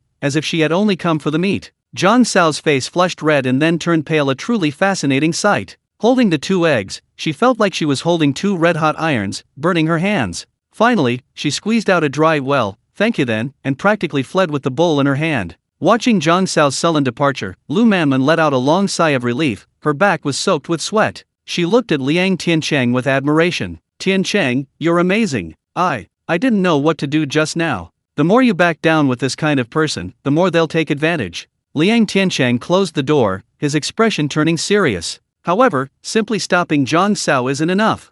He looked at his wife and said earnestly, "We're new here, like a drop of oil in water, everyone's watching. This incident will be the talk of the entire courtyard within half an hour. We can't let people think our family is unapproachable, but we also can't let them think our family is easy to bully." Lu Manman nodded, seemingly understanding. Liang Tiancheng turned around, took out the bag of golden sponge cakes, and filled a clean enamel plate to the brim. "You stay here with Yu. I'm going out for a bit." "Where are you going?" "To pay respects to the powerful." Liang Tiancheng, carrying the plate, pushed open the door and went out. He didn't go anywhere, but went straight across the courtyard to the 2nd floor of a building diagonally opposite. In the courtyard, the women who had been gossiping stopped talking when they saw Liang Tiancheng carrying a plate of expensive sponge cakes. They craned their necks, curiously watching to see whose house he was going to. Liang Tiancheng stopped in front of a door. He straightened his collar, took a deep breath, raised his hand, and gently knocked on the door. "Who is it?" came an old but strong voice from inside. "Uncle Lu, it's me, Liang Tiancheng, who just moved to the 1st floor. I've come to visit you." The door opened. An elderly man with gray hair and a ramrod straight back opened the door. He wore a faded old military uniform, his eyes sharp. He was none other than Director Lu, a highly respected retired cotter in this residential compound and formerly the head of the 3rd workshop. When old Lu saw it was Liang Tiancheng, and then glanced at the plate of sponge cakes in his hand, a knowing glint flashed in his eyes. "Come in." Old Liu's home was simply furnished, but spotless. Liang Tiancheng placed the plate on the table and stood respectfully. "Uncle Lu, our family just moved here from the countryside. We don't know many of the city's customs, and we're afraid we might do something wrong and offend our neighbors. This is some local specialty we brought from our hometown. It's just a small token of our appreciation. We hope you'll guide us young people in the future." He spoke with extreme humility, offering a gift while maintaining a very low profile, positioning himself as a junior eager to learn. Who was old man Lu? He'd spent his whole life fighting in the factory. What hadn't he seen? Upon hearing this, he immediately understood Liang Tiancheng's intentions. This young man is no ordinary person. On his very first day here, someone came knocking on his door trying to borrow money. Not only did he not suffer any loss, but he also knew to come to this old man immediately to pay his respects, making the favor public. This maturity, this shrewdness, it's nothing like a mere 20-something-year-old. Old Liu's sharp gaze lingered on Liang Tiancheng for a long time. Finally, a rare smile appeared on his face. He didn't refuse the plate of chicken cake, but nodded. "Thank you for your thoughtfulness." He gestured to the chair opposite him. "Please sit down." He personally poured Liang Tiancheng a glass of water and slowly said, "Everyone in this courtyard is a colleague from the same factory. We see each other all the time, so it's only right to maintain good relationships. Some people are gossipy and petty, don't take them to heart. But, proper etiquette must be observed. You did the right thing today." Those last 5 words were a statement of approval, an acknowledgement of Liang Tiancheng's approach, and also an invisible protection. With old Liu's words, anyone in the courtyard who wanted to cause trouble for Liang Tiancheng's family would have to think twice before offending this highly respected old director. Liang Tiancheng chatted with old Lu for a few more minutes about old times at the factory before taking his leave. As he walked out of old Liu's house, carrying the empty plate, and back into the courtyard, he clearly sensed a change in the way his neighbors looked at him. The jealousy and scrutiny had lessened considerably. In their place was a sense of awe and consideration. He knew he had made the right move. Back home, Lu Manman was anxiously waiting for him. Liang Tiancheng placed the empty plate on the table and smiled, saying to her, "All right, from now on, no one should dare to bother us anymore." Night deepened. Yu was already fast asleep, clutching her new cotton-padded coat, completely content. Lu Manman nestled in her husband's arms, listening to the gradually subsiding noise outside the window, feeling an unprecedented sense of peace. Liang Tiancheng held his wife, his gaze fixed on the deep night outside the window. Neighborly relations were just the first hurdle he would face after arriving in the city. Tomorrow would be the real beginning. He would officially take office as the deputy head of the purchasing department. That purchasing department, rife with corruption, connections, and power struggles, would be his true battlefield. The next morning, the winter sun lazily climbed onto the roof of the red brick building. Liang Tiancheng put on his brand new blue khaki overalls and carefully straightened his collar, looking at his blurry reflection in the window pane. His clothes were crisp, and he looked energetic. He took a deep breath of the cool morning air, pushed open the door, and strode towards the office building. In the purchasing department's office, several people were already there. The abacus beads clicked loudly, and the old electric fan overhead whirred listlessly, wafting a mixture of ink and old paper smells. Liang Tiancheng's appearance was like a pebble thrown into a calm pond. The few staff members who had been engrossed in their work paused simultaneously, looked up, and their eyes all turned to him. Curiosity, scrutiny, and a hint of barely perceptible aloofness. Old Section Chief Sun Jianyi, wearing his reading glasses and reading the newspaper, put down the newspaper upon hearing the noise, a kind smile spreading across his face. "Little Liang's here? Come, have a seat." He gestured to the spotless desk opposite him. Liang Tiancheng smiled and nodded, greeting everyone in the room before finally sitting down in his assigned seat. Before he could even settle in, Sun Jianyi approached with a purchase order. "Little Liang, you're new here, not yet familiar with our department's procedures." He gently placed the purchase order on Liang Tiancheng's desk. "Today, I'll give you a simple task. Take this form and go to the supply station under the Municipal Second Light Industry Bureau to purchase a batch of work gloves for the factory.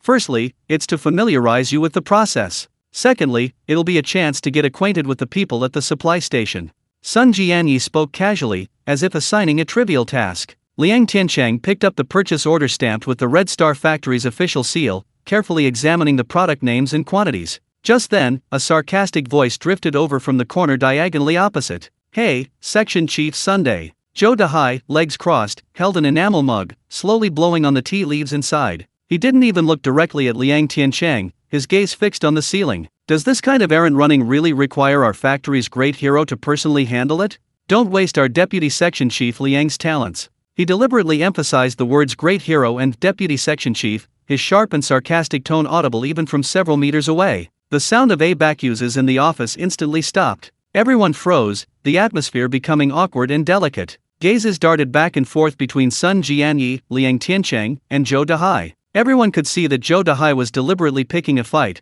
a first show of force from the new leader. Sun Jianyi's smile faded slightly, his brow furrowing. He was about to say something to smooth things over. But Liang Tiancheng seemed completely oblivious to Zhou Dahai's provocation. He still wore a humble smile, looked up at Sun Jianyi, and was as sincere as a student who had just arrived in the city. "Section Chief, I'm a newbie, I don't know anything. No task is insignificant. I'm happy to have the opportunity to run errands and learn more.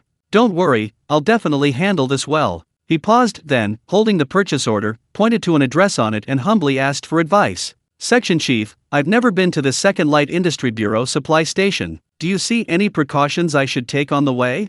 His words were perfectly worded. He demonstrated his humility and eagerness to learn while simultaneously flattering the senior section chief, Sun Jianyi, giving him ample face. More importantly, his nonchalant composure made Zhou Dahai's powerful punch feel like it had landed on a ball of cotton. Soft and powerless. It made Zhou Dahai appear petty and narrow-minded, like a gossipy old woman talking behind someone's back. In the office, the clerks who had initially been expecting a good show now looked at Zhou Dahai with a hint of something unreadable. Zhou Dahai's face instantly turned a deep purplish red. He wanted to lash out, but Liang Tiancheng hadn't even engaged with him. If he continued to press the issue, he would only appear more unreasonable. He could only let out a heavy humph, turn his head to the side, and gulp down a mouthful of scalding tea, wincing in pain. Sun Jianyi gave Liang Tiancheng an approving look, his initial worry completely dispelled. This young man is something else. Capable, composed, and not arrogant or impatient. His smile returned to its warm tone, and he carefully explained to Liang Tiancheng the various procedures and precautions for picking up goods from the supply station. "That station chief Lu at the supply station has a bit of a strange temper. He responds better to gentle persuasion than force. When you get there, be sweet-talking, call him Brother Lu a few times, offer him cigarettes when necessary, and don't argue with him." "Understood, thank you for the guidance, section chief." Liang Tiancheng memorized all the key points, then stood up, carefully folded the purchase order, and put it in his jacket pocket. He picked up his briefcase from the table and turned to leave. Everyone in the office followed him. As he passed Zhou Dahai's desk, he suddenly paused. Zhou Dahai was looking down, pretending to look at documents, but his eyes were fixed on Liang Tiancheng out of the corner of his eye. He was seething with anger, waiting to see if Liang Tiancheng would slink away or couldn't help but retort. Liang Tiancheng stopped. He wasn't angry, there was even a faint smile on his face. He looked down at Zhou Dahai, speaking slowly in a voice neither too loud nor too soft, loud enough to be heard throughout the office. Comrade Zhou Dahai. He didn't call him Brother Zhou, but used the most formal form of address, instantly creating distance between them and clearly establishing their superior-subordinate relationship. Zhou Dahai's body stiffened abruptly, and he instinctively raised his head. Liang Tiancheng's gaze was calm as still water, yet like a bottomless well, sending a chill down Zhou Dahai's spine. Thank you for your concern. The corners of Liang Tiancheng's mouth curved slightly upward. I'll do my job well. Having said that, he no longer looked at Zhou Dahai's face, which had turned from red to green, then from green to white. He turned around, strode steadily out of the office without looking back. After he left, the entire purchasing department was deathly silent. Only Zhou Dahai's heavy breathing echoed in the air. Everyone understood. This wasn't a provocation. This was crushing defeat. It was the victor's most nonchalant, yet most devastating, declaration to the loser. Stepping out of the office building, the winter sun shone warmly on him. Liang Tiancheng squinted, glancing up at the azure sky. He took the thin purchasing slip from his pocket. The lines of black ink printed on it were no longer a simple task in his eyes. It was a certificate. A certificate that allowed him to move legitimately throughout the city. Purchasing clerk. This identity was practically a tailor-made, perfect cover for his mountain of secret warehouse. Work gloves? His warehouse was piled high with everything from ordinary cotton gloves to special gloves that were cut-resistant, electric shock-proof, and chemically resistant. He didn't even need to go to that supply station or curry favor with that station master Lu. He could simply find a secluded spot and conjure up goods 10 times better than what was on the purchase order. But he couldn't do that. At least not now. What he needed to do was use this identity to familiarize himself with all the rules of this era, to build his own network of connections, and to transform, step by step, the dormant supplies in his warehouse into tangible wealth and power in this world, in a logical and legitimate way. He carefully tucked the purchase order back into his pocket and strode towards the factory gate. A brand new city, complex neighborhoods, a workplace rife with undercurrents. Never again, all of this is a challenge. It is a vast stage, brimming with limitless possibilities. And he, Liang Tiancheng, holding unparalleled advantages in this era, is preparing to stage his own epic drama on this stage. Liang Tiancheng rode his beat-up old bicycle, rattling everywhere except for the bell, wobbling along the potholed cement roads of Chongqing. The winter wind stung his face like knives, but inside, his heart burned with passion. Zhou Dahai's petty tricks were, in his eyes, no different from a 3-year-old playing house. A person who couldn't even control his emotions was no match at all. The real challenge was that complete stranger, Station Chief Lu of the 2nd Light Industry Bureau's supply station. No, now he should be called Warehouse Manager Lu. Section Chief's son later added a few more words, saying that old Lu used to be a station chief, but he made a small mistake and was dismissed. He'd been holding a grudge ever since, finding fault with everyone. These kinds of people are the most difficult to deal with. If you reason with him, he'll throw a tantrum. If you try to be forceful, he'll lie on the ground and act like a scoundrel. Treating this kind of stubborn person with no backbone, conventional methods definitely won't work. The car turned into a large courtyard with a sign that read Supply Station of the 2nd Light Industry Bureau of Yuzhou City. The courtyard wasn't large, the ground was piled with rusty tin buckets and rotten wooden crates, giving it a somewhat desolate appearance. A middle-aged man wearing a bulky cotton overcoat and with thinning hair sat on a bench in front of a small warehouse, basking in the sun with droopy eyelids. In front of him was a small table, on which sat a large enamel mug. The red characters "Serve the people" on it now faded and peeling. Liang Tiancheng parked the car, a humble smile plastered on his face, and walked over. "Hello, sir." The man didn't even lift his eyelids, giving a lazy hum through his nostrils. "My name is Liang Tiancheng, from the purchasing department of Hongsing Machinery Factory. I'm here to pick up a batch of goods." Liang Tiancheng spoke respectfully, handing over the purchase order stamped with a red seal. The man slowly opened his eyes, his cloudy pupils scanning Liang Tiancheng's brand new work clothes. He took the order, glanced at it briefly, and tossed it onto the table. "Work gloves?" He picked up his enamel mug, blew away the foam, and took a slow, deliberate sip. "We're out." Liang Tiancheng's smile froze. "We're out? Master, our factory urgently needs them. This batch of parts is about to finish production, the workers are waiting." "I said we're out, and that means we're out." The man slammed the enamel mug heavily on the table, splashing tea everywhere. His wrinkled face instantly fell, his eyes widening. "Are you deaf? Can't you understand human language? So what if it's the Red Star factory? Does that mean the Red Star factory can disregard the rules? There's nothing left in the warehouse. Even if you call Director Chien here, I can't conjure it up for you." His shout, delivered with tremendous force, startled several sparrows pecking at food in the yard, sending them flying. Liang Tiancheng was stunned by his outburst. He had finally witnessed what it meant to be eager to see the king of hell, but troublesome underlings. He took a deep breath, suppressing his anger, and a smile returned to his face. Yes, Brother Lu, you're right. Please don't be angry, please don't be angry." Following Section Chief Sun's instructions, he immediately changed his form of address. "Look at me, I'm new here, and I don't know any better. Please, sir, don't hold it against a young upstart like me." As he spoke, he suddenly pulled out a pack of Dachien cigarettes he had prepared beforehand, deftly tore it open, pulled out a cigarette, and offered it to Liang Tiancheng with both hands. "Brother Lu, have a smoke, calm down." The address Brother Lu, and the gleaming Dachien cigarette in front of him, softened the man's expression slightly. He glanced sideways at Liang Tiancheng, didn't take the cigarette, and merely snorted through his nostrils. "Don't give me that." He said he didn't want it, but his eyes lingered on the brand new pack of cigarettes for a couple more seconds. Liang Tiancheng understood. This guy was a typical type who responded better to soft words than force. He wasn't embarrassed at all. He casually took the cigarette back, lit one for himself, and took a deep drag. Then, as if making small talk, he began to speak casually. "Hey, Brother Lu, you have no idea how tough things are for our factory right now. This batch of goods is for a Soviet aid project. If we delay the construction, it'll be an international issue. I, a mere deputy section chief, might even lose my job." He deliberately made the words deputy section chief sound nonchalant. Sure enough, the man surnamed Liu's ears twitched. A hint of surprise flashed in his half-closed eyes. Such a young deputy section chief? Liang Tiancheng seemed not to notice his reaction and continued to play the victim. "I just brought my wife and child to the city from the countryside, and we haven't even had a single day of good life. If I lose my job, the three of us will probably have to go back to the countryside and eat sweet potatoes again."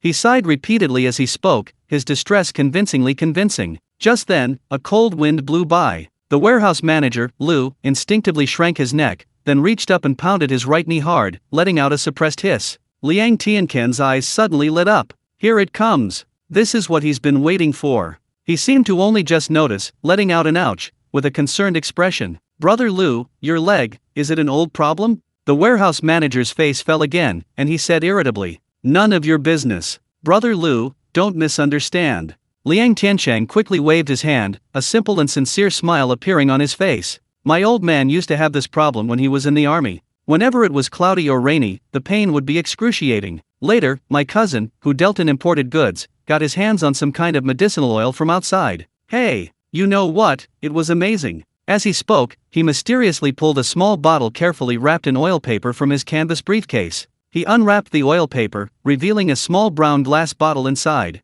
There wasn't a single Chinese character on the bottle, only crooked, illegible foreign characters. It was the very bottle he had taken from the warehouse, the safflower oil that would later become a household name, a remedy for bruises, sprains, and rheumatic pain. He unscrewed the cap. A strong, spicy aroma, tinged with a hint of mint, instantly filled the air. Lu, the warehouse manager, involuntarily twitched his nose twice. A flicker of curiosity crossed his cloudy eyes. "What's this?" "Good stuff." Liang Tiancheng handed him the bottle, lowering his voice, speaking mysteriously. "Brother Lu, this stuff is called safflower oil. My uncle said it's made in Germany, and it's very precious. Your legs are a typical case of chronic rheumatism, too much dampness. Use this oil, put a few drops in your palm, rub it to warm it up, and then rub it vigorously on your knees until they feel hot. Twice a day, and in less than 3 days, I guarantee you'll walk with the wind." Lu, the warehouse manager, took the small bottle with some skepticism and smelled it. The pungent aroma instantly invigorated him. Looking at Liang Tiancheng's sincere face, and then at the medicinal oil in his hand,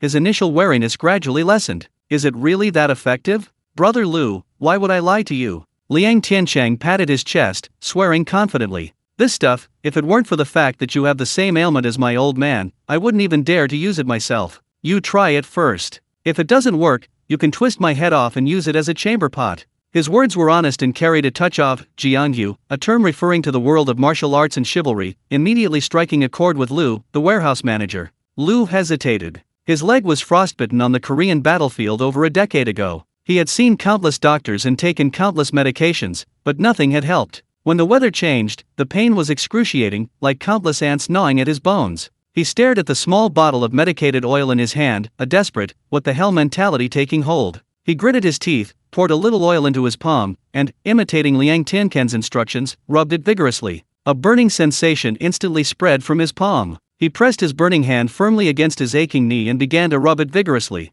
A miraculous thing happened. A stream of scalding heat, like countless tiny steel needles, ruthlessly burrowed into the cold, stiff crevice of his kneecap. Where that heat reached, the original aching, numbness, and stinging sensation was miraculously replaced by a warm, comforting feeling that penetrated to the bone. Ouch! Lou, the warehouse manager, couldn't help but let out a long, pleasant groan. The impatience and hostility on his face vanished rapidly, like ice melting in hot water. In its place was an expression of disbelief, a mixture of shock and ecstasy. He stopped moving and tried to stretch his leg. Hey! The stiffness and pain that had plagued him for over a decade, deep in his bones, had actually lessened by more than half. His entire leg felt much lighter. Amazing! This thing, damn it, is truly amazing. Lou, the warehouse manager, abruptly raised his head, his eyes, which had previously held contempt and disdain, now completely devoid of their previous scorn as he looked at Liang Tiancheng. His eyes shone with a frightening intensity, like a wolf that hadn't eaten for 3 days seeing meat. He grabbed Liang Tiancheng's hand, his voice trembling.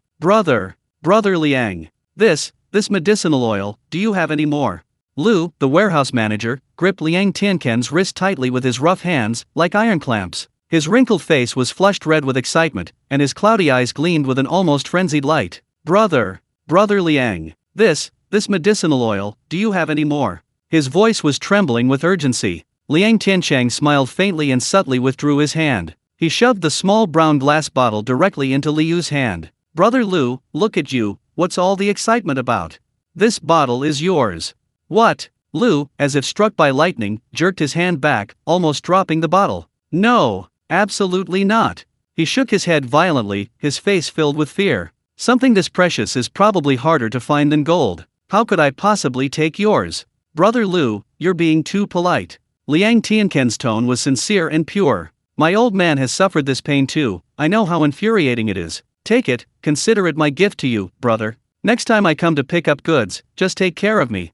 His words were both humane and respectful, making the act of accepting the gift seem like a perfectly reasonable exchange. Lou, the warehouse manager, held the small bottle, feeling it was heavier than holding a gold brick. His eyes welled up, and this man who had been a tough nut to crack in the warehouse for years found his voice trembling. Brother. He patted Liang Tiancheng's shoulder heavily, all his words condensing into a single word. Let's go. He grabbed Liang Tiancheng's arm, his enthusiasm transforming him into a completely different person. Get the goods. I'll turn this warehouse upside down if I have to, but I'll find your batch of gloves. With that, he pulled a large bunch of jingling keys from his waist, walked to a heavy iron door, and with a clang, unlocked the rusty padlock. Squeak! A gust of long dormant wind, carrying the smells of rust and mildew, rushed out from under the door. Lou, the warehouse manager, strode in, shouting as he went. Brother, follow me. Don't get lost. The warehouse was dimly lit, with only a few rays of sunlight streaming in from the high skylights, illuminating countless swirling dust particles in the air. Rows of tall shelves, like silent giants, were piled high with all sorts of unrecognizable items covered in tarpaulins. Damn it, these bastards, all they do is throw things in and then forget about them. Lou, the warehouse manager, cursed as he darted between the shelves like a nimble monkey. His leg, which had been stiff as a stick just moments before, now moved with surprising agility. He quickly found a corner where several burlap sacks, each half his height, were piled up. He untied one and pulled out a handful of brand new white cotton gloves. Here, brother, take a look, is this it? Liang Tiancheng took them and examined them. They were exactly the kind described on the purchase order. Yes, this is it. How many? The order says 500 pairs. 500 pairs? Lou, the warehouse manager, frowned, as if he'd heard the funniest joke. He tossed the gloves he was holding back into his pocket and dusted his hands. That won't do. He pointed to several other neatly stacked wooden crates beside him, a look of smug satisfaction on his face. Those are ordinary stuff, they'll wear out in a couple of days. I'll get you the good stuff. He walked to the crates and, with a few quick pry bars, pried one open. The crate opened, revealing stacks of thick canvas gloves neatly bound with craft paper. The gloves were well made, the palms and fingertips had a layer of durable leather sewn on. See this? This batch is for export, then sold domestically the best quality. The old masters at the factory love this kind. He didn't give Liang Tiancheng a chance to speak, making the decision immediately. Take this. I'll pack you 1,000 pairs. The extras are a gift from me. Brother Liu, this isn't the rule. The rule. Liu, the warehouse manager, glared, thumping his chest loudly. Now, I am the rule. Without further ado, he called Liang Tiancheng, and the two of them, struggling, carried the boxes of gloves to the yard, carefully tying them to the back seat of the old bicycle.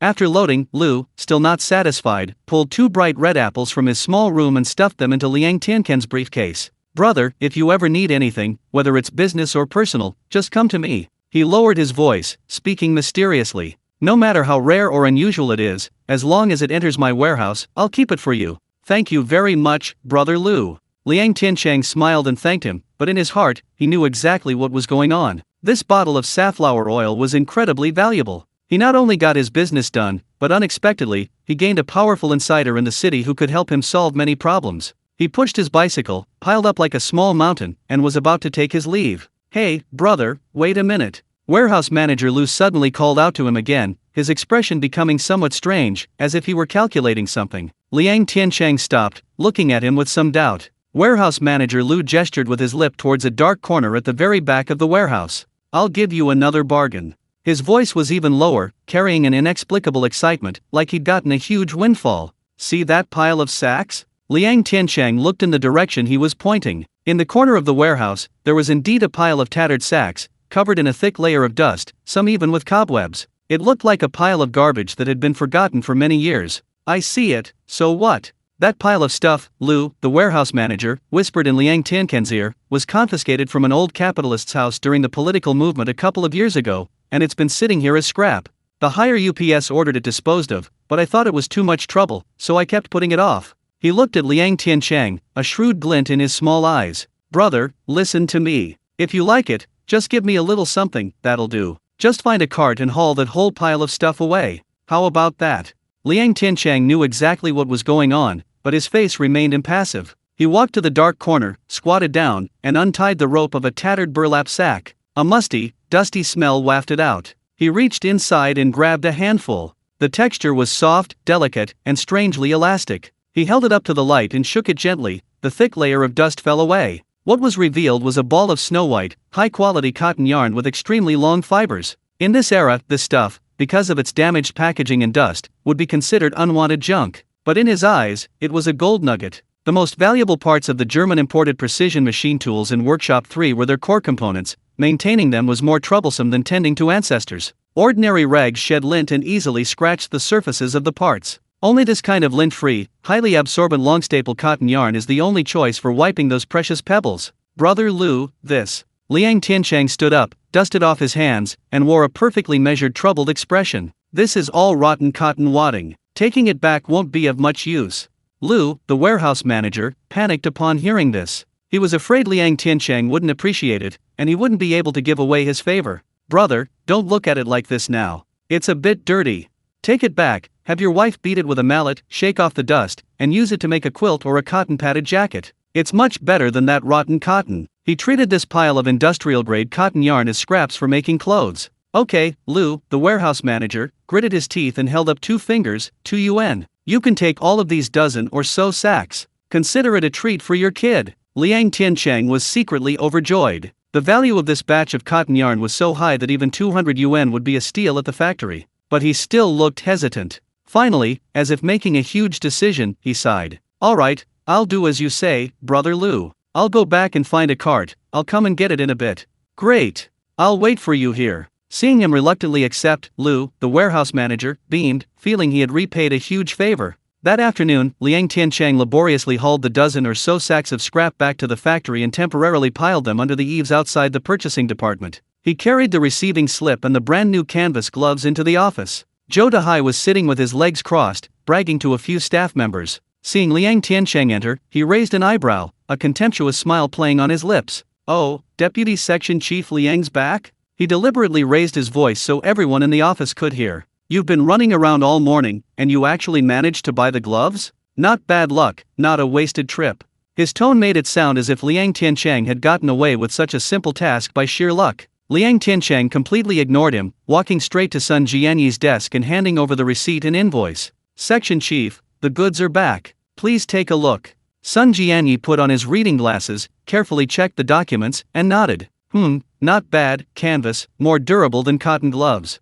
He signed and stamped the form, then handed it to Liang Tiancheng. "Take this to the warehouse for processing. Thanks for your hard work." Throughout the process, Liang Tiancheng ignored Zhou Dahai's provocation. Zhou Dahai's punch, brimming with power, landed on nothing again, making Liang Tiancheng's face turn slightly purple. After completing the glove's warehouse processing, Liang Tiancheng returned to his office. He poured himself a glass of water, took a couple of sips to moisten his throat. Then, as if suddenly remembering something, he turned to Sun Jianyi and said, "Oh, right, section chief. I picked up some waste cotton yarn from the supply station. I thought it was a waste to just leave it piled up in the corner, so I spent 2 yuan to use it to clean the machines in the workshop, so they won't keep complaining about having nothing to use. So, what should we do with this stuff?" He spoke casually, as if it were just a trivial matter. In the office, Zhou Dahai chuckled. "Waste cotton yarn? Deputy Section Chief Liang, are you a scrap collector? What's the point of bringing that kind of garbage back and taking up space?" The other staff members also showed expressions of wanting to laugh but not daring to. Sun Jianyi's brows suddenly furrowed. "What? Cotton yarn?" He seemed to have been pricked by a needle, abruptly standing up from his chair, his reading glasses almost falling to the ground. "Quick! Where's it? Show it to me. It's under the eaves outside." Without a word, Sun Jianyi strode outside. Everyone in the office was stunned, wondering what had gotten into their old section chief. Zhou Dahai, also puzzled, followed him out. Sun Jianyi rushed to the pile of tattered sacks, like a gambler eager to buy a lottery ticket, and ripped one open. He reached inside and pulled out a large handful of snow-white cotton yarn. He held it up to his eyes, examined it carefully, and then rubbed it between his fingers. The next second, slap! Sun Jianyi, in his excitement, slapped his thigh. The sound was frighteningly loud. "Treasure! My God! This is treasure!" His usually calm face was now flushed red, and his voice trembled with excitement. "Long staple cotton. This is special long staple cotton used for wiping precision instruments. Master Chen from Workshop 3 is practically driven crazy by this. He said if we don't find this stuff soon, the German machine tool will have to be scrapped prematurely." He turned around, grabbed Liang Tiancheng's arm, his eyes shining like two 200-watt light bulbs. "Little Liang, where did you get this? How much did it cost?" Just 2 yuan, Liang Tiancheng answered honestly. 2 yuan. Sun Jianyi's eyes widened, bigger than a bull's. He felt his heart was about to jump out of his throat. The commotion was huge. Soon, Master Chen, the foreman of Workshop 3, arrived. When he saw the pile of cotton yarn, he went completely mad. He rushed forward, caressing the cotton yarn like a lover, incoherently shouting, "It's done! It's done! My precious machine tool is saved!" The commotion escalated, eventually attracting the attention of even the factory director, Qian Weiguo. He strode out of the office building with his secretary, Li Suan. "What a commotion! What kind of behavior is this?" Qian Weiguo's booming voice rang out even before he arrived. But when he saw the pile of snow-white cotton yarn and listened to the rambling reports from Sun Jianyi and Master Chen, his usually stern face contorted with disbelief and shock. He personally stepped forward, grabbed a handful of cotton yarn, and carefully examined it in his hand. Then, he looked up, his gaze piercing, fixing intently on Liang Tiancheng. "Xiao Liang, did you really buy this for 2 yuan? "Yes, factory manager," Liang Tiancheng replied neither humbly nor arrogantly. "The supply station treated it as scrap." "Scrap?" Qian Weiguo suddenly burst into laughter, a laugh filled with unbridled joy. "Ha ha ha ha, good! What a piece of scrap!" He patted Liang Tiancheng's shoulder heavily, the force so strong that Liang Tiancheng felt his bones almost shatter. Qian Weiguo turned around, his gaze slowly sweeping across the faces of everyone in the purchasing department, finally landing on Zhou Dahai, whose face had turned ashen. In front of everyone, he spoke loudly in an unquestionable, approving tone. "Did you all see that? What's talent? This is talent. Some people sit in their offices drinking tea and reading newspapers, always thinking about pulling strings and using back channels, and they can't get anything done. Comrade Liang, on his first day here, went out and not only completed the task beautifully, but he also had a keen eye for talent, solving a huge problem for our factory with just 2 yuan." Every word Qian Weiguo spoke was like a resounding slap across Zhou Dahai's face. "Let me tell you, what our Hongsing factory lacks isn't diplomas, nor connections. What we lack is people like Liang, who can truly focus on their work and get real things done for the factory." Finally, he patted Liang Tiancheng's shoulder heavily, delivering the final blow. "Liang, well done. Your bonus this month will be increased by 20 yuan. The entire courtyard fell silent. All eyes were fixed on Liang Tiancheng. Envy, jealousy, admiration, the list goes on. Zhou Dahai stood in a corner of the crowd. He kept his head down, his fists clenched so tightly his nails almost dug into his flesh. He felt like everyone's gaze was piercing his back like needles. His face flushed, then paled, finally turning a humiliating purplish red, utterly hideous. As evening fell, the setting sun bathed the entire residential compound in a warm golden light. Liang Tiancheng, clutching his newly received 20 yuan bonus, went to the supply and marketing cooperative and bought half a jin of meat, his mood soaring. On his first day in office, he had not only established authority but also achieved merit. He hummed a tuneless little tune as he pushed open his door. "Manman, you, look what good things I brought you." His words trailed off abruptly. The scene inside the room froze the smile on his face instantly. No food was prepared, and the room was cold and still. His daughter, Yu, was huddled in a corner, hugging her knees, her small body sobbing like a frightened kitten. His wife, Lu Manman, sat on the edge of the bed. Her head was bowed, her shoulders trembling uncontrollably. Though she made no sound, her suppressed sobs were more heartbreaking than any wailing. Her eyes were red and swollen, as if she had just suffered a great injustice. The piece of pork belly in Liang Tiancheng's hand fell to the ground with a thud. A chill instantly ran from the solace of his feet to the top of his head. He rushed to his wife, knelt down, and grabbed her icy hand. "Manman, what's wrong?" His voice trembled with anger and heartache. "Who bullied you? Tell me." Lu Manman looked up, her world blurred by tears. Her husband's face, slightly contorted with anxiety, was the only focus in her blurred vision. The pent-up grievances and fear in her heart, like a flood bursting its banks, suddenly overwhelmed her taut defenses. But the words that reached her lips turned into a forceful shake of her head. Her voice was hoarse, as if it had been rubbed by rough sandpaper. "It's all right, Tiancheng, it's really all right. It's just the wind got in my eyes." She didn't want to trouble him. He had worked so hard at the factory, endured so much toil and cold stares during the day. How could she bear to let him come home and worry about these trivial family matters? "Look me in the eyes."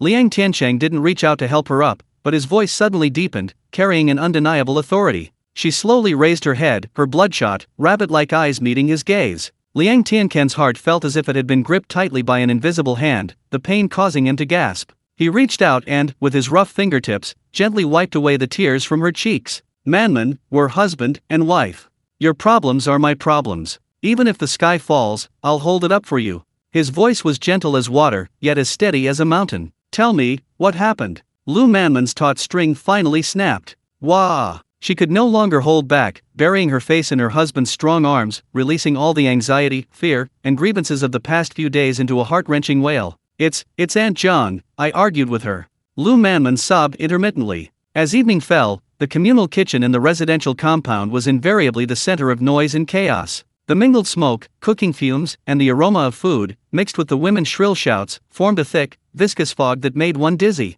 On the long row of brick stoves, only 2 burners were usable. A dozen or so women, eyeing each other menacingly, surrounded them, their posture resembling a fierce battle for territory. Lu Manman, carrying a basin of washed vegetables, timidly squeezed in, waiting for a long time before finally finding a spot. She had just placed the pot steadily, and before the fire could even be lit, a large, plump figure slammed a large, black iron pot heavily onto the burner next to her with a loud crash, splattering oil nearly burning her hand. The person was Zhang Sao, who lived across the hall. "Oh dear, excuse me.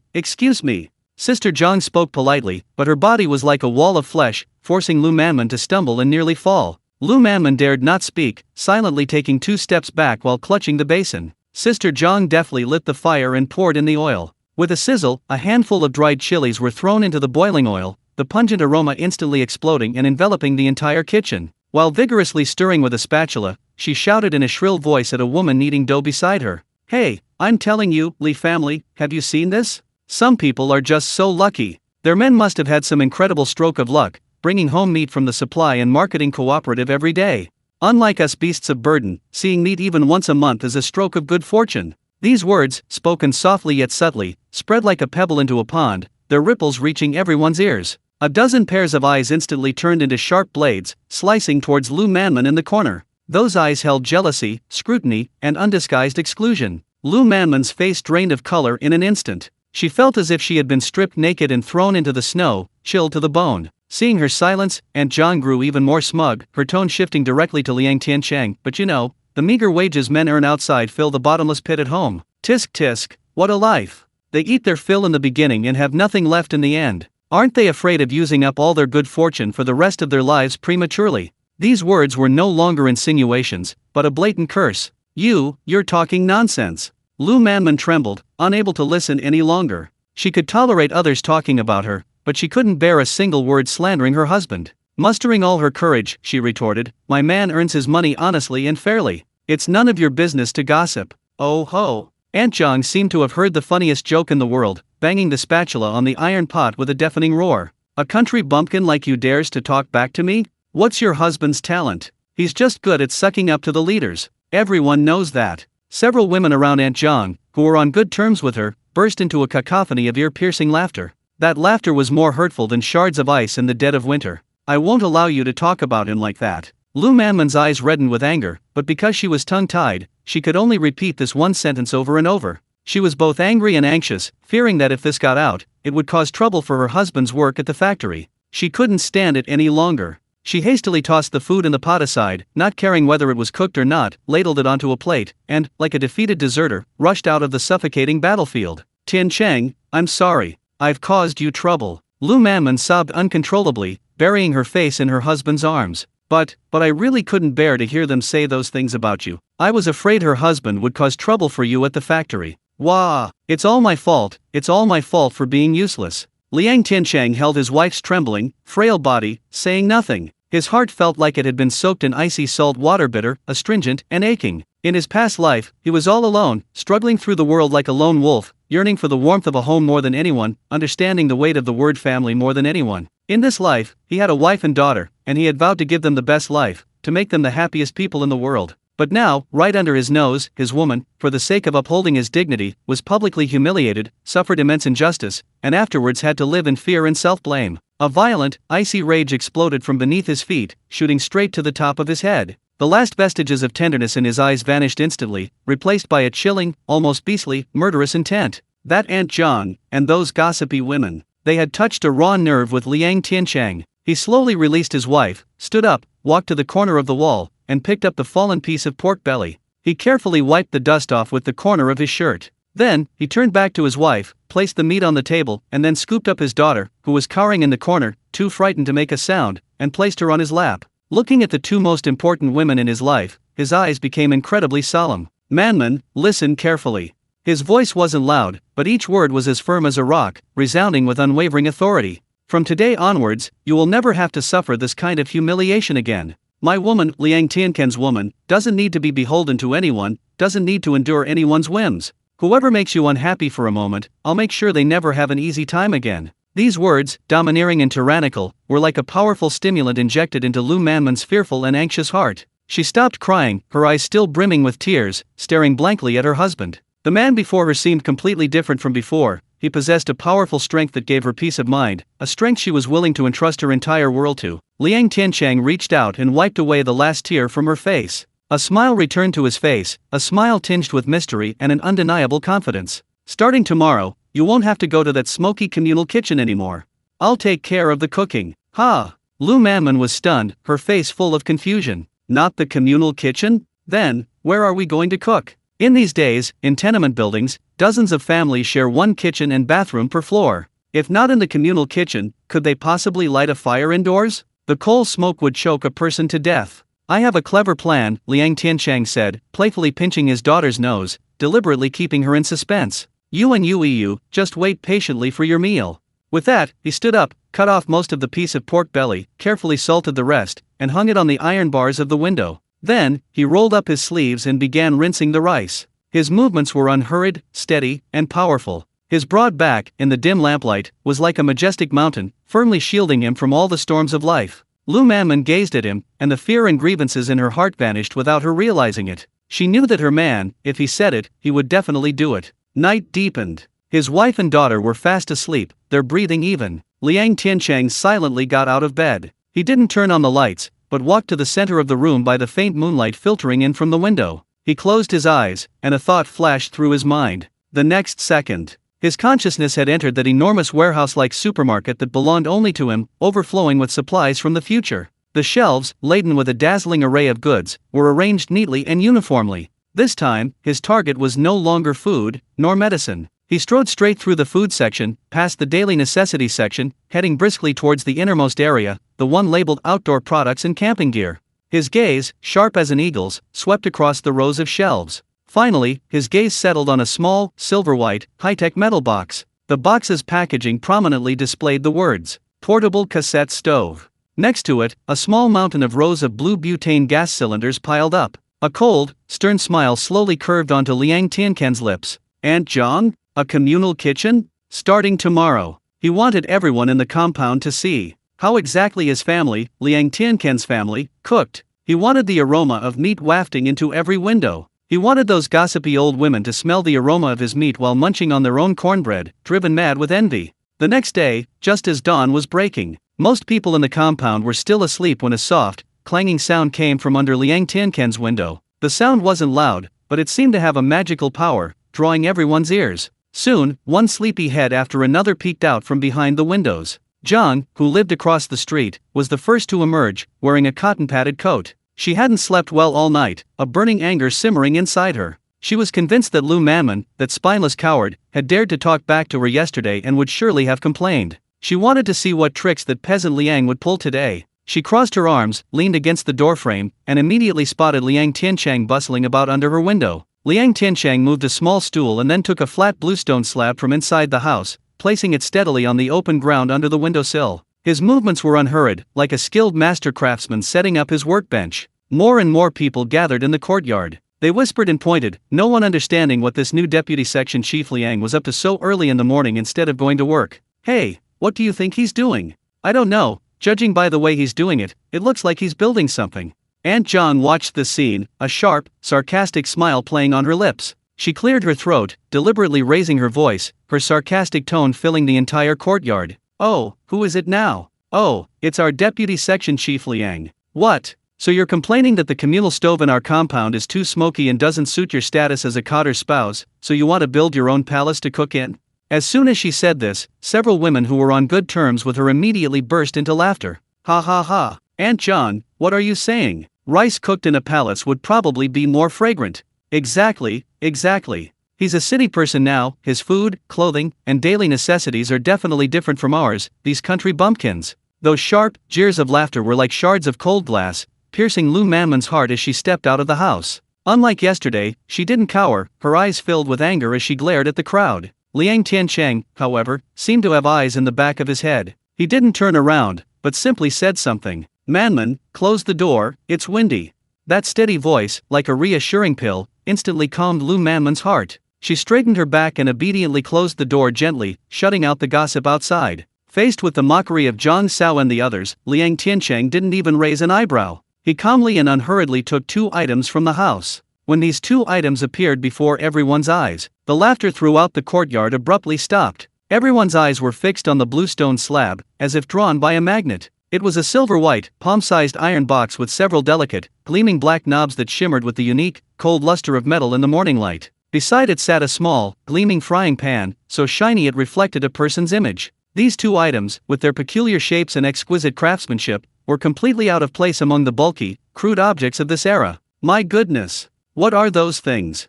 They look like something from a foreign movie. A collective gasp filled the courtyard. Zhang Sao's smile froze. She didn't recognize what it was, but she instinctively sensed that it was incredibly valuable. Under the shocked, curious, and bewildered gazes of everyone, Liang Tiancheng began his performance. As if by magic, he produced a blue, can-sized tin can, gently tapped it against the side of the silver-white tin box, and twisted it. A crisp, pleasant click rang out. Then, he extended his finger and gently turned the dark knob. Hiss! A slight hissing sound, like gas flowing, rang out. He struck a match and moved closer. Whoosh! A cluster of pure, pale blue flames suddenly leaped out from the round hole in the center of the iron box. The flame produced no black smoke, steady and vigorous, burning quietly in the cool morning breeze, like a blooming blue lotus. My goodness! A young woman couldn't help but cry out in surprise. The entire courtyard erupted in chaos. It's on! It's really on! My God! This is a stove? A stove that can start a fire without coal or firewood. Look at that fire! It's much stronger than our coal stove. And cleaner. Everyone was stunned, especially the housewives in the courtyard who dealt with coal ash and fumes every day. Their eyes practically sparkled with disbelief. This wasn't just a stove. This is simply a magical treasure. No need to gather firewood, no need to stir coal, no need to get choked up by smoke. Just a gentle twist and you have such a roaring fire. How can anyone not be envious? How can anyone not be jealous? Liang Tiancheng ignored the exclamations around him. He steadily placed the gleaming frying pan on the stove. And just like that, a fully functional, clean, and tidy private kitchen was born. He brought out a bowl of sliced, perfectly marbled pork belly from the house. Lu Manman hadn't eaten it last night, he had deliberately saved it for today. He tossed a piece of fatty pork into the already heated pan. Sizzle! A delightful sound of sizzling fat filled the entire morning. A powerful, pure, mouth-watering aroma of meat exploded like a bomb in the barren courtyard. The fragrance forcefully penetrated every window and filled every nostril. The men and children still sleeping in the courtyard were suddenly jolted awake, as if bewitched, scrambling to their windows and craning their necks to see where the aroma was coming from. Meat! It's meat! It smells so good! Who's eating meat so early in the morning? Liang Tiancheng's movements were fluid and graceful. He poured the remaining pork belly slices into the pan and quickly stir-fried them. The slices curled rapidly under the high heat, turning a golden brown. He added scallions and ginger, and drizzled in a little soy sauce. Sizzle! Another loud pop. A richer, more complex, and more irresistible aroma of caramelized meat, mixed with the scent of soy sauce, rose into the air. The entire Hongsing factory residential compound seemed to be completely enveloped by this smell. Lu Manman stood behind her door, looking through the crack at her husband's tall, upright figure, the one who had always been her protector. She watched the women in the courtyard, their faces shifting from mockery to shock, and now to undisguised, naked envy and jealousy. Her eyes, without her realizing it, welled up with tears. An unprecedented feeling, called pride and happiness, like a warm tide, enveloped her completely. Her man was the most capable man in the world. The atmosphere in the courtyard completely shifted. Those women who had just been jeering along with Aunt Zhang now seemed to have forgotten their own identities, each carrying a bowl and shamelessly crowding around Liang Tiancheng. Oh my! Engineer Liang! What kind of treasure is this? It's amazing! Yes.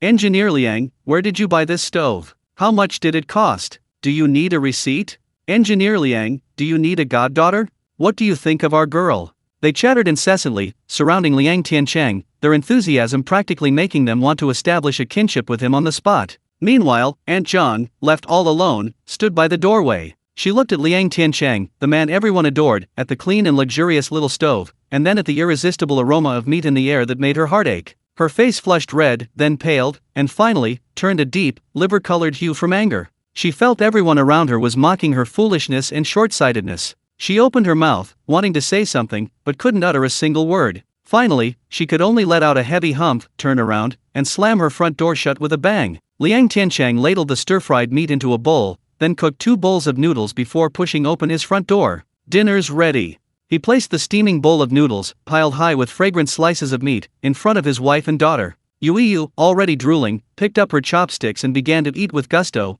her little mouth glistening with oil. Lu Manman looked at the meat in her bowl, her eyes filled with emotion. Liang Tiancheng smiled and gave her more than half of the meat from his own bowl. Eat up. From now on, we'll eat like this every day. Looking at his daughter's little face, her eyes crinkling with contentment, his heart softened. Being well-fed, clothed, and protected from bullying was only the first step. In this era, knowledge was what truly changed one's destiny. Yuiyu had reached the age where she should begin her education. He couldn't let her grow up without education, struggling to walk. His daughter's education needed to be put on the agenda. Under the dim light of a light bulb, a family of 3 sat around a worn-out little square table, the atmosphere warm and cozy. Liang Tiancheng was clearing the dishes when his peripheral vision was drawn to his daughter Yuiyu's actions. A pile of old newspapers used as padding during the move lay in the corner. Yuiyu had picked one up and was now perched on a small stool, engrossed in reading it. Her little fingers slowly traced the dark, square characters, her small brows slightly furrowed. Her focused expression was like that of a little adult reviewing official documents. Liang Tiancheng's heart skipped a beat. He knew his daughter couldn't read a single word, but her clear, large eyes shone with a curiosity about the unknown world and an innate thirst for knowledge. This energy, like a seedling struggling to break through the soil, was delicate yet full of strength. It couldn't be wasted. His daughter, Liang Tiancheng's daughter, absolutely could not be blind. Manman, take Yuiyu to wash up first, I'm going out for a bit. Liang Tiancheng made an excuse, put on his coat, and left the house. Night had fallen, and the residential compound was quiet. He went around to a secluded corner behind the building, and with a thought, he vanished from his spot. The next second, he found himself in a brightly lit, modern warehouse-style supermarket, piled high with supplies. Without pausing, he went straight to the books and stationery section. The shelves were filled with beautifully printed children's books from later generations. He carefully selected items, his gaze sweeping over the flashy Ultraman and Barbie dolls, finally settling on a few sets of the most basic and classic educational toys. One set consisted of illustrated flashcards for young children, each card featuring a brightly colored picture of an object on one side and large Chinese characters on the other, with pinyin annotations in smaller print. The other set comprised several classic fairy tale picture books with pinyin, such as Little Red Riding Hood and Snow White, with heartwarming illustrations and simple stories. These things, in this day and age, were practically treasures from another planet. He picked them up, but then something felt off. The covers of the cards and picture books were too new, the paper was so smooth it reflected light, clearly not from this era.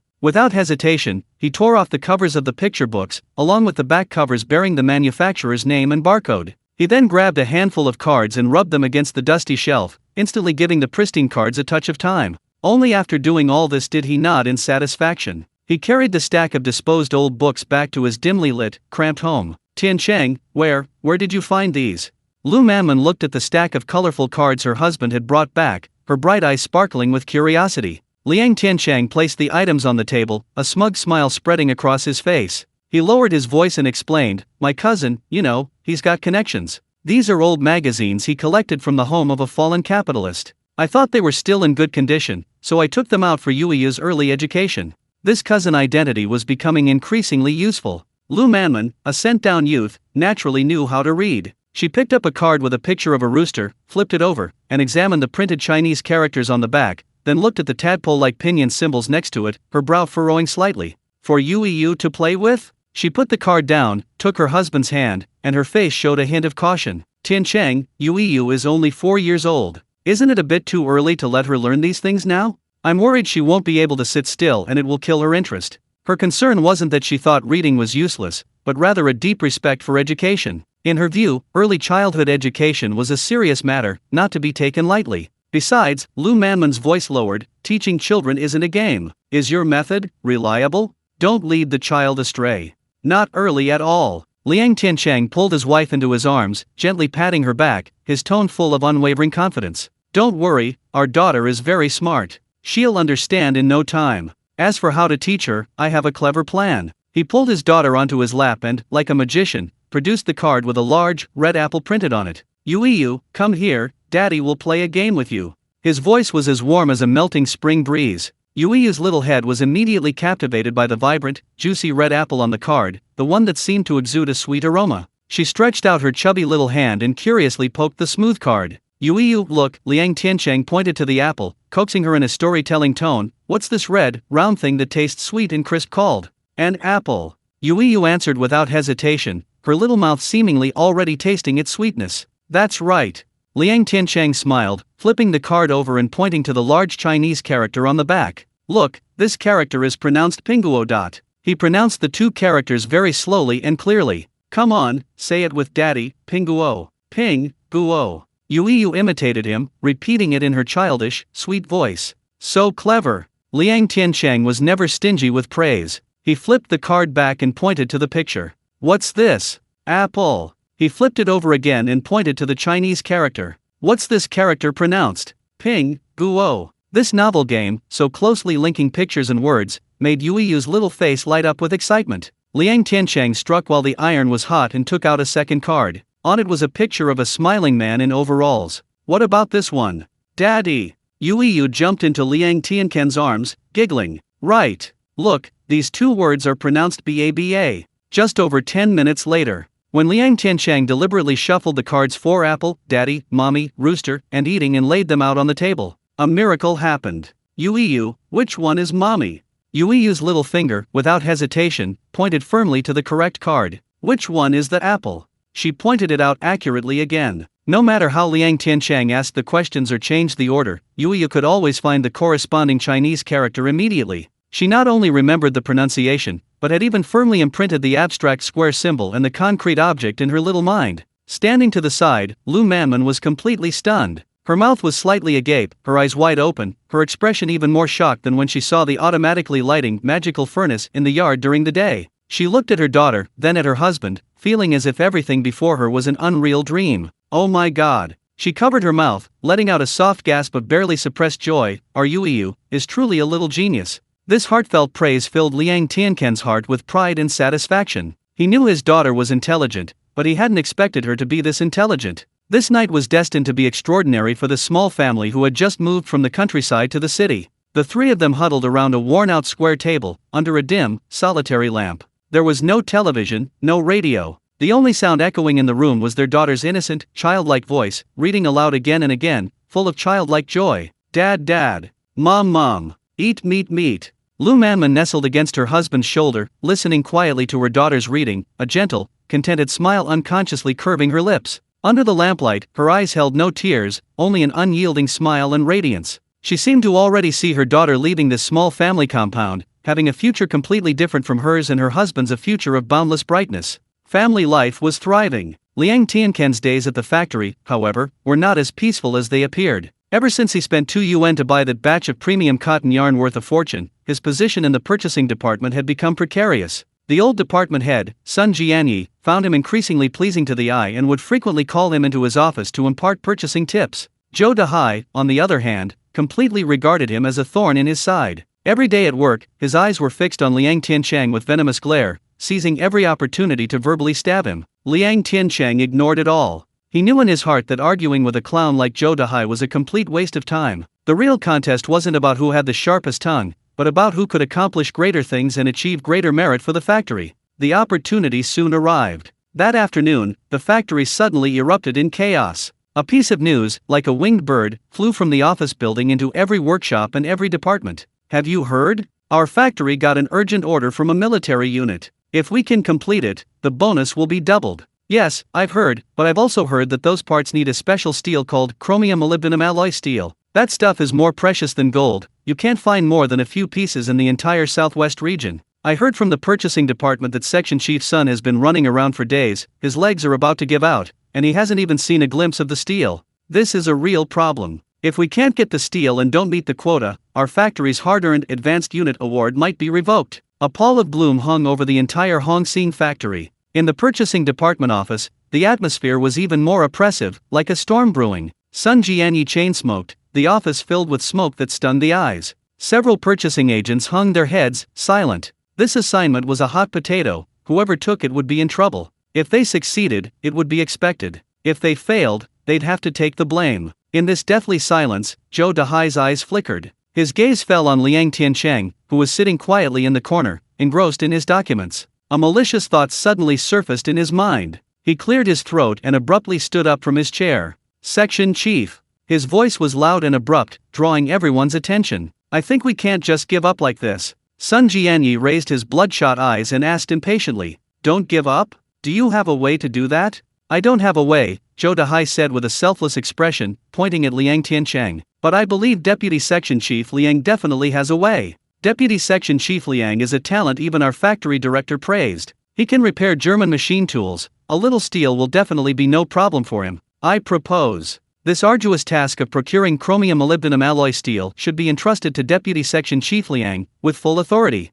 Zhou Dehai's words, I propose, were like a stone thrown into the stagnant office. All eyes instantly focused on Liang Tiancheng, who sat quietly in the corner. Those eyes held a mix of amusement, schadenfreude, and a barely perceptible hint of sympathy. Everyone knew this batch of chromium molybdenum alloy steel was a tough nut to crack, a nut that could gnaw a person's teeth. Sun Jianyi stubbed out his cigarette in the ashtray, raising his bloodshot eyes to look at Liang Tiancheng. His gaze was complex. On one hand, he genuinely hoped this young man, who always seemed to create miracles, could give him another surprise. But on the other hand, reason told him this was different from repairing a machine. Repairing a machine relied on skill, that unorthodox, ingenious approach. Getting materials, especially in this era of scarcity where connections and favors were paramount, relied on personal networks, background, and the backing built up over generations. What connections could Liang Tiancheng, a guy who'd only been here a few days ago from the countryside, possibly have? Zhou Dehai looked at Liang Tiancheng, a smug, malicious smirk playing on his lips. He wanted to put Liang Tiancheng on the spot in front of everyone. You think you're so capable? You think you're the factory director's favorite? Fine. This enormous problem is yours. I'll see how you manage this time. The office was so quiet you could hear a pin drop. Liang Tiancheng finally made a move. He slowly closed the file in his hand, placing it neatly on the corner of the desk. Then, he looked up, meeting Zhou Dehai's defiant gaze. His eyes were as calm as a bottomless well, without a ripple, and without the panic and anger Zhou Dehai had anticipated. He didn't even utter a single word. This silent, utter disregard was more frustrating for Zhou Dehai than any vehement rebuttal. It was like a punch, fully charged, landing squarely on cotton. Cough, cough. Zhou Dehai's face flushed red, and he coughed heavily twice to cover his embarrassment. His eyes darted around, and another plan formed in his mind. He suddenly patted his chest, his face adopting an expression of righteous indignation, as if he were dedicated to helping the factory. Section Chief. I think Deputy Section Chief Liang might not be very familiar with the situation in our city yet. It's normal that he's not quite there yet. His words were ostensibly to help Liang Tiancheng out of his predicament, but subtly, he was implying that Liang was a country bumpkin who had never seen the world. That's it. Zhou Dahai's voice suddenly rose, filled with confidence and a sense of responsibility. Since Deputy Section Chief Liang is in trouble, then let me tackle this tough nut. My husband has some influence with the leaders of the municipal steel plant. I'll risk all my pride and beg him, maybe he can squeeze out a small quota for our factory. His words were so considerate of the bigger picture, so loyal and righteous. The few staff members in the office who had initially remained neutral immediately changed their gaze towards him. They looked at him with admiration. Sun Jianyi's brow also relaxed slightly. No matter how annoying Zhou Dahai was normally, his uncle, the deputy factory director, was a very powerful connection. Are you confident? Sun Jianyi asked. I wouldn't dare say 100%, Zhou Dahai deliberately spoke modestly, but his raised chin betrayed his inner smugness. But I promise, I will do my utmost. For the factory, even if I have to run my legs off and wear myself out, I'll do it. With that, he didn't give Sun Jianyi a chance to speak again, and went straight to the only, treasured black telephone in the office. He picked up the receiver and, in front of everyone, began to dial. The click-clack of the dial was exceptionally clear in the quiet office. Hello, oh, right. It's me, Dahai, uncle, it's me. Zhou Dahai's back straightened instantly, and his voice took on a tender, affectionate tone that would never be heard outside. Uncle, you have to help me. Our factory got an order from a military factory, and we're in a real bind. We're just short of that chromium-molybdenum alloy steel. He deliberately spoke loudly, every word clearly audible to everyone in the office. While on the phone, he glanced smugly at Liang Tiancheng in the corner of his eye. His gaze seemed to say, see that? Country bumpkin. That's what connections are. That's what skill is. Something was said on the other end of the line. Zhou Dahai's face showed a troubled expression. What? There's no stock in the entire southwest region? We have to find a way from the northeast? Oh dear, that's troublesome. I understand, okay. Don't worry, it won't be a problem. All right. Thanks, uncle. He slammed down the phone. Everyone in the office held their breath, watching him intently. Zhou Dahai let out a long sigh of relief, a relieved smile spreading across his face. He wiped imaginary sweat from his brow and said in a tone that was both boastful and weary, it's all settled. My uncle said he personally called his comrades at the steel mill in northeast China. It was a bit of a hassle, but no big deal. We just need to wait for news. Wow. A suppressed gasp of amazement filled the office. Dahai, you're something else. You've got connections all the way to northeast China. Exactly. Our factory is saved. Several staff members immediately surrounded him, showering him with flattery. Sun Jianyi's previously gloomy face finally broke into a genuine smile. He patted Zhou Dahai on the shoulder approvingly. Dahai, you've really done a great job this time. Instantly, Zhou Dahai became the hero of the entire purchasing department, surrounded by admirers and enjoying immense prestige. Meanwhile, Liang Tiancheng, whom he had used as a scapegoat, was completely forgotten in a corner. A few glances occasionally swept over him, their eyes filled with pity and sympathy. See? He's still too young. No matter how capable or lucky you are, when it comes to crucial moments, doesn't it all come down to connections? After basking in the flattery of his colleagues, Zhou Dahai, carrying an enamel mug, sauntered over to Liang Tiancheng's desk. He slammed the mug down on the desk with a loud thud, splashing water that nearly soaked Liang Tiancheng's documents. He looked down at Liang Tiancheng, a triumphant, cat-and-mouse smile on his face. Deputy Section Chief Liang, he deliberately emphasized the words Deputy Section Chief, see. Some things can't be solved with your crooked folk methods. This task is too difficult, don't bother. He reached out and patted Liang Tiancheng's shoulder, feigning friendliness, but the force carried a hint of insult. Just sit here and watch me show you what I've got. His face was filled with barely suppressed smugness and contempt. He thought he had already won. Just a few days later, once his uncle's goods arrived, he could establish this unparalleled merit in front of factory director Qian. Then, he could not only crush all the prestige Liang Tiancheng had accumulated, but perhaps he could even use this achievement to replace Liang Tiancheng as deputy section chief. He could already see the day he triumphantly triumphed while Liang Tiancheng slunk away in disgrace. The entire purchasing department was immersed in a blind optimism. Everyone thought Liang Tiancheng was doomed this time. They were completely unaware that Zhou Dahai's so-called connections to the highest levels were insignificant, a joke, compared to Liang Tiancheng's secret warehouse overflowing with supplies from later generations. A day passed. Zhou Dahai, basking in his success, shrugged off in his office. 2 days passed. Zhou Dahai began to get restless, constantly glancing at the telephone.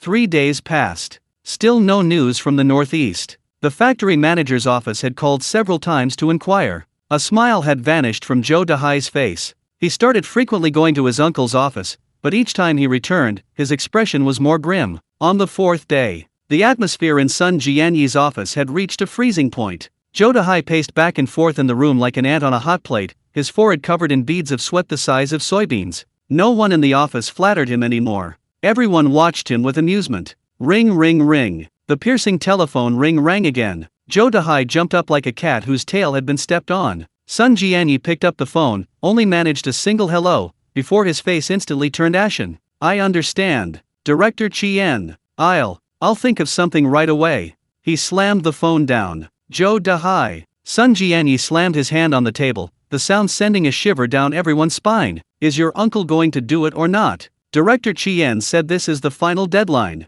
If there's no sign of steel by the end of the day, he's going to personally report to the city that our Hongsing factory won't be able to meet its quota. Zhou Dahai's face turned deathly pale. Cold sweat streamed down his temples. He opened his mouth, wanting to say something, but couldn't utter a single word. The entire office was deathly silent. Just as Zhou Dahai was on the verge of tears, just as Sun Jianyi was about to light another cigarette in despair, a calm, emotionless voice suddenly rang out. Liang Tiancheng, who had been sitting silently in the corner, reading documents like a ghost for the past few days, stood up. He walked to Sun Jianyi's desk and gently closed the book in his hand. Then, he looked up at the old section chief's face, a face etched with despair, and calmly asked, Section Chief, do you still want that batch of steel? Liang Tiancheng's nonchalant question struck like a thunderbolt. The entire purchasing office erupted in chaos.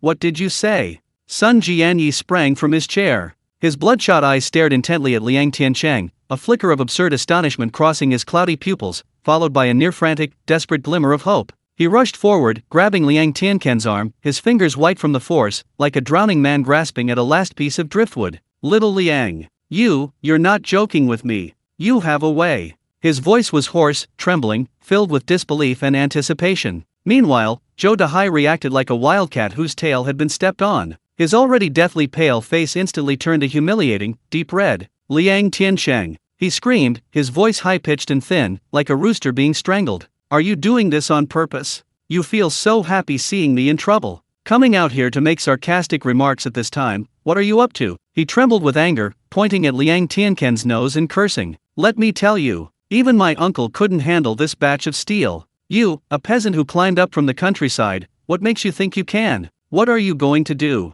He thought Liang Tiancheng was humiliating him, rubbing salt into his wounds at his most vulnerable moment. The other staff members in the office also looked at Liang Tiancheng with the eyes of someone looking at a madman. They thought this deputy section chief Liang might really be insane. This isn't how you brag. This boast, if it falls apart, could cost him his job. However, facing Zhou Dahai's hysterical roar, facing the suspicious and scrutinizing gazes of everyone around him, Liang Tiancheng's expression remained completely unchanged. He didn't even spare Zhou Dahai a glance. He completely ignored him. He simply looked quietly at Sun Jianyi, at this old section chief who had been pushed to the brink. He slowly asked again. His voice was still calm, yet it carried an irresistible force. Section chief, the military factory won't be able to wait much longer. My question is simple, you still want this batch of steel, or not?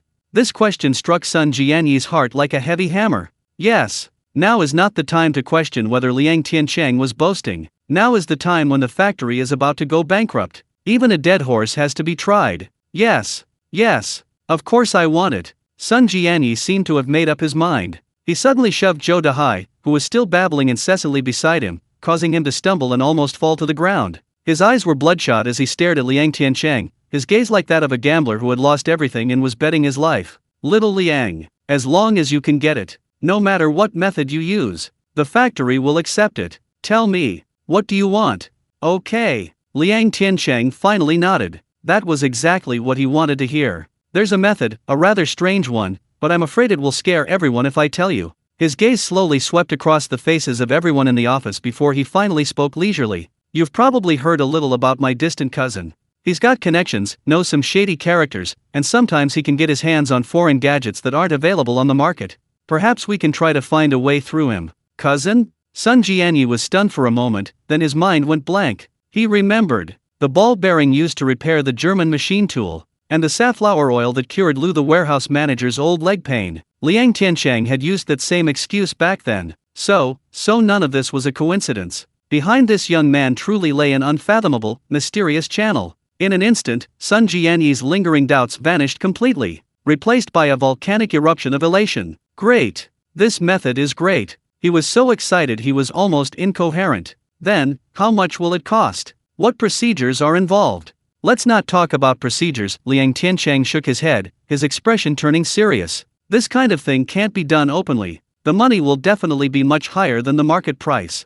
Moreover, he paused, emphasizing each word, I can't guarantee anything, I can only say I'll give it a try. If it works, all the better. If it doesn't work, it doesn't work. Sun Jianyi slapped his thigh, interrupting, even if the sky falls, old Sun, will hold it up for you. Money is no problem. Tell me, how much? Liang Tiancheng held up 5 fingers. Take 5,000 yuan first, and scout it out. 5,000. A collective gasp filled the office. 5,000 yuan. In an era when an ordinary worker's monthly salary was only 20 or 30 yuan, this was an astronomical sum. Liang Tiancheng, you're extorting me. Zhou Dahai finally found a breakthrough. Like a mad bull, he charged forward again. Section Chief. Don't believe his nonsense. He's swindling money from the factory. He's speculating. It's a crime. He'll be beheaded. He roared hoarsely, trying to stop this incomprehensible transaction with the most serious charge. We can't let him go. If he runs off with the money, our entire purchasing department will be finished with him.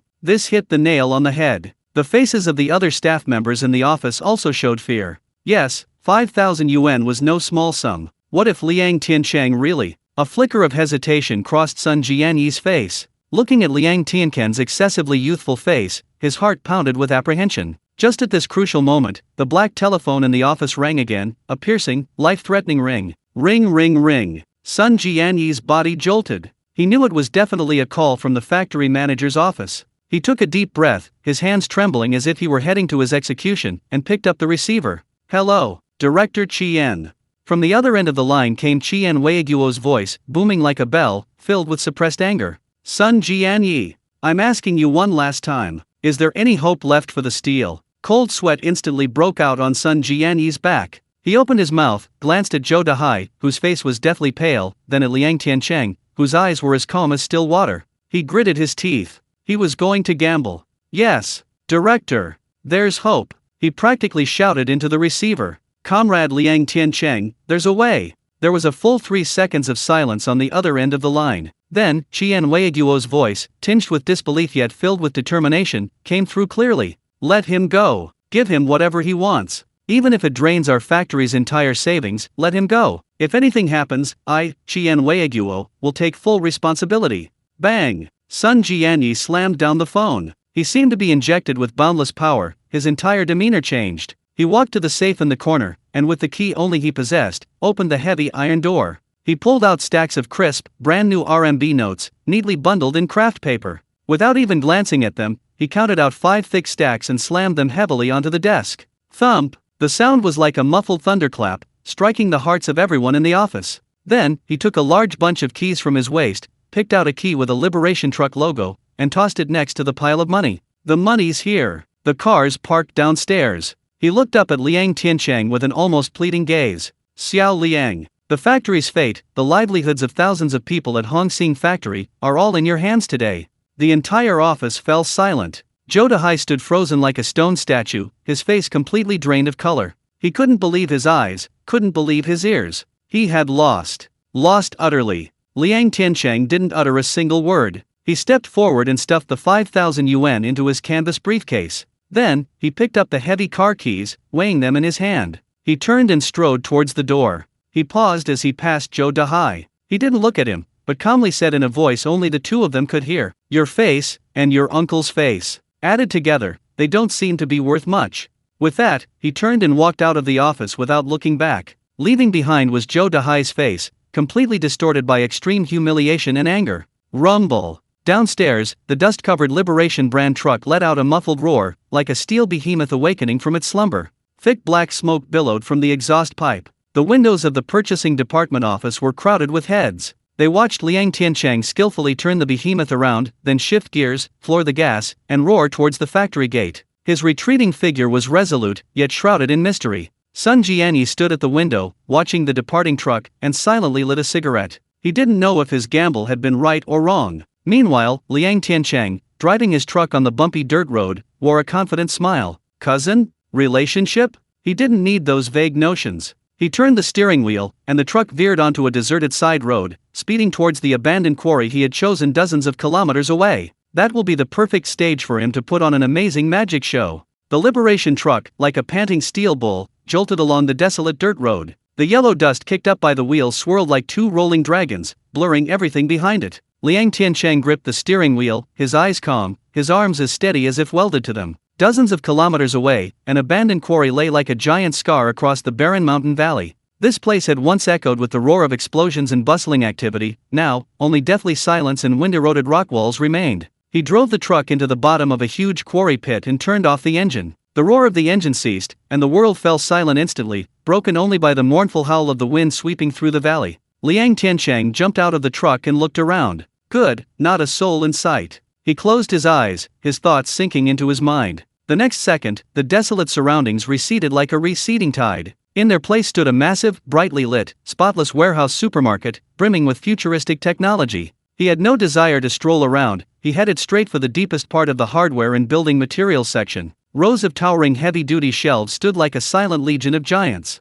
Stacked on them were not screws or pipes, but bundles of special steel gleaming with a cold, metallic sheen. Query: chromium molybdenum alloy steel, specifications. Liang Tiancheng silently recited the long string of complex parameters he had memorized from the blueprints. Query complete. Target goods located section C07, 3rd shelf, 4th level. Inventory, 738 tons. The cold, mechanical voice sounded like heavenly music at this moment. Liang Tiancheng reached the designated location and looked up. Bundles of alloy steel, each as thick as a baby's arm and tightly bound with steel straps, were neatly stacked there. Each steel bar was covered with a layer of blue anti-rust oil, so smooth it reflected a person's image. On the cross-section of the steel, a line of German text and the Krupp cross were clearly imprinted. German-made military-grade steel. It's more than enough to make tank gun barrels, let alone a few spare parts. This is it. With a thought, the 2-ton steel vanished into thin air and reappeared on the ground of the quarry pit a second later. Looking at the excessively new pile of steel, Liang Tiancheng frowned. If he took this stuff back directly, not only would his cousin's lie not hold water, but Qian Weiguo would probably arrest him on the spot as a spy. It has to be aged. And it had to be flawless. He entered the warehouse again, this time targeting the chemical and tool areas. Soon, he returned to the quarry with several bottles of industrial strong acid spray, a large roll of thick iron chain, several buckets of waste engine oil, and a bag of rust powder. A meticulously planned forgery began. He first put on thick, corrosion-resistant gloves, diluted the strong acid according to the instructions, and poured it into a spray bottle. Sizzle! He sprayed it unevenly onto the steel surface. The pristine blue film of oil instantly corroded, emitting puffs of white smoke, revealing the silvery white steel beneath. Then, he swung the thick, heavy iron chain in a wide arc, like cracking a whip, striking the steel with a resounding clang. Each strike left behind deep and shallow scratches and dents,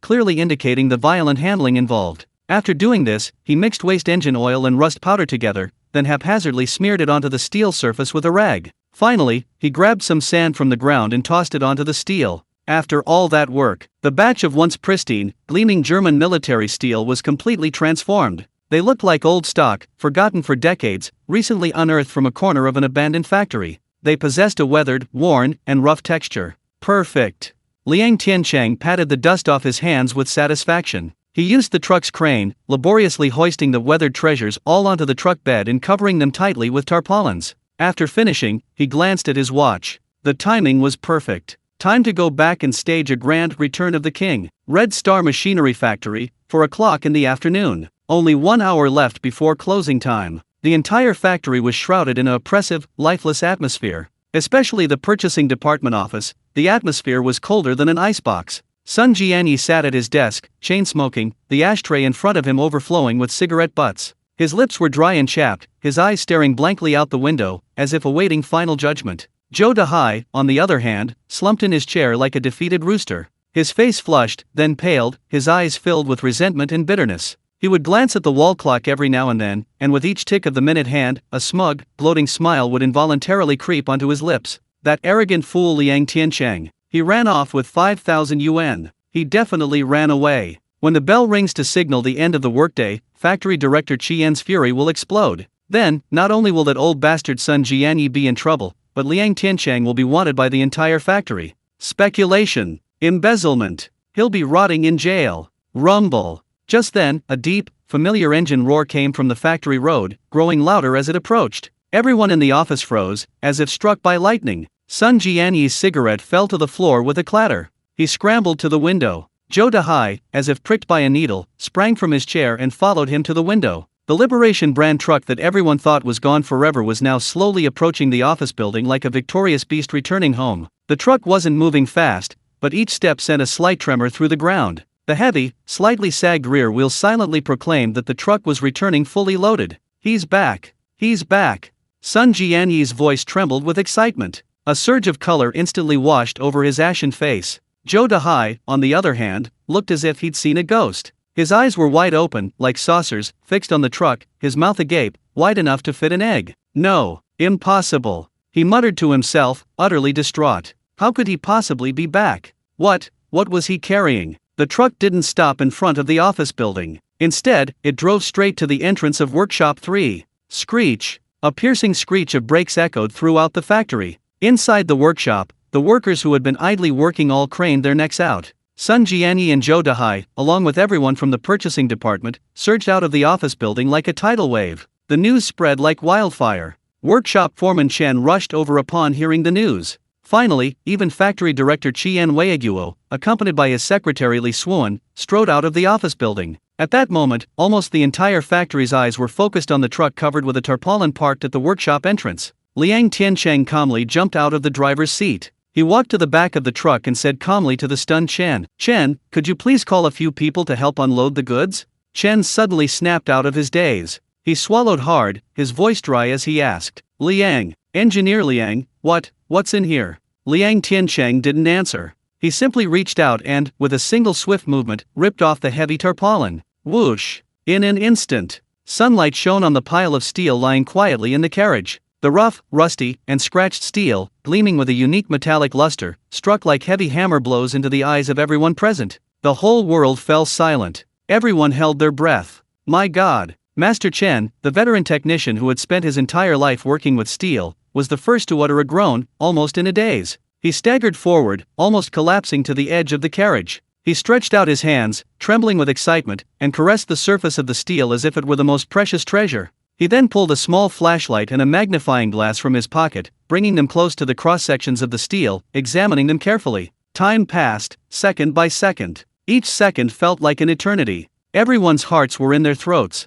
Zhou Dahai stood at the back of the crowd, his legs beginning to weaken, his whole body feeling as cold as if he'd fallen into an ice cave. He kept repeating that same phrase over and over. Fake, it must be fake. Where did he get so much scrap metal to fool people? Finally, Master Chen slowly straightened up. He turned around, his wrinkled face streaked with tears. He looked at Qian Weiguo, his lips trembling, and with all his might, he roared. Factory manager. It's it. It's it. Chromium molybdenum alloy steel. Composition, density, hardness exactly as required by the blueprints. No, even better than the blueprints. Our factory is saved. Boom. These words were like a bomb exploding. After a brief moment of deathly silence, the entire factory erupted in a deafening, thunderous roar of cheers. Good, great. The workers, suppressed for too long, went wild, jumping and shoving their hats into the air. Sun Jianyi could no longer hold back. This 50-something-year-old section chief covered his face, squatted on the ground like a child, and burst into tears. As for Zhou Dahai, the moment he heard Master Chen's pronouncement, he felt his world collapse. His vision went black, his legs gave way, and he collapsed to the ground with a thud. His face was drained of all color, and only desperate mutterings escaped his lips. Impossible, this is absolutely impossible. Qian Weiguo strode forward, through the cheering crowd, and stood before Liang Tiancheng. He didn't speak. He simply stretched out his large, fan-like hand and, heavily, repeatedly, slapped Liang Tiancheng's shoulder. The force was so great that Liang Tiancheng felt as if his bones were about to shatter. But in his tiger-like eyes, an unprecedented, fervent light shone. He turned around, facing all the workers in the factory, and announced in his booming voice, I, Qian Weiguo, here and now, declare my word. What makes a hero? This is a hero. I declare. From today onwards, Comrade Liang Tiancheng's bonus will be raised to the highest level in our factory. Furthermore, he will be awarded another special merit. The entire courtyard erupted in cheers once more. Everyone stared at the young man standing calmly beside the truck with an almost worshipful, fanatical gaze. In their eyes, Liang Tiancheng was no longer a person. He was a god capable of miracles. Having resolved such a massive problem, Liang Tiancheng didn't flaunt it like Zhou Dahai had. He didn't even glance at the defeated man slumped on the ground. He simply returned calmly to the purchasing department's office. Inside, the staff members who had just been full of doubt towards him now huddled in their seats like quails, not daring to breathe. Their eyes as they looked at Liang Tiancheng were filled with awe and a hint of fear. Liang Tiancheng poured himself a glass of water and sat back down. He knew that power alone wasn't enough. To truly gain a foothold in this department, he also needed to earn favor. He took a sip of water to clear his throat, then, as if suddenly remembering something, he spoke casually to everyone in the office, saying something that surprised everyone. By the way, if you guys ever run into trouble finding spare parts, don't despair. My cousin knows a lot of people and has connections. Sometimes, in some inconspicuous junkyard or a hidden warehouse, you might just find some unexpected gems. If any of you need anything, just let me know and I'll ask around for you.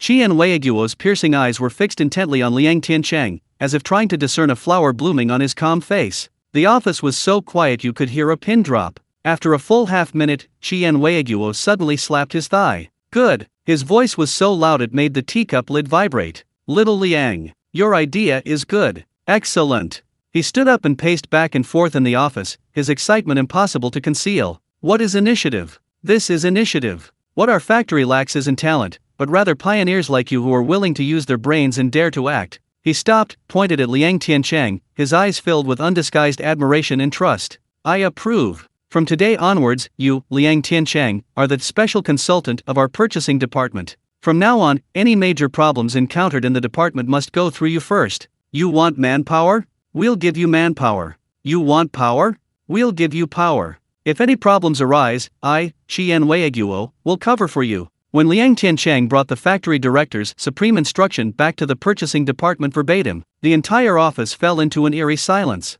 Everyone stared at him, mouth agape, eyes wide, as if frozen in place. Sharing channels? Are you kidding me? In this day and age, connections, networks, and channels are the foundation of a purchasing agent's livelihood, a secret hidden under their pillow, a secret even their wife wouldn't tell. And you, Liang Tiancheng, are going to offer your lifeline to everyone? Are you crazy? Zhou Dahai, hiding in the corner, his face alternating between pale and flushed. He gritted his teeth, a vicious sneer rising in his heart. Fool! The biggest fool ever. You think this is selfless altruism? You're digging your own grave. Once everyone's drained of your uncle's savings, let's see what you'll have left to stand on in the factory. He had already decided to sit there and watch coldly. He'd wait and see how Liang Tiancheng would completely destroy himself. In the office, only the old section chief, Sun Jianyi, gave Liang Tiancheng a deep look, then sighed deeply and shook his head. He felt that this young man was still too naive. This pool is very deep. In the midst of this awkward atmosphere, a middle-aged purchasing agent, his hair slightly graying, sighed deeply, staring at a purchase order.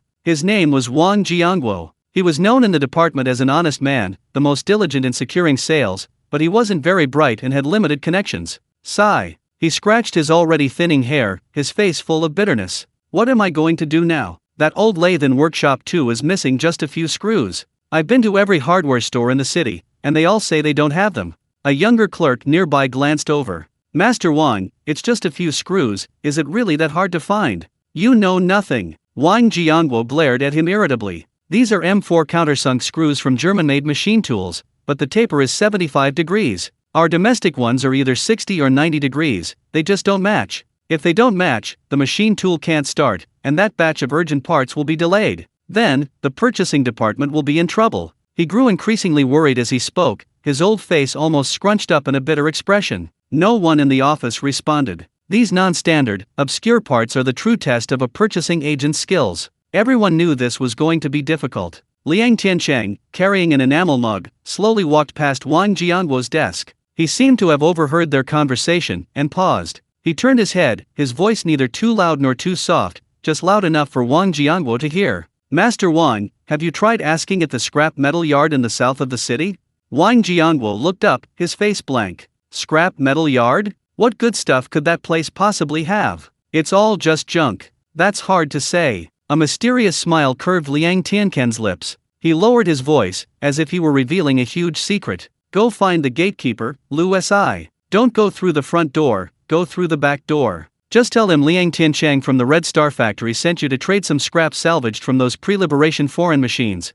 If he asks you for anything, show him the diagram of this screw." With that, Liang Tiancheng didn't explain further, picked up the container, and returned to his seat, continuing to read his documents, as if he had just made a casual remark. Wang Jiangguo stared blankly at Liang Tiancheng's retreating figure, half believing, half doubting. But right now, he was desperate, having no other choice. "Fine, I'll give it a try." He gritted his teeth, grabbed the purchasing order and blueprints from the table, stuffed them into his coat, hopped on his bicycle, and sped off. Zhou Dehai watched this, his contemptuous smile deepening. The junkyard? How could he even think of that? If you can find genuine German precision screws in the junkyard, I, Zhou Dehai, will change my name. The afternoon passed quickly. Just before the end of the workday, the old wooden door to the office was flung open with a bang. Wang Jiangguo burst in like a whirlwind. His face was flushed red with extreme excitement. He didn't even have time to wipe the sweat from his forehead. "Got it! I got it!" He rushed to the center of the office, proudly pulling a small package wrapped tightly in oil paper from his pocket and slamming it onto the table. Clatter! Dozens of shiny black countersunk screws, brand new as if they had just come off the production line, rolled out. Under the light, they gleamed with a cold, industrial beauty. A knowledgeable veteran picked one up, brought it close to his eyes for a closer look, and immediately gasped. "My God! This thread, this taper. It really is German-made." The entire office erupted in an uproar. Everyone crowded around, staring at the tiny screws as if they were priceless treasures. "Master Wang, where did you get these?" Wang Jiangguo was so excited he stammered. The scrap yard. It was the scrap yard that Engineer Liang directed me to. I found this guy named Liu Si, gave him Engineer Liang's name, and guess what? Without a word, he led me into a dark little storeroom and dumped this huge pile out of an oilcloth bag. He said he'd collected them from a bankrupt foreign firm. So many. Guess how much it cost? He held up 5 fingers. 50 yuan, someone guessed. Wang Jiangguo shook his head. 5 yuan? Wang Jiangguo shook his head again, his face showing an exaggerated, incredulous expression. 5 cents. He sold it to me by weight, treating it like scrap metal. Boom! Everyone's mind went blank. They all turned their heads in unison, looking at Liang Tiancheng, who was still sitting quietly in the corner, reading documents, with eyes that seemed to look at a god. The color drained from Zhou Dehai's face in an instant. He felt as if his face had been lashed hard with a heated whip. It burned. From that day on, the atmosphere in the entire purchasing department completely changed. Engineer Liang, help! The supplier says they're out of refractory bricks for this batch. Don't panic. Go to that closed brick kiln in the western suburbs, find the old man guarding the gate, and tell him you need to build a pigsty. Ask him to spare some scrap bricks for you. Engineer Liang. The blueprints require these special gaskets to be oil-resistant asbestos rubber, and I've searched high and low without finding any. Go to that auto repair shop on Hepping Road, find that lame Master Wang, and ask him if he has any leftover scraps from repairing Soviet trucks. Engineer Liang. Engineer Liang. Liang Tiancheng's desk became the liveliest spot in the entire department. No matter how tricky or bizarre the procurement task, he could always effortlessly point you to a seemingly unreliable, yet surprisingly precise side path. Gradually, everyone developed a habit. When encountering problems, they no longer immediately went to report to Section Chief Sun Jianyi. Instead, they first went to Liang Tiancheng, respectfully offering him a cigarette and begging for his secret plan. Liang Tiancheng, this temporary worker who had only been there for less than a month, became the pillar of strength of the entire purchasing department in a way that no one could understand. His prestige had even, without anyone realizing it, surpassed that of the veteran department head who had served his entire career. More importantly, his selfless sharing allowed everyone in the department to truly reap the benefits. Tasks were easily completed. Bonuses poured in every month. The entire department, which had previously been lifeless and wary of each other, became unprecedentedly united and efficient. Everyone who saw Liang Tiancheng genuinely greeted him with Engineer Liang, their voices filled with respect, gratitude, and even a hint of admiration. In contrast, Zhou Dehai, who had once bullied the department by relying on his uncle's position as deputy factory director, had become a complete joke. His carefully cultivated connections seemed so laughable, so insignificant, compared to Liang Tiancheng's unpredictable and masterful backdoor connections. No one fawned over him anymore. No one paid any attention to his sarcasm. He was like a lost soul abandoned by the times, sitting alone in that cold corner, watching helplessly as Liang Tiancheng was treated like royalty by everyone. Things at the factory went smoothly. Liang Tiancheng also devoted more of his energy to his family. His greatest joy now is coming home from get-off work every day and listening to his daughter, Yu read him the new Chinese characters she's learned in her sweet, childlike voice. He sees the smiles on his wife Lu Manman's face growing brighter each day. This peaceful and warm life makes him feel that everything he's done before has been worthwhile. That evening, as soon as he opened the door, the aroma of food wafted towards him. "Tiancheng, you're back? Wash your hands and eat." Lu Manman, wearing an apron, peeked out from their small private kitchen, her face beaming with happiness. But her words had barely left her lips. Engineer Liang, are you home?" A rapid knocking and shouting, like someone on fire, came from outside the door. Liang Tiancheng frowned and opened the door. There stood Aunt Wang, who lived diagonally across the hall, leaning against the doorframe, sweating profusely, her face filled with anxiety and fear, tears welling in her eyes. "Aunt Wang? What happened? Don't panic, tell me slowly." Aunt Wang, as if grasping at a straw, grabbed Liang Tiancheng's arm, her voice trembling with sobs. "Mr. Liang, my God, you have to help me. My precious, it stopped working." Grandma Wang's wrinkled face was flushed red with anxiety. She gripped Liang Tiancheng's arm tightly, as if it were her last straw, her nails digging almost into his flesh. "Mr. Liang, you have to help me. My Butterfly brand sewing machine is my lifeline. It's what I rely on to get mending jobs so I can buy medicine for my husband. It was fine this morning, but then, click, it just wouldn't move." As she spoke, tears streamed down her face, her voice filled with desperate sobs. "I took it to the supply and marketing cooperative. The old appliance repairman took it apart and looked at it for a long time, then shook his head and said it couldn't be fixed. He said the parts inside were broken and couldn't be replaced. Mr. Liang, everyone in our neighborhood says you're a very capable person. You please take a look. Please. Aunt Wang, don't cry." Liang Tiancheng gently patted the back of her hand, his voice as steady as a ballast stone. "Come on, take me to see." Without saying a word, he put down his bowl and chopsticks and followed Aunt Wang towards her house. Lu Manman followed anxiously. The neighbors in the courtyard who hadn't eaten yet, hearing there was something to see, all brought their bowls and gathered around. "Hey, have you heard? Aunt Wang's precious sewing machine is broken." "Yeah, the repairman at the supply and marketing cooperative said it's beyond repair. It's probably going to be a pile of scrap metal now." Aunt Wang went to see Engineer Liang. "Do you think he can fix it?" From the crowd, an old accountant with glasses, who always seemed to be spouting pedantry, pushed up his glasses and shook his head. "I doubt it. Those big, clunky machines in the factory are nothing like this sewing machine. This thing is delicate work, even a hair's breadth can't be off." Zhang, who lived across the street, also leaned against the doorframe, arms crossed, and chimed in sarcastically.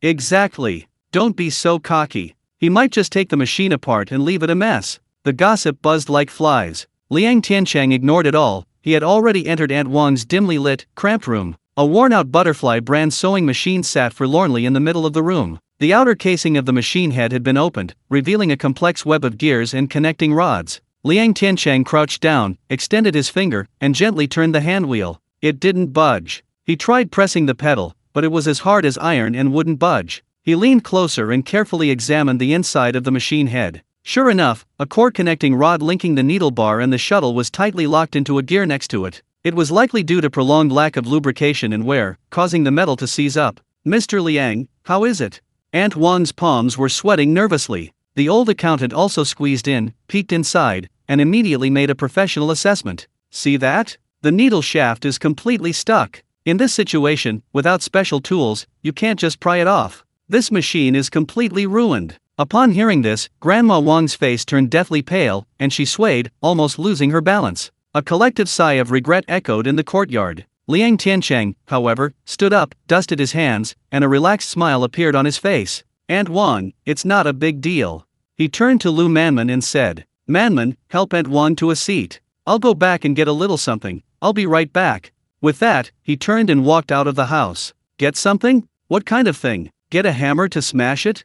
Aunt Zhang's mocking voice rang out again. No one paid her any attention. Everyone's eyes were filled with curiosity. Less than a minute later, Liang Tiancheng returned. He carried a palm-sized, rolled-up black cloth bag and a small, blue and white striped tin spray can. No one had ever seen either of these items before. Liang Tiancheng walked to the sewing machine and, to everyone's astonishment, unfurled the cloth bag with a whoosh. Hiss! A collective gasp filled the courtyard. On the black canvas were rows and rows of dozens of tools of varying sizes and unique shapes. There were screwdrivers as thin as needles, tweezers with pointed, curved tips, and all sorts of shiny metal rods whose names he couldn't identify. Those things looked 100 times more sophisticated and professional than the old master craftsman's toolbox at the supply and marketing cooperative. My goodness! What are all these things?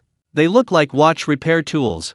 The old accountant's eyes nearly popped out of their sockets. Liang Tiancheng ignored the crowd's exclamations. He pulled out the thinnest, longest Phillips head screwdriver from the tool bag and inserted it into the machine head at an extremely tricky angle. A regular screwdriver simply couldn't reach that spot. With a slight twist of his wrist, click! A hidden screw fell out. He then switched to a smaller pair of tweezers, and like a surgeon performing an operation, precisely removed several obstructive small parts. The entire mechanism was now fully exposed to everyone. Then, he picked up the small blue and white tin can that no one could decipher, and gently pressed it against the jammed part. Hiss! A puff of white mist, carrying a faint, indescribable smell of kerosene, was precisely sprayed into the metal gaps. Nonsense! Utter nonsense! The old accountant shook his head. How can you spray water inside a machine? Isn't that just making it rust faster? His words had barely left his lips. Liang Tiancheng extended 2 fingers, pinched the previously immobile connecting rod, and gently shook it from side to side.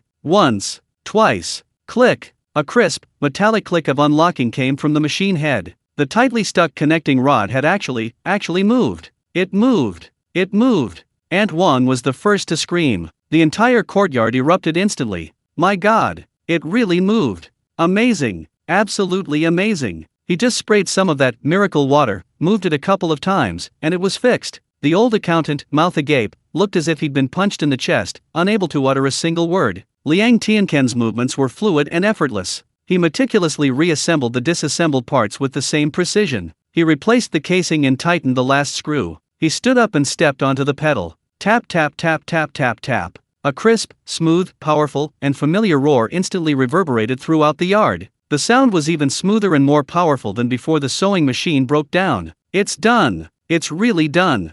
Grandma Wang could no longer contain herself. She covered her face and burst into tears of joy. After a brief moment of deathly silence, a thunderous, heartfelt cheer erupted in the yard. Mr. Liang! Amazing! Absolutely amazing! Mr. Liang, is there anything you can't do? If anything breaks in our house, we'll all be counting on you. The neighbors, especially the housewives, looked at Liang Tiancheng with more than just admiration. They were looking at him like he were a god. After crying her fill, Aunt Wang wiped away her tears, rushed back into the house, and pulled out a roll of brand new cloth ration coupons and several 10 yuan notes, insisting on stuffing them into Liang Tiancheng's hand. Mr. Liang, you're our family's greatest benefactor. You absolutely must accept this. Liang Tiancheng smiled and pushed her hand back. Aunt Wang, what are you doing? His gaze swept over every excited face in the yard, and he said loudly, a close neighbor is worse than a distant relative. From now on, if anyone in the compound has any difficulties, everyone should lend a hand. Won't life get better and better then? His words were open and generous. A chorus of even louder cheers erupted in the compound. From that day on, if you have any problems, find Engineer Liang. These 6 words became a popular saying in the Hongsing factory's residential compound, even more effective than the factory director's pronouncements. Liang Tiancheng's prestige in the factory and the residential compound reached its peak. His life entered a rare period of peace and happiness. During the day, he was a resourceful advisor in the purchasing department, helping his colleagues solve all sorts of problems. At night, he went home to teach his daughter to read, enjoying the joys of family life. He even used his connections to help several particularly impoverished neighbors in the courtyard obtain cheap fabric and scarce industrial coupons, becoming the undisputed backbone of the compound. Life flowed by calmly and gently, like the Jialing River in Chongqing. He thought this would continue for a long time. Until that evening. He had just stepped into his house when Li Suan, the factory director's secretary, came to his door. His expression was more serious than ever before. Section Chief Liang, Factory Director Qian requests your presence. Liang Tiancheng's heart skipped a beat. He followed Li Suan into the familiar factory director's office. The office door clicked shut from the inside. The curtains were drawn tightly. Qian Weiguo sat behind his desk, not making tea as usual. In front of him was only a brown paper file folder. The file folder was stamped with a bright red, glaring seal. Top secret. Xiao Liang, sit down. Qian Weiguo's voice was low and hoarse, carrying a heavy, impending storm. He pushed the file folder towards Liang Tiancheng. Take a look. Liang Tiancheng opened the folder and pulled out a thin document with only a few lines of text. When he saw the contents, his pupils contracted sharply. The order contained only 3 things. First, appointing Liang Tiancheng, deputy head of the purchasing department of Hongsing Machinery Factory, as deputy leader of the Southwest Region's Special Materials Procurement Team to Shanghai. Second, requiring Liang Tiancheng to prepare for departure within 24 hours. Third, this mission is codenamed Spark. The mission details were blank. Factory director, this. Don't ask. Qian Weiguo raised his hand, interrupting him. He stood up, walked to Liang Tiancheng's side, and patted him heavily on the shoulder. His eyes were incredibly complex. There was trust, expectation, and a deep worry. I can only tell you 3 things. First, this mission concerns the industrial lifeline of our country for the next few years. Success is the only option, failure is not an option. Second, you won't be going alone. Someone will contact you in Shanghai, but who you can trust and who you can't is up to you to decide. He paused, lowering his voice even further, almost whispering in Liang Tiancheng's ear. Third, once you're there, your cousin's connections might come in handy. This is also the most important reason why the higher UPS specifically requested you to go. By the time Liang Tiancheng stepped out of the office building, night had fallen. Qian Weiguo's last few words still echoed in his mind, each word like a red-hot branding iron, leaving a burning mark on his heart. The road home felt like walking through mud, heavier than ever before. In the family compound, warm light dappled through the windows of every house, the air filled with the aroma of food, mingled with the sounds of voices, weaving a warm tapestry of human warmth. This warmth finally brought a glimmer of life back to his heart, frozen by the mission. He pushed open his door. Tiancheng, you're back? Wash your hands and eat. Lu Manman, wearing an apron, turned from beside the small portable gas stove, carrying a plate of freshly stir-fried vegetables, a gentle smile on her face. Her daughter, Yu, perched on a small stool, recited the Chinese characters she had just learned in her childish voice. Dad came home. This heartwarming scene, like a warm current, instantly dispelled the tension Liang Tiancheng had felt all afternoon. But the thought of the impending separation made his heart clench as if gripped tightly by an invisible hand, the pain almost suffocating him. At the dinner table, Liang Tiancheng served his wife and daughter, remaining silent for a long time before finally speaking with difficulty. Manman, I have something to tell you. Lu Manman's smile froze instantly. She put down her chopsticks, a hint of unease in her eyes. What's wrong? What happened? The factory is sending me on a business trip. A business trip? Lu Manman visibly relaxed, picking up her chopsticks again. I thought it was something serious. How many days? To Shanghai. These 2 words struck Lu Manman like a thunderbolt. She shuddered, her face turning deathly pale. Shanghai. Her voice trembled, and her beautiful almond-shaped eyes quickly filled with tears. So far? In this era where travel was primarily on foot, and long journeys often involved days and nights on slow trains, the distance from Chongqing to Shanghai was practically the ends of the earth. Yes, Liang Tiancheng reached out and grasped his wife's cold fingertips. The mission is urgent. The train leaves early tomorrow morning. Lu Manman's tears finally broke free, falling in large drops onto the table. She didn't cry out loud, but bit her lip tightly, her forced restraint breaking Liang Tiancheng's heart. You're all alone out there, how will you manage? She choked, her words incoherent. Liang Tiancheng pulled her into his arms, gently patting her trembling back, his voice tender yet firm. Don't cry. Your man is going to do something important, to serve the country. This is a great thing. I promise you, I'll be back as soon as I'm done. He awkwardly comforted her, reassuring his beloved woman with the simplest promise. I'll also bring you and Yu some white rabbit candies from Shanghai, and I'll get you a set of the most fashionable polyester clothes, and make you a new outfit. That night, Lu Manman tossed and turned, unable to sleep. As soon as she heard Liang Tiancheng's even breathing, she quietly got up. Using the faint moonlight seeping in from the window, she lit the small kerosene lamp. The tiny flame illuminated her gentle and quiet profile. She rummaged through the clothes Liang Tiancheng had taken with him, carefully examining every stitch. Seeing a worn patch, she took out her sewing kit and meticulously mended it, stitch by stitch. A tear silently slid down her cheek, landing on the faded cotton shirt, leaving a small, dark stain. She felt proud of her man, yet her heart ached with worry for his uncertain journey, keeping her awake at night. Liang Tiancheng wasn't actually asleep. With his back to his wife, he listened to the suppressed, soft sobs behind him, his heart feeling like it was being submerged in a bitter, astringent salt water, churning with pain.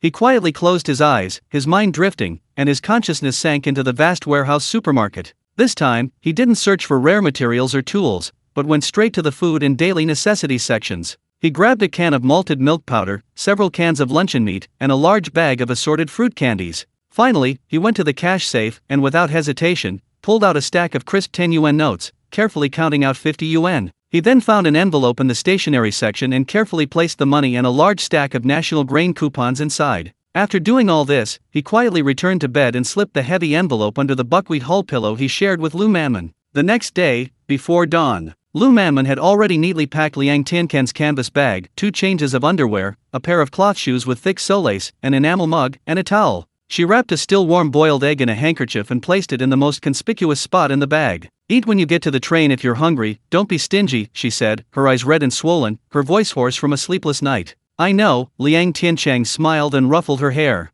He pretended to tidy the pillow, then reached inside and rummaged around for a moment before magically pulling out the thick envelope. "Oh, what's this?" he exclaimed, feigning surprise. Lu Manman froze. Liang Tiancheng shoved the envelope into her hand without a word, his face serious as he fabricated a story. "It's definitely the factory's travel allowance. Director Qian specially approved it, saying this mission is special. Take it. While I'm away, make sure you and Yu eat well, don't skimp." Lu Manman clutched the thick, burning envelope, tears welling in her eyes. She knew perfectly well that this was money her husband had painstakingly saved for her. You're wasting money again," she scolded, forcing back her tears, her gaze hardening. "Tiancheng, go with peace of mind. I'll take care of things at home, Yu will take care of things. I won't let anyone bully me again. I'll take good care of the house, and wait for you to come back with your achievements." Yuzhou Railway Station. The old platform teemed with people, the air thick with the smell of coal smoke and the bittersweet scent of parting. Whoosh! The long, drawn-out whistle shattered the morning tranquility.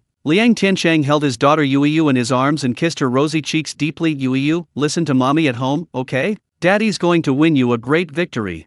Yu nodded vigorously, seemingly understanding. He handed his daughter to his wife, gazing intently at Lu Manman. 1,000 words were poured into that gaze. Without another word, he abruptly turned, grabbed his canvas bag, and strode onto the crowded green carriage. Tiancheng. Lu Manman, clutching her daughter, ran after the slowly moving train, shouting through the window, "When you get there, write home. Don't worry us. I know." Liang Tiancheng leaned out and waved vigorously at her. As the train receded into the distance, Lu Manman, holding her daughter, stood frozen on the noisy platform until the long steel train completely disappeared from sight. She remained standing there, tears finally streaming down her face. In the swaying carriage, Liang Tiancheng withdrew his gaze. The tenderness of a husband and father that once graced his face receded like a receding tide, replaced by a sharp, hawk-like calm. He gazed out the window at the familiar cityscape rushing past, his mind racing. Shanghai. The legendary Bund, the adventurer's paradise of the Far East. What kind of treacherous den awaited him this time?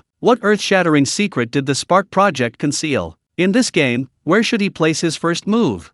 The green train, like a weary python, finally came to a slow, resounding stop on the platform of Shanghai Station after its final whistle. Clang! A heavy thud echoed from the connecting passage between the carriages. Liang Tiancheng, carrying his faded canvas satchel, stepped off the train with the surging crowd. An atmosphere completely different from that of Chunqing instantly enveloped him. The air lacked the damp, hot-pot-scented mist of Chunqing. Instead, it possessed a colder, drier quality, a mixture of coal smoke, Huangpu river vapor, and the aroma of some sweet dessert. On the platform, among the crowd of people in blue and gray overalls, there were some dressed in well-tailored linen suits, and even women with permed hair and wearing revealing dresses. Their soft, melodious accents, almost like singing, were a world apart from the crisp, clear dialect of Chunqing. Clang, clang, clang. Not far away, a tram, its long tail tinkling, glided past on the street. Rising Western-style buildings, towering clock towers, and shop windows displaying unheard-of foreign gadgets. This was Shanghai. Unlike other newcomers, Liang Tiancheng didn't look around aimlessly.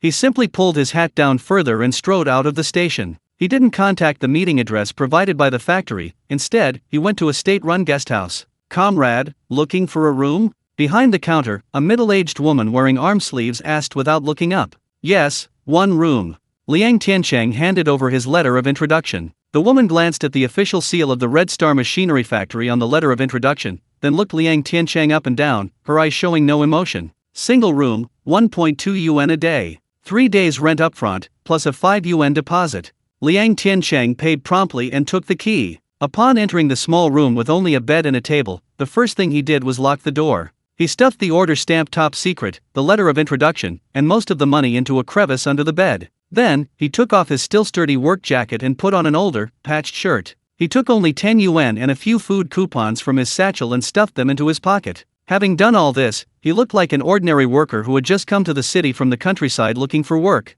He nodded to his unremarkable reflection in the mirror, then opened the door and went out. The mission weighed heavily on his mind like an invisible mountain. That Shanghai Precision Electronic Components factory was a tough nut to crack. Qian Weiguo had mentioned it on the phone. The people sent by the ministry before had all been turned away at the gate. Going there directly with a letter of introduction would likely end in the same way. A tough nut to crack can't be cracked by force. He had to find a crack, a place to hammer his wedge in. His first stop was the #1 department store on Nanjing Road. As soon as he stepped inside, the crowds and the heat almost knocked him over. The selection here was far more abundant than at the Supply and Marketing Cooperative in Chongqing. Forever brand bicycles, Shanghai brand watches, Butterfly brand sewing machines. The counters were packed with people. Liang Tiancheng ignored these large items. His gaze fell on the inconspicuous corners. Locally produced Bright brand ice cream bars, 5 cents a piece, had long queues. White Rabbit milk candy required coupons and was limited in quantity. The sales clerks at the counters practically had their chins pointing to the sky. He even saw a counter selling Parker fountain pens. The price made him gasp. More than an hour later, he squeezed his way out of the department store. He already had a clear understanding of the market. What were Shanghai's specialties? What were the hot commodities here? What were items with high prices but no market demand?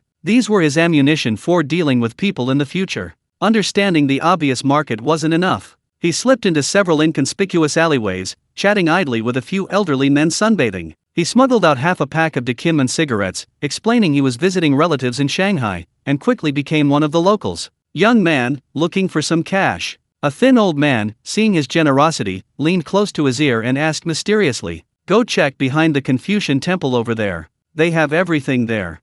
Behind the Confucian temple was a low-lying shanty town. The alleys were narrow and deep, winding, and labyrinthine. As soon as Liang Tiancheng stepped inside, he sensed something was wrong. There was no hustle and bustle of the main streets, only hushed conversations and wary, scanning glances. In a corner, several poorly dressed people had spread a cloth in front of them, on which lay a few industrial coupons and cloth ration coupons. Someone pulled a small yellow croaker from his pocket, quickly exchanged it for a wad of cash with another person, and then swiftly disappeared around the corner of the alley. This was the legendary pigeon market. Liang Tiancheng's eyes scanned the area rapidly, like radar. He saw a young man wearing glasses, holding a worn book with a cover entirely in foreign languages, haggling quietly with a middle-aged man in a cotter's uniform. He also saw someone carefully pull several gleaming bearings, seemingly salvaged from some machine, from an oilcloth bag, attracting a crowd of onlookers. A sudden realization struck him. He understood. In this city with its strong industrial base, the most valuable thing wasn't food or clothing. It was technology. It was those foreign gadgets that ordinary people couldn't understand, representing advanced productive forces. His gaze finally settled on a corner at the very end of the alley. An elderly scholar with gray hair, wearing reading glasses and a faded Zhongshan suit, sat on a small stool. Nothing was laid out before him, only a worn canvas satchel at his feet. When someone approached to speak, he simply shook his head, ignoring them completely. His aloof demeanor was utterly out of place in this chaotic and noisy pigeon market. Liang Tiancheng walked over and squatted down. "Master, what treasure do you have here?" The old scholar raised his eyelids, glanced at him, then looked down at his rustic attire and lowered his head again. "You won't understand what I have here." Liang Tiancheng smiled, not angry. He took 3 brand new industrial coupons from his pocket and placed them in front of the old scholar. "Just because I don't understand them doesn't mean the foremen in my factory don't understand them. I'm from Chongqing." Some of the older foremen in the factory loved to study the blueprints on foreign machines. Those 3 industrial coupons looked like 3 red-hot branding irons. A ripple finally appeared in the old scholar's usually calm eyes. He hesitated for a moment, then slowly pulled out several magazines from his satchel at his feet. The magazine covers were in German and Russian, with complex mechanical diagrams printed on them. The pages were yellowed and the edges were curled, but they were still relatively well preserved. "These were left over from when I worked at a foreign firm before liberation." The old scholar's voice was hoarse, tinged with resentment. "These are all I have. You want them? 3 industrial coupons, plus 5 yuan. Deal." Liang Tiancheng paid without hesitation, carefully putting the magazines into his satchel. The old scholar looked at him, a hint of curiosity in his eyes. "Young man, what are you going to do with these?" "To broaden my horizons." Liang Tiancheng stood up, smiled at him, and turned to leave. What he wanted wasn't the content of these magazines at all. What he wanted was an identity, a perfect cover. When he later retrieved those rare items from that secret warehouse, these old magazines he'd found in Pigeon Market would be the most legitimate source of all his knowledge and skills.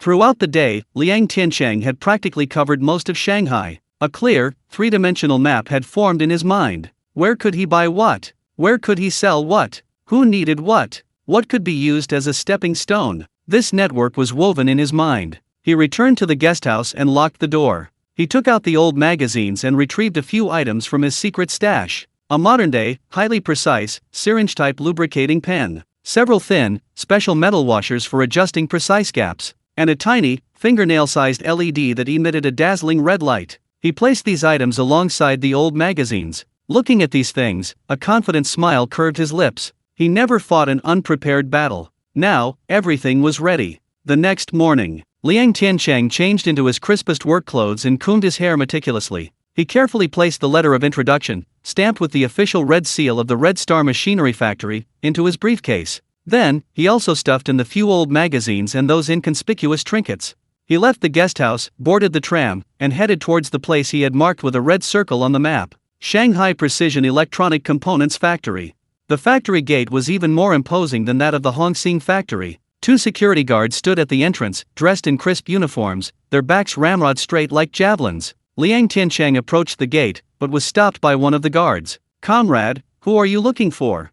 The guard's eyes held a mixture of scrutiny and arrogance. Liang Tiancheng took out a letter of introduction from his briefcase and handed it over, a humble smile on his face. "Hello, comrade, I'm from the Chunqing Hongsing Machinery Factory. I'm looking for Director Liu. I have some business to discuss with him." The security guard clutched the letter of introduction like a scrap of paper. His eyes, honed in the bustling streets of Shanghai, scanned Liang Tiancheng several times. From the slightly muddy cloth shoes to the faded work clothes, his gaze finally settled on Liang's overly youthful face. The scrutiny in his eyes quickly turned into undisguised contempt. "Our factory manager?" The security guard's lips curled slightly, his accent carrying the characteristic Shanghainese tone, soft yet firm. "You think you can just see our factory manager whenever you want?" He casually shoved the letter of introduction back. "If you have business, register at the Supply and Marketing Department. Building 3, 2nd floor, 1st room on the left." Having said that, he stood ramrod straight again, eyes downcast, not giving Liang Tiancheng another glance. Liang Tiancheng took the letter of introduction, his face still bearing that humble smile. He nodded, thanked them, and turned to walk into the factory area. This electronics factory was indeed more impressive than the Hongsing factory. Rows of Soviet-style red brick buildings were neatly arranged. The roads were so clean you couldn't see a single scrap of paper. The sounds coming from the workshops in the distance weren't the deafening clanging of the Hongsing factory, but a more refined, rhythmic hum. Workers in uniform blue overalls rode bicycles along the wide factory avenues, their faces radiating the unique pride of employees of a long-established state-owned enterprise. Liang Tiancheng's steps were slow, but his eyes, like an eagle's, quickly absorbed everything around him. He found building number 3. The corridor was dimly lit, and the air smelled of ink and old paper. He knocked on the wooden door with the sign, Supply and Marketing Department. "Come in." A lazy, indistinct voice came from inside. Liang Tiancheng pushed open the door. A musty smell, a mixture of tea dust and cigarette smoke, hit him. The office wasn't large. Near the window stood a huge desk. A stout, middle-aged man with slick-back hair was lounging in a wicker chair, legs crossed, engrossed in reading a copy of the Liberation Daily. A few tea leaves floated in his teacup, steam rising. Several other staff members sat at other desks in the office, some were dozing, others were knitting, none of them doing anything productive. Hearing the door open, the fat section chief didn't even lift an eyelid. "What is it?" "Hello, comrade." Liang Tiancheng stepped forward, handing over the letter of introduction along with a pack of Dekinman cigarettes he had specially bought at the department store. "I'm Liang Tiancheng from Yuzhou Hongsing Machinery Factory. I have some business to discuss with you." The portly section chief slowly put down his newspaper, revealing a plump, expressionless face. He was Section Chief Liu from the Supply and Marketing Department. His gaze lingered on Liang Tiancheng's face for a moment, then fell on the pack of cigarettes. Finally, reluctantly, he accepted the letter of introduction. He clutched the corner of the letter, as if afraid of getting it dirty, and quickly glanced at it. When he saw the words Yuzhou Hongsing Machinery Factory, his already droopy eyelids drooped even lower. "Oh," he snorted through his nose, "from the southwest, huh?" He casually tossed the letter of introduction onto the corner of the table and pushed the pack of Dekinman cigarettes back. The movement was light and casual, yet carried an air of unapproachable arrogance. "Section Chief Liu," Liang Tiancheng's smile remained unchanged, "our factory received an urgent military project and urgently needs a batch of high-precision capacitors and resistors. We've heard that only your factory can produce them. No stock." Section Chief Liu picked up his teacup, blew on the foam, and interrupted him directly. Those 2 words were spoken decisively, leaving no room for negotiation. "The production schedule is already booked until the second half of next year. You're too late." Liang Tiancheng had anticipated this explanation before he arrived. He suppressed his anger and patiently continued. "Section Chief Liu, I know your factory has a heavy production load, but this order is of utmost importance. It's directly related to a crucial national deployment in the southwest region. We simply can't wait." We hope you can consider the overall national situation and see if you could spare some from your other orders. Even just a small portion would be helpful in relieving our immediate crisis." He adopted a humble posture and spoke earnestly. But to Section Chief Lu, these words sounded like noise. "Humph." Section Chief Lu finally put down his teacup, his small eyes revealing obvious impatience. He gave a cold laugh, his voice sharp and sarcastic. "The national interest? Young comrade, get this straight. Which factory's mission isn't part of the national interest? Which factory's order isn't important? Our Shanghai electronics factory's rules are the rules. The production plan is set by the factory committee. Even if the emperor himself came, it wouldn't matter. Understand?" He pointed to the letter of introduction on the table with his fat, carrot-like finger. "You little factory from some remote mountain village think you can cut in line? You're dreaming." His words were loud and clear. The few drowsy clerks in the office all looked up, casting their expectant glances. Their eyes were full of mockery and ridicule. "Section Chief Lu, you can't say that." All right. Section Chief Lu waved his hand abruptly, his face already showing a dismissive expression. "I'm very busy here, I don't have time to waste with a country bumpkin like you. There's nothing here, please leave." He picked up the newspaper on the table, unfolded it again, and completely hid his large face behind it. This time, he didn't even bother with pretense. Liang Tiancheng stood there, silent. He could feel the gloating gazes from the office, like needles pricking his back. A fire burned in his chest. But he knew that if he lashed out now, he would lose completely. He took a deep breath, forcibly suppressing that anger. He didn't say another word. He calmly walked forward and picked up the crumpled letter of introduction from the corner of the table. He carefully smoothed out the crease with his fingers. Then, he nodded slightly at the newspaper obscuring Section Chief Liu's face. "Excuse me." With that, he turned and strode towards the door. His steps were steady and powerful, his back ramrod straight. There was not a trace of frustration, nor any hint of humiliation. That extraordinary composure surprised Section Chief Lu, who was behind the newspaper. He secretly glanced at Liang Tiancheng's back through the top edge of the newspaper. He saw the young man walk to the door, open it, and then walk out without looking back. "Humph, ungrateful wretch."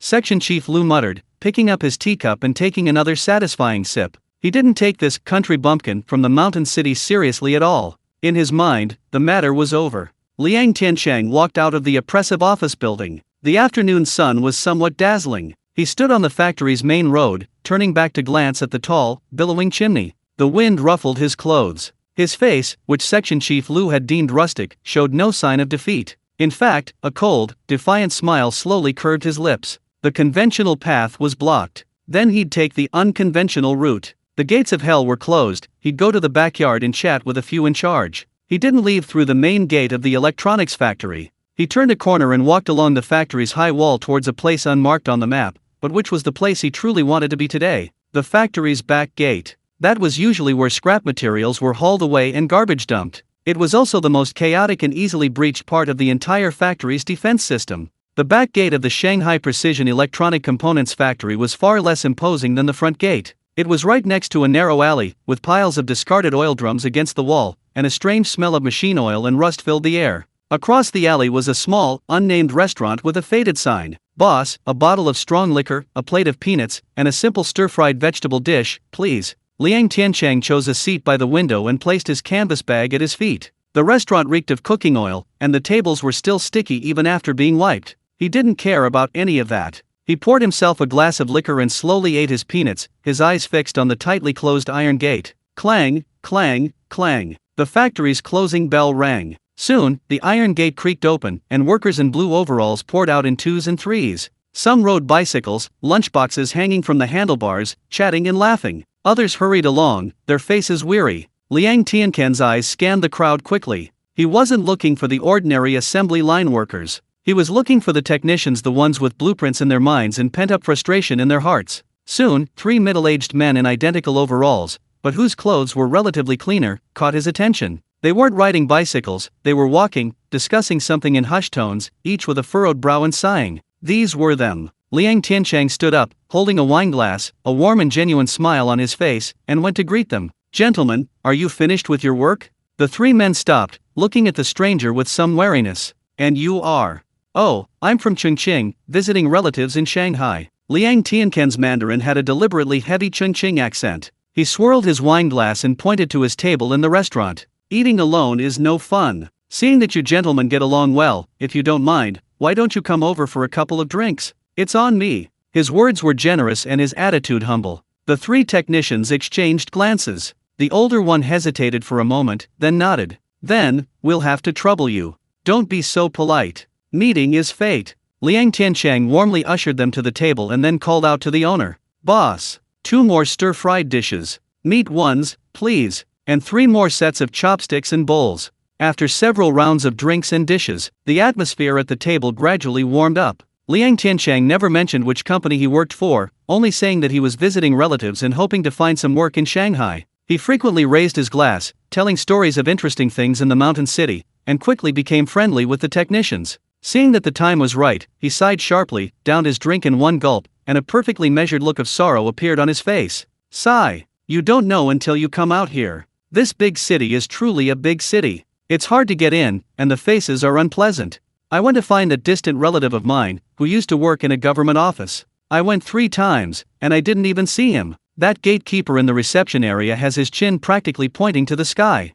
His complaints were like pouring cold water on boiling oil." The 3 technicians at the table instantly found common ground. One of them, a dark-faced technician, slammed his chopsticks down. "Brother, that's nothing. You haven't seen that fatty Lou from our factory's supply and marketing department. That's a real devil." "Exactly."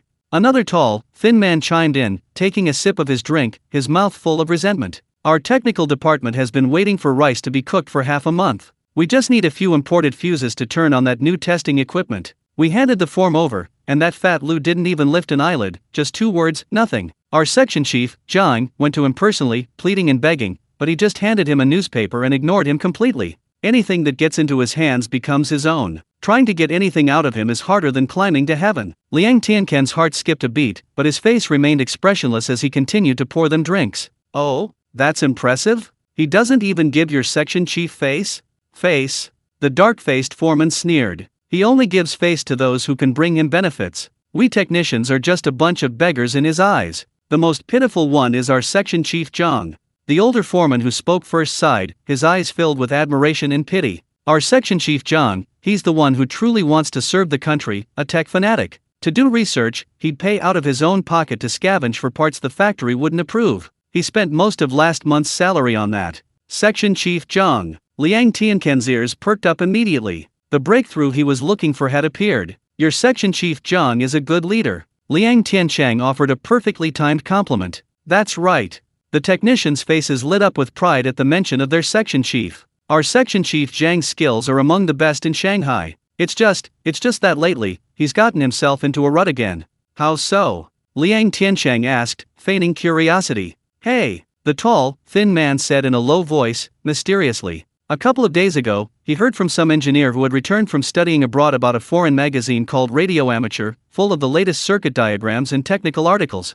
He's obsessed with it, talking about it every day, dreaming of getting a copy. And there's this AF-106 high-frequency transistor made in West Germany, supposedly a key component for shortwave communication. He's searched the entire black market in Shanghai, but hasn't seen a single one. Look at him, he's so worried these past few days, several of his hairs have turned white. Radio Amateur. AF-106 transistor." Liang Tiancheng memorized these 2 names firmly in his mind. The fish he wanted had taken the bait. The meal was a resounding success for both host and guests. Liang Tiancheng insisted on paying the bill and escorted the 3 still somewhat reluctant technicians to the alleyway entrance. He watched them walk away, arms around each other, swaying unsteadily, the initial warmth and enthusiasm on his face quickly fading, replaced by a cold, detached silence, like a hunter locking onto his prey. Section Chief Liu. Section Chief Zhang. One an obstacle, the other a stepping stone. He already knew where to begin. Night, in the cramped room of the guest house. Liang Tiancheng carefully locked the door from the inside and then braced it firmly with a chair.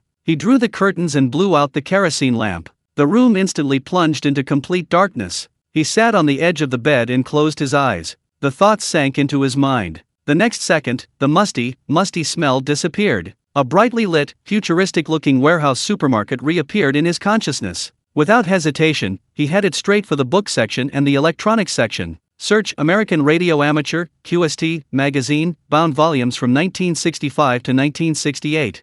Search complete, located in section T03, 7th shelf. He walked to the designated spot, looking at the entire row of well-preserved, beautifully printed hardcover bound volumes, a smile playing on his lips. He didn't take the latest one, but pulled out a 1966 edition. This year was just right. It had advanced technology enough, but wasn't outlandishly futuristic. He then walked towards the vast, star-studded shelves of the electronics section. Query: high-frequency germanium alloy transistor, performance parameters superior to West German AF106.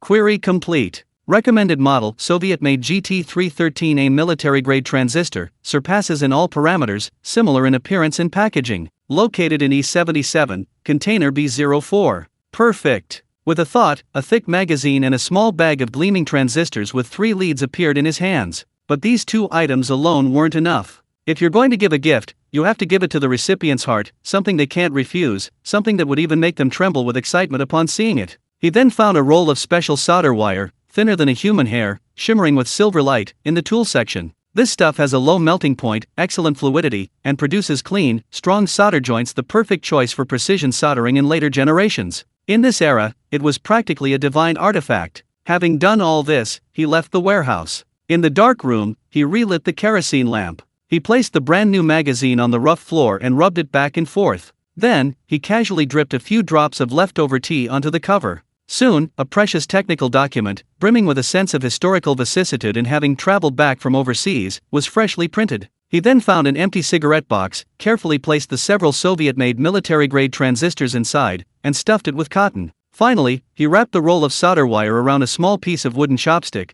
making it look as if it had been salvaged from some discarded equipment. The 3 grand gifts sat quietly on the worn old table. Under the flickering lamplight, they seemed to exude a fatal allure. Liang Tiancheng looked at them, a confident smile on his face. He knew that tomorrow, the doors of the Shanghai Precision Electronic Components factory, which had been tightly shut to him, would be opened respectfully for him by the people inside. Shanghai Precision Electronic Components Factory, 7:30 a.m. The flow of commuters surged towards the factory gates from all directions like a tidal wave. The crisp ringing of bicycle bells, mingled with the soft, gentle conversations characteristic of Shanghainese, created a morning symphony unique to this industrial age. Not far from the gate, near a newsstand, a young man in worn-out work clothes leaned against the wall, engrossed in a foreign magazine with a nearly worn cover. It was Liang Tiancheng. He had timed it perfectly. This was the route Zhang Weidong, the head of the technical department, took to work. He didn't look around, his attention was entirely focused on the book, his absorbed expression seemingly oblivious to the surrounding noise.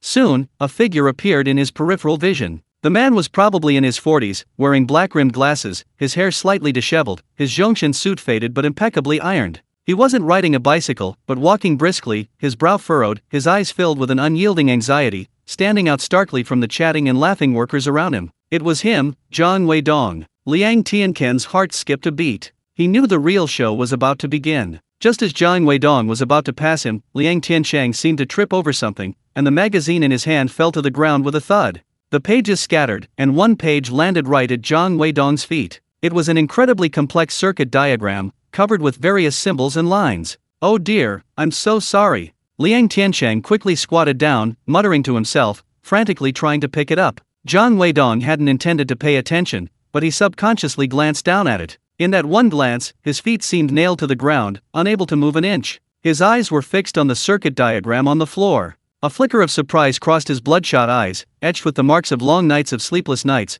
before they were ignited by a near-greedy, feverish light, as if he had discovered a priceless treasure. His breath caught in his throat. "Comrade, comrade." Zhang Weidong's voice trembled with excitement. He abruptly crouched down, ignoring the dirt on the floor, and pointed at the diagram with his trembling hands. This magazine, where did you get it?" Liang Tiancheng looked up, his face displaying a perfectly timed look of bewilderment at being interrupted. He glanced at Zhang Weidong, then at the magazine on the floor, scratched his head, and gave a simple, honest smile. "Oh, you mean this? My cousin overseas sent it back. It's full of scribbles, I can't understand it, I was just flipping through it," he said, trying to close the magazine. "Don't move." Zhang Weidong growled like a predatory animal guarding its prey. He grabbed the book, his eyes making Liang Tiancheng's skin crawl. This is the American Magazine Radio Enthusiast." Zhang Weidong's voice trembled. "This is a frequency multiplier circuit for a shortwave radio. No, this design, it uses a feedback loop to stabilize the output.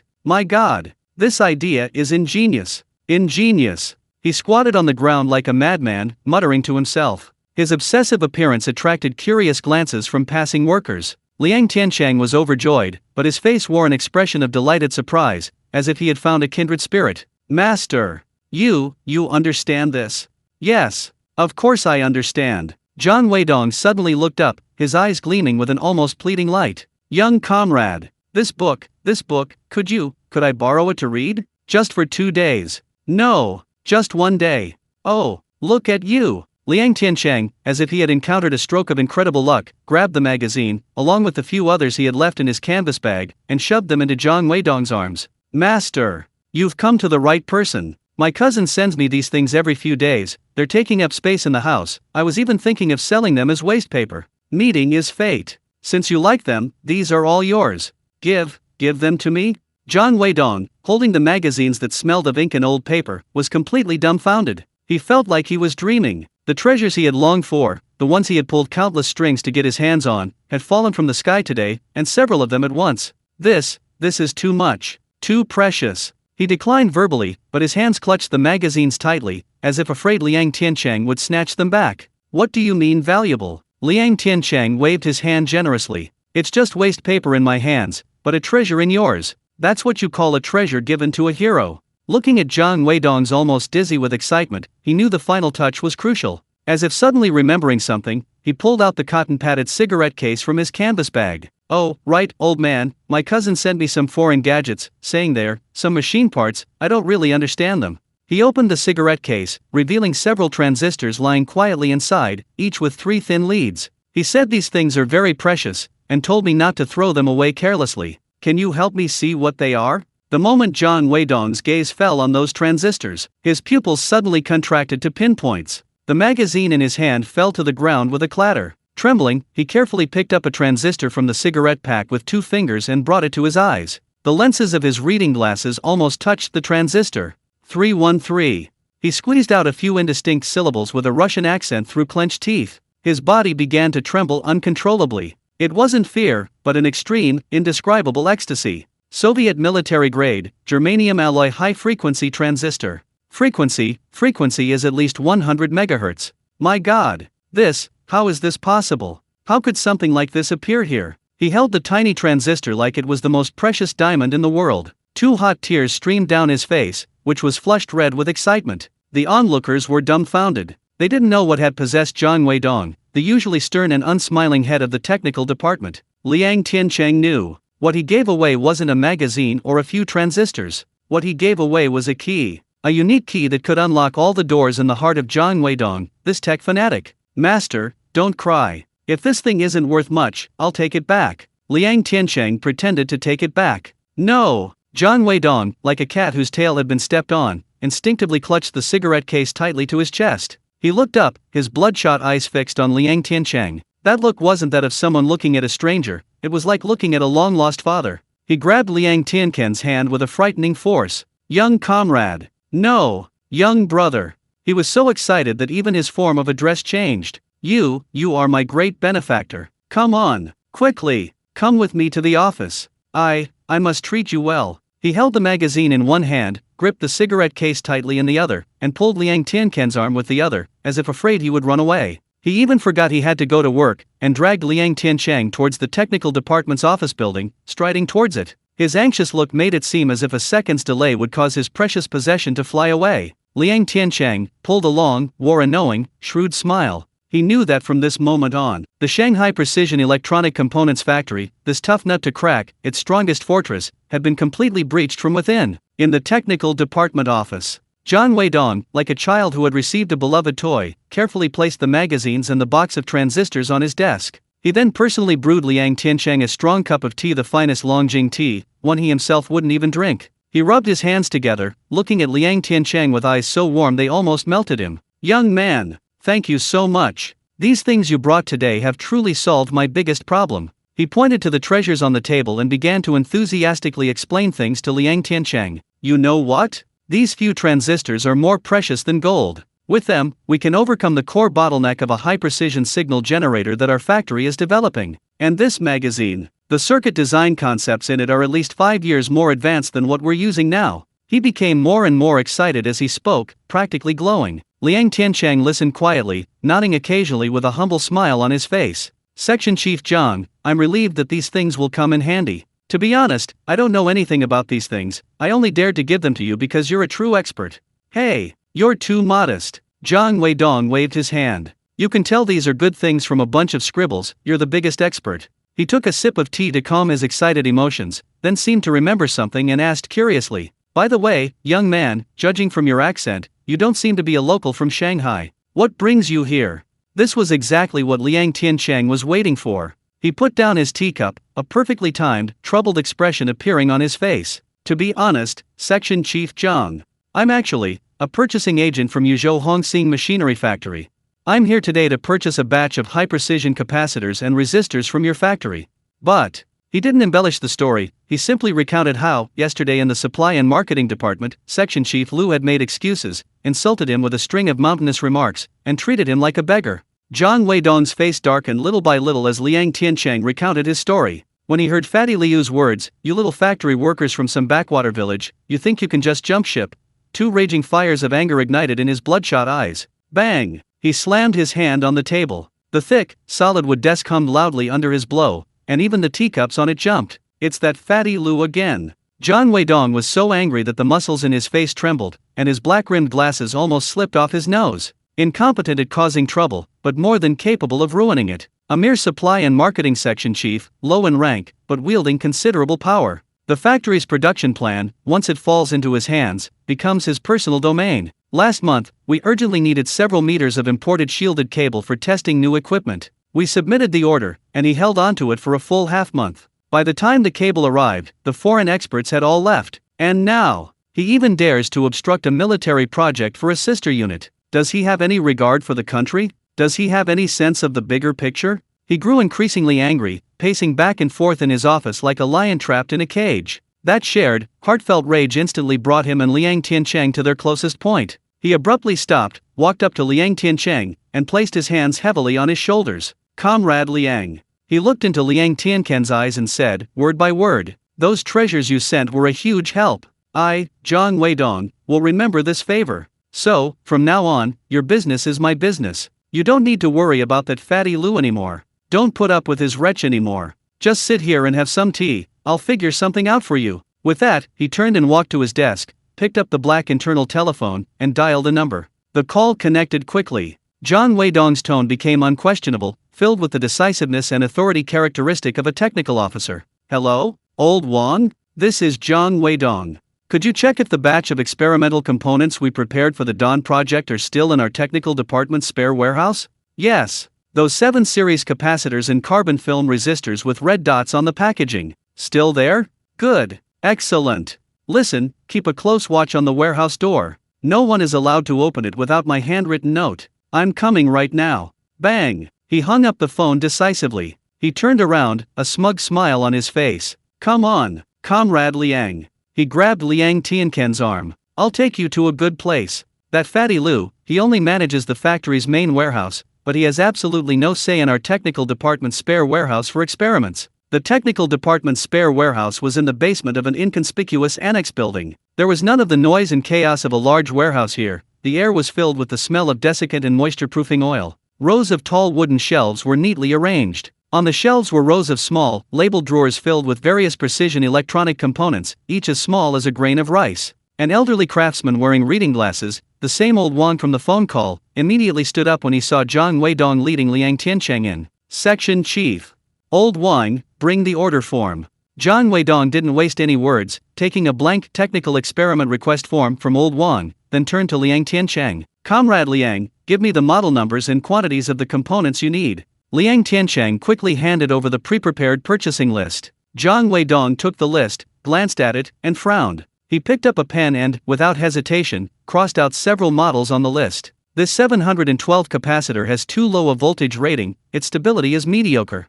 As he spoke, he wrote down a new model number on the request form. Old Wang, get him the 835s, the ones with the military-grade seals. Get 2 extra boxes. He pointed to another model. These carbon film resistors have too much temperature drift. Using them in precision instruments, the error will be fatal. Change them to metal film ones. Use the batch we got from factory 218 in the capital last time. And this one. Change this one too. Liang Tiancheng stood aside, watching Zhang Weidong scribble on the dispatch order, his heart churning with turmoil. He originally just wanted to complete the task, to get what was on the list. But he never expected that Zhang Weidong, this tech fanatic, would not only help him, but also help him get things done to the best of his ability. What he gave were all upgraded versions with more stable performance, higher specifications, and greater rarity than what he required on the list. These things, let alone asking Fatty Lu, even if Qian Weiguo, the factory director of Hongxing Factory, came personally, he probably couldn't get them. Section Chief, this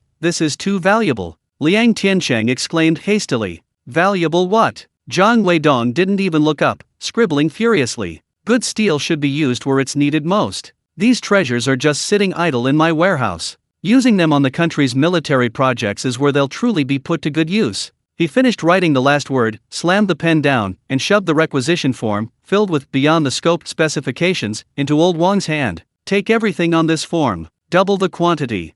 All right. Old Wang was a straightforward man. He took the form, turned, and disappeared into the depths of the shelves. Soon, one after another, small boxes wrapped tightly in oil paper were brought out and neatly stacked in front of Liang Tiancheng. Looking at this pile of spoils far exceeding his expectations, Liang Tiancheng was momentarily speechless. He didn't spend a penny, didn't have to endure any hardship, and didn't even have to ask for a favor. Just like that, he easily obtained a larger quantity of goods than he had expected. The toughest nut to crack on this trip to Shanghai was solved by him in a remarkably effortless way. Come on, Comrade Liang, let me help you pack.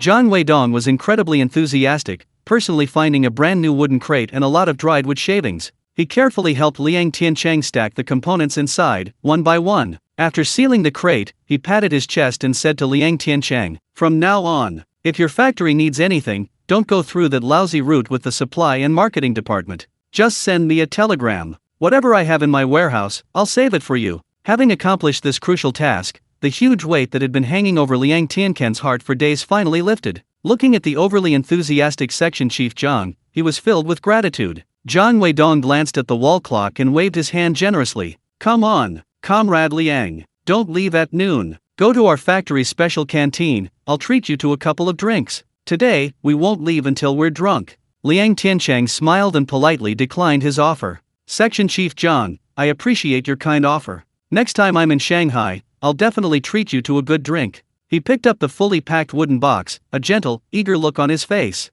"I need to hurry to the post office. I've been away for several days, and I haven't sent back the white rabbit candies and polyester fabric I promised to bring back for my wife and daughter.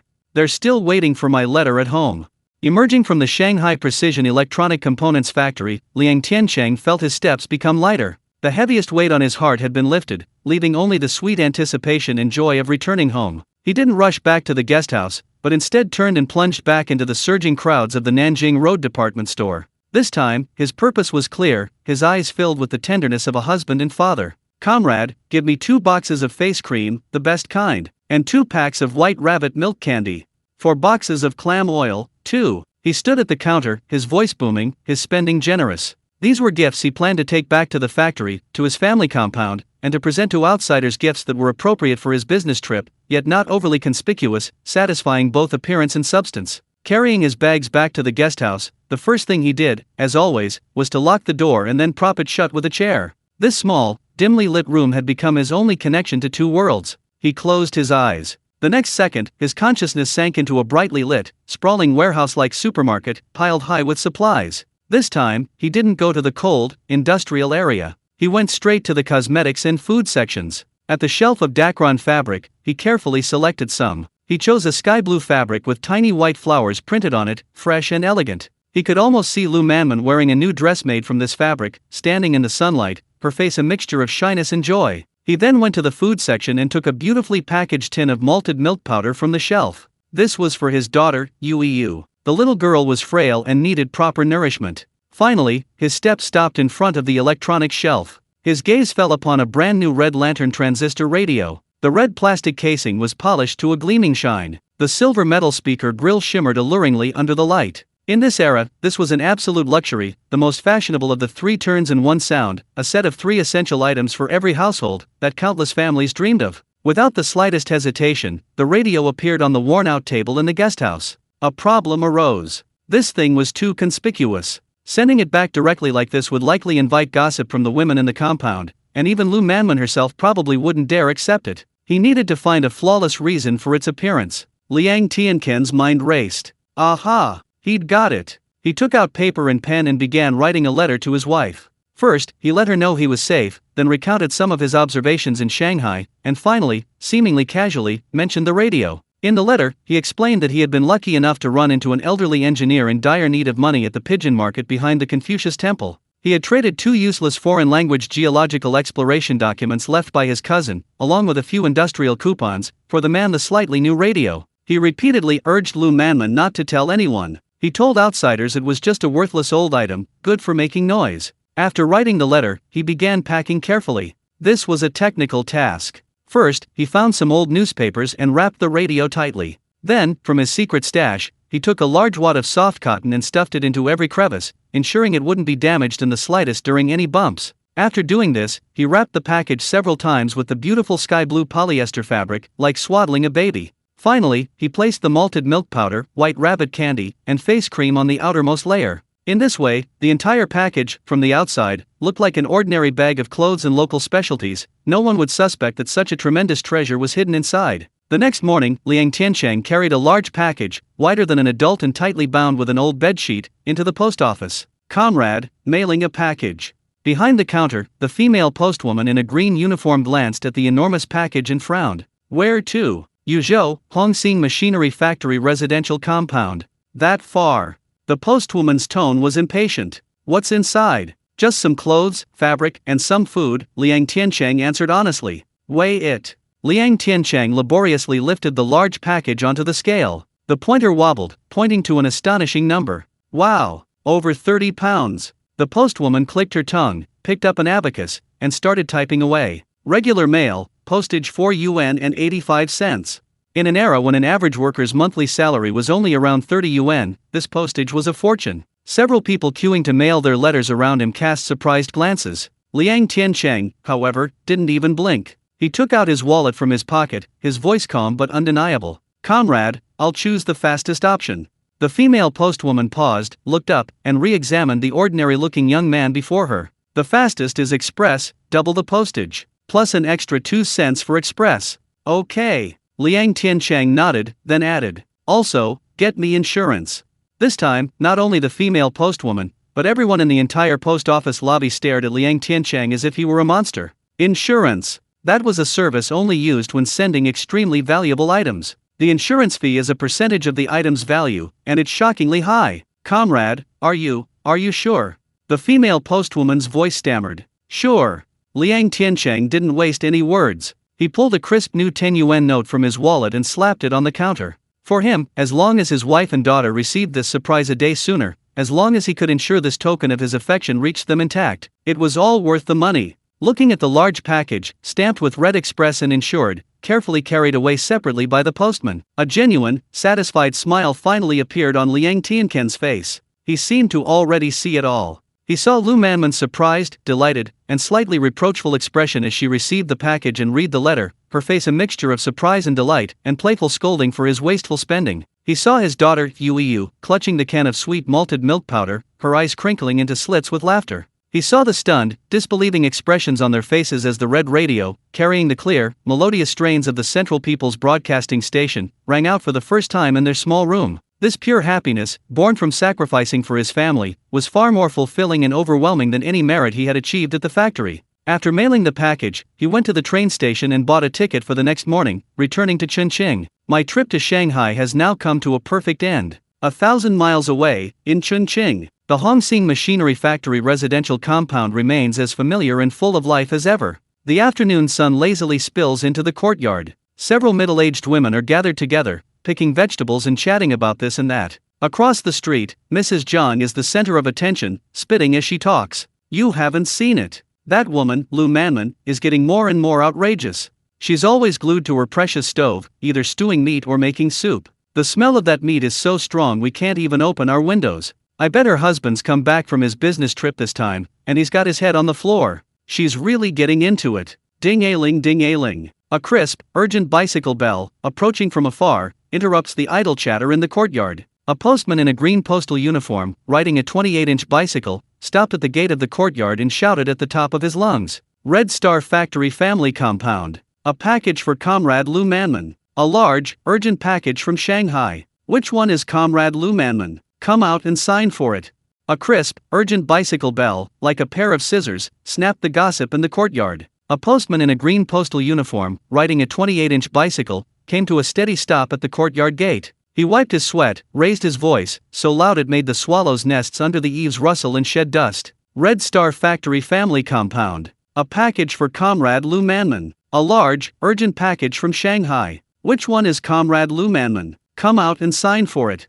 Swish! In an instant, the courtyard fell silent, so quiet you could hear a pin drop. All eyes, like searchlights, were fixed on the slender figure washing clothes by the pool. Lu Manman looked up, her face still wet with water droplets. A flicker of confusion crossed her beautiful almond-shaped eyes, followed instantly by an unbelievable surge of joy. It was him. It was Tiancheng who sent it. Oh, Lu Manman, the postman's calling you. Hurry up. It's a treasure from Shanghai. The neighbors reacted, chattering excitedly, their voices filled with undisguised curiosity. Lu Manman felt her cheeks burning, her heart pounding as if it would jump out of her throat. She wiped her hands on her apron and, under the watchful eyes of dozens of people in the courtyard, hurried over. Comrade, I'm Lu Manman. The postman laboriously unloaded a large package, wider than a half-grown boy, tightly bound with an old bedsheet, from the back of his vehicle. Wow, your husband is really something. The postman chuckled. This is an express, insured package, very precious. Come on, sign here. Express? Insured? A collective gasp rippled through the crowd. Lu Manman took the pen, her hand trembling slightly as she signed her name. Aunt John, arms crossed, leaned against the doorframe, her voice dripping with sarcasm. Oh, Tiancheng's away on business, and he even sent something back from Shanghai. He really dotes on his wife. Unlike my good-for-nothing husband, he only knows how to eat by himself when he's out. Lu Manman ignored her. Holding the heavy package, she felt as if she were carrying not just a package, but her husband's burning heart. She thanked the postman, and amidst the complex gazes of envy, jealousy, and scrutiny, turned and went back inside. Bang! The moment the door slammed shut, it seemed to shut out the clamor of the world. Lu Manman leaned against the door, panting heavily, her heart still pounding. She was both expectant and afraid. Expecting what surprise her husband had sent, yet afraid that something too nice would attract gossip from the gossipy women in the neighborhood and bring unnecessary trouble. Mommy, did Daddy send it back?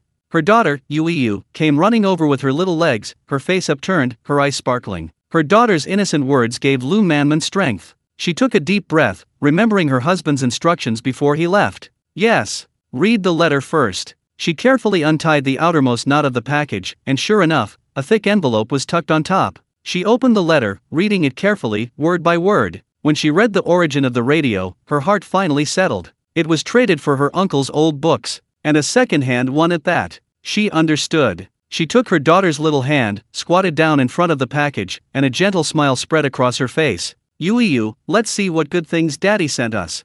The mother and daughter seemed to be performing a sacred ritual. The package was opened layer by layer. First were 2 neatly wrapped packets of white rabbit milk candy, the rich milky aroma making Yu's mouth water. Then were 2 exquisitely packaged boxes of face cream, the fragrance of which Lu Manman had only ever smelled at the counter of the supply and marketing cooperative, a scent belonging to city dwellers. Then came a neatly folded piece of fabric. Lu Manman unfolded it. Ah! She couldn't help but gasp softly. It was a piece of sky blue fabric with tiny white flowers, which shimmered with a soft sheen in the dim light of the room. It felt so smooth and soft, like touching the clouds. It was dacron, the kind of dacron only the leading ladies in movie magazines could afford. Lu Manman's eyes reddened slightly. She hugged the fabric tightly to her chest, as if she could feel her husband's warmth. Mommy, this is so pretty. Yu reached out her little hand and carefully touched it. When Daddy comes back, Mommy will use it to make a new dress, okay? Just then, Yu pointed to the innermost part of the bundle, wrapped in layers of old newspapers and cotton, and asked curiously,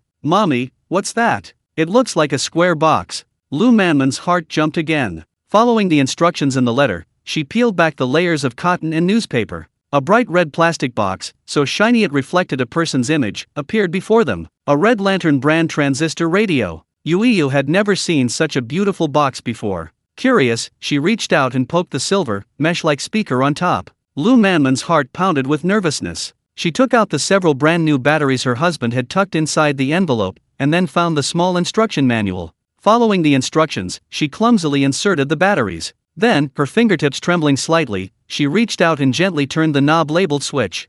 Click!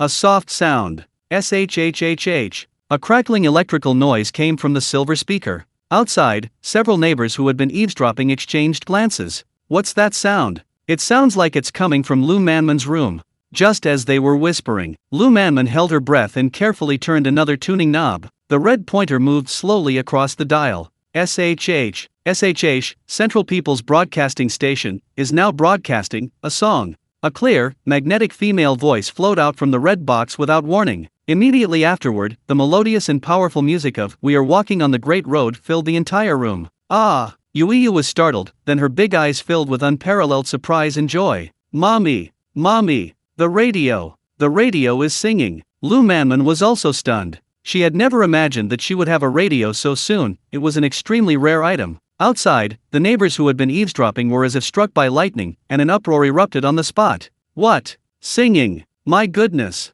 It's a radio! Lu Manman's family has a radio! Bang! The door was pushed open from the outside. Aunt Zhang was the first to rush in, followed by a large group of neighbors with shocked faces. Their eyes were fixed on the red radio on the table, which was now playing loudly, as if they were looking at some divine treasure descended from heaven. My God! It really is a radio! A Red Lantern brand one. New! Lu Manman, where did your husband get you this treasure? The whole house was instantly packed with people, the chatter almost lifting the roof off. Faced with this commotion, Lu Manman would have been terrified. But today, she calmly held her daughter tightly in her arms, raised her head, and met the envious gazes of the crowd, a faint but undeniable pride on her face. Following her husband's instructions in the letter, she spoke casually. Oh, this. Tiancheng traded some useless old books with an old craftsman who urgently needed money at the pigeon market in Shanghai. It's a half-new, half-used item, not worth much, just something to make noise.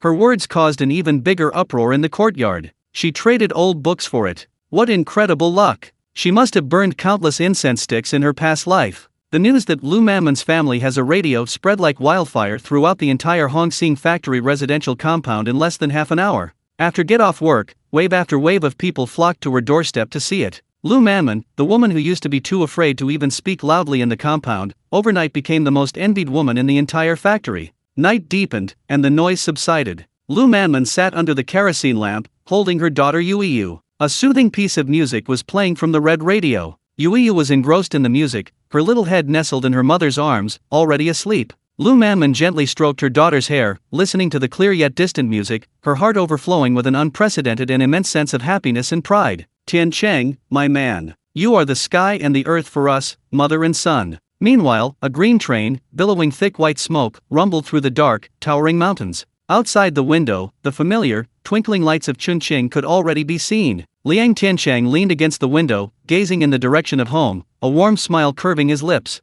He's back. Whoosh! A long, hoarse train whistle, like a blunt knife, pierced the humid, hot fog above Chunqing. The green train finally came to a stop with a clatter. Liang Tiancheng, carrying the heavy wooden crate, was the first to rush out of the carriage. The familiar air, a mixture of the fishy smell of the river and the stench of coal smoke, rushed into his lungs, finally putting his heart, which had been hanging in suspense for days in Shanghai, back on track. He didn't bother wiping the sweat from his brow, nor did he even have time to savor the joy of returning home. The wooden crate felt welded to his shoulders, heavy and burning hot. It didn't contain cold components, it contained the livelihoods of hundreds of workers at the Hongxing factory for the next month. Comrade! Stop! Stop! He rushed out of the train station and immediately spotted a Jifang brand truck unloading cargo by the roadside. The driver leaned out, about to curse, when he saw Liang Tiancheng pull two 10 yuan bills from his pocket and shove them into his hand. Driver, do me a favor, take me to the Red Star Machinery Factory. As fast as you can. The driver, clutching the 20 yuan, eyes wide, didn't say a word and slammed his hand on the steering wheel.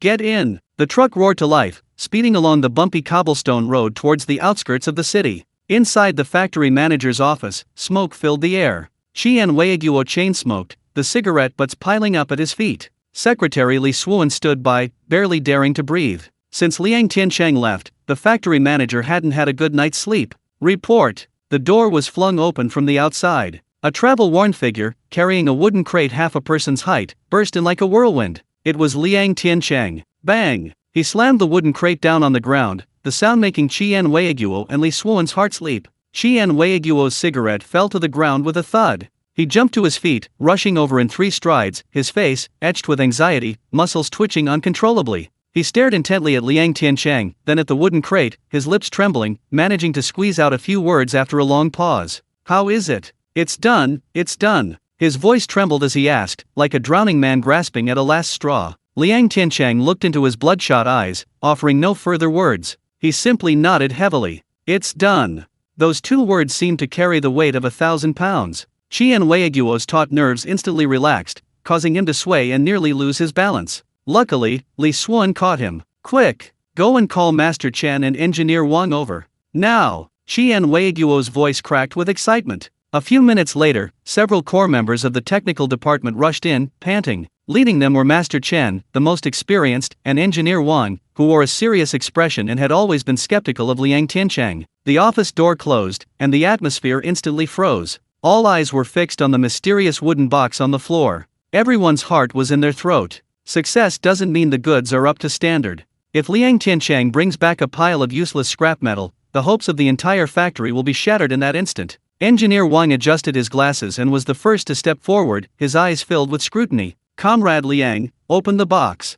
Liang Tiancheng squatted down, took out his tools, and quickly pried open the seal on the wooden box. As he opened the box, he began to recount his story in a calm, unhurried tone. "This time when I went to Shanghai, I didn't go through the supply and marketing department. I went directly to Section Chief Zhang in their technical department and talked to him about the technical problems our factory is facing. Section Chief Zhang is also a technical fanatic. We hit it off immediately." He downplayed his carefully planned chance encounter with Zhang Weidong, describing it as a meeting of kindred spirits. He said that while the components on our list could be used, their performance was only basic, their stability wasn't quite up to par for military projects. He took it upon himself to allocate a batch from their technical department's own experimental reserve warehouse.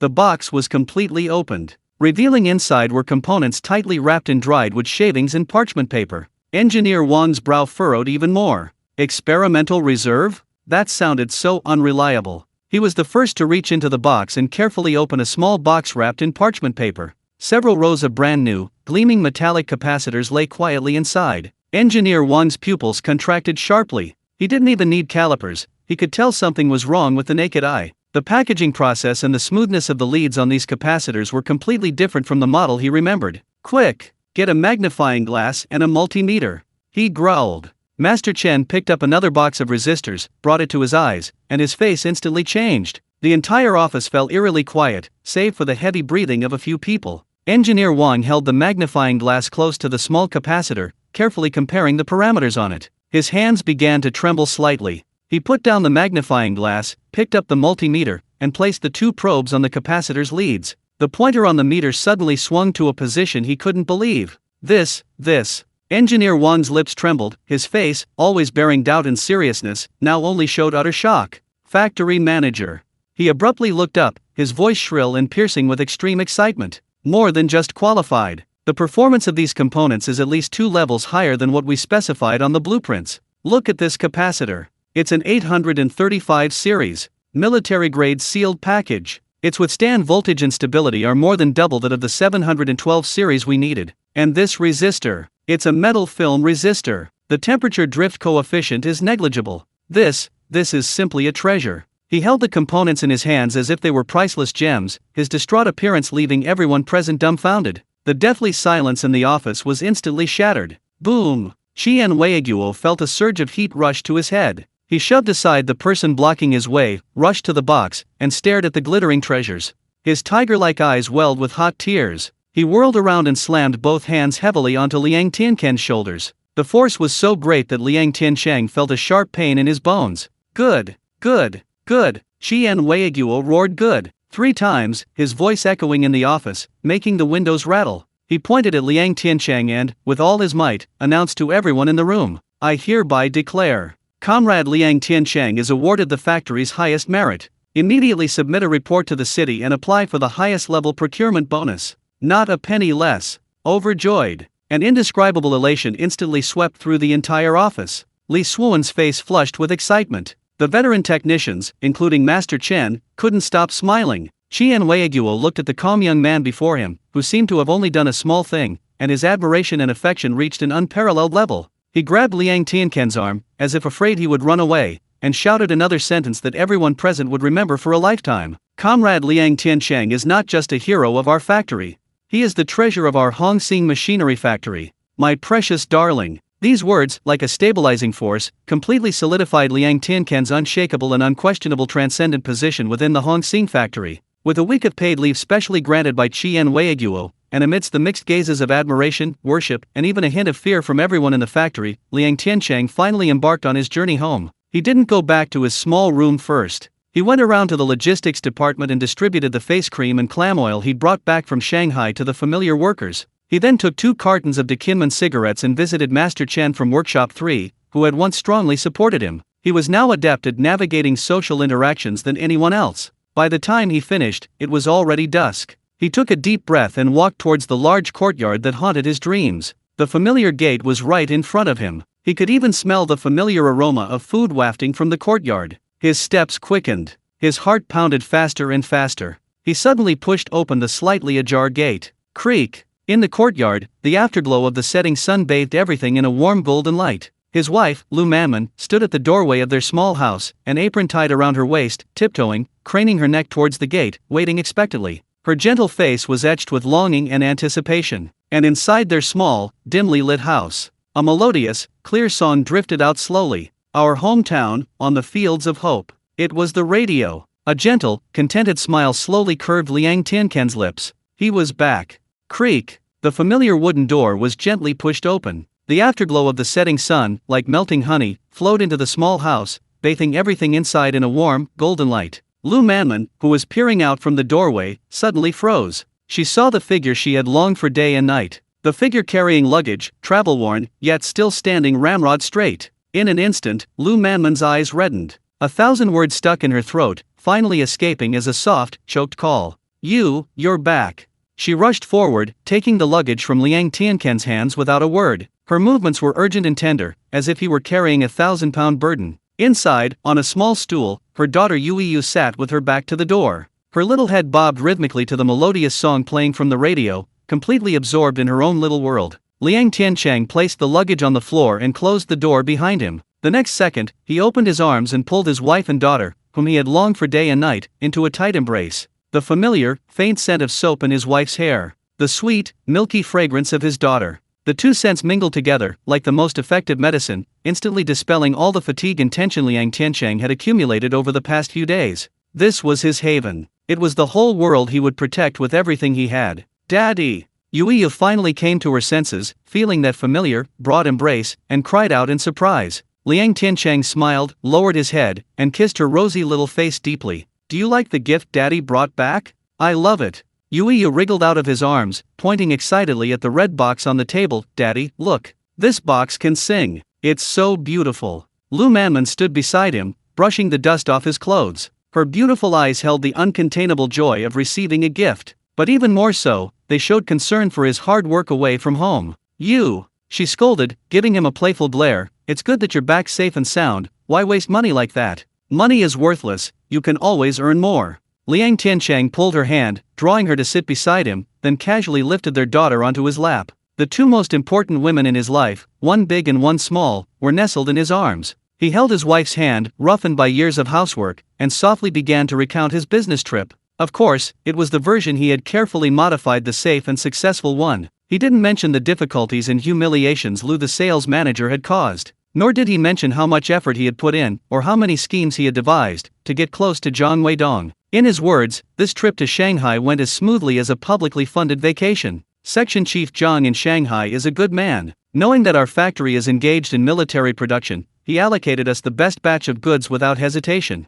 After finishing my business, I went to their second-hand market. Luckily, I ran into an old man who urgently needed money, so I traded a few old books for this radio. He spoke casually, as if it were all just a stroke of luck. Lu Manman listened quietly. She knew things weren't as simple as her husband made them out to be, but she didn't press him. The man was the pillar of the family outside. When he came home, her job was to provide him with the warmest, most reassuring haven. She simply reached out and silently straightened his slightly disheveled collar. Just then, the radio changed to a different song. It was the incredibly beautiful melody of The Waves of Hung He Lake. In that era of extreme entertainment scarcity, such a clear and melodious voice was almost magical. It filled every corner of the small room, as if the white walls were imbued with a gentle, poetic beauty. Waves, waves. Yuiya was so engrossed in the melody that she began to hum along in her childish, off-key voice. Her adorable appearance made Liang Tiancheng and Lu Manman laugh. Laughter and singing mingled together. Lu Manman happily rested her head gently on Liang Tiancheng's shoulder. She felt the incredibly reassuring aura emanating from the man, listened to her daughter's innocent humming, and whispered, almost in a breath, "Tiancheng, it's so good to have you." That one sentence spoke volumes. Liang Tiancheng didn't speak. He simply reached out his other hand and pulled his wife's shoulder closer. Outside the window, night deepened. Inside, a kerosene lamp cast a warm, orange glow. The family of three nestled together quietly, bathed in the lamplight and the sound of singing. This moment of warmth and tranquility was the best and most precious reward for all of Liang Tiancheng's hard work and dedication. The next day, just as dawn was breaking, Liang Tiancheng got up and changed into his familiar blue work clothes. Although he had a week-long vacation, once his tasks were completed, he had to go to the factory immediately to report back. This was the rule, and also his attitude. "Won't you sleep a little longer?"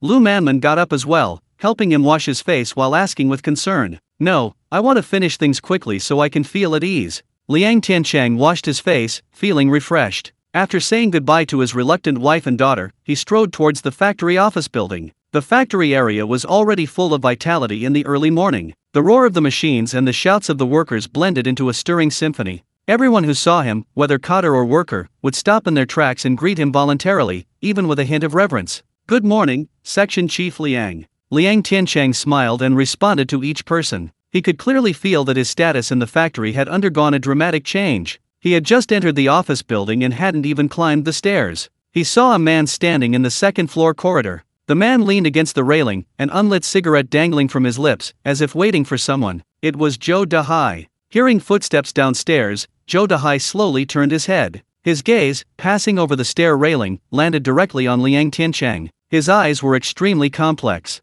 No longer the simple, undisguised jealousy and resentment of the past. Mixed within were shock, resentment, and even a trace of fear that he himself was unwilling to admit. He clearly already knew what kind of miracle components Liang Tiancheng had brought back from Shanghai. He also knew that Liang Tiancheng had once again single-handedly saved the entire factory. He had thought that Liang Tiancheng was surely doomed this time, but reality delivered a harsh slap in the face. Their eyes met. The air in the second-floor corridor was stifling and heavy, like solidified lard. Zhou Dahai leaned against the railing, a cigarette dangling from his lips, shrouded in shadow. His face, which used to always carry a hint of arrogance, was now ashen, like a faded old newspaper. Liang Tiancheng's footsteps, unhurried, echoed softly on the concrete stairs. The sound seemed to strike Zhou Dahai's heart. Liang Tiancheng looked up, his gaze calm, meeting Zhou Dahai's eyes. There was no mockery, no boasting, not even a trace of extra emotion. His gaze was as if he were looking at an ordinary colleague, an insignificant passerby. He gave Zhou Dahai a barely perceptible nod. A greeting. Then, he strode past Zhou Dahai. This kind of disregard was more hurtful than any humiliation. It was like an invisible steel needle, piercing deeply into Zhou Dahai's already shattered pride. "Liang, Engineer Liang."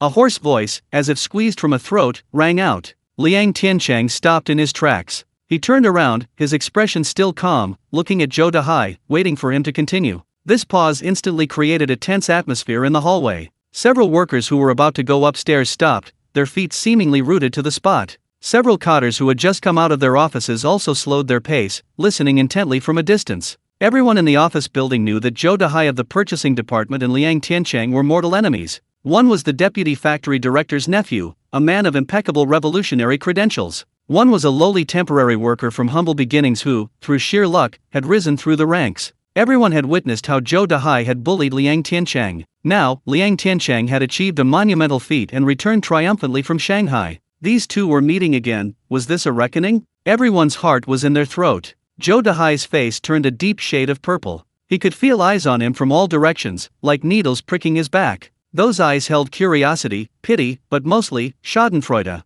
His hands, gripping the railing, clenched so tightly his knuckles turned white. "Run!" a voice screamed in his head. Like before, hurl a few harmless but harsh words, then turn and walk away. Face. A man's face is more important than anything. But another voice echoed in his mind like a nightmare. The performance of these components is at least 2 levels higher than what we require on the blueprints. He's the apple of our eye at Red Star Machinery Factory. My precious darling. The factory director's deafening roar, and Engineer Wang's utterly shocked and disoriented expression, were branded onto his mind like a hot iron. He had lost. A crushing defeat, utterly humiliated. To continue stubbornly clinging on would only make him a complete laughingstock. Zhou Dahai's hand trembled as he reached into his jacket pocket. He pulled out a pack of Hanjian brand cigarettes, slightly limp from sweat, shook it for a long time, and finally managed to pull one out, offering it to Liang Tiancheng. His movement was stiff, like a puppet on a string. Have one? Liang Tiancheng looked at him, not immediately taking it. Zhou Dahai's hand hung awkwardly in midair. He gritted his teeth, lit another one, and took a deep drag, as if trying to draw a pitiful amount of courage from the pungent smoke. Cough, cough, cough. The smoke was too strong, causing him to cough violently, tears streaming down his face. A few suppressed chuckles came from around him. Zhou Dahai's face turned even redder. He wiped his face, and finally, as if using all his strength, he squeezed out the words, one by one, from between his teeth. Regarding this trip to Shanghai, I admit defeat. I truly admit defeat. After saying this, he seemed drained of all strength, hunching over and leaning against the cold railing. A deathly silence fell around him. No one had expected Zhou Dahai, the arrogant nephew of the deputy factory director, to bow his head and admit defeat in front of so many people. Liang Tiancheng reached out and pulled a cigarette from his crumpled pack. He didn't light it, but simply held it between his fingers and said calmly, "It was all for the factory."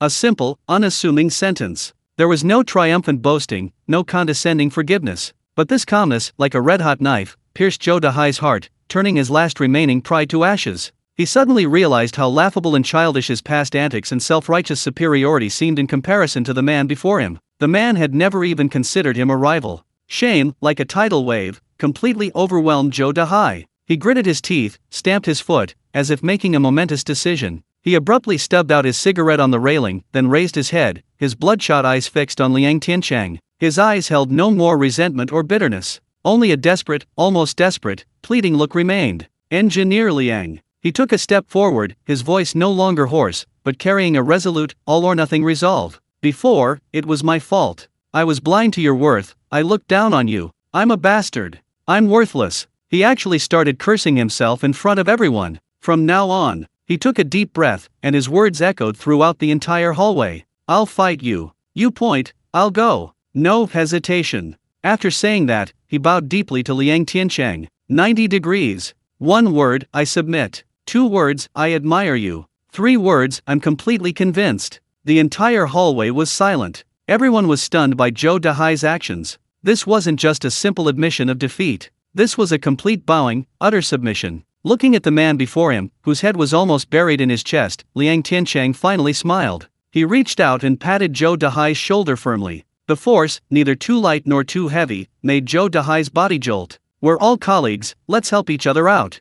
Liang Tiancheng's voice, though not loud, carried clearly to everyone present. "Let's go back to the department." With that, he turned around, the unlit cigarette between his fingers, and walked towards the purchasing department office. Zhou Dahai slowly straightened up. Looking at Liang Tiancheng's not-so-tall, yet incredibly steady back, his eyes welled up with tears. He knew that from today onward, everything would be different. He wiped his face, said nothing, and quickly followed. His steps were firm and decisive. The onlookers, watching the two men walk into the office one after the other, were stunned, unable to recover for a long time. They knew that from today onwards, the purchasing department of the Red Star factory belonged to the Liang family. "Engineer Liang, this is your bonus for this time. Please check it." In the finance department office, the old accountant, who used to always have a stern face, was now smiling like a blooming chrysanthemum. He respectfully handed a thick manila envelope to Liang Tiancheng with both hands. Liang Tiancheng took it and squeezed it. The sheer thickness of the envelope startled him. He opened the envelope and peeked inside. A stack of brand new, freshly inked big Unity banknotes was neatly stacked inside. A rough count suggested there were probably over 20. More than 200 yuan. This is a huge sum of money. It was a special approval from the factory manager, the highest level of procurement award, plus an additional special contribution subsidy from the city. The old accountant explained with a look of envy. "Thank you." The money, tucked into his pocket, still burned his chest through the fabric. His fingertips unconsciously traced the rough edge of the envelope. Liang Tiancheng's mind didn't conjure images of sizzling oil in state-run restaurants, nor of gleaming leather shoes in department stores. Those things were too abstract, too fleeting. But one image crashed into his mind with crystal clarity: his small family home. Sunlight struggled to squeeze through the only window, casting a few gray patches of light on the concrete floor. Most of the room remained shrouded in darkness and dampness. He saw his wife, Lu Manman. She always sat by the window, mending clothes stitch by the meager light. To see better, her back was always hunched, her head bowed low, almost touching her knees. Liang Tiancheng remembered that every time it got a little dark, she had to stop, rubbing her sore eyes hard. He also saw his daughter, Yu. That small figure was curled up on an even smaller stool, her whole body pressed against it, her cheek pressed tightly against her homework. Because the light was so poor, her shadow covered most of the notebook, and her little brows were always furrowed. Another time, Yu had a fever in the middle of the night. He got up in the dark to find medicine, only to bump his head on the corner of the table, wincing in pain, while his daughter in his arms cried loudly in fright. That panic and helplessness in the darkness was like a thorn, deeply embedded in his heart. No! This thought exploded in his chest like a roar. This home can't stay like this anymore. He wanted Lu Manman and Yu to stand tall and hold their heads high. A plan, tinged with a touch of wild madness, sprouted in his heart, growing wildly and rapidly. He wanted to run electrical wires and install lights in the house. He wanted that little house to be completely filled with warm light every night, so bright that not a single shadow could be seen. Liang Tiancheng could even imagine Lu Manman no longer having to chase the sunset to mend clothes, but instead being able to calmly make a new garment for her family under the bright light, a contented smile on her face. He also wanted to make a desk for Yu by hand. He wanted to use the sturdiest wood, planed until smooth, and painted with a glossy lacquer. The desk would be high enough so his daughter could sit upright, no longer having to hunch over or squint. Once the idea took shape, it transformed into a torrent of magma, surging through his bones and scorching him. Liang Tiancheng clutched the money in his pocket and strode out of the office building. He looked up, the afternoon sun piercing his eyes, yet he didn't blink. His pupils reflected the entire sky, burning with a scorching light. In that light lay the heaviest, most passionate promise a man could make to his wife and daughter. Liang Tiancheng pushed open the door, and a familiar aroma of food, mixed with the distinctive smell of kerosene lamps, wafted towards him. Lu Manman was just coming out of the kitchen carrying a plate of stir-fried vegetables. Seeing him, her face immediately lit up with a gentle smile. "You're back? Wash your hands quickly, dinner's almost ready." Yu was already sitting obediently on a small stool, holding a steamed bun in her hands. Seeing her father, her eyes sparkled. "Daddy!" Liang Tiancheng's heart was instantly filled with warmth. He went over, and without washing his hands first, he took a thick craft paper envelope from his pocket and placed it directly into Lu Manman's hand. "What's this?" Lu Manman weighed it in her hand, its heavy weight puzzled her. "It's a bonus from the factory. Open it and see." Liang Tiancheng's voice was calm. Lu Manman suspiciously tore open the envelope and peered inside. Her breath caught in her throat. Her beautiful almond-shaped eyes widened instantly. Inside the envelope lay a stack of brand new, neatly arranged big $10 bills, their red designs making her dizzy. Her hands trembled as she poured the money onto the table, counting it bill by bill. 1, 2, 3, 10, 20. Her voice grew softer and more shaky, until finally it was almost a whisper. 26 bills. A full 26 big $10. 260 yuan. My God! Lu Manman gasped, covering her mouth, completely stunned, as if struck by lightning. This sum of money was astronomical to her. Her first reaction wasn't joy, but overwhelming panic. "Quick! Quick! Put it away!" She frantically tried to stuff the money on the table into the envelope, her movements as if the money on the table weren't money, but a red-hot branding iron. "Tiancheng, this money we can't take. It's too much. It's terrifying." She lowered her voice, her face drained of color, her eyes like a bomb about to explode. Liang Tiancheng looked at her frightened dear, feeling both amused and heartbroken. He reached out and gently pressed his wife's cold, trembling hands. "Don't be afraid."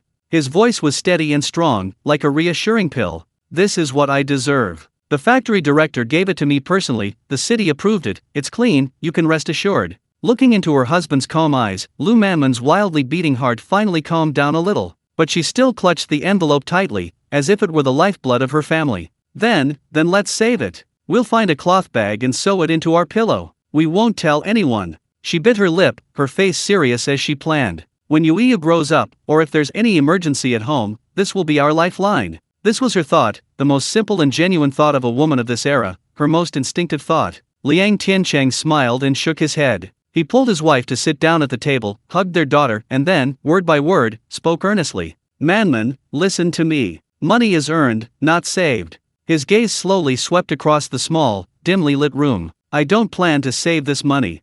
I have a very important use for it." Lu Manman was stunned. "Not save it? Then what are you going to do with it?" Liang Tiancheng didn't answer directly. He reached out and pointed to the small, wooden-framed window on the north side of the room, covered with old newspapers. "Look over there. All year round, only a tiny bit of light gets in. The room is dark and damp. Yu's eyes are going to hurt from reading and writing in there." He then pointed to the bed in the corner, made of a few old planks that creaked loudly with every turn. And that bed, it's hard and narrow. The three of us squeeze onto it, and you can't sleep well at night. Finally, his finger landed on the small stool where his daughter, Yuiyu, was writing. Our Yuiyu doesn't even have a decent desk. His voice was soft, yet like a small hammer, striking Lu Manman's heart again and again. These were hardships she had long been accustomed to, even taken for granted. But today, as her husband spoke of them one by one, her eyes welled up with tears without her realizing it. Liang Tiancheng gripped her hand tightly, his eyes shining with an unprecedented brightness. So, I want to completely renovate this home, so that you and your daughter can live comfortably and with dignity. Lu Manman was completely stunned. Renovate? In this era, this word was practically a fantasy for ordinary families. You're crazy, she murmured instinctively. Liang Tiancheng smiled. He stood up, took his wife's hand, and led her to the small window. I want to knock down half of this wall, replace it with one of those huge, single panes of glass you only see in city department stores. Bright and clean. From now on, every morning, sunlight will stream directly onto our bed. The room will be as bright as day. He gestured as he spoke, his expression infectious. Following his gestures, Lu Manman seemed to truly see that scene. Sunlight filled the entire room, even the dust motes seemed to dance happily in the air.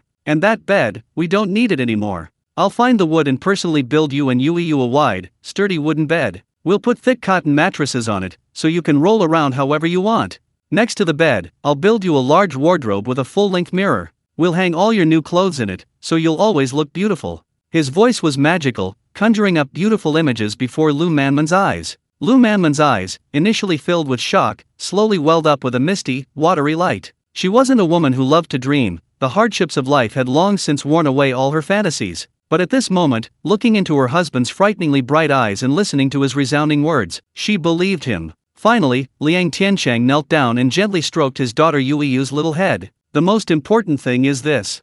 I want to use the finest wood to build a little desk just for our Yuiyu. On the desk, there will be a small bookshelf for books, and a small drawer for stationery. From now on, our Yuiyu will read, write, and draw at her own desk. These words, like a warm current, instantly struck the softest spot in Lu Manman's heart. She could no longer hold back. Tears, like beads from a broken string, rolled down her cheeks. These weren't tears of grievance, nor tears of heartache. They were tears of emotion, tears of happiness, tears of being cherished and loved like a rare treasure. She knew that everything her husband said wasn't for himself. It was all for her, for this family, for her and their child. Tiancheng. She choked, unable to utter a single word. She could only reach out and tightly, very tightly, grasp her husband's large, warm hand. Liang Tiancheng grasped her hand, his heart burning with desire as he looked at her tear-streaked face. This woman had suffered so much with him. Now that he had the means, he would make up for everything he owed her, tenfold. Lu Manman wiped away her tears, looked up, and her tear-washed eyes shone with an astonishing brightness.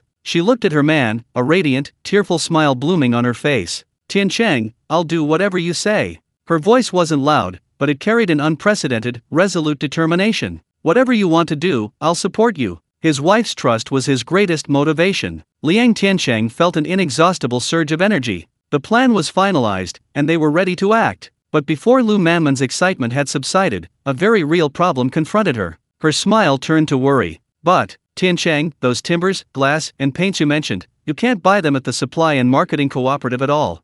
Those are all hot commodities. You need quotas, you need approvals, it's extremely difficult. In this era of extreme material scarcity, even money often couldn't get things done. Liang Tiancheng listened, but only smiled slightly. That smile carried a mysterious confidence that Lu Manman couldn't understand. He patted his wife's hand, his voice soft but full of confidence. Don't worry. Things that others can't get, your man has plenty of connections.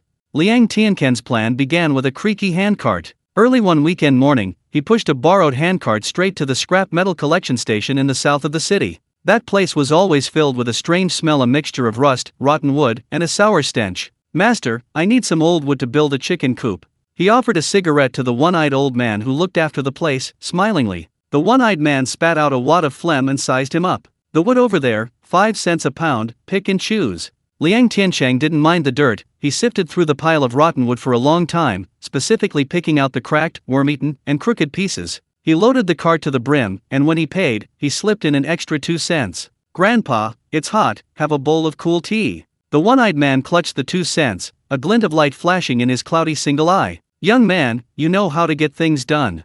He watched Liang Tiancheng push his cart of junk away, mentally marking this easy target as a fool. Liang Tiancheng swaggered into the family compound, piling the cart of broken timber in the most conspicuous spot in front of his house. Aunt John came out to get water, saw it, and scoffed, making a sarcastic remark. "Oh, is Section Chief Liang switching careers to carpentry? This pile of rotten firewood, it'll probably be too smoky even to use for cooking." Liang Tiancheng wasn't annoyed, wiped his brow, and replied with a smile. "Aunt John is right. We're a bit strapped for cash, so we're just picking up some cheap stuff to make a little stool for the kid." This news quickly spread, and those in the courtyard who had initially been a little envious felt much more at ease. See? No matter how capable Liang Tiancheng is, he still has to live a frugal life. No one knew that this pile of rotten wood was just Liang Tiancheng's first move. The real show was about to begin in the dead of night. Once the courtyard was completely quiet, even the dogs had stopped barking, Liang Tiancheng quietly got out of bed. With a thought, his entire world transformed.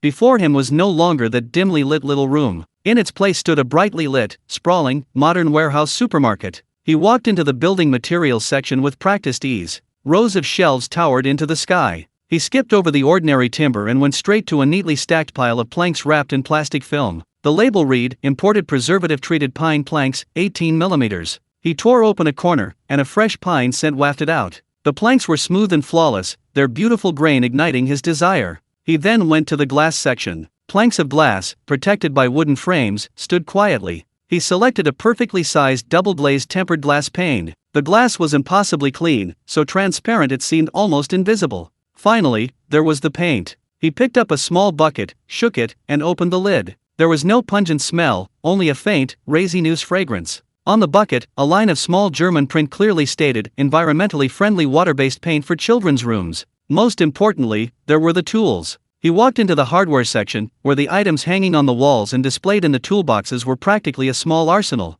Without hesitation, he grabbed a complete set of German-made woodworking tools. Opening the box, various sizes of planes, chisels, and saws lay quietly in the velvet grooves, gleaming with a cold, metallic sheen. In the corner of the box lay a uniquely shaped handheld electric drill with a detachable, gear-laden crank. Perfect. He carefully carried these tools back to the small room, like ants carrying food, and stuffed them all under the bed. The next day, Lu Manman discovered the secret under the bed while cleaning. "Tiancheng, where did all this come from?" Her voice trembled as she looked at the brand new planks and the heavy tin toolbox. "SHH. Liang Tiancheng pulled her close and lowered his voice. "Remember Brother Lu from the supply station? He had a batch of goods in his warehouse that were damaged during transport and reported as defective, so nobody wanted them. I asked him for a favor, spent a few yuan, and secretly brought them back." This excuse was plausible and airtight. Lu Manman's heart finally settled. But looking at those defective goods, she still felt a chill. These weren't defective goods at all.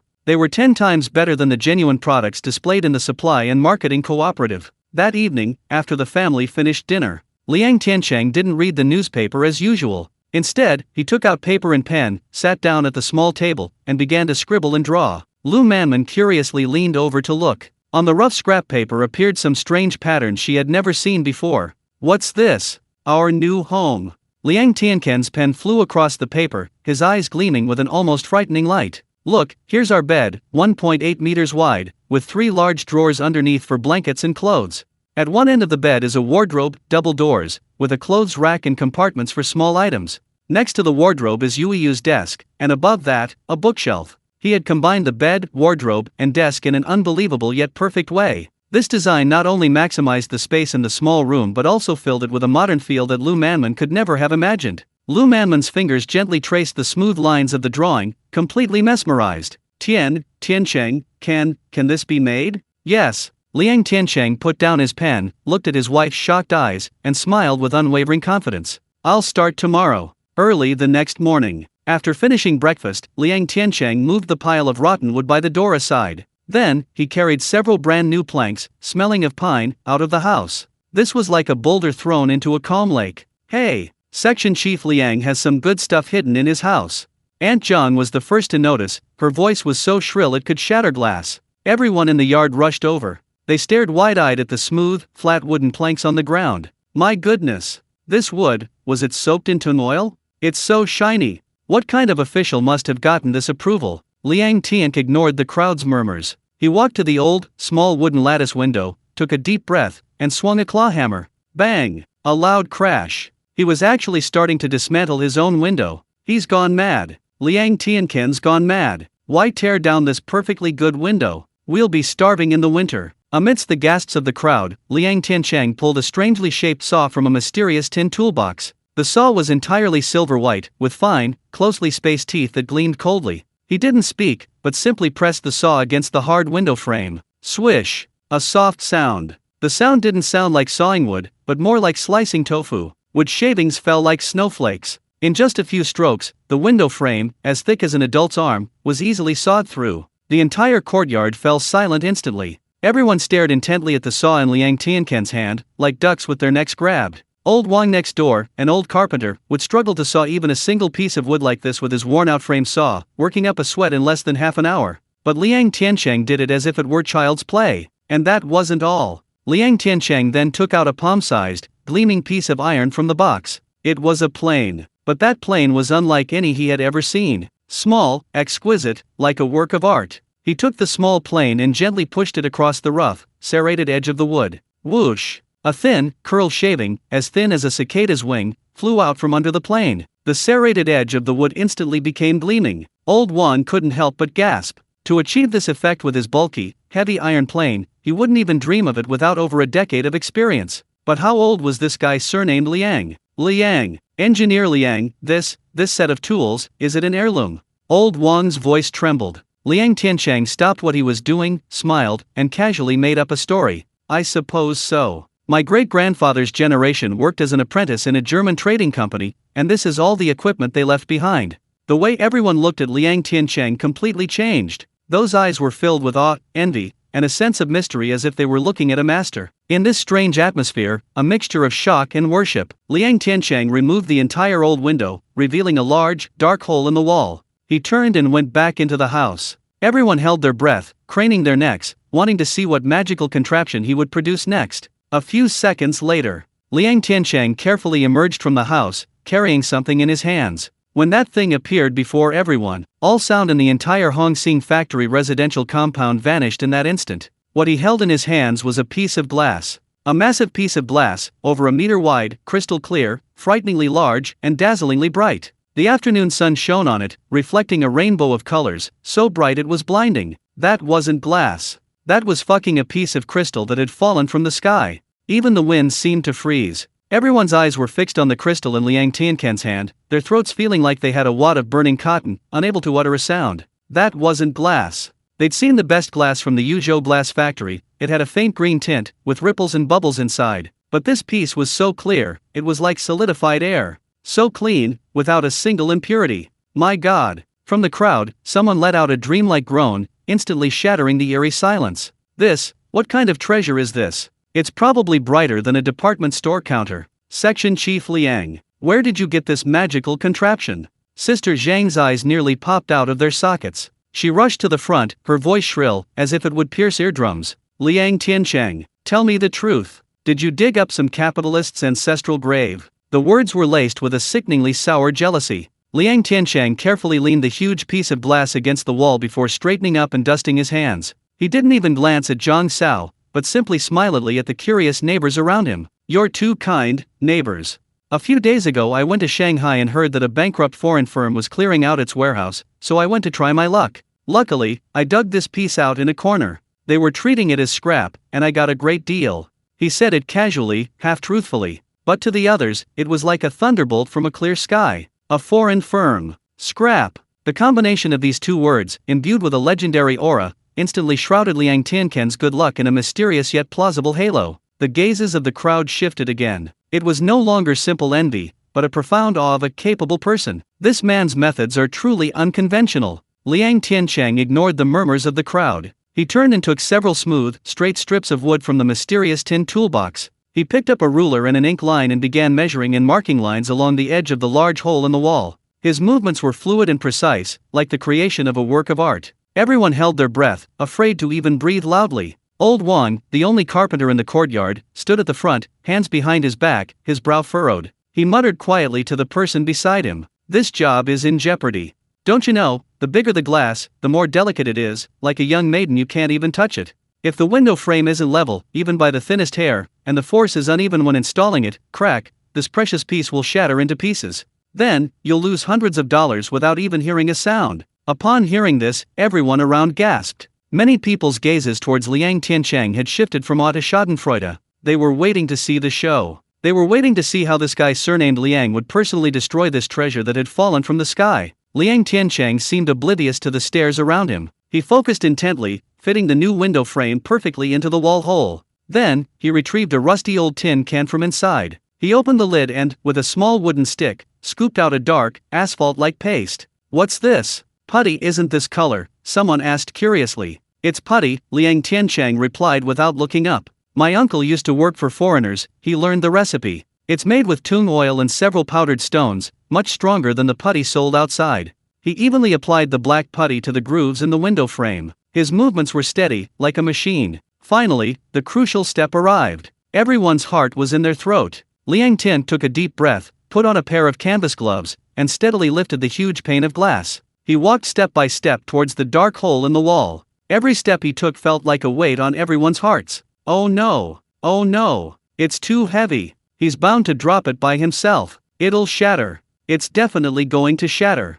Just as everyone was about to cry out, Liang Tian's wrist suddenly tightened, then loosened. The huge pane of glass, as if it had come to life, silently slid into the groove of the window frame. Thump! A dull, yet incredibly pleasant, sound. Perfectly sealed. Absolutely perfect. The entire courtyard fell into a deathly silence once more. Everyone seemed frozen in place, mouths agape, eyes wide, their expressions more varied than if they'd seen a ghost. Old Wang's mouth gaped open, big enough to fit an egg, and his pipe fell to the ground with a thud, completely oblivious.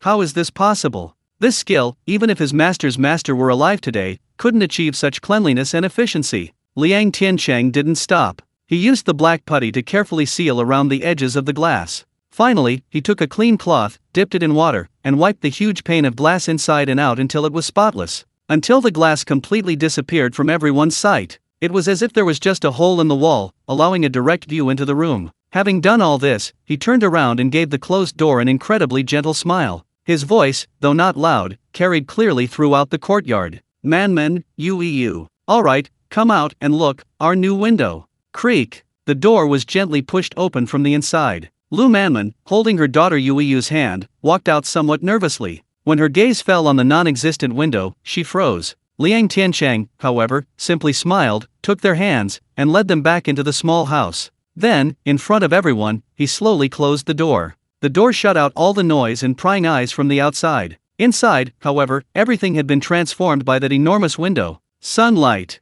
Large swaths of golden, warm sunlight. For the first time, it poured down without hindrance, like a waterfall. It bathed the entire room, turning the damp floor a warm yellow and bathing the mottled walls in a holy glow. The tiny dust particles in the air, usually invisible, now danced merrily and freely within the beams of light, a silent dance. The whole room was bright, like a completely different world. Wow! Yueyu let out a long, joyful exclamation. She let go of her mother's hand and, like a happy little butterfly, opened her arms and rushed into the warm dappled sunlight. She laughed, jumped, and twirled. The golden sunlight enveloped her small figure, turning her hair a brilliant gold. At that moment, she was like a little fairy descended to earth. Lu Manman stood there, stunned. She looked at her daughter playing in the sunlight, at the room completely filled with light, at the shadows and dampness in the corners that could no longer hide. Her eyes, little by little, welled up with tears. She remembered countless days from the past. Cold, dim, oppressive. She would always huddle under that small, barely lit window, squinting, laboriously mending clothes for her husband and daughter.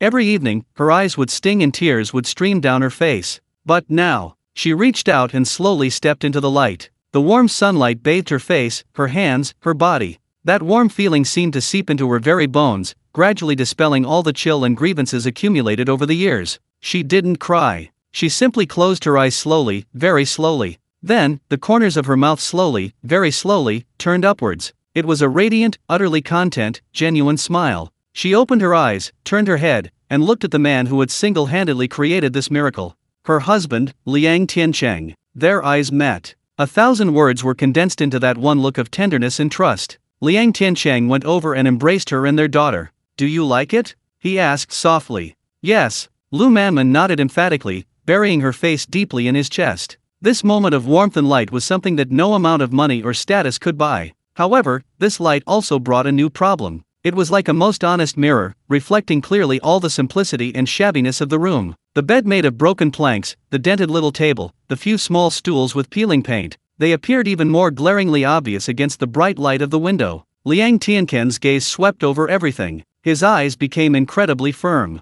He put his arm around his wife's shoulder, looked at the window gleaming in the sunlight, and said softly, in an almost vow-like tone, "Manman, this is just the beginning. Such a beautiful window deserves the best furniture. Tomorrow, I'll make you and your daughter the most comfortable bed in the world, and for you, the most beautiful desk." The next day, Liang Tiancheng didn't act immediately. He first went to the bedside, bent down, and pulled out several wooden planks tightly wrapped in oilcloth from under the bed. The moment he tore off the oilcloth, a fresh, slightly sweet scent of pine instantly filled the entire small room. Lu Manman's breath caught in her throat. She stared at the wooden planks on the floor, her eyes wide. The planks were as smooth as a mirror, so smooth they could reflect a person's image. The beautiful, flowing wood grain was even more beautiful than the dressing tables sold in department stores. "Tiancheng, this is the damaged, defective product you mentioned?" Her voice trembled slightly. If this was defective, then all the ones piled up in the factory warehouse would probably only be good for firewood. Liang Tiancheng smiled, offering no further explanation. He carefully placed the wooden plank against the wall, then opened the mysterious tin toolbox.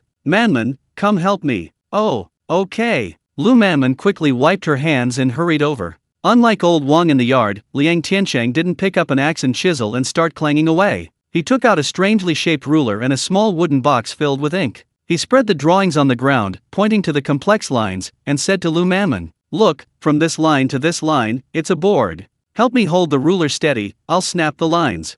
Lu Manman couldn't understand the drawings at all, she just felt dizzy. But looking into her husband's focused, frighteningly bright eyes, a strange trust welled up inside her. She crouched down, pressing the cold steel ruler firmly against the wooden board with all her might. "Done!" Liang Tiancheng drew a thin black line from the inkwell, taut it, and aligned it with the edge of the ruler. He flicked his finger lightly. Snap!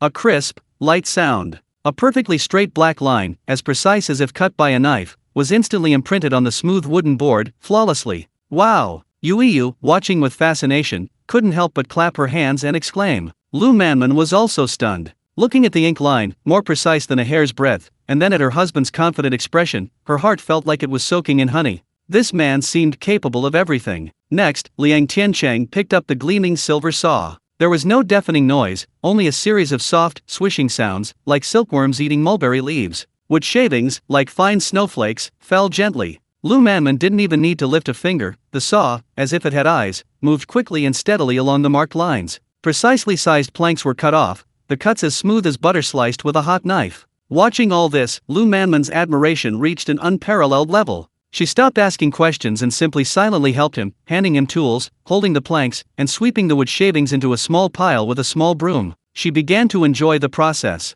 She enjoyed the feeling of creating a new home together with her husband. Her movements, initially cautious, became increasingly skillful and confident. Liang Tiancheng occasionally looked up and saw his wife's profile, gleaming in the sunlight, and the unconscious smile on her lips. His grip tightened even more. The most amazing thing was the joining. Liang Tiancheng didn't use a single nail. He used various oddly shaped chisels to carve grooves and protrusions along the edges of the wooden planks. Lu Manman didn't understand at first, but when Liang Tiancheng aligned the edges of the two planks and gently tapped them with a mallet, tap, the two planks seemed to have grown together naturally, fitting together perfectly. The seam was so fine that even a fingernail couldn't be inserted. What is this?" Lu Manman couldn't help but ask. "Mortise and mortise joints." Liang Tiancheng wiped his sweat, a smug smile on his face. "A craft passed down from our ancestors, 100 times stronger than nails."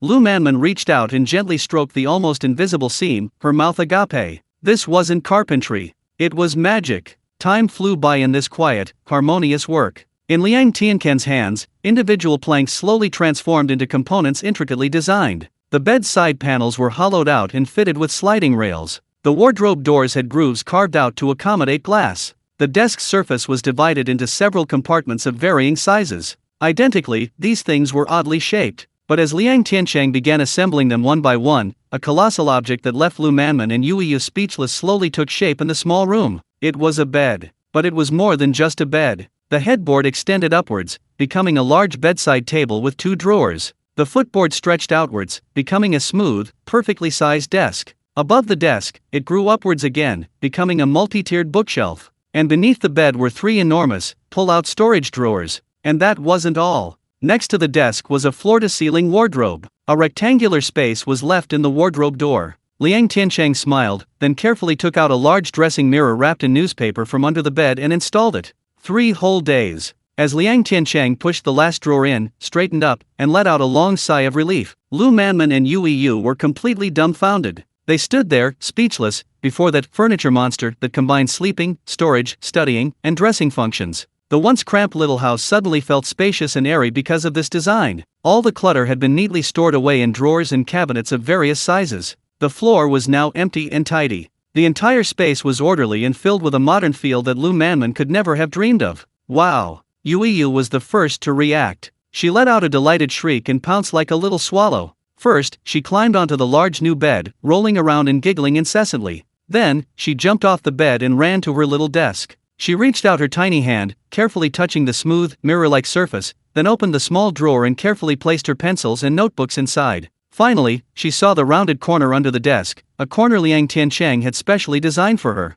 "Daddy! Daddy! Is this where my toys live?" She pointed to the corner and asked excitedly. "Yes, from now on, Yu Yu's toys will all live here." Liang Tiancheng smiled and patted his daughter's head. Lu Manman slowly walked over. Her steps were very light, as if afraid to disturb this unreal dream before her. She reached out, her fingertips gently tracing the smooth tabletop, the cool mirror, and the tightly sealed cabinet doors. The touch was real and warm. This wasn't a dream. She walked to the wardrobe and slowly opened the door. A wonderfully pleasant scent of pine wafted out. Inside the wardrobe, a gleaming metal rod stretched horizontally overhead. Below were several small compartments separated by wooden boards. She could imagine that from now on, her husband's work clothes and her new clothes would hang neatly here. No more crammed into that old, worn-out wooden box, crumpled and wrinkled. Her nose tingled, and she quickly took a deep breath, holding back her tears. She turned to look at the man who had given her all of this, and a radiant, confident smile bloomed on her face. That smile was brighter than the most dazzling sunlight outside the window. "Tiancheng, our house is so beautiful now." She stroked the smooth tabletop, her voice filled with barely suppressed excitement and pride. If others saw it, they'd be green with envy. Her words had barely left her lips when, knock, knock, knock. The door was knocked on from the outside. The knocking was urgent and heavy, carrying an air of unyielding authority. Lu Manman's smile froze instantly. She and Liang Tiancheng exchanged a glance, both seeing a hint of helplessness in each other's eyes. What was bound to happen had finally arrived. The knocking continued, and from outside came Aunt Wang's distinctively loud voice. "Section Chief Liang, open the door. Open the door. Is something wrong at your house? I need to speak with you urgently." "Section Chief Liang, open the door. Open the door."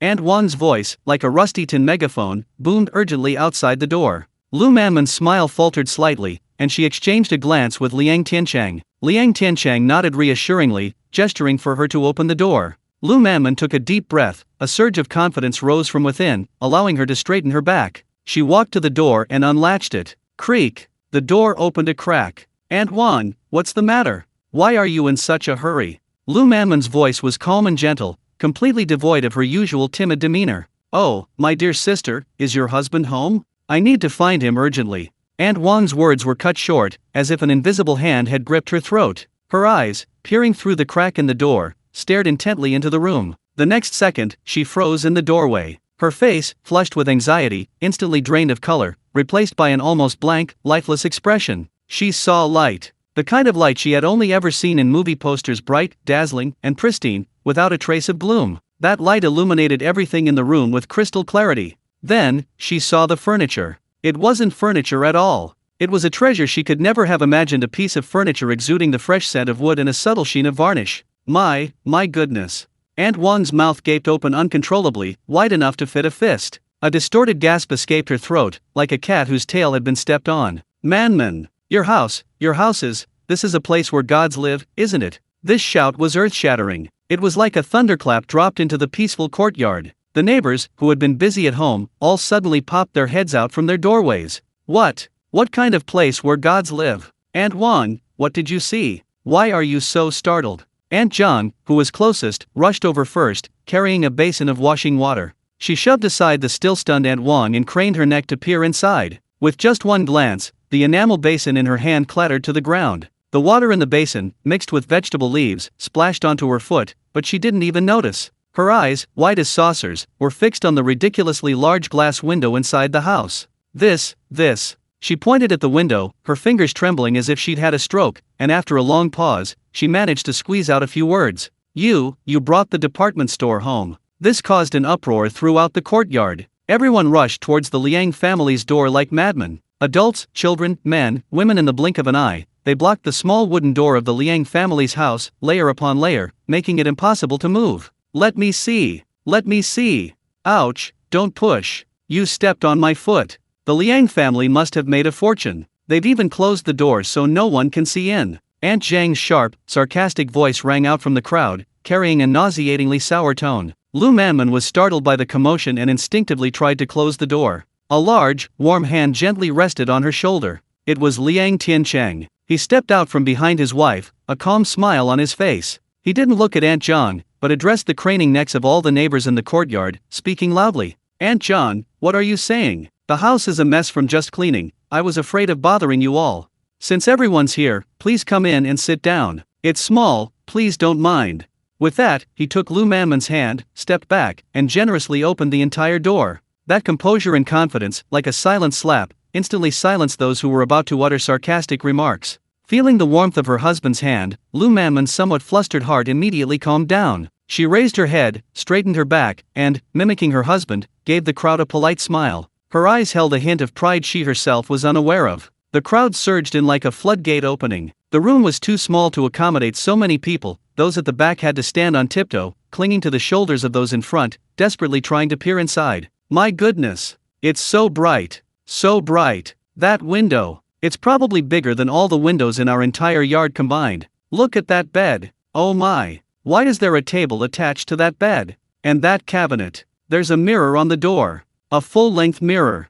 A gasp and gasps rose and fell. They had never seen such strange, beautiful, and practical furniture in their lives. Everyone's eyes were glued to the set of furniture, as if drawn by a magnet, greedily scanning every inch. Old Wang, the carpenter, stood with his hands behind his back, squeezed to the front. Unlike the others who exclaimed and shouted, he simply frowned and walked a full circle around the furniture. He stretched out his rough fingers, feeling the tightly fitting seams again and again. He moved closer, examining every nook and cranny carefully. The more he looked, the deeper his brow furrowed. The more he looked, the more solemn his expression became. Master Wang, did you figure anything out? Someone couldn't help but ask. Old Wang didn't answer immediately. He slowly straightened up, turned around, and stared intently at the calm-faced Liang Tiancheng with his cloudy eyes. He stared for a full half-minute before letting out a long, heavy breath. That breath seemed to expel all the arrogance he had accumulated in his life. Engineer Liang, his voice was hoarse and dry, this set of furniture, did you make it yourself? Liang Tiancheng smiled and nodded.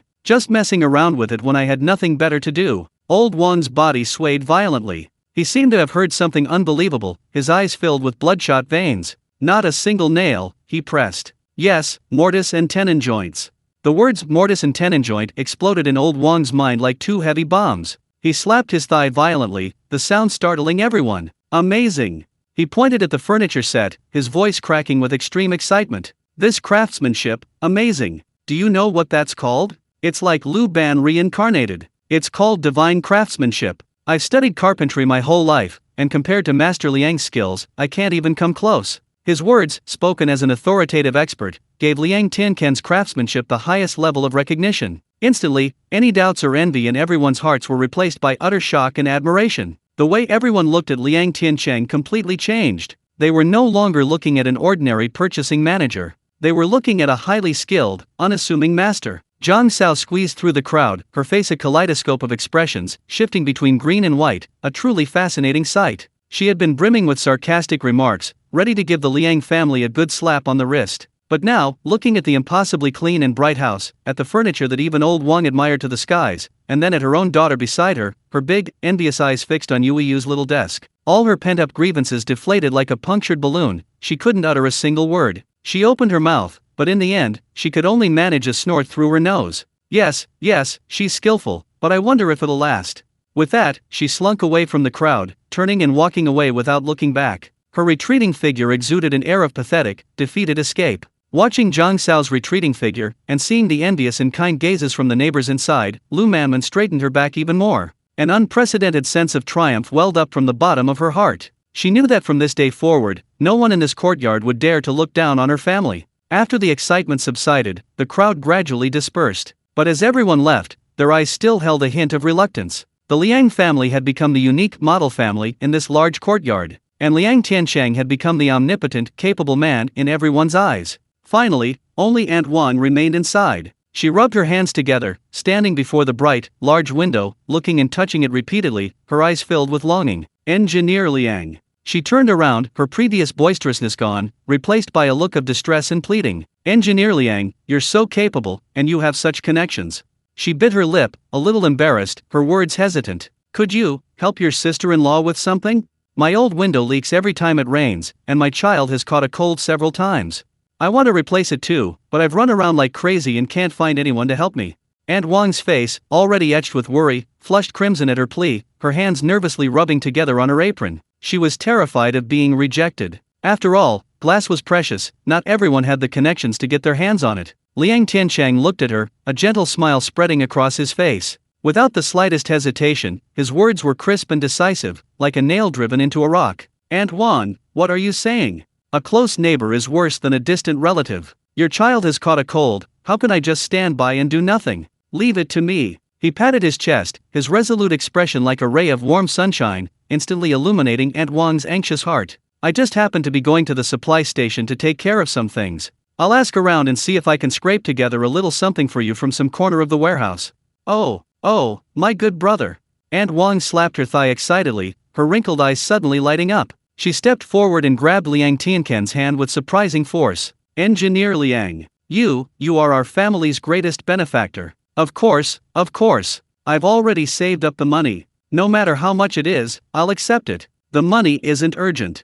Liang Tiancheng smiled and gently pulled his hand away. I'll go ask first, and we'll talk about it later. Lu Manman watched from the side, her heart warmed and softened as if bathed in lukewarm water. She stepped forward and naturally took Aunt Wang's arm, her voice much clearer than before. Aunt Wang, don't worry. Tiancheng never fails to do what he promises.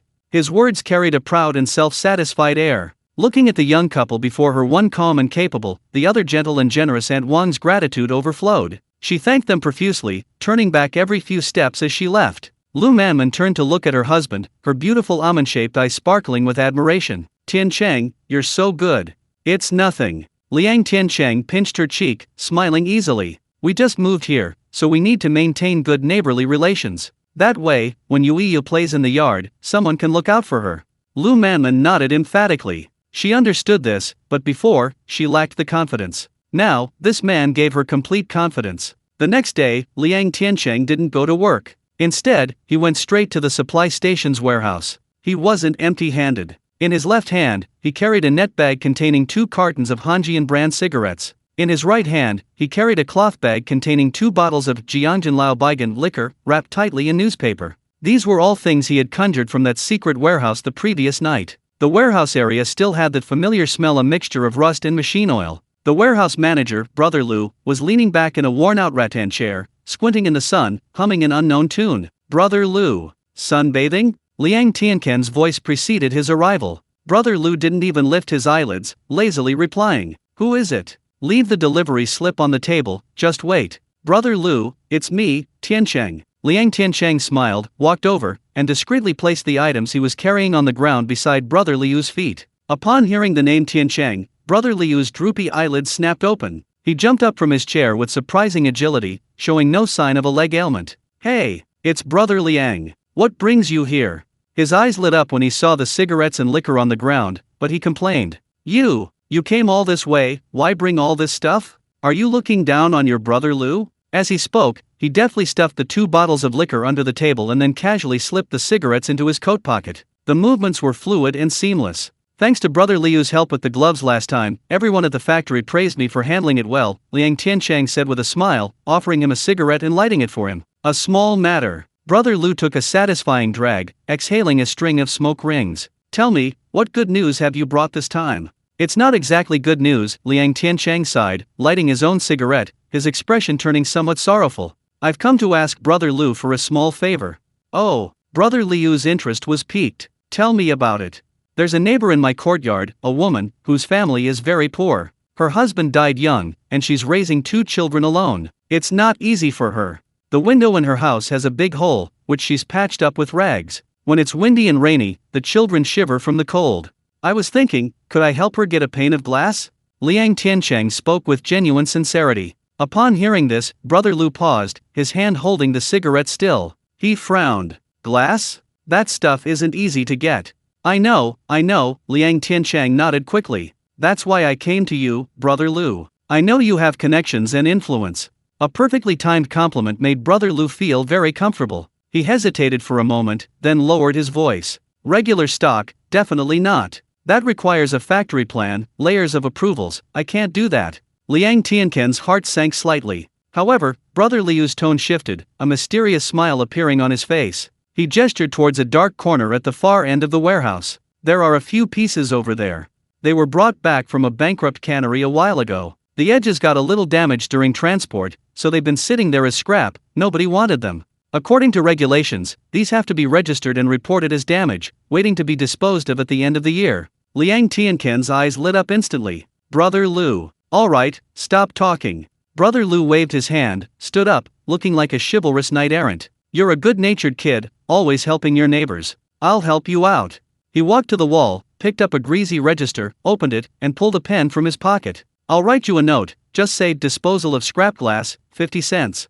Take this slip to the finance department, pay the money, then go over there yourself, pick out a few pieces of roughly the same size, and haul them away on your cart. Remember, keep it quiet, don't let anyone see. This wasn't helping, it was practically free. A warm feeling welled up inside Liang Tiancheng. He knew he owed this a huge favor. Brother Lu, I'll remember this favor. He didn't waste any words, just patted Brother Liu's shoulder heavily. Go on, go on. Brother Lu waved his hand, lay back down in the tattered rattan chair, closed his eyes, and hummed his off-key tune again. Liang Tiancheng held the flimsy slip, but his heart felt heavy. He paid 50 cents, pushed a cart, and walked into the corner piled with junk. Several pieces of glass, covered in thick dust, leaned crookedly against the wall. He walked over and wiped the glass with his sleeve. There were indeed a few small chips on the edges of the glass, but beneath the thick layer of dust, its texture was crystal clear. It was better than any glass available on the market. Liang Tiancheng was overjoyed. He carefully selected 3 pieces of the perfect size, wrapped them in the tattered cotton wadding he had brought, and placed them securely on the cart. As he pushed the cart out of the supply station, the afternoon sun shone warmly on his face. It felt wonderful. When Liang Tiancheng appeared at the entrance of the family compound, the entire courtyard erupted in commotion once again. Look! Section Chief Liang has found another treasure. My God! Glass! 3 pieces that big. And Wang, who was washing clothes at the entrance, heard the commotion, looked up, and was completely stunned. She dropped her washboard, not even having time to wipe her hands, and rushed over. Mr. Liang, this is for me. Her voice trembled. Of course it is. Liang Tiancheng smiled, stopping the cart. And Wang, take a look, are these pieces the right size? And Wang looked at the 3 large, gleaming panes of glass, so excited she couldn't speak. She reached out her wet hand, wanting to touch them, yet hesitant, her eyes instantly reddening. Perfect, perfect. She nodded repeatedly, turned, and ran into the house. I'll go get you the money. Hey, Aunt Wang. Liang Tiancheng grabbed her arm. The money isn't urgent. This glass was disposed of as scrap. They didn't pay me anything, just 50 cents for the cart fee. If you insist on paying, just give me 50 cents, I don't want any more. Upon hearing this, the surrounding neighbors who had been watching all gasped. Such good glass, only 5 cents. This engineer Liang's methods are really something else. Aunt Wang was stunned. Looking at Liang Tiancheng's sincere face, she knew he wasn't just being polite. A huge surge of warmth instantly overwhelmed her last line of defense. Her tears, which she could no longer hold back, streamed down her face. Engineer Liang, what can I say? She kept wiping her tears with her apron. Alright, Aunt Wang, stop crying. Liang Tiancheng couldn't stand seeing a woman cry. Get ready, I'll replace the windows for you this afternoon. This surprised not only Aunt Wang, but also the surrounding neighbors. Mr. Liang, you're going to do it yourself? This is no joke, I need to hire a master craftsman. Liang Tiancheng just smiled and didn't say anything. That afternoon, sure enough, he carried that mysterious tin toolbox and entered Aunt Wang's house. The whole courtyard was packed like sardines, crowding around Aunt Wang's house. Everyone wanted to see for themselves just how many other skills this miracle worker Liang had that they didn't know about. From inside the house came a series of crisp, melodious, rhythmic tapping sounds. and the swish, swish sound of sawing wood like cutting tofu. Less than an hour later, Liang Tiancheng emerged from the house, drenched in sweat. Behind him stood a brand new window. The window, installed flawlessly, was even more beautiful than the windows of state-run stores. The room instantly brightened several degrees. Wang Dama's youngest son, who had a chronic cough, was pressed against the new window, curiously drawing on the glass with his little finger. His face, usually pale and sickly, was now radiant. The entire courtyard fell silent. Everyone was utterly stunned by the scene before them. After a long while, thunderous cheers erupted from the crowd. Engineer Liang. Amazing.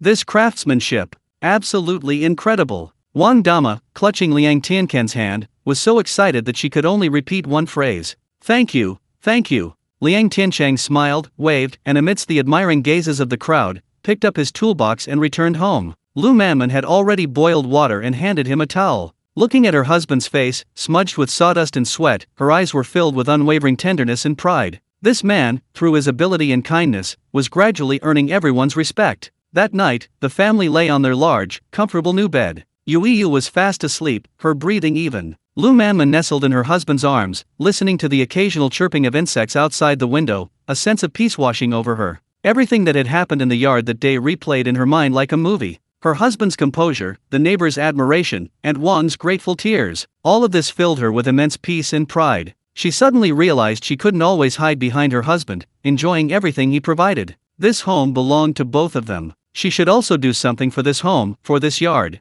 A thought, like a tiny seed, quietly took root and sprouted in her heart. She looked up in the dim light, gazing at her husband's resolute profile, and softly asked him, Tiancheng, I want to find something to do. Oh? What does Manman want to do? Liang Tiancheng knew his wife too well. Back in the countryside, her edges had been smoothed out, her personality becoming gentle and hesitant to take initiative. Now that everything was going well, she wanted to do something for the family. Seeing her husband's expressionless face, Lu Manman felt a sudden pang of panic. It's nothing, I haven't decided yet. Liang Tiancheng gently pulled Lu Manman into his arms. Manman, do what you want to do. Remember, your husband will always be your support. Lu Manman softly hummed in agreement, resting her head against Liang Tiancheng's chest. The strong, steady heartbeat stirred within her like a stone, creating ripples that would linger for a long time. Once the thought took hold, it couldn't be suppressed. During the day, Liang Tiancheng went to work, and Yu ran wildly in the yard with her friends. In the house, only Lu Manman remained. She made the brand new sectional bed again and again, wiped the gleaming tabletop again and again, but the room was so small, no matter how much she tidied, she couldn't create anything special. When people are idle, they easily let their minds wander. Her gaze fell on a cloth bundle wrapped in oil paper in the corner of the wardrobe. It was a piece of Dacron fabric that Tiancheng had brought back from Shanghai. She carefully unwrapped it. The pale, moon-white fabric, with its faint sheen, slid through her fingers like flowing water. Smooth and cool to the touch, it was clearly made of the finest material. She had made new clothes for herself and Yu, and there was still a large piece left over. Outside the window, the sounds of children playing catch the spy drifted in. She walked to the window, watching the children in the courtyard, their clothes patched and sweaty from running. A sudden thought struck her. Little Stone from Aunt Wang's family had 3 layers of patches on his knees. When he ran, his trousers were uneven. Little Qin, Zhang's daughter, wore a faded little jacket, the sleeves too short, revealing her thin wrists. A bold idea, like bamboo shoots after a spring rain, suddenly sprouted from the depths of her heart. She bit her lip, her eyes slowly hardening with determination. No sooner said than done. She found the large pair of scissors in the house and pulled out her sewing basket. Without a ruler, she used her own palm to measure. She remembered Little Stone's height, he was half a head taller than Yu. She remembered Zioken's physique, she was thinner than Yu. Snip, snip. The crisp sound of scissors rang out in the quiet room. The precious piece of Dacron fabric, which she herself was reluctant to use more than a few times, was transformed into small pieces of cloth in her hands. Her needlework was learned from her grandmother, and she was renowned for her skill for miles around. Threading the needle, pulling the thread, the tiny embroidery needle seemed to come alive at her fingertips, flying up and down, creating fine and even stitches.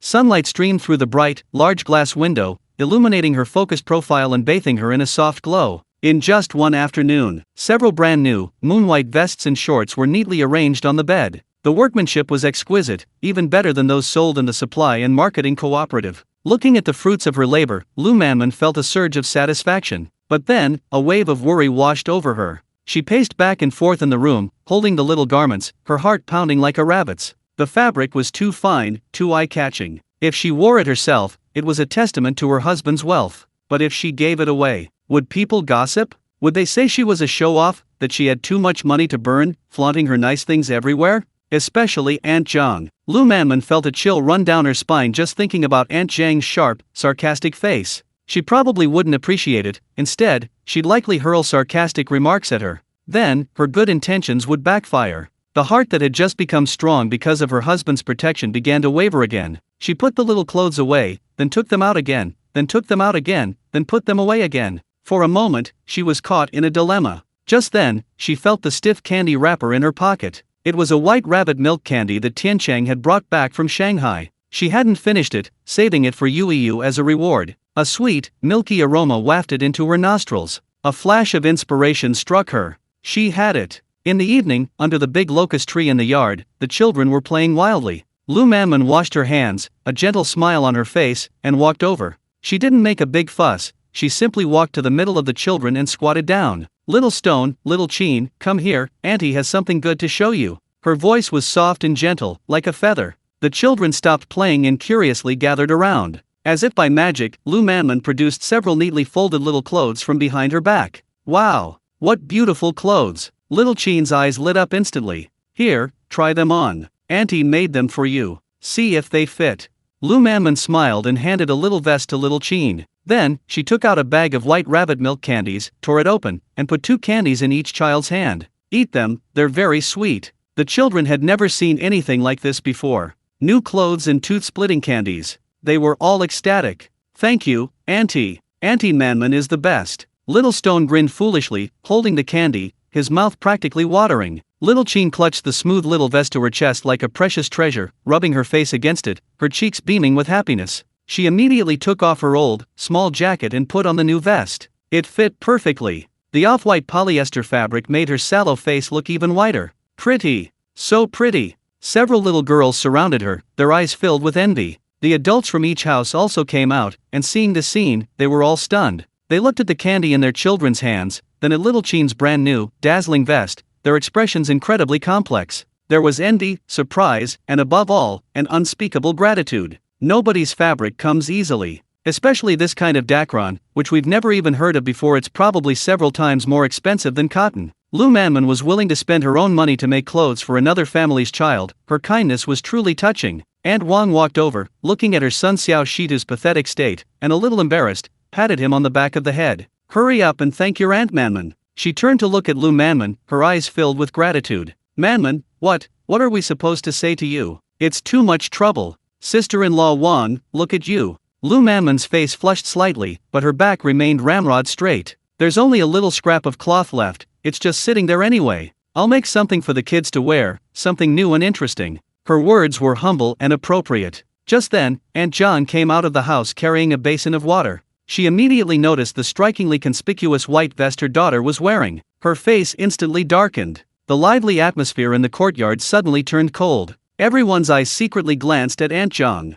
Everyone was waiting to see how this notorious firecracker of the courtyard would react. Lu Manman's heart leaped into her throat. Aunt Zhang, her face dark, walked up to her daughter Xiaokan and reached out, pulling and tugging at the new vest. "What kind of shoddy fabric is this? You think you can fly in it? Look how pleased you are with yourself." She cursed, but her eyes were like knives, scraping across the fine stitches and the smooth surface of the cloth. Xiaokan was terrified by her mother's appearance, her lips trembled, and she was on the verge of tears. Lu Manman's heart sank to the bottom. Sure enough, she had been too naive. But just as she was about to step forward to smooth things over, Aunt Zhang stopped. She looked at her daughter's large, tear-filled eyes, filled with grievance, and then at the complicated gazes of the neighbors around her. Her usually harsh face flushed slightly, a rare occurrence. She released her grip, giving a curt snort. She turned away, not looking at Lu Manman, but muttering something to her own daughter. The voice wasn't loud, but it carried clearly to everyone's ears. "Put them on properly. If you run around like crazy and tear them up,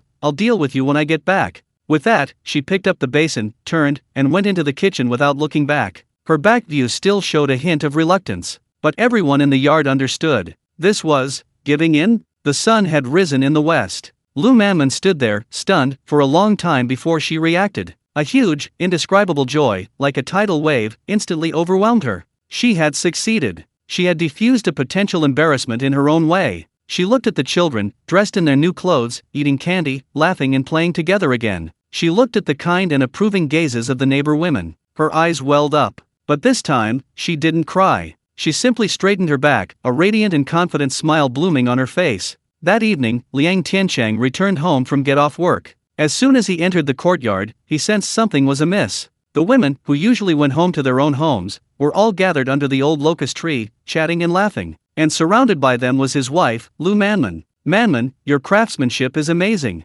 When will you teach us?"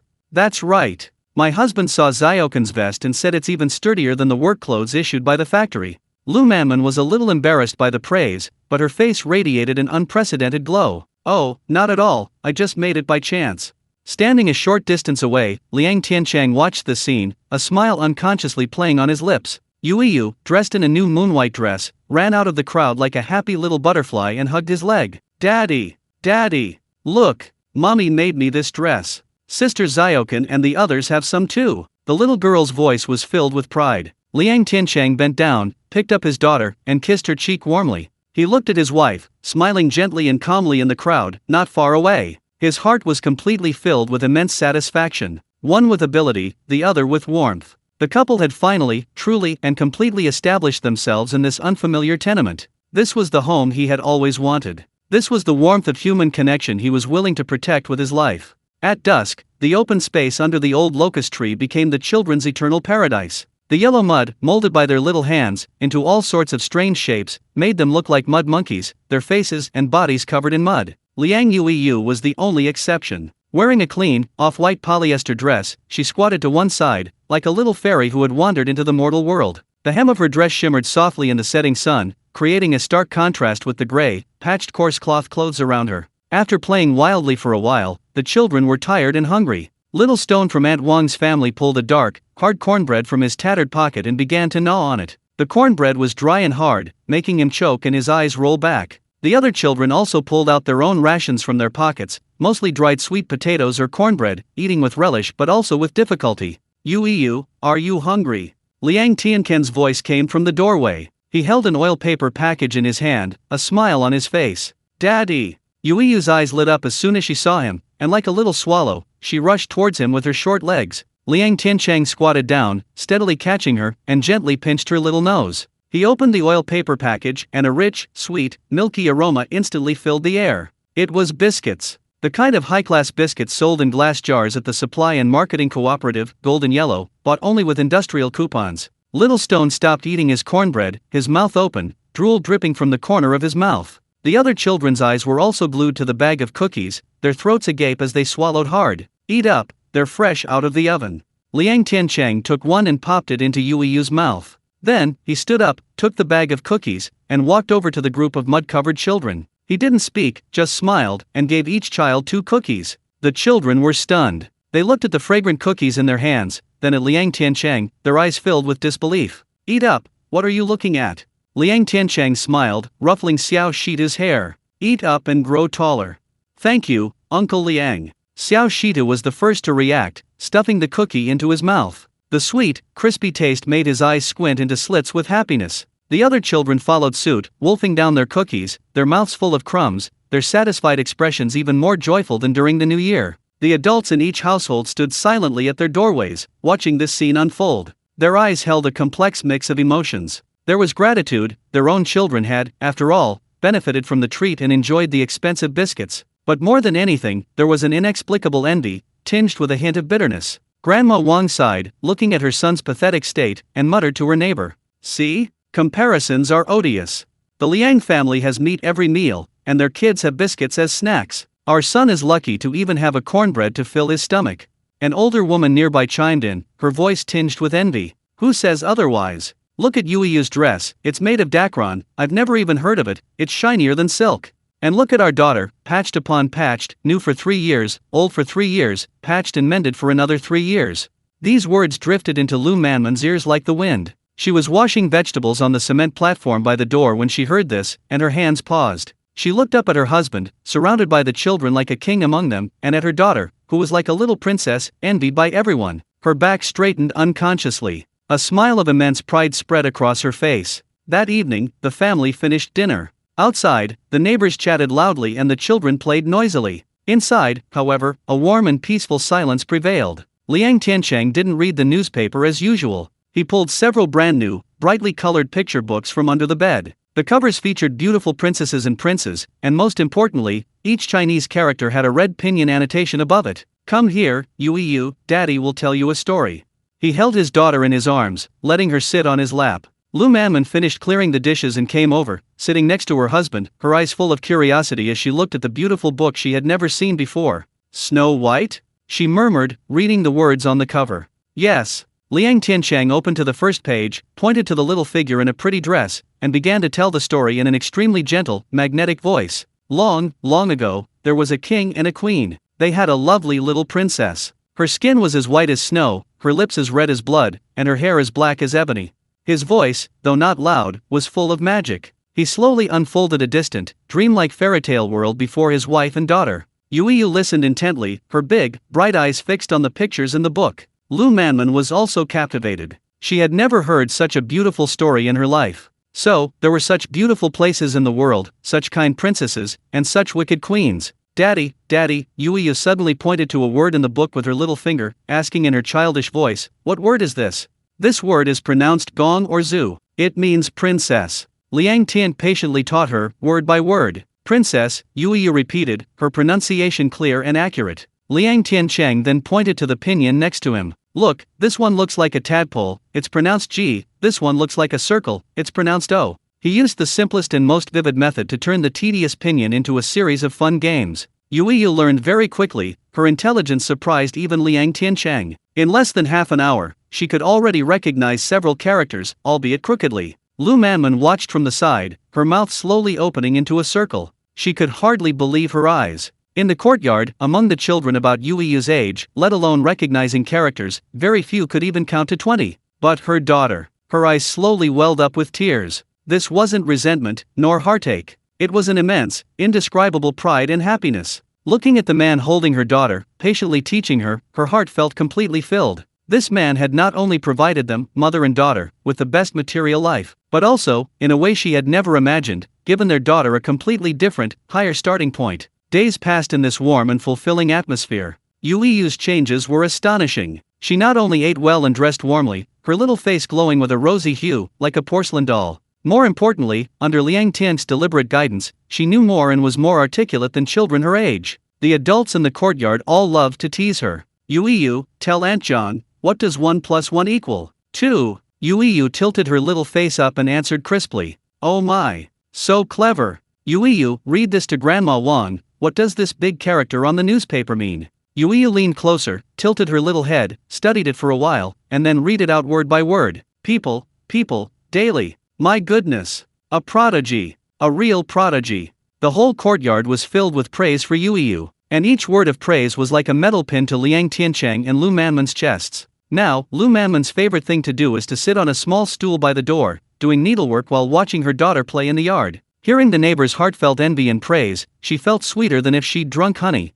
That afternoon, the children gathered under the big locust tree again, playing house. Somehow, they started arguing. Little Stone puffed out his chest and shouted loudly, "My dad's the deputy director of the workshop. He manages so many people. My dad's the best." Zhang's daughter, Xiaokan, wasn't having it. "My dad's an 8th grade worker. He earns a lot of money every month. My dad's the best." The children chattered, each boasting about their father. Only Yu remained quiet, not saying a word. Xiaokan noticed, ran over, took her hand, and asked, "Yu, what does your dad do? Is he amazing?" All the children's eyes turned to Yu. Yu raised her head, her big, dark eyes sparkling with an incomparably pure yet unwavering light. She puffed out her little chest and, in an extremely proud, clear, and loud voice, announced loudly to all her friends, "My dad is the purchasing manager. My dad is the best dad in the world. He can do everything. He buys me the prettiest dresses and the tastiest cookies. He also fixes my fun toys and tells me the story of Snow White.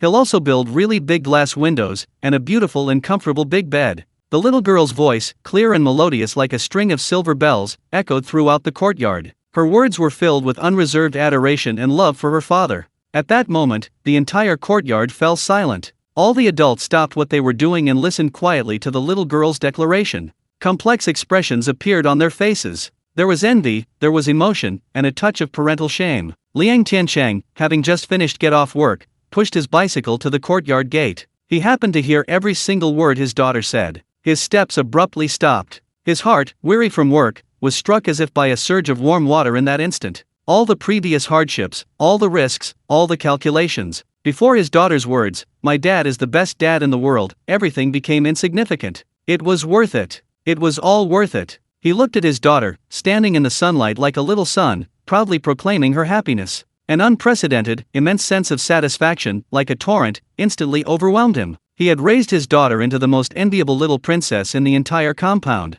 This sense of accomplishment from creating happiness with his own hands was far more intense and intoxicating than earning more money or holding a higher position. He didn't go over to disturb his daughter. He simply stood there quietly, watching her. His eyes were so tender, they could melt tears. In his contentment, his gaze slowly swept across the familiar courtyard, finally settling on his own small door. The house had been renovated, it was brighter and more comfortable. But it was, after all, too small. It was just a single room. Once Yuiyu grew a little older, it wouldn't be convenient for the three of them to squeeze in here. His gaze fell again on the Forever brand bicycle beside him. It was a factory reward for him. Every time he rode it out with his wife and daughter, he attracted countless envious glances. But he wanted more. A thought, like a seed buried for a long time, sprouted at this moment, growing wildly and uncontrollably. He wanted to give them a bigger home. A home with at least 2 rooms, a separate kitchen, even a flush toilet. He also wanted to buy Manhwa her own women's bicycle. He wanted them, mother and daughter, to live the best, most dignified life of this era.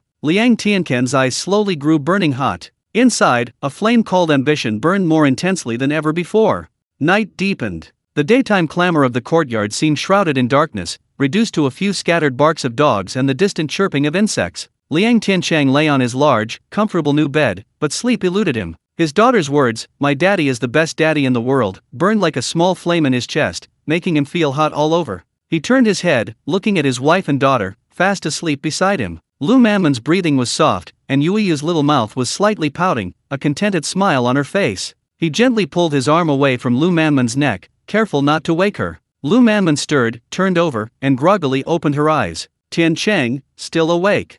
Can't sleep?" Liang Tiancheng's voice was soft, tinged with amusement. "Thinking about something. What are you thinking about, so engrossed?" Lu Manman snuggled closer to him, finding a comfortable position. Liang Tiancheng held her close, his chin gently resting on her forehead. That familiar scent, with its faint fragrance of soap, brought him a sense of peace. "Manman," he suddenly said, "what if we had a bicycle?" "A bicycle?" Lu Manman's sleepiness vanished instantly. She jerked her head up, her almond-shaped eyes shining brightly in the dim light. "What kind? A Forever brand? Or a Phoenix brand?" "A Forever brand, of course," Liang Tiancheng smiled. "A black one, a classic 28-inch, with a shiny bell on the handlebars that jingles when you press it. How cool is that?" He began to paint that picture. "When the weekend comes and the weather's nice, I'll ride my bike, with you on the crossbar and you on the back, wearing your new dress. We won't squeeze onto those crowded buses, we'll just ride along the riverbank, the wind blowing through our hair, going wherever we want. We'll go to the park to see the monkeys, to the Liberation Monument to see the clock tower, and when we're tired, we'll find a place to eat a bowl of sweet dumplings, playing until dark before going home." His voice was like magic. Lu Manman listened, her eyes shining like stars. She could almost see that scene, her husband's tall figure, her daughter's clear laughter, and the pleasant feeling of the river breeze on her face. She never even dared to dream of such a life. "Great, that's wonderful." Her voice trembled with excitement, and she almost sat up. But before the excitement could subside, a bucket of cold water poured down her throat, instantly extinguishing the fire. Her expression dimmed again. "Tiancheng, don't try to cheer me up." She sighed, her voice regaining its usual clarity. "A bicycle is a big deal, you need a bicycle ration coupon. I heard from the older women in the neighborhood that those things are more precious than a girl's dowry, you can't buy one even if you have money." That one sentence highlighted the cruelest reality of the era. In this age where everything was rationed, bicycle coupons undoubtedly placed those at the very top of the rationing pyramid. They were a symbol of status, a manifestation of wealth and power. Usually, only high-ranking factory leaders or those awarded city-level or higher model worker titles were eligible to receive one, albeit a meager one. Ordinary workers wouldn't even dare to dream of it. "I know it's difficult," Liang Tiancheng said, seeing his wife's anxious expression. Far from being discouraged, the fire in his heart burned even brighter. He squeezed her hand, his words carrying a reassuring strength. "Who is your man? There's always a way to overcome difficulties. Just think about which dress looks best when you're sitting in the back seat." Looking into her husband's eyes, which shone brightly even in the darkness, Lu Manman's anxious heart somehow calmed down. She nodded heavily, buried her face in her husband's chest, and said nothing more. The next day, in the purchasing department, as soon as Liang Tiancheng entered the office, he was greeted like a hero. "Good morning, Engineer Liang." "Engineer Liang, this is some fried rice candy I brought from home, please try some." His colleague's enthusiasm was almost overwhelming. Even Zhou Dahai immediately stood up, quickly wiped the table clean for him, and made him a cup of hot tea. "Engineer Liang, have some water." Their attitude was so respectful, they were practically calling him father. Liang Tiancheng smiled and responded politely. Once everyone was seated, he casually picked up his teacup, blew on it to warm it, and asked, "So, how do we get these bicycle vouchers in our factory?" The moment those words were spoken, the previously noisy office fell silent. Everyone looked up, staring at Liang Tiancheng with strange expressions. Wang Jiangguo, the veteran purchasing agent, was the first to speak, shaking his head as if he were recounting a fantasy. "Mr. Liang, you're joking. Bicycle tickets? Those things, are they even something we can dream of?" "Exactly." Another colleague chimed in. "I heard that a single ticket is being sold for 200 yuan on the black market, and you have to do it secretly. If you get caught, you're accused of speculation. Money is a small matter." Zhou Dahai, finally finding an opportunity to interject, lowered his voice, his face carrying a mysterious air of someone with experience. "The key is, even if you have the money, there's nowhere to buy it. To be honest, my uncle, who's the deputy factory director, has been queuing for 3 years to get a bicycle for his son's wedding. He's submitted reports more than 10 times, said a ton of nice things, and still hasn't even seen a trace of a ticket." After Zhou Dahai finished speaking, he gave Liang Tiancheng a special look, his meaning clear. Even the deputy factory director couldn't handle it. This was an impossible task. He thought that stating this fact would discourage Liang Tiancheng, but what he saw was a fleeting look of even greater interest on Liang Tiancheng's face. The murmurs in the office continued. "I heard that only someone at Director Qian's level gets 1 quota per year. And Chief Engineer Chen, he was named a national model worker last year and only got 1. As for us, let's not even think about it. We'd be lucky to even have a handcart to push." The crowd chimed in, their words filled with helplessness and resignation. Liang Tiancheng listened quietly, without interrupting. His fingers tapped rhythmically on the enamel teacup. Tap, tap, tap. The sound wasn't loud, but it resonated like drumbeats in everyone's hearts. The office gradually fell silent again. All eyes were on him. They sensed something unusual in Liang Tiancheng's unusually calm face. This man didn't seem intimidated. Liang Tiancheng gently placed the teacup on the table, making a soft tap. He raised his eyes, his gaze sweeping over everyone. "So, the normal path is blocked." He seemed to be talking to himself, yet also announcing it to everyone. His colleagues exchanged bewildered glances, unsure of his meaning. If it's blocked, then so be it. What else can they do? A slow, sly smile curved Liang Tiancheng's lips. "The more difficult it is, the more interesting it becomes. The more everyone thinks it's impossible, the more valuable it is when it's accomplished. If the conventional path is blocked, then the only option is the unconventional route. In the entire Hongsing machinery factory, who could disregard the regulations and approve a bicycle ticket with just a word? The answer is only one: Qian Weiguo, the factory director who favored him and considered him a lucky charm." Liang Tiancheng's gaze passed through the office window and landed in the distance on the top floor of the factory's tallest office building, towards the director's office. The target was clear, but he knew even more clearly that going directly to the director to ask for something was something only a fool would do. Even if Qian Weiguo admired him, he wouldn't easily open such a loophole. Favors aren't used like that. If you want the horse to run, you have to feed it. To get factory director Qian to willingly, even voluntarily, hand over this precious ticket, he needed a reason the director couldn't refuse. A monumental achievement. An achievement even greater than the one he made with the chromium molybdenum alloy steel. An achievement so great that everyone in the entire Red Star machinery factory would remember Liang Tiancheng with gratitude, an achievement no one else could match. Thinking this, Liang Tiancheng's heart calmed completely. The restlessness ignited by the bicycle transformed into a calm yet powerful drive. His gaze returned to his desk. Stacks of purchase requisitions and various technical documents were piled up there. He reached out and picked up the top document. His eyes began to scan rapidly among the dense text and drawings. Like a hungry cheetah in a vast jungle, searching for the perfect prey that could deliver a fatal blow. Opportunity sometimes arrives more timely than a pillow delivered to a sleepy head. Liang Tiancheng was still pondering where to start, how to achieve something unparalleled, when opportunity knocked on his door. Early the next morning, Section Chief Sun Jianyi called an emergency meeting. "Everyone, snap out of it."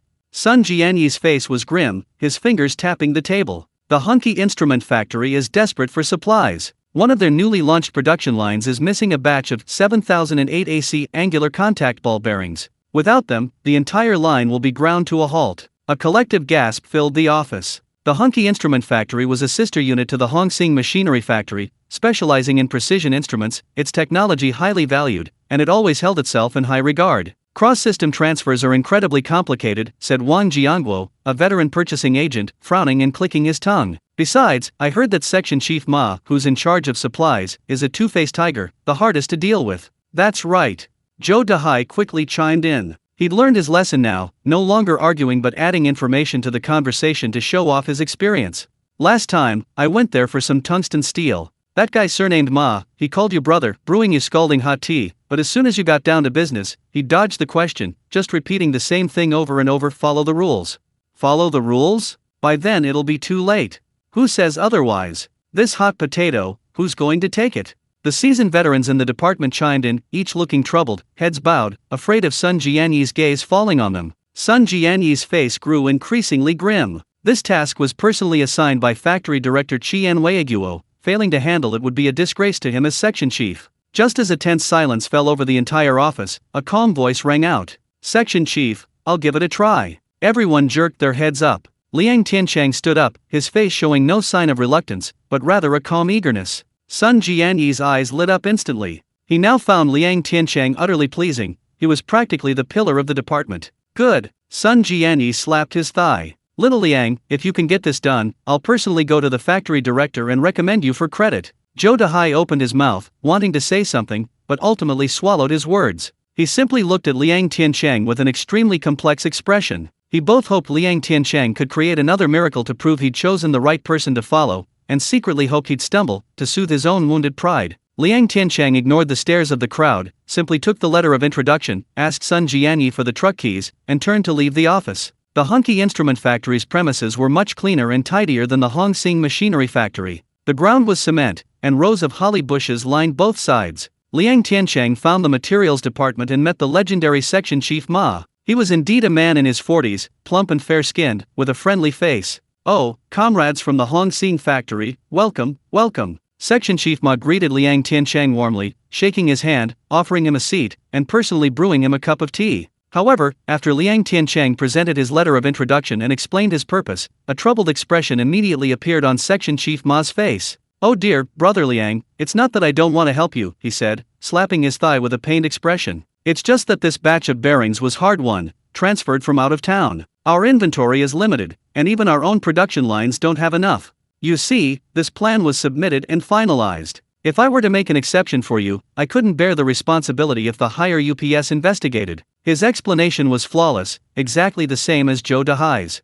Liang Tiancheng listened quietly, his face showing no impatience. However, as Section Chief Ma spoke, he keenly noticed that although Section Chief Ma's face was all smiles, a deep-seated anxiety lurked beneath his brow. Moreover, between words, he would unconsciously cover his mouth with his hand, letting out a suppressed, short cough or two. Section Chief Ma, business is business, Liang Tiancheng suddenly smiled, taking back the letter of introduction. I came in a hurry today and didn't bring much. I'll treat you to drinks another day. Section Chief Ma was taken aback, not expecting this young man to give up so quickly. Of course, he replied politely. Liang Tiancheng stood up, not mentioning the bearings again, but instead, as if in casual conversation, asked with concern. Judging from your complexion, brother Ma, haven't you been resting well lately? This weather is dry, you should take better care of yourself. At this, Section Chief Ma's smile instantly faded. He sighed heavily and waved his hand. Don't even mention it, that's not me, it's my old man. It's his old problem, he coughs terribly every time the seasons change, he can't sleep a wink at night, he can't even breathe properly. We've been to every hospital in the city, tried every kind of medicine, but nothing works. And last night he was up all night again, I can barely keep my eyes open all day. Liang Tiancheng's heart skipped a beat. He knew, the breakthrough had come. This cough and wheezing is really troublesome, he nodded calmly. I have a distant cousin who used to be a barefoot doctor in the countryside, he knows a few folk remedies.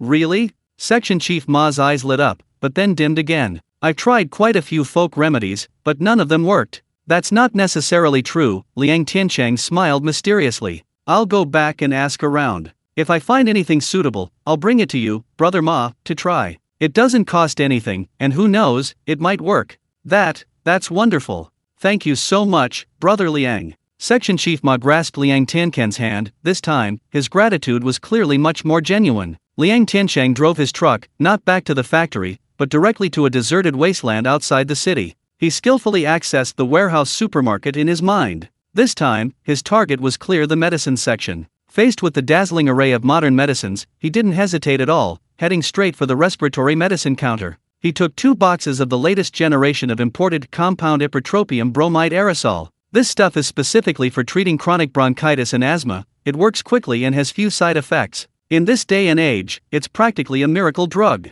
To avoid suspicion, he carefully removed the packaging, leaving only the small metal spray bottle inside, and then wrapped it in a piece of coarse cloth. After doing all this, he returned to his car and drove directly to Section Chief Ma's apartment building. It wasn't until evening that he carried the package upstairs. Brother Ma. Section Chief Ma opened the door and was quite surprised to see Liang Tiancheng. Brother Liang, what brings you here? I asked my cousin through someone, Liang Tiancheng said, handing him the cloth bag. He said this stuff is incredibly effective for coughs and asthma in the elderly. It's nothing valuable, take it back and let the old man try it. He lowered his voice and added, it's very simple to use. Just press it against your mouth and inhale. Twice a day, don't overuse it. Section Chief Ma looked at the small metal bottle, somewhat skeptical, but seeing Liang Tiancheng's sincere eyes, he nodded emphatically. Brother Liang, whether it works or not, I'll remember your kindness. The night passed. Just as Liang Tiancheng arrived at his office, the department phone rang. It was Zhou Dehai who answered. Hello, purchasing department, who are you looking for? What? Looking for Engineer Liang? Which Engineer Liang? Oh, Liang Tiancheng, right. Wait a minute. Zhou Dehai covered the receiver, calling out to Liang Tiancheng with a strange expression. Engineer Liang, from Hunky Instrument Factory, they're looking for you. The office fell silent instantly. All eyes immediately turned to Liang Tiancheng. Liang Tiancheng walked over and took the phone. Hello, this is Liang Tiancheng. Brother Liang, my dear brother. The voice of Section Chief Ma, trembling with excitement, came from the other end of the phone. What kind of miracle drug is that? I gave it to my dad last night, just 1 dose. He didn't cough once all night, and slept even more soundly than me. This morning, he's several levels more energetic. You're a great benefactor to our family. Liang Tiancheng smiled. Brother Ma, you're too kind. It's good that it works. It works. It's incredibly effective. Section Chief Ma was so excited on the other end of the phone that he was almost incoherent. Brother, don't say anything, just drive over to our factory gate right now and wait for me. I'll tear down the warehouse today, but I'll get you the batch of bearings you need. Half an hour later, Liang Tiancheng's truck was parked in front of the Hunky Instrument Factory warehouse. Section Chief Ma personally directed 2 workers to load boxes of brand new bearings onto the truck. As he loaded them, he said to Liang Tiancheng, Brother, I've gathered 100 sets for you, 20 more than you ordered. Take them back as spares. From now on, in this small town, if anything happens, just say the word, Brother Liang, and I'll do anything for you, even go through fire and water. The task was completed so easily. When Liang Tiancheng drove the fully loaded truck back to the Hongsing Machinery Factory, the entire purchasing department was in an uproar. Sun Jianyi circled the boxes of bearings, looking them over from all angles, his face beaming with joy. Xiao Liang, you're truly my lucky charm. Our factory's lucky charm. Without another word, he grabbed Liang Tiancheng and headed straight for the factory director's office. Qian Weiguo's office was filled with smoke. After listening to Sun Jianyi's embellished report, he looked at the bearing delivery slip on the table and slammed his hand on the table in delight. Good. He stood up, walked over to Liang Tiancheng, and patted him heavily on the shoulder. Comrade Liang Tiancheng, you've done another great service for the factory. Last time it was chromium molybdenum steel, and this time it's the life-saving bearings. You're a quick-wit, resourceful, and capable comrade. Qian Weiguo was never stingy with praise. Tell me, he stubbed out his cigarette, smiling at Liang Tiancheng, what reward do you want this time? A bonus? Or an award for outstanding performance?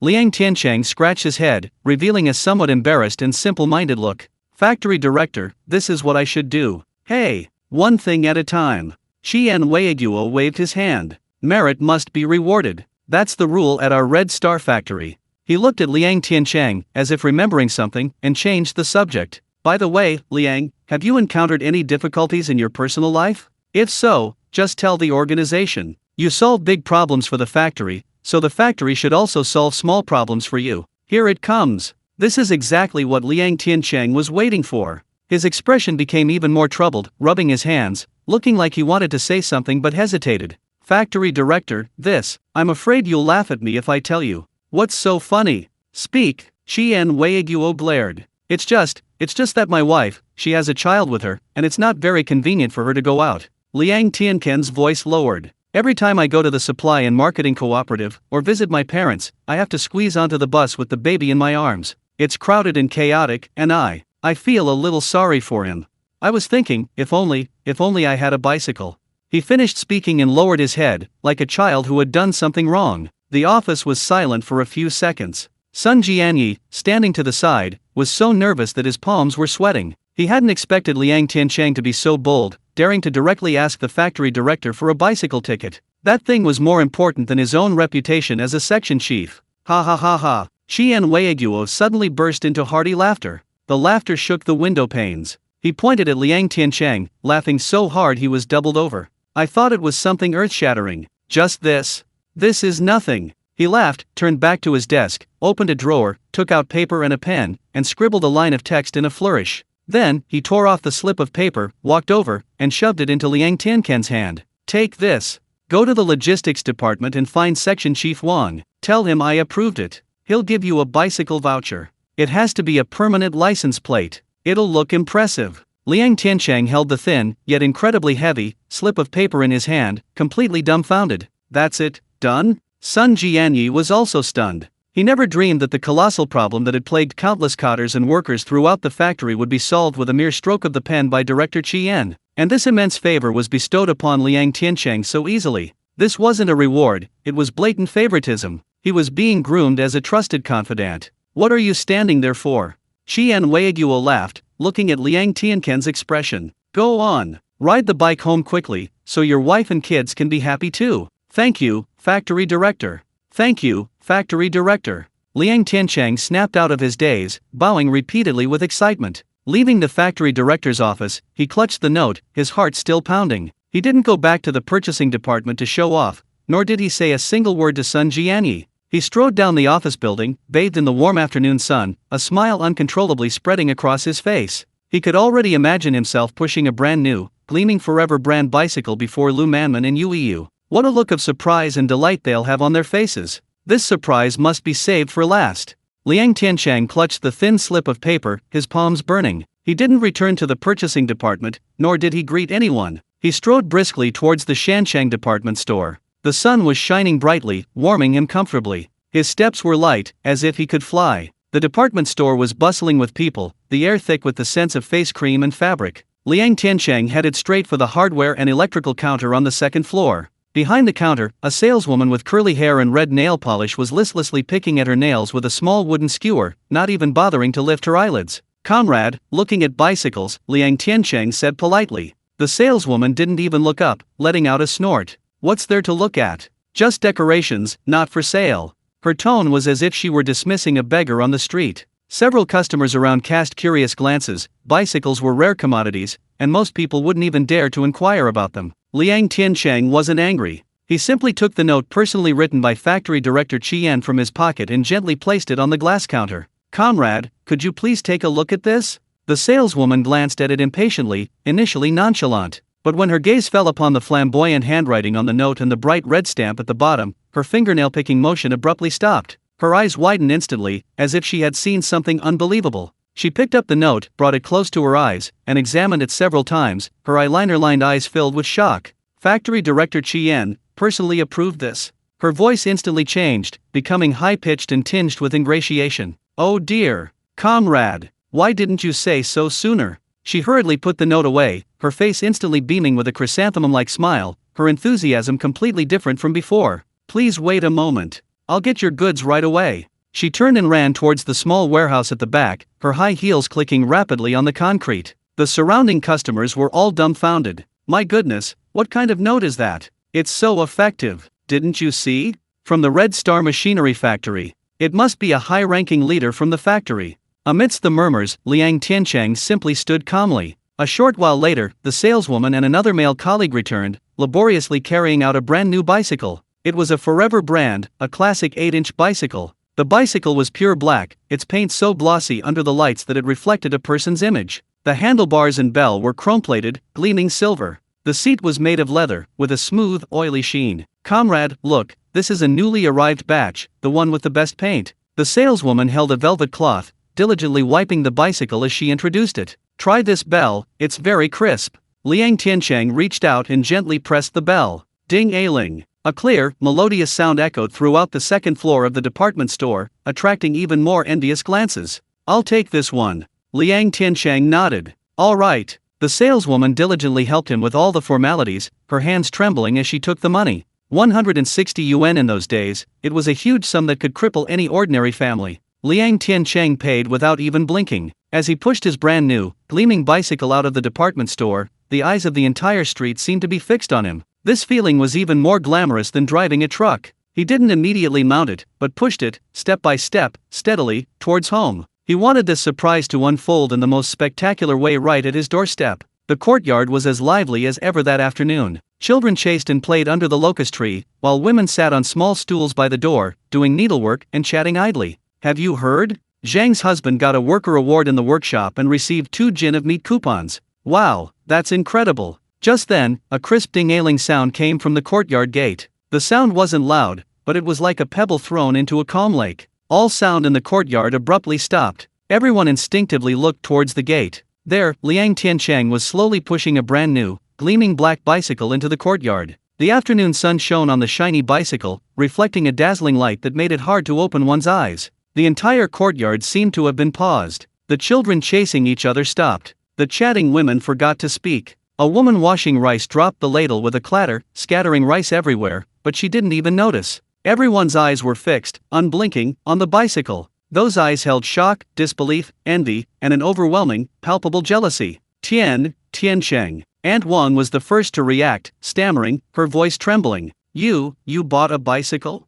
Liang Tiancheng stopped, smiling and nodding. "Yeah, just bought it. It'll be more convenient to go out now." He said it casually. But those words struck everyone's hearts like a hammer blow. He bought it. He really bought it. In the entire Hongsing Machinery Factory residential compound, apart from the few factory leaders living in their detached houses, who else owned one? Sister Zhang stood at her doorway, looking at the bicycle, shinier than her door panel. Her face first flushed red, then slowly turned bluish-purple. She gripped the needle so tightly her knuckles turned white, her lips trembled, but she couldn't utter a single word. The bicycle struck her like a resounding slap across the face. "Daddy!" A clear, crisp cry broke the eerie silence. Yu ran out of the house, followed by a stunned Lu Manman. When the mother and daughter saw the enormous iron behemoth at the door, they were instantly frozen in shock. Wow! Yu's little mouth formed a perfect O shape. She jumped and skipped around the bicycle, reaching out her little hands, wanting to touch it but hesitant, her big, dark eyes sparkling with excitement.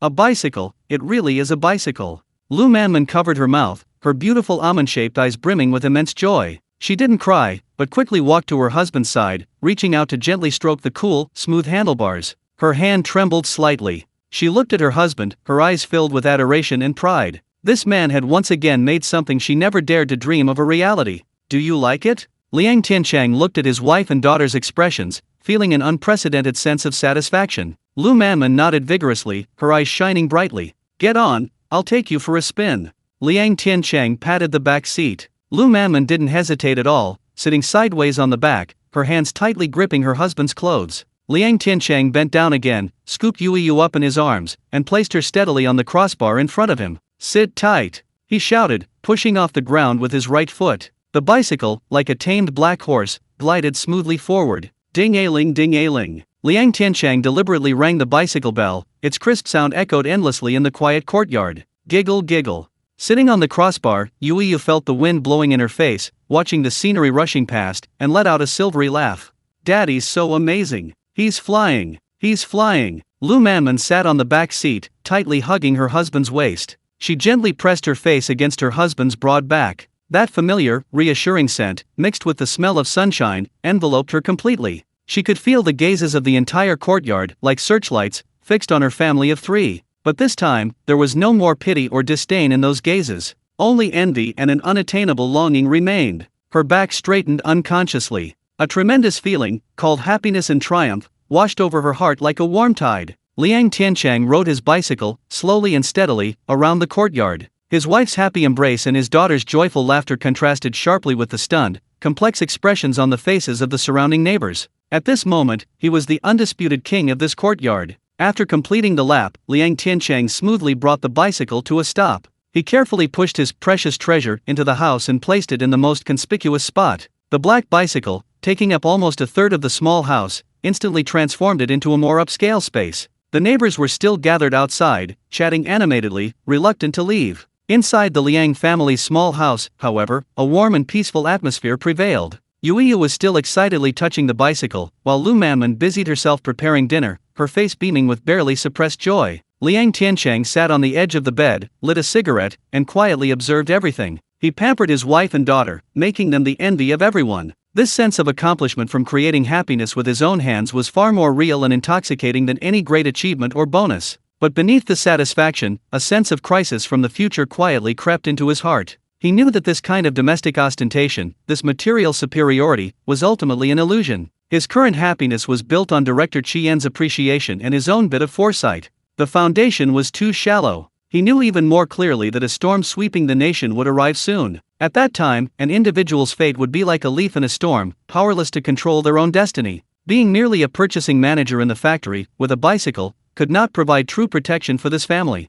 He needed greater strength, a more solid foundation. He needed a bigger, safer home. A home with 2 or even 3 rooms, a separate kitchen and toilet, where he could live peacefully no matter how the wind and rain raged outside. This idea, like a seed ignited by a flame, took root and sprouted wildly in his heart. By day, Liang Tiancheng was the respected engineer Liang at the Hongsing machinery factory. Walking through the factory grounds, everyone, from managers to workers, would greet him with a smile. He pushed his gleaming Forever brand bicycle through the crowded courtyard, always followed by envious glances and cheers of admiration from children. At night, as his wife and daughter slept peacefully to the soft music from the radio, he became a silent, solitary king in another world. In the stillness of the night, Liang Tiancheng lay in bed, clearly hearing Lu Manman's even breathing and Yuiyu's occasional murmurs in her sleep. He lay awake in the darkness for a while, then carefully rose, without making a sound. With a thought, he vanished from the small room. The next second, he appeared in a huge, brightly lit, modern warehouse supermarket. The air was filled with the familiar, dry scent of plastic and cardboard. In the past, his first action upon entering the supermarket would likely have been to rush to the food section to see what delicious treats were available, or to the household goods section to consider buying some novelties for his wife and daughter. But now, he calmly walked past the dazzling array of shelves, heading straight for the deepest corner of the supermarket, the book section. The books here ranged from children's picture books to world classics. However, Liang Tiancheng's target was not those. He went straight to the professional technology shelf, his gaze sweeping across the spines of the books like a hawk's. Transistor circuit design and applications, introduction to polymer chemistry, principles and maintenance of CNC machine tools, handbook of special metal smelting technology. Decades later, these might only be basic textbooks in a university library, some even outdated. But at this moment, in this era, every word on them was priceless. Liang Tiancheng's mind was clearer than ever before. Bicycles, radios, polyester fabric, these things might bring temporary prestige and respectability to his family, but they couldn't bring true stability. He knew better than anyone that this era was on the eve of a dramatic transformation. Before long, a storm that would sweep everything away would arrive. At that time, an individual's fate would be like a small boat adrift in a giant wave. The factory manager's appreciation, his colleagues' respect, the neighbor's envy, all would be fragile and vulnerable in the face of the tide of the times. Material goods alone were not enough. No matter how much was in the warehouse, it would eventually run out. He needed something truly his own, something no one could take away, something that could transcend time and retain its value forever, a hard currency. What was that? It was knowledge. It was skill. It was the genuine ability imprinted in his mind, etched into his bones, decades ahead of this era. This was his true iron rice bowl. He randomly picked up a book titled Mechanical Drawing Intolerances, opened it, and was captivated by its clear printing and exquisite illustrations. He began to absorb this knowledge like a parched sponge. During the day at the factory, he appeared to be handling procurement tasks, but in reality, he was verifying and comparing the theories in his mind with the industrial realities of the era. His progress was phenomenal. Often, while the senior engineers in the technical department were racking their brains over the tolerances of a certain part, Liang Tiancheng could simply glance at the blueprints and immediately offer the most reasonable solution. He delegated all of this to his mysterious cousin. And engineer Liang, as resourceful and knowledgeable, gradually became a consensus throughout the factory. Besides knowledge, he needed another backup plan. That was the real resource that could be exchanged for survival anytime, anywhere: gold. This thought, once it surfaced, took root in his heart. The opportunity soon arrived. A batch of equipment needed to be transported from another province, and factory director Qian, with a stroke of his pen, entrusted this important business trip to his most trusted colleague, Liang Tiancheng. The night before his departure, Liang Tiancheng went into the warehouse again. This time, he didn't go to the book section, but instead went to the luxury goods and pharmaceutical counters. He carefully selected a simple, unbranded Swiss mechanical watch, and then picked up several boxes of imported penicillin V potassium tablets, considered a miracle drug in that era. He meticulously removed all the packaging, put the watch on his wrist, and covered it with his sleeve. The medicine was wrapped in oilcloth and tucked into a pocket close to his body. A few days later, after finishing his factory business, Liang Tiancheng, alone, turned into a secluded and dark alley in the provincial capital one evening. This was the legendary Pigeon Market.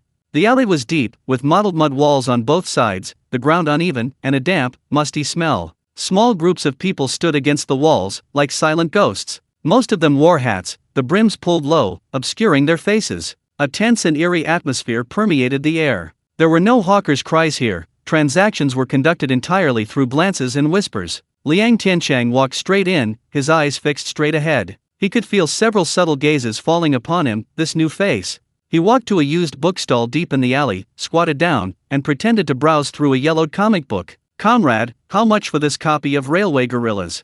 he asked without looking up. The stall owner, a middle-aged man as thin as a monkey, lifted his eyelids and glanced at Liang Tiancheng. Looking at the goods, he uttered in a hoarse voice. Liang Tiancheng didn't speak, but casually raised his left wrist, letting his sleeve slip down slightly, revealing a gleaming silver watch. The stall owner's eyes instantly lit up. The light was like a wolf in the night. "I'll tell you later," he said in a low voice. Liang Tiancheng nodded, put down the comic book, stood up, and followed the stall owner into a darker side alley. "Where did you get this?" The stall owner's voice was full of wariness. "A friend gave it to me, I'm not used to it." Liang Tiancheng's answer was impeccable. "What do you want to exchange it for?" "Yellow ones, strips," Liang Tiancheng said succinctly. The stall owner was silent. He held up 2 fingers. Liang Tiancheng shook his head. He held up 3 fingers. The stall owner was silent for a moment, seemingly weighing the pros and cons. In Pigeon Market, a well-preserved imported watch was the ultimate form of currency. "Add a few more," the stall owner said greedily. Liang Tiancheng smiled, took out the oilcloth bag from his pocket, opened it, revealing several rows of white pills inside. "This stuff, if a kid in the family has a high fever, 1 pill can save their life." The stall owner's breathing quickened instantly. He stared intently at the pills, his Adam's apple bobbing. "Deal!" He practically spat out the words. He turned, rummaged around in a crack in the brickwork in a corner for a while, pulled out something wrapped in layers of dirty cloth, and shoved it into Liang Tiancheng's hand. Liang Tiancheng took the package, weighed it in his hand, and then, by the dim light, untied it. Seeing the 3 small, golden-yellow coins inside, he nodded. He tucked the package into his coat, said nothing more, and disappeared into the night. Back at the guesthouse, Liang Tiancheng's heart was still pounding. He held the 3 heavy coins in his palm. Their cool touch brought him an unprecedented sense of security. This was the most solid guarantee for this family. From then on, Liang Tiancheng followed the same method on every business trip. He never took too much, only bringing 1 or 2 inconspicuous yet extremely valuable items each time. A watch, medicine, even a small bottle of highly concentrated fragrance. With these things, little by little, he exchanged them for gold bars, and a large quantity of nationally valid grain coupons and industrial vouchers, equally precious in that era. His personal slush fund grew increasingly abundant without him even realizing it. Back home at the Red Star factory, he carefully wrapped his spoils in layers of thick oilcloth, then covered them with rags, and stuffed them into the oldest, most dilapidated wooden box under his bed, alongside a pile of scrap iron and copper. This action marked the final shift in his mindset. He moved from simply improving his life to the most primal and effective method of capital accumulation. He no longer indulged in the comforts of his present life or the envy of his neighbors, but like a hamster quietly stockpiling food for winter, he silently made the most thorough preparations for the coming harsh winter. This profound foresight and strategic vision gave him a satisfaction far deeper than material wealth. Days passed by in this peaceful yet fulfilling rhythm. The Liang family's life improved steadily. Lu Manman's smile grew increasingly confident. Ever since Liang Tiancheng bought her a bicycle and solved the major problem of Wang Dama's glass window in the courtyard, her status in the neighborhood rose significantly. She was no longer the timid daughter-in-law who was easily bullied and would only secretly wipe away her tears when wronged. Now, the women in the courtyard would greet her with a smile and call her Manman, and they were willing to tell her about their everyday lives. She had even learned to say no. When Zhang Sao once again sarcastically asked her to bring something for her, Lu Manman simply smiled faintly. "Sister Zhang, I'm sorry," Tiancheng said, "only I'm allowed to sit on the back of the bicycle." These words left Sister Zhang speechless for a long time, and she could only walk away dejectedly. Watching Sister Zhang's defeated figure, Lu Manman felt an indescribable sense of satisfaction. She knew that all of this was thanks to her husband. His strength gave her the confidence to stand tall. That afternoon, the weather was fine. Lu Manman had just hung up the washed clothes to dry when she heard the postman's familiar loud voice ring out again at the gate. Lu Manman, you have mail. From Shanghai. From Shanghai again? Several women chatting in the courtyard cast curious glances. Ever since that large package, Shanghai had become synonymous with sophistication and high class in the courtyard. Oh, Manman, your Tiancheng really dotes on you. He's only been back from his business trip a few days, and his friends in Shanghai have already written again, and Wang said enviously. Lu Manman smiled, a hint of pride on her face. She quickly walked to the courtyard gate and took the letter from the postman. The envelope was an ordinary craft paper envelope. She looked down, her gaze habitually landing on the sender's address and name in the upper left corner of the envelope. However, that one glance froze her smile instantly. Her almond-shaped eyes, which had been smiling, widened abruptly. She saw the line of words. That familiar handwriting, yet it plunged her into an icy abyss. That name she thought she would never see again. In an instant, Lu Manman's face turned deathly pale, devoid of any color. Her hand holding the envelope began to tremble uncontrollably. Manman? What's wrong? Aunt Wang asked with concern, noticing her pale face. Lu Manman seemed not to hear, her gaze fixed on the name, her body trembling slightly.